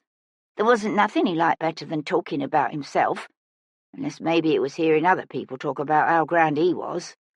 Sometimes I'd hear him bragging in the tap room about how he'd threatened someone and they'd knuckled under, or how he'd cheated some flat.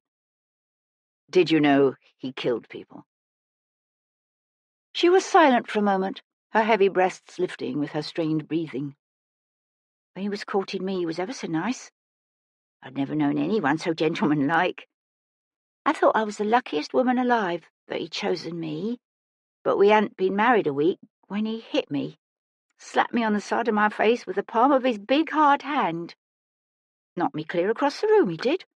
Said he was sorry afterwards, of course, although he also said it was my own fault for talking back to him. She brought up the handkerchief to press against her lips. Sometimes he'd hit me for just looking at him wrong. Hit Jonathan and Mary too, even little Rose. So you see, I ain't sorry he's dead. And if I knew who'd hired him, I'd tell you.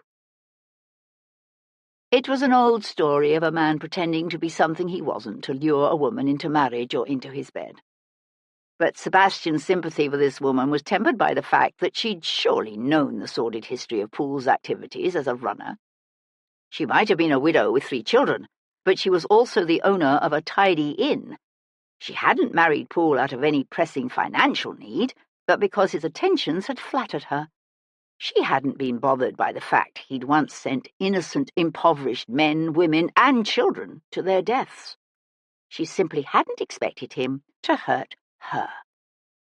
Aloud, Sebastian said, "Can you remember anything at all, that he might have said about the man who hired him?"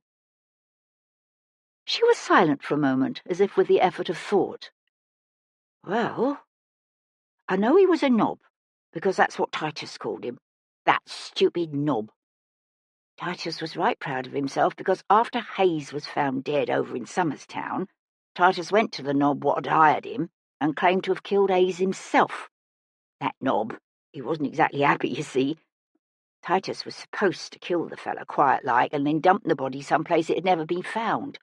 That way no one would ever know the fellow had even been here. She paused, obviously feeling compelled to explain how she'd come to know so much. Titus didn't usually tell me about his work in any detail, but he was bragging about this, you see. Said that knob weren't happy with the way everyone was talking about Hayes being murdered. Said it made folks remember all that had happened in the past. So he only gave Titus half of what he was to pay him if the job was done right. Normally Titus would have been more than a bit miffed about something like that, but he thought it was a great joke, because he hadn't really killed the fellow himself. He didn't know who'd actually done it, only that he'd been smart enough to get himself paid for it. Chapter 53. Late that night, a new wave of storms swept in from the North Sea, bringing with it an even fiercer wind and great pulses of lightning that split the sky. Sebastian lay awake, watching the quick electric flashes light up the room and listening to the rumble of the thunder and the patter of raindrops hitting the window glass. He kept going over what he knew about the day Nicholas Hayes died and trying to tease out how what they'd learned from Kate Forbes and Mrs. Poole should alter their perception of the critical hours surrounding the murder. Then he became aware of a subtle change in the room's energy and looked over to find Hero lying awake beside him, watching him. "Maybe if you got some sleep," she said, "it would all make more sense." He gave a smothered laugh and drew her close. "You're always saying that." "Because it's true, even if it is impossible."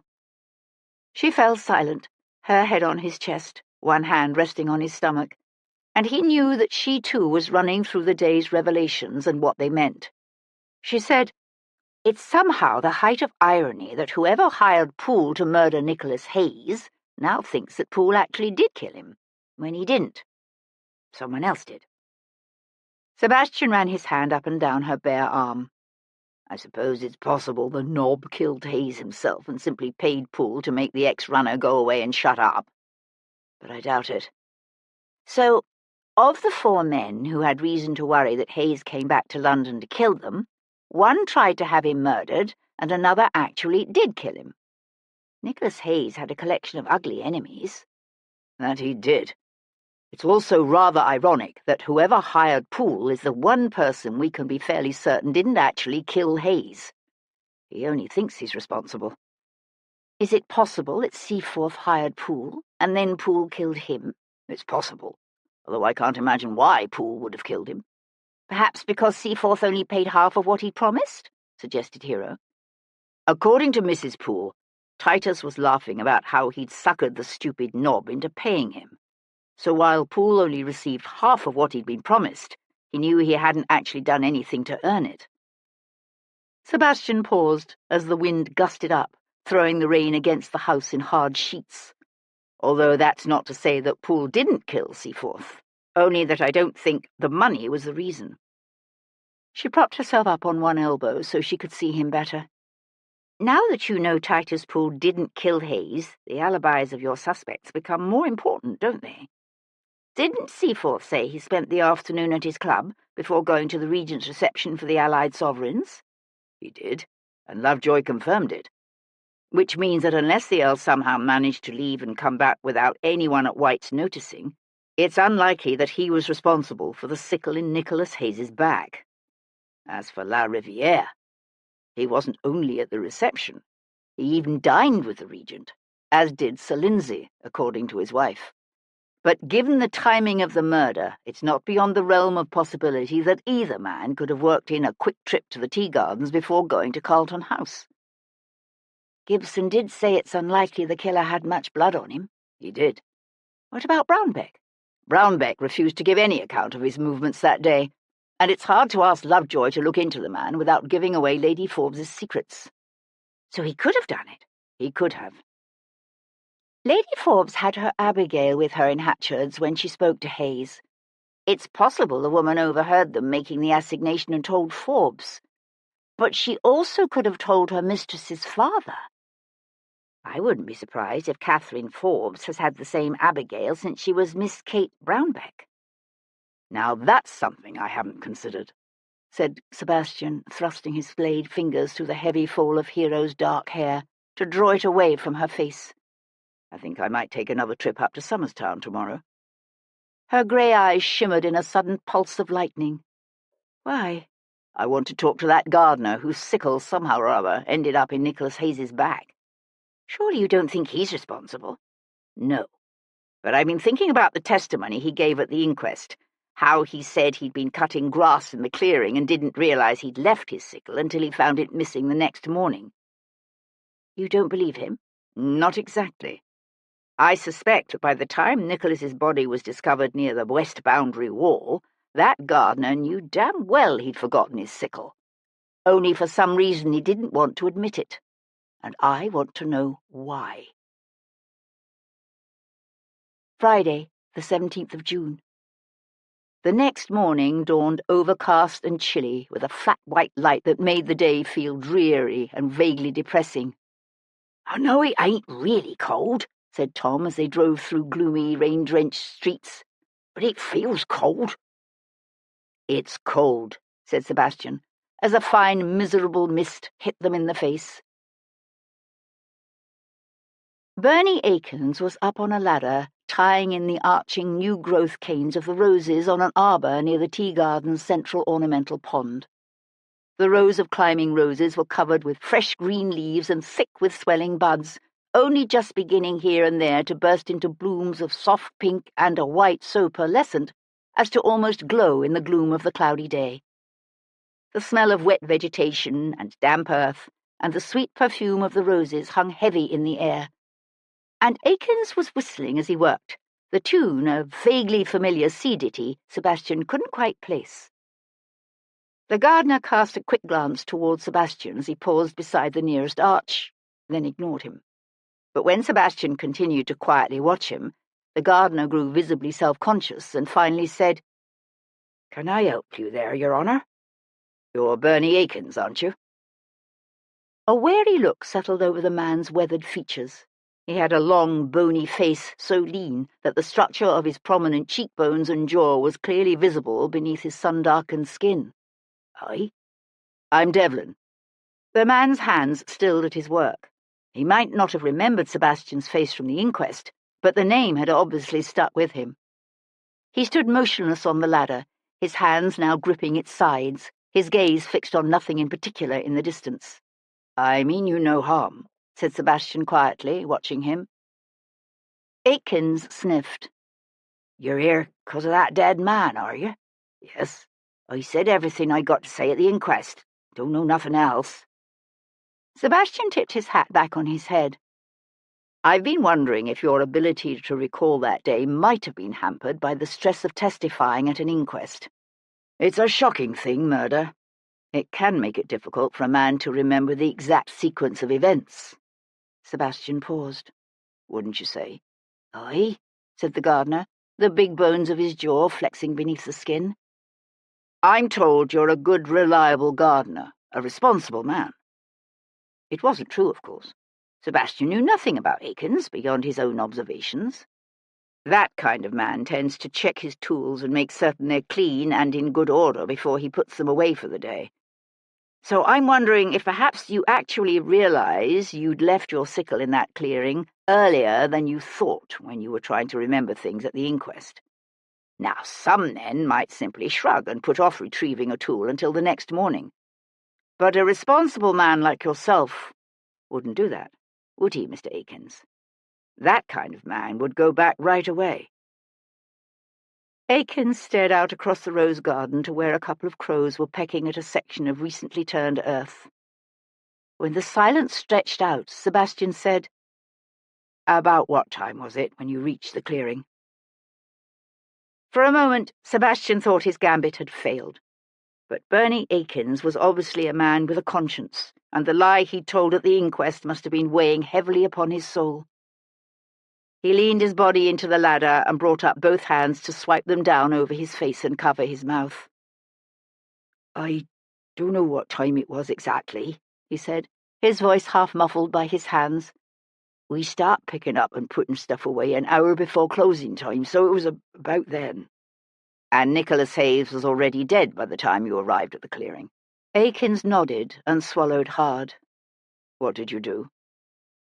He squeezed his eyes shut as if he could somehow block out the bloody vision that he must be seeing over and over again in his mind.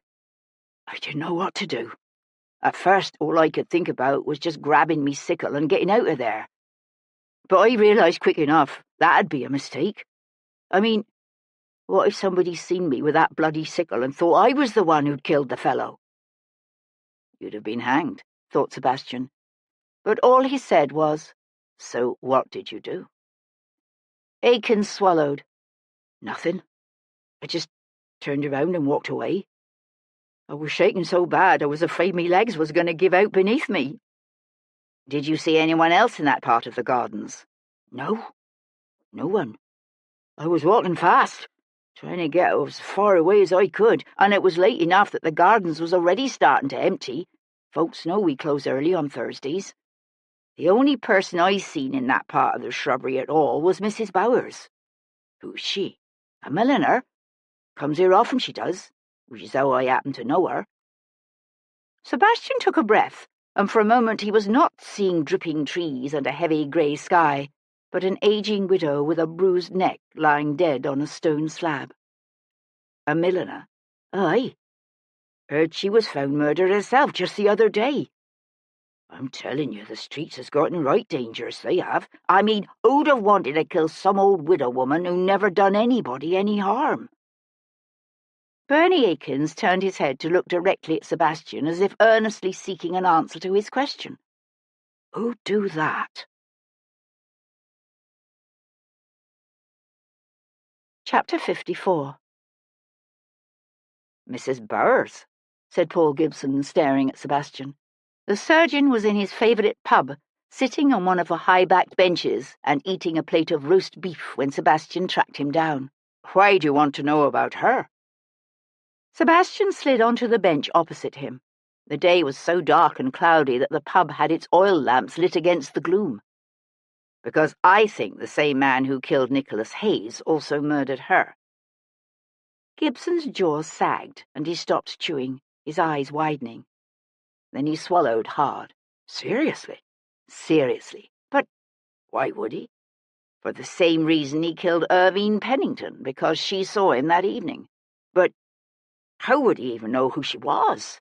Dozens of people must have seen him at the gardens that night. What's he going to do, kill them all? Sebastian turned to order a pint, then laid his forearms on the scarred old tabletop and leaned into them. According to the gardener whose sickle ended up in Hayes' back, Mrs. Bowers was wandering around the western shrubbery that evening. Seems she was one of the garden's regulars, which is how the gardener happened to know who she was. Gibson frowned with the effort of memory. At the inquest, the gardener said he left that area around midday. That's what he said. But the truth is, he realized just before closing time that he must have left his sickle in the clearing and went back for it. That's when he saw Mrs. Bowers. And the killer? Did the gardener see him? Sebastian shook his head. He says the only person he saw was Mrs. Bowers and Hayes, of course, with the sickle in his back. If he lied at the inquest, he could be lying to you. He could be, but I doubt it. Sebastian leaned back to let the young barmaid set his ale on the table before him. Mrs. Bowers was killed on Saturday. Friday night. Our killer moved fast, didn't he? He took care of Pennington in the morning, and then Mrs. Bowers that night. I'm glad no one else saw him. No one that you know about, said Gibson. It's not like there was anything obvious linking Mrs. Bowers to Hayes. True. Sebastian paused to take a long, deep drink. If I remember correctly, she was strangled with a strap, wasn't she? She was, from behind. She was a small woman and arthritic, so it wouldn't have been too difficult a thing for someone to manage. He paused. The inquest concluded she was murdered by footpads. Her earrings and wedding ring were missing, remember? A thief could have come along and robbed her body. Or the killer could have taken them himself to make it look like a robbery. Gibson took another bite of his roast beef, chewed and swallowed. If that's true, then your murderer used 3 different weapons in his little killing spree. A sickle, a knife, and a strap. A knife was used twice, once on Pennington, and then again on Seaforth, although I'm not convinced it was the same knife. And while Pennington was stabbed multiple times, your killer got the Earl on the first try. Are you suggesting we could be looking for 2 different murders? It's possible, although it's also possible your killer simply aimed better the second time he used a knife. One assumes it's easier to be more exact with that sort of thing when you do your killing on a deserted street at night. You finished Seaforth's autopsy? I have. The cool, damp weather has calmed everyone's tempers enough that I've finally been able to get a few things done. Not that there was much to see with him. He was stabbed in the back with a dagger, and then presumably dragged into the mews. Gibson cut another slice of beef. So, what does all this tell you? It tells me that Nicholas Hayes' killing was, in all likelihood, spur of the moment. The killer either flew into a rage and grabbed the sickle because it just happened to be lying there, or he'd been wanting to kill Hayes, saw an opportunity, and decided to take it. Hayes might have been sick, but he was a tall man and still in the prime of his life. A man like that wouldn't be easy to strangle, and the killer probably didn't have a dagger on him. It's not something most people carry. Unless they're carrying a sword stick. True. Gibson was silent for a moment, his roast beef forgotten. Your killer must have gone home that night, thought about anyone and everyone who could possibly link him to Hayes' murder, and then set about deliberately eliminating them, this time making certain he had a more appropriate implement with him. What a charming fella. He was desperate. His killing of Hayes was messy, dangerous, and probably unpleasant. But this killer isn't a stupid man. He recognized that what he'd done was a rash act that left him vulnerable. So he decided to fix it by killing the 2 people he knew could tie him to the tea gardens that night. And then he killed Seaforth too, perhaps because he was afraid the Earl could also somehow identify him. Sebastian paused. Except that he was wrong when he thought his little killing spree would fix his vulnerability, because by killing Mrs. Bowers, he's given us a way, maybe, to find him. What do you know about her? Not a great deal. Adele is her name, Mrs. Adele Bowers. I'm told she was a milliner up until maybe 10 years ago, when her eyesight started to go and the arthritis in her hands got so bad she couldn't keep making hats. She was living with her daughter at the time she was killed. That's who we released the body to, the daughter. Or rather, to the daughter's neighbour. Do you recall the daughter's name? Aye, thanks to the fact that she was named after her mother and has never married. Mrs. Adele Bowers, of Charles Street. Like her mother, the younger Adele Bowers was also a milliner and kept a small shop just off Oxford Street. It was a respectable area, and the hats in her shop were well made and fashionable, even if they weren't particularly inspired. The work of a milliner who was able to follow a pattern, but lacked the creativity to give her work an innovative flair. A woman somewhere in her 30s or 40s, the younger Adele Bowers was built short like her mother, but plump, with a round face and small dark eyes and unremarkable features. Her hair was a lifeless shade somewhere between dark blonde and brown, and she wore it tucked up under a neatly starched cap. The cap, like her gown, was of unrelieved black, as befitted a woman in deep mourning. Sebastian's presence in her shop obviously flustered the milliner greatly. She kept dropping curtsies and calling him "Your Lordship" or "My Lord." At no point did it seem to occur to her that she didn't have to answer his questions, nor did she appear to give any thought to why he was there, expressing interest in the death of a retired milliner. Her mother's recent murder was currently consuming Adele's life, so it didn't strike her as odd that someone else should find it interesting. "Sorry about the smell, Your Lordship," she said, her hands fisting in the skirt of her black morning gown. "The thing is, you see, or rather, I suppose I should say I, since it's just me now, live upstairs, and that's my brother Henry and I, haven't been able to bury Mamma yet. So she's still up there in my rooms. We're hoping to have the funeral tomorrow night, God willing. But they're ever so expensive these days, aren't they? Funerals, I mean. And my brother Henry, he says we can't bury Mamma without having 2 mutes at her funeral. 2 mutes, 6 bearers, and all those expensive ostrich plumes on the horses' heads. So it's taking more time than we expected to get everything together. Thank goodness for this cold snap we're finally having." Delays of 7 to 10 days between a death and a funeral were not uncommon, mainly because of the need to organise and pay for an increasingly elaborate funeral. Many people also delayed funerals out of fear of burying an unconscious loved one alive, but in this case, that obviously wasn't an issue. Sebastian said, "Your mother was killed last Friday?" Miss Bowers nodded vigorously and dropped another curtsy. "Last Friday night it was, my lord. She'd gone out the way she did every evening about that time to take a short constitutional around Soho Square. Only she never came back. After a while I got to worrying. She was ever so regular in her habits, you see, and she was never gone long. So I sent Robert, that's the neighbour's boy, Robert Owens. He's a good lad, Robert. Runs errands for us all the time, he does, and is ever so reliable." She paused for a moment, the confused look on her face suggesting she'd lost herself in her own parenthesis. Sebastian said, "You sent Robert to look for her?" "Oh, yes, your lordship. I sent Robert, and in just a few minutes he was back again. White as a sheet he was, and his eyes staring out of his head with fright." "He'd found her?" Miss Bowers nodded. "Somebody had dragged her back into the alley just off the square. It was Mr. Owens, Robert's father, who called the constables. He told me not to go look at her, so I didn't." "That was probably wise," said Sebastian. "Did your mother go to Pennington's tea gardens much?" "She did, yes, my lord. In fact, she went there the day before she died. She loved walking in those gardens. She had ever so much trouble with the arthritis crippling her hands, you see, so she couldn't make hats any more. Sometimes her hips bothered her too, but she said the walking helped ease the stiffness. So she'd walk up to those gardens nearly every afternoon. She'd sit on one of the benches for a time and then walk back.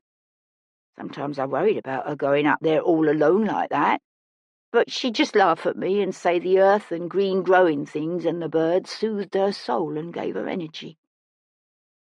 Miss Bowers paused, as if vaguely embarrassed by what she'd said. Mamma was a bit peculiar in that way. I can understand it. Can you?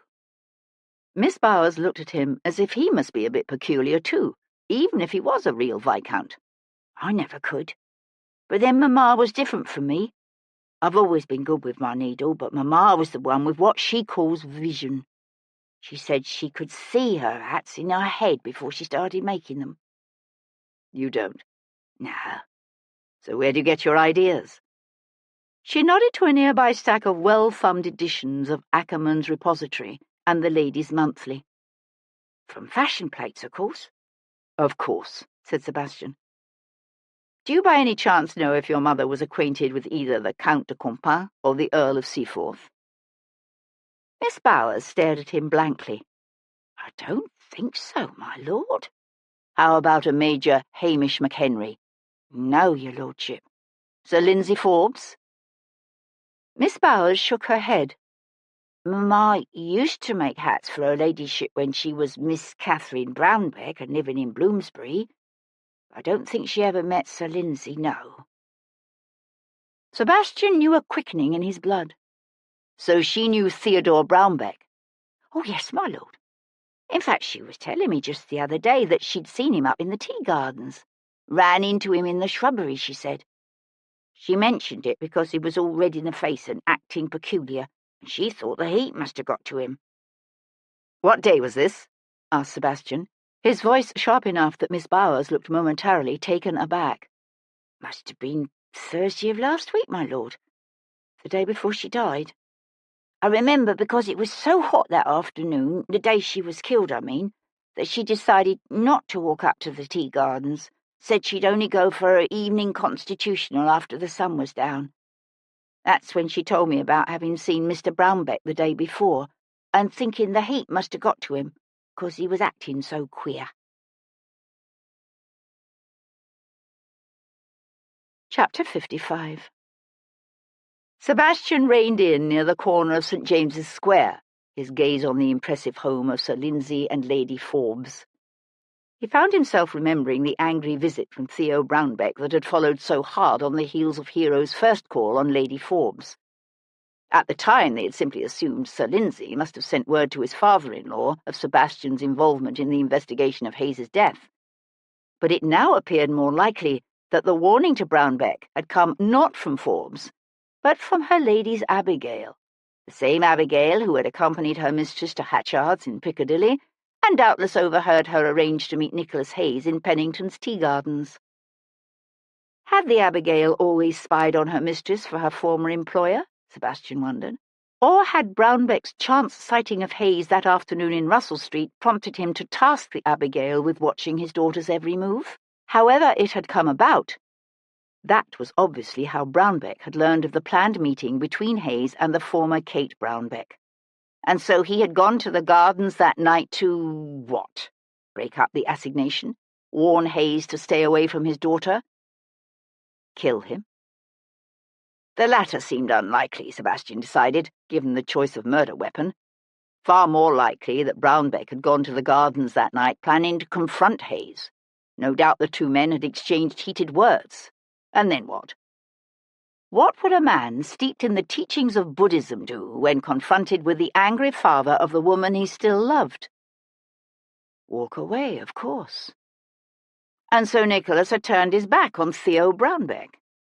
Whereupon that esteemed pillar of society, that pious writer of endless tirades against the low-born criminal classes of society, had grabbed the sickle left by a forgetful gardener and buried the blade deep between Hayes's shoulder blades. Then he had run away, red in the face and shaking with reaction, and unfortunately encountered an arthritic old widow who'd once made his daughter's hats. The killing of Nicholas Hayes had been a spur-of-the-moment impulse, a product of rage and seething impotence, But the murders of Adele Bowers and Irvine Pennington were deliberate and planned. After a night's agitated reflection, Brownbeck must have cold-bloodedly decided on the need to quickly silence the two people he knew could tie him to the gardens that night, and then he'd set about doing it. And Seaforth? Why kill Seaforth? Had the Earl threatened Brownbeck in some way? Still pondering that question, Sebastian handed the reins to his tiger. "Walk them, will you? I've no idea how long I'll be." "Aye, governor," said Tom, scrambling forward to the seat. Sebastian hopped down and was turning toward the Forbes' townhouse when he noticed Lady Forbes herself standing alone at the railing surrounding the square's central basin. The day was cool and overcast with a blustery wind that ruffled the grey surface of the water and tugged at the green ribbons of her ladyship's fashionable straw hat. She was watching him, and Sebastian changed direction to walk toward her. "Sir Lindsay isn't here," she said as he drew nearer. She was wearing a stylish muslin walking dress with an elegant hunter-green spencer and looked every inch what she was, the daughter of one very rich man and the wife of another. And between them, those two rich, supremely selfish men had made her life miserable. "Actually," said Sebastian, pausing beside her, "I've come to see you." She turned her face away to stare off across the vast expanse of ornamental water. "You figured it out, have you?" Sebastian studied her beautiful, pale, carefully composed features. "Have you?" She gave a faint laugh that held no real amusement. "I'll admit I've been frightfully sick about a few things, but a bit of calm reflection made it all rather clear." "You know your Abigail was informing on you to your father." "I didn't, but I know now. She burst into tears when I confronted her with it, swore she'd done it for my own good, and then cried even harder when I dismissed her without a character reference." She paused, her features hardening. "Given everything that's flowed from what she did, she's lucky I didn't murder her. I honestly think I could have in that moment." She swung her head to look at Sebastian, and he saw the raw fury and everlasting grief in her eyes. "Does that shock you?" "No." He stared across the water to where a pigeon was preening itself atop the head of the equestrian statue of William III in the centre of the basin. "Have you seen your father?" She shook her head. "I went there, to Bloomsbury, meaning to confront him about it all. But it seems he's missing. The servants say he went out last night and never came back. I'd be inclined to believe he's simply given them orders to put me off, except they were obviously quite frightened and unsure as to what to do next." "Have you told Sir Lindsay?" "That father is missing?" She gave another of those strange, ragged laughs. "That would be rather difficult, given that Sir Lindsay also seems to have disappeared." "You're serious?" "Very. He went out last night as well, and hasn't been seen since. According to Simmons, that's our butler, he sent one of the footmen for a hackney, which is most unusual. You must know that hackney carriages are quite beneath the touch of Sir Lindsay Forbes."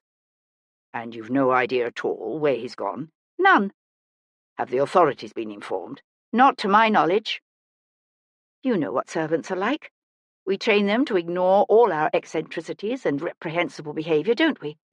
So how could they dare go to the authorities when their master might walk in at any moment and be furious with them for causing such a stir?" Sebastian was thinking, "What about you?" when she said, "He can be rather nasty when he's put out, you know. Sir Lindsay, I mean." And he understood. She looked away again, blinking rapidly enough now that Sebastian realized just how great was this woman's struggle to hold back her tears. "Was Forbes a part of it, do you think? Killing Nicholas, I mean, and Seaforth as well?" "I honestly don't know." She was silent for a moment. Then she said, her voice quieter, "Have you found the little boy yet? Nicholas's child?" "No, although we have seen him. Or I should say, we've seen her, because we've discovered the child is a girl. She's the reason Nicholas came back to London, because he was dying of consumption and he was hoping his sister would take care of the little girl after he died. Catherine Forbes stared at him. And Lady Anne turned him down? How could she? She brought up one hand to cup her mouth, then let it fall. That's what Nicholas was going to ask me, isn't it? He wanted to ask me to take care of his child after he died. Her voice broke. Dear God. And my father killed him. I suspect so. Sebastian hesitated, then said, Do you have any idea at all, where your father might have gone? No. He's never gone off like this before. The wind tugged at the rim of her elegant, expensive hat, and she put up a hand to catch it. How did you know? How did you know it was father? He was seen in the gardens that night. Then perhaps he's run away. France is open these days, isn't it? She glanced back at her grand house on the eastern side of the square. And Forbes? He knew Hayes had returned to London, but I don't believe he played a part in his death. Then where has he gone? Sebastian met her gaze and saw there a flare of hope that he understood only too well. I don't know. They're both missing, said Hero when Devlin told her of the disappearance of Brownbeck and Forbes. Are you certain? It looks like it. I swung by Brownbeck's house in Bloomsbury on my way to Bow Street. The servants tried to cover up their master's strange behaviour, but it didn't take me long to get the truth out of them. Seems he went out shortly after dark, in a hackney, same as Forbes, and never came back. That sounds ominous. It does, doesn't it? Devlin went to pour himself a brandy from the carafe that stood on the table near the drawing-room fireplace. It was dark now, the room lit by golden candlelight, and a small fire laid on the hearth to drive away the evening's chill. Lovejoy is doing what he can to look into it, but it's rather delicate given the prominence of the two men involved. Hero was silent for a moment, her gaze on the leaping flame of the candle at her side. I'll confess I've always despised Theo Brownbeck. He's sanctimonious, hypocritical, and, given the hateful statistics he invents, basically dishonest. But I never would have pegged him as a murderer. He's a weak and supremely selfish man. I suspect he struck out at Hayes in a moment of rage. And then, rather than own up to what he'd done, he went on a killing spree to eliminate anyone who might be a threat to him. Including Seaforth? One presumes so. Do you think he's now killed Forbes? I had the distinct impression that Lady Forbes is hoping her husband is her father's latest victim. I can't say I blame her. No. Hero watched him take a long, slow swallow of his drink. Do you think La Riviere is now in danger? I don't know. I keep coming back to the fact that while Brownbeck obviously killed Nicholas Hayes, one of the other three men, either Seaforth, Forbes, or La Riviere, hired Titus Poole, and thus mistakenly believes that he himself is responsible for what happened up in Somerstown. He paused. Although I suppose in the case of Seaforth, I should say believed. The distant sound of a door opening echoed up from below, followed by a crash and running footsteps on the stairs. They heard Murray's warning hiss, then Tom's excited voice shouting, "But he's gonna want to know!" An instant later, the tiger burst into the drawing-room, bringing with him the smell of horses and warm boy and London air. "They're dead, Governor. Both of them, Forbes and Brownbeck. Some ex-soldiers found them in the ruins of the old Savoy Palace, or by that new bridge they're building. Brownbeck, he's been shot, and Forbes has got a knife sticking out of him." Chapter 56. Sebastian arrived at the ruins of the old Savoy Palace to find the site illuminated by the hellish glow of flaring torches and a scattering of bobbing horn lanterns. A sizable crowd was beginning to gather despite the softly falling rain, with a couple of constables fighting to hold people back. "Sir Henry's waiting for you," called one of the constables when he recognized Sebastian. Leaving the curricle with Tom, Sebastian worked his way down the wet slope, past scattered piles of stone and rough timbers. Lying between the Strand and the Thames, Savoy Palace had once been the grandest nobleman's house in all of medieval London, home to the uncles and sons of kings. Now it was mostly gone, marked only here and there by a half-demolished tower or a fragment of wall, with most of the rest swept away for the construction of the grand new bridge, slowly inching toward completion. Only the small 15th-century chapel of Henry VII was to be spared, and it was there that the bodies of Theo Brownbeck and Sir Lindsay Forbes lay. "How long have they been here?" asked Sebastian, walking up to where Lovejoy stood huddled beneath an umbrella. The magistrate looked pale in the torch's light. "A while, I suspect. Most likely since last night. They were only discovered by chance when an ex-soldier went searching for some place to get out of the rain. From the looks of things, it appears that Brownbeck knifed Forbes, and then, as he was dying, Forbes shot Brownbeck." "Lovely." The two men were near the southern end of the old Tudor chapel, their bodies hidden from both stray passers-by and the bridge's workmen by the crumbling remnants of the stone walls that had once connected the chapel to the rest of the complex. Forbes had fallen on his left side, his head thrown back as if in agony, his right arm extended. The knife that had killed him was still buried in his chest. A flintlock pistol lay in the rubble-strewn weeds near his outflung hand. Brownbeck was flat on his back, some 8 to 10 feet away, one knee bent awkwardly, the chest of his old-fashioned waistcoat dark with his blood. Sebastian went first to hunker down beside the dead banker. Forbes's shot had caught Brownbeck square in the chest and probably killed him almost instantly. His jaw was slack, his eyes open and sunken, his body stiff with rigor mortis and wet from the rain. "I think you're right about the timing," said Sebastian, pushing up to go take a better look at Forbes. The knife had been thrust into the East India Company man's chest at such an angle that it had slid in under the ribs right into the heart. And that struck Sebastian as odd. "What in the bloody hell were they doing here last night?" said Sebastian, rising to his feet. "It's peculiar, isn't it?" A wind gusted up, and Lovejoy hunched his shoulders against the driving rain. "A couple of the lads were interviewing Mr. Brownbeck's servants when word came that the bodies had been found. According to his valet, Brownbeck went out late in the afternoon of Nicholas Hayes' murder and came back several hours later with blood on his cuffs." "The valet is certain of the day?" "He is. He's been with Brownbeck for more than 20 years, and when he read about Hayes' murder in the papers the next morning, he naturally found himself thinking about that blood. So he spoke to Brownbeck's coachman and discovered that Brownbeck had driven up to Somerstown that evening." And yet neither man said a thing, thought Sebastian. But then, good positions were hard to find. "We sent word to the palace as soon as we knew what had occurred here," Lovejoy was saying. "The papers are to be told that footpads were seen in the area, and a couple of ruffians will no doubt pay the ultimate price, quickly, of course, to calm the inevitable public nervousness." "Of course," said Sebastian. Lovejoy blew out a long, troubled breath.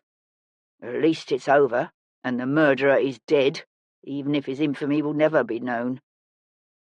It was raining harder now, and Sebastian stared off across the darkened ruins towards the looming shadow of the unfinished bridge. "I think there's little doubt that Brownbeck killed Nicholas Hayes, Irvine Pennington, and Adele Bowers. But I'm not convinced that all is as it seems here." Lovejoy stared at him. "You're not?" Sebastian found himself studying the ungainly sprawl of the banker's body. "What are the odds that Theo Brownbeck, whom I suspect never killed anyone in his life until just over a week ago, would manage to hit Sir Lindsay's heart with his first dagger thrust?" Lovejoy frowned. "It's unusual, I'll admit. And then Sir Lindsay, who admittedly began his career in the military but was already dying with a knife in his chest, likewise managed to shoot Brownbeck right in the heart?"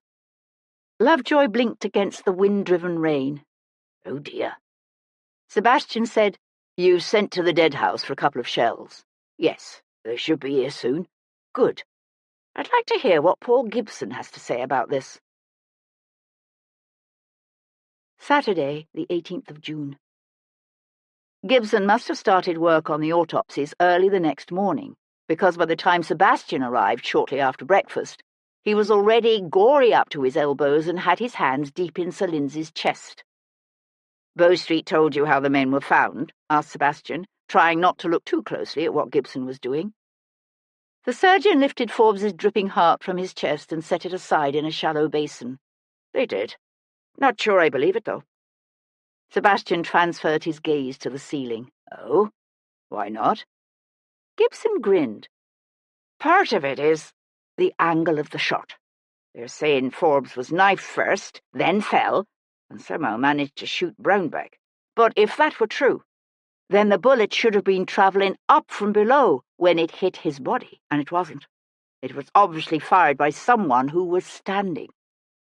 Sebastian shifted his gaze to where the banker's naked, eviscerated body lay on one of the wide shelves running along the back of the room.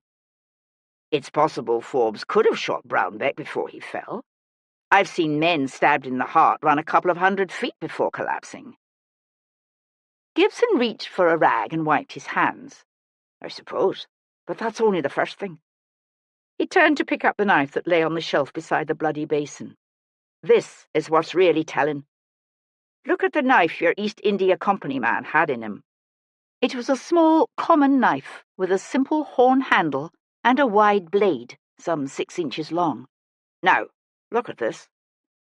Setting the knife aside, Gibson grabbed the dead man's shoulder and rolled the body onto its side. Sebastian found himself staring at a small purple slit high up beneath the man's shoulder blades. Bloody hell. The blade went all the way through him. It did. And if you'll notice, it was a narrow blade. A very narrow blade. What are you saying? Gibson eased the body back down. I'm saying I think your man was killed with either a dagger, or more likely a sword stick, and then after he was dead, the killer thrust that knife into him and left it there to make it look like that's what was used. Sebastian went to stand at the open door, his gaze on the clouds that were beginning to blow away and reveal patches of blue sky. Gibson watched him. That's all you have to say? Sebastian turned, his hands dangling loosely at his sides, a feeling of helpless frustration welling within him. I know exactly who did this, but I'll be damned if I can figure out how to prove it. Chapter 57. After leaving Tower Hill, Sebastian drove first to the Bell in Warwick Lane. Having moved on to Mayfair, he had a brief but useful conversation with La Riviere's servants. Then he headed back towards the Tower again, this time to the ancient, picturesque church of St. Dunstan in the east. Drawing up outside the old lich gate, he handed the reins to Tom and said, "If he kills me, you know what to tell Sir Henry." Tom scrambled forward to the high seat. "You don't think you maybe ought to let Sir Henry know what you're doing before you talk to that frog?" Sebastian smiled as he hopped down into the narrow lane. "Somehow I doubt Sir Henry would approve of what I'm about to do." Lying between Great Tower Street and the Thames, Sir Dunstan's was one of the few medieval London churches to have survived the Great Fire of 1666. The afternoon was glorious, with high, puffy white clouds scattered across a brilliant blue sky, and a light breeze that took the sting out of the sun's heat. Gilbert Christophe de la Rivière, the Comte de Compans, sat on a stool in the midst of the vast old churchyard, a sketchbook propped on one knee, and a small folding table at his side to hold an elegant but well-used case containing various drawing implements. A swordstick leaned conspicuously against the table, for this was a rough section of London, and the churchyard was deserted. He had his eyes narrowed against the glare of the sun, a faint smile curling his lips as he rendered the old church with quick, sure strokes. "Nice day for it," said Sebastian, walking up to him. "It is," agreed the Count, his attention all for his sketch. "I assume you've gone to the bother of tracking me here for a reason." Sebastian let his gaze drift around the quiet, leafy cemetery's mass of grey, lichen-covered tombs and crowded headstones. "You've heard about the deaths of Brownback and Forbes." La Rivière studied the Gothic-style tower and steeple added to the old church by Wren after the fire. "I have, yes. Such a pity, isn't it?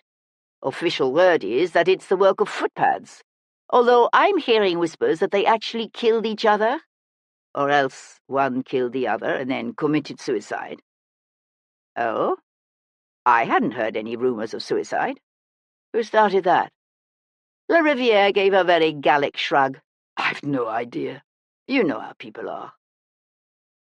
Sebastian leaned his hips against a nearby tomb and crossed his arms at his chest. Titus Poole didn't kill Nicholas Hayes, you know. I'm sorry? Who? Titus Poole. The man you hired to quietly murder Hayes and then hide the body someplace it would never be found. That's why the killing was so messy, because Poole had nothing to do with it. When he came to see you the day after the murder and took credit for it, he was lying. It's the only reason he was willing to accept half what you'd promised him in payment, because Poole hadn't actually killed Hayes. Brownbeck did. La Riviere paused with his pencil hovering over the sketch for a moment before lowering it to his paper again. I haven't the slightest idea what you're talking about. Yes, you do. The only part you didn't know is that Poole played you for a fool. After he talked to you, he went back to the Bell and laughed with all his mates about how he'd convinced that stupid knob to pay him for a murder he didn't even commit. The Frenchman's lips tightened into a thin line, but he said nothing. At first, I didn't think Poole could have been working for you, Sebastian continued, because he told me once that he didn't like foreigners, especially the French, because they'd killed his brother. Except I just checked with the newly widowed Mrs. Poole, and it turns out Poole didn't even have a brother. The man was quite the accomplished liar. La Riviere squinted thoughtfully at the delicate tracery of the old medieval windows, then went back to his sketch. Sebastian said, Did you know Brownbeck was paying his daughter's Abigail to spy on her? That's how he discovered Lady Forbes had arranged to meet Hayes in the tea gardens. Brownbeck actually drove up there that evening in his own carriage. That's a mistake you never would have made, but then he obviously lacked your expertise in arranging these things. Then again, I don't think he intended to kill Hayes. Sebastian paused. It's ironic, isn't it? While Brownbeck was quietly eliminating everyone he feared could tie him to Hayes' murder, you set about doing the same thing. I wonder why you started with Seaforth. Was it because he was so weak and nervous? Did you tell him of your plan to hire Titus Poole? Were you afraid he would betray you? Have you considered a career writing for the stage? You appear to have a definite flair for dramatic invention. You should have stopped there, with Seaforth, Sebastian continued. I assume you kept your little killing spree going because you feared Seaforth's death would panic the others. But eliminating Brownbeck and Forbes was definitely excessive. Of the 4 men who originally knew of Nicholas Hayes's return to London, you're now the only one left alive, which is more than suggestive. La Riviere dropped his pencil into its case and calmly snapped the lid. An interesting theory, I'll admit, but that's all it is. Just a theory, with no proof. Well, we do have the bodies of the men who attacked me at the docks, said Sebastian, pushing away from the tomb. Are you so certain those men can't be traced to you? The Count laughed out loud as he closed his sketch-pad and set it atop the drawing case. Do you imagine that was me? It wasn't, you know. If you do ever discover who hired them, I believe you'll find they lead you to a dead man. Forbes was quite put out by your interference in something that's really none of your affair. Sebastian kept an eye on the Frenchman's sword-stick and said softly, You're forgetting the man who attacked my carriage last Monday night. La Riviere was still smiling, but his eyes were cold and hard. Was your carriage attacked last Monday night? I had no idea. How unfortunate. More unfortunate that you know, given that the man has been identified as someone who worked with Poole. He says the attack was made on your orders. It was a lie, of course. Bow Street had never found the man responsible for the attack and probably never would, but La Riviere didn't know that. The Frenchman laughed again as he stretched to his feet. And do you seriously think anyone would take the word of some low-life scum against that of a count? Or that your regent would ever allow the official representative of the French king to be accused of such a thing? let alone stand trial." "Probably not," said Sebastian, "but you made one serious miscalculation. My wife was in the carriage with me that night. The bullet fired by your low-life scum came within a hand's breadth of killing her. You have met my wife, have you not? The former Miss Hero Jarvis, daughter of the Regent's dear cousin Lord Jarvis.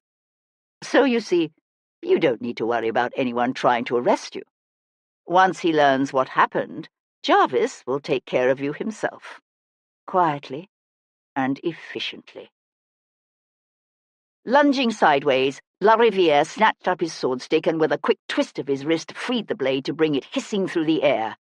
"I think not," he said, settling into en garde. "I did offer to fence with you, did I not?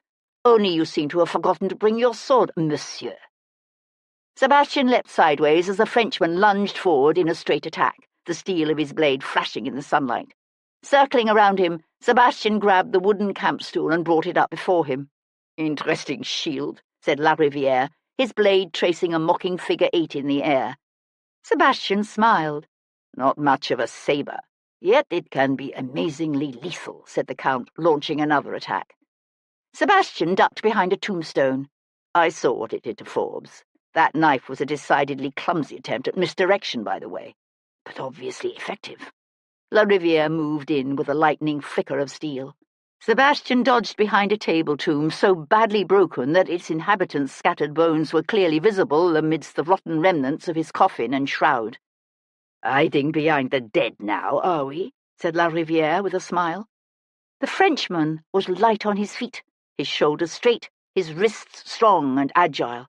Darting out of reach of another quick strike, Sebastian pitched the camp-stool at the Frenchman's head, then reached down to yank the dagger from his boot when the man ducked. Lariviere straightened with a laugh.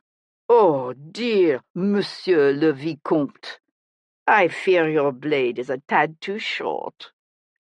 Sebastian shifted his hold on the knife. "It's long enough," said Sebastian, raising his arm to send the dagger spinning through the air. The blade sank into Lariviere's chest with a dull thwunk. The Frenchman looked down, the confident, contemptuous smile sliding off his face to be replaced by an expression of bemused horror. Sebastian watched the sword-stick slip from the Count's fingers, watched the man's knees buckle, and his eyes roll back in his head. "That's for what you did to Nicholas Hayes, you lousy son of a bitch."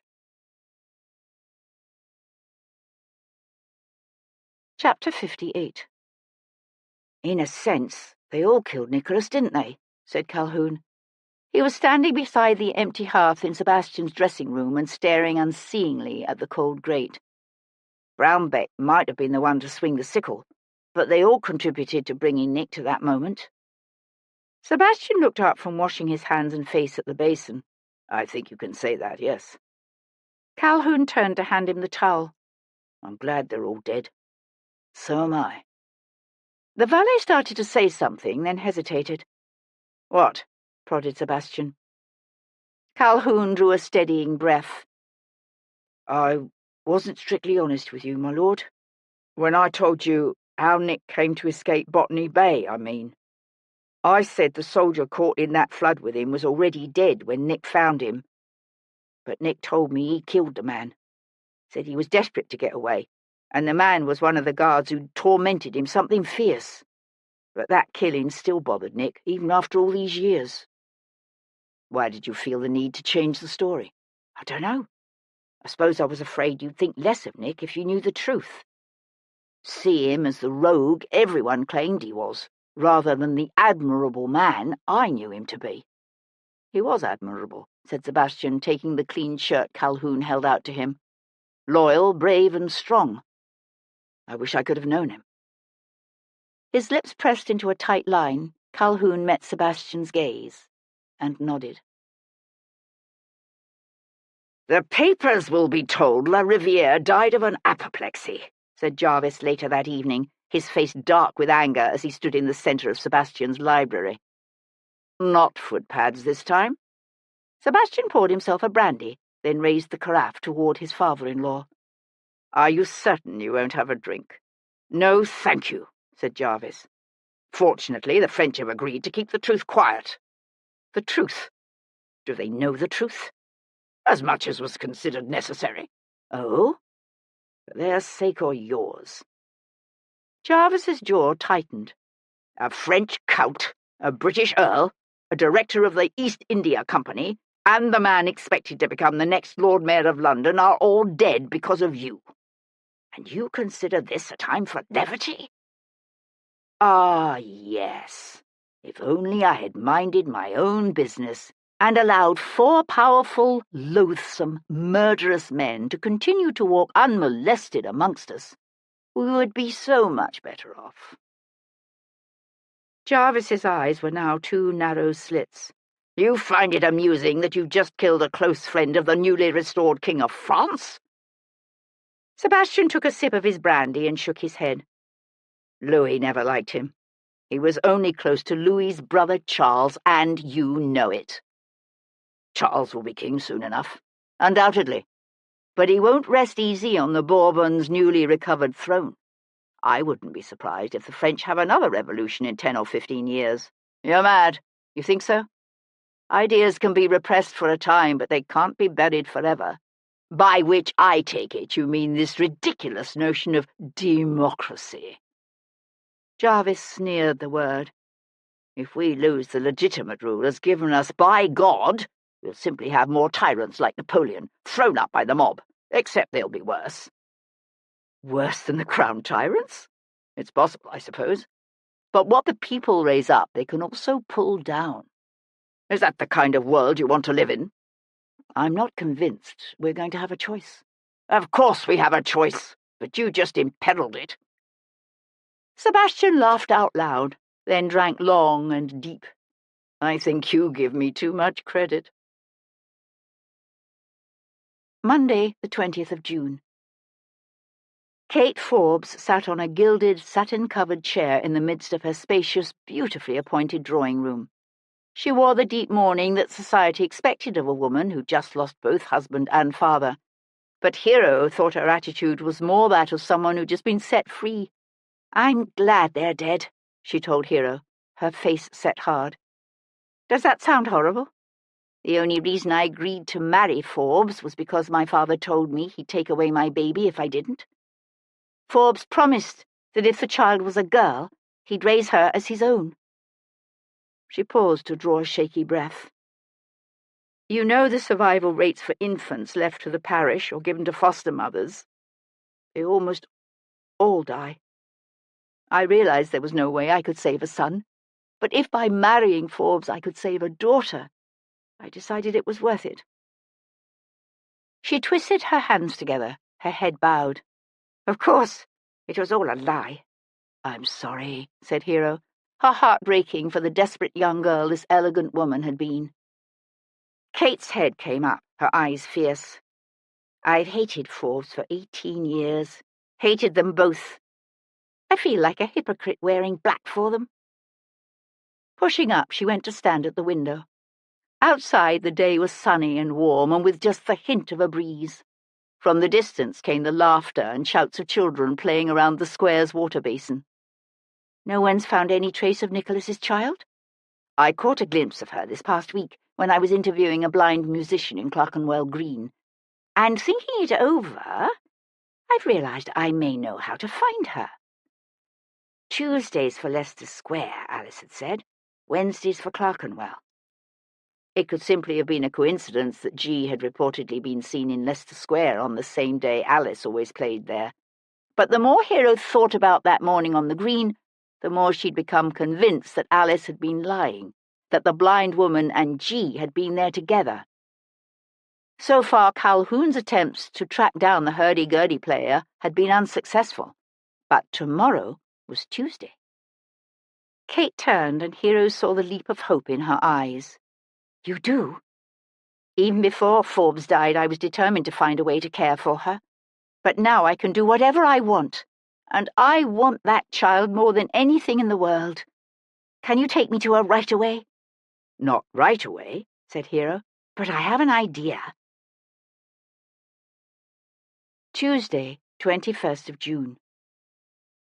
Early that morning, G helped Alice set up in her favourite spot in Leicester Square, then moved a ways apart, close enough to protect Alice's cup from thieves, but not so close as to attract attention. Sitting cross-legged on the ground, G began silently reciting sutras. She prayed first for the man she had so shamefully wished would be reborn as a hungry ghost. Then she prayed for Hayes. It was the 12th day after his death. If G were in Canton, she would be burning incense and giving cloth to the monks on Hayes's behalf. But she wasn't in Canton. Never again would she smell its sweet plum blossoms or see its gentle waterways, and that hurt. But it didn't hurt anywhere near as much as the knowledge that she would never again see Hayes.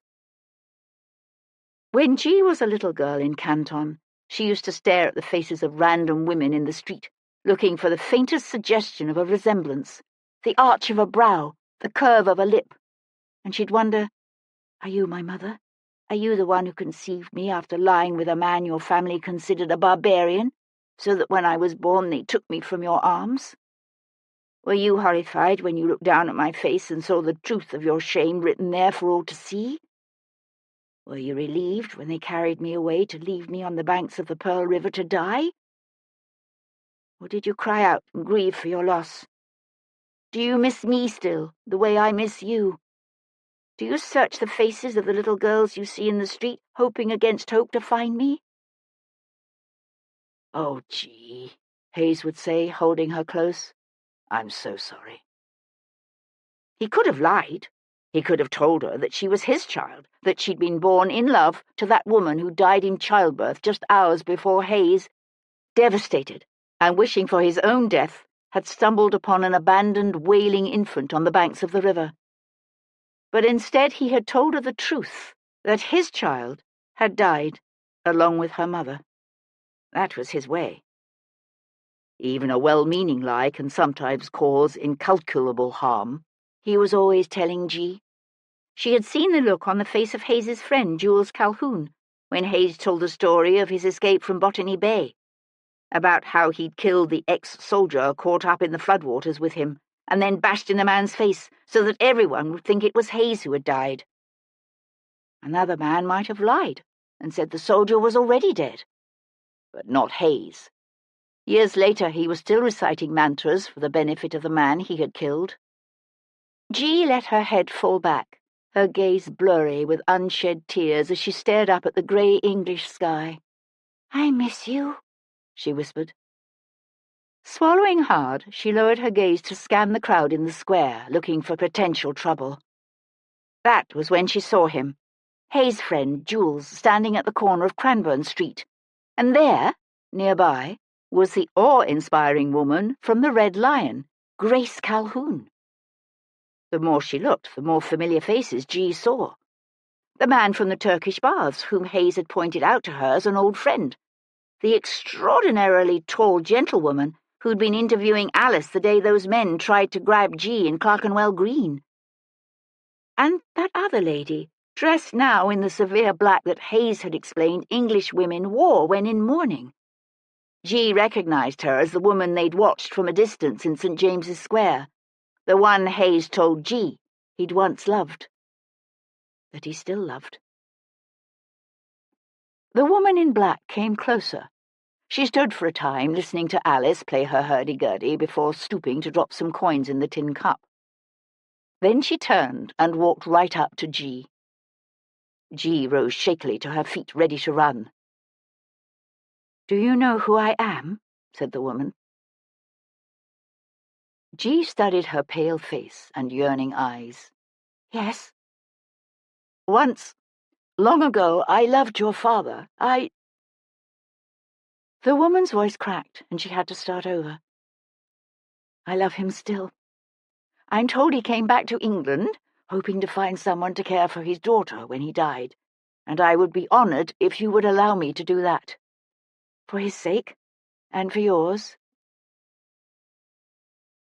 G felt a breeze kick up cool against her face, heard a child laugh and a dog bark somewhere nearby. It would be so easy to let this woman go on believing a lie. So easy. But even a well-meaning lie could sometimes cause incalculable harm.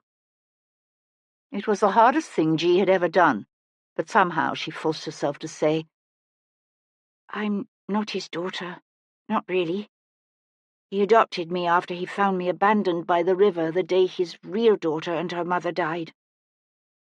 People think he named me G because it means good fortune, and I was lucky he found me. But he always said I was his good fortune, because I gave him a reason to keep living." G saw the woman's chest jerk with a quickly indrawn breath and knew just how much her words had hurt the woman, that she'd been holding on to the comforting thought that a part of Hayes still lived, and G had just taken that away from her. Then the woman gave a strange smile and shook her head. "If he adopted you, then he loved you, and you are his daughter. That's all that matters. Will you let me do this? For him?" Blinking hard against the threat of tears, G glanced over at Alice, who was no longer playing her hurdy-gurdy, and was instead simply holding it and listening to them. "What about Alice? We've been taking care of each other." "Ach, child," said Alice quickly, "don't you be worrying about me. I'll be fine." "If Alice has been taking care of you, then I think it's only fair that we continue to take care of her." The woman held out her finely gloved hand. "Will you let me? Please?" For one suspended moment, G hesitated. Then she reached out and felt the woman's hand close protectively around hers. Historical note. The Allied sovereign's visit to London in June of 1814 was, if anything, even more of a whirlwind of activities than depicted here. I've tried to stay as close to the actual schedule as possible, although I shifted a few events. The reception at Carlton House was not held on the evening of the 9th of June, and the barge expedition down the Thames started earlier in the morning. The barges on the Thames were the stretch limos of their day. For a good 600 years, virtually every guild, official organisation and wealthy family had its own elegant barge, complete with a liveried crew. On the Thames side of Somerset House, you can still see the arched entrances to the building's old barge house, and several surviving examples of the carved, gilded barges are preserved at the National Maritime Museum in Greenwich. The British East India Company was basically an example of capitalism run amok.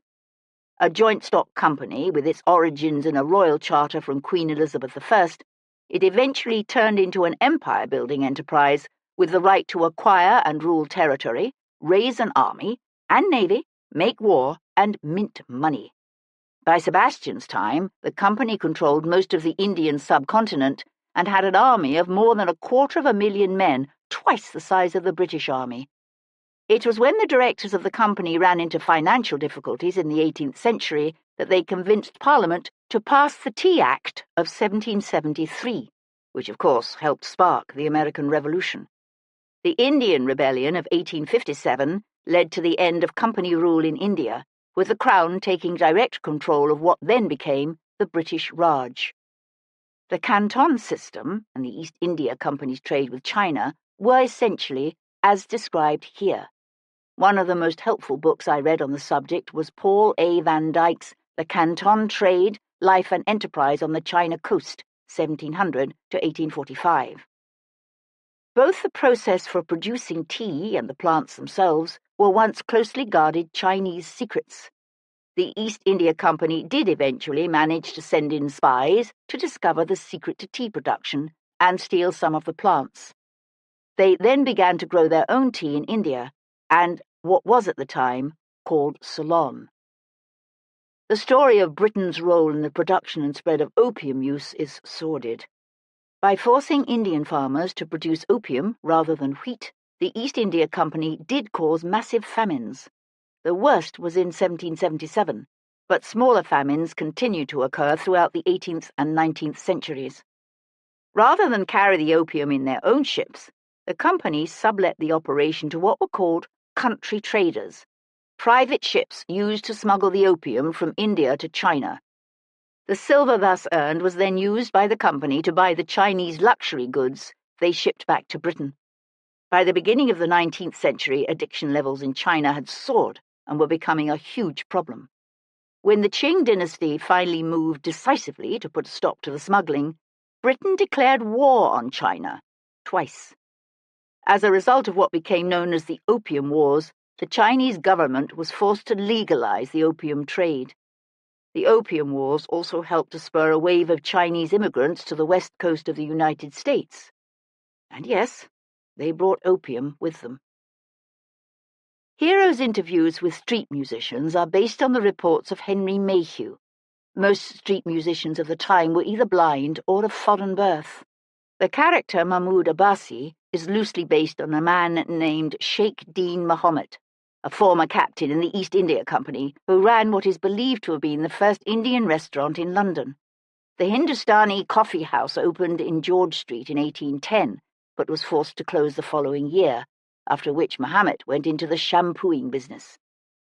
Turkish-style baths became increasingly common in the late Regency. One opened near Jamie Knox's old tavern at Bishopsgate Churchyard in 1817, although it was under the reign of Victoria that they really exploded when they were widely recommended for medicinal purposes. British use of lascars continued well into the 20th century. There were more than 50,000 lascars working on British ships at the outbreak of World War II, and when I took a P&O ship from Australia in the 1970s, the ship's crew was still almost entirely Indian or Goan. Many of the 18th and 19th century Indians who ended up in Britain took local wives, with their children being absorbed into London's population. There were no legal restrictions on mixed-race marriages in 19th century England, and in 1817, a magistrate of the Tower Hamlets wrote with disgust about the number of local white women marrying Indian seamen. For an interesting first-hand look at the life of a half-Indian, half-British man growing up in 19th century London, see Albert Muhammad's From Street Arab to Pasta. There was a ship called the Earl of Abergavenny that struck the shambles off the Isle of Portland in a dense fog, but that was in 1805, and it sank. Its captain, John Wordsworth, was a brother of the poet, and he went down with his ship. The medieval church of St Dunstan in the east managed to survive the damage of the Great Fire of 1666, but some of the repairs were done badly. By the early 19th century, the weight of the roof had forced the walls 7 inches out of perpendicular. In 1817 it was completely rebuilt in a similar style, only to be heavily damaged by bombing in World War II. Rather than tear it down or rebuild again, the ruins and the churchyard were turned into a lovely park that can still be found today near the Tower of London.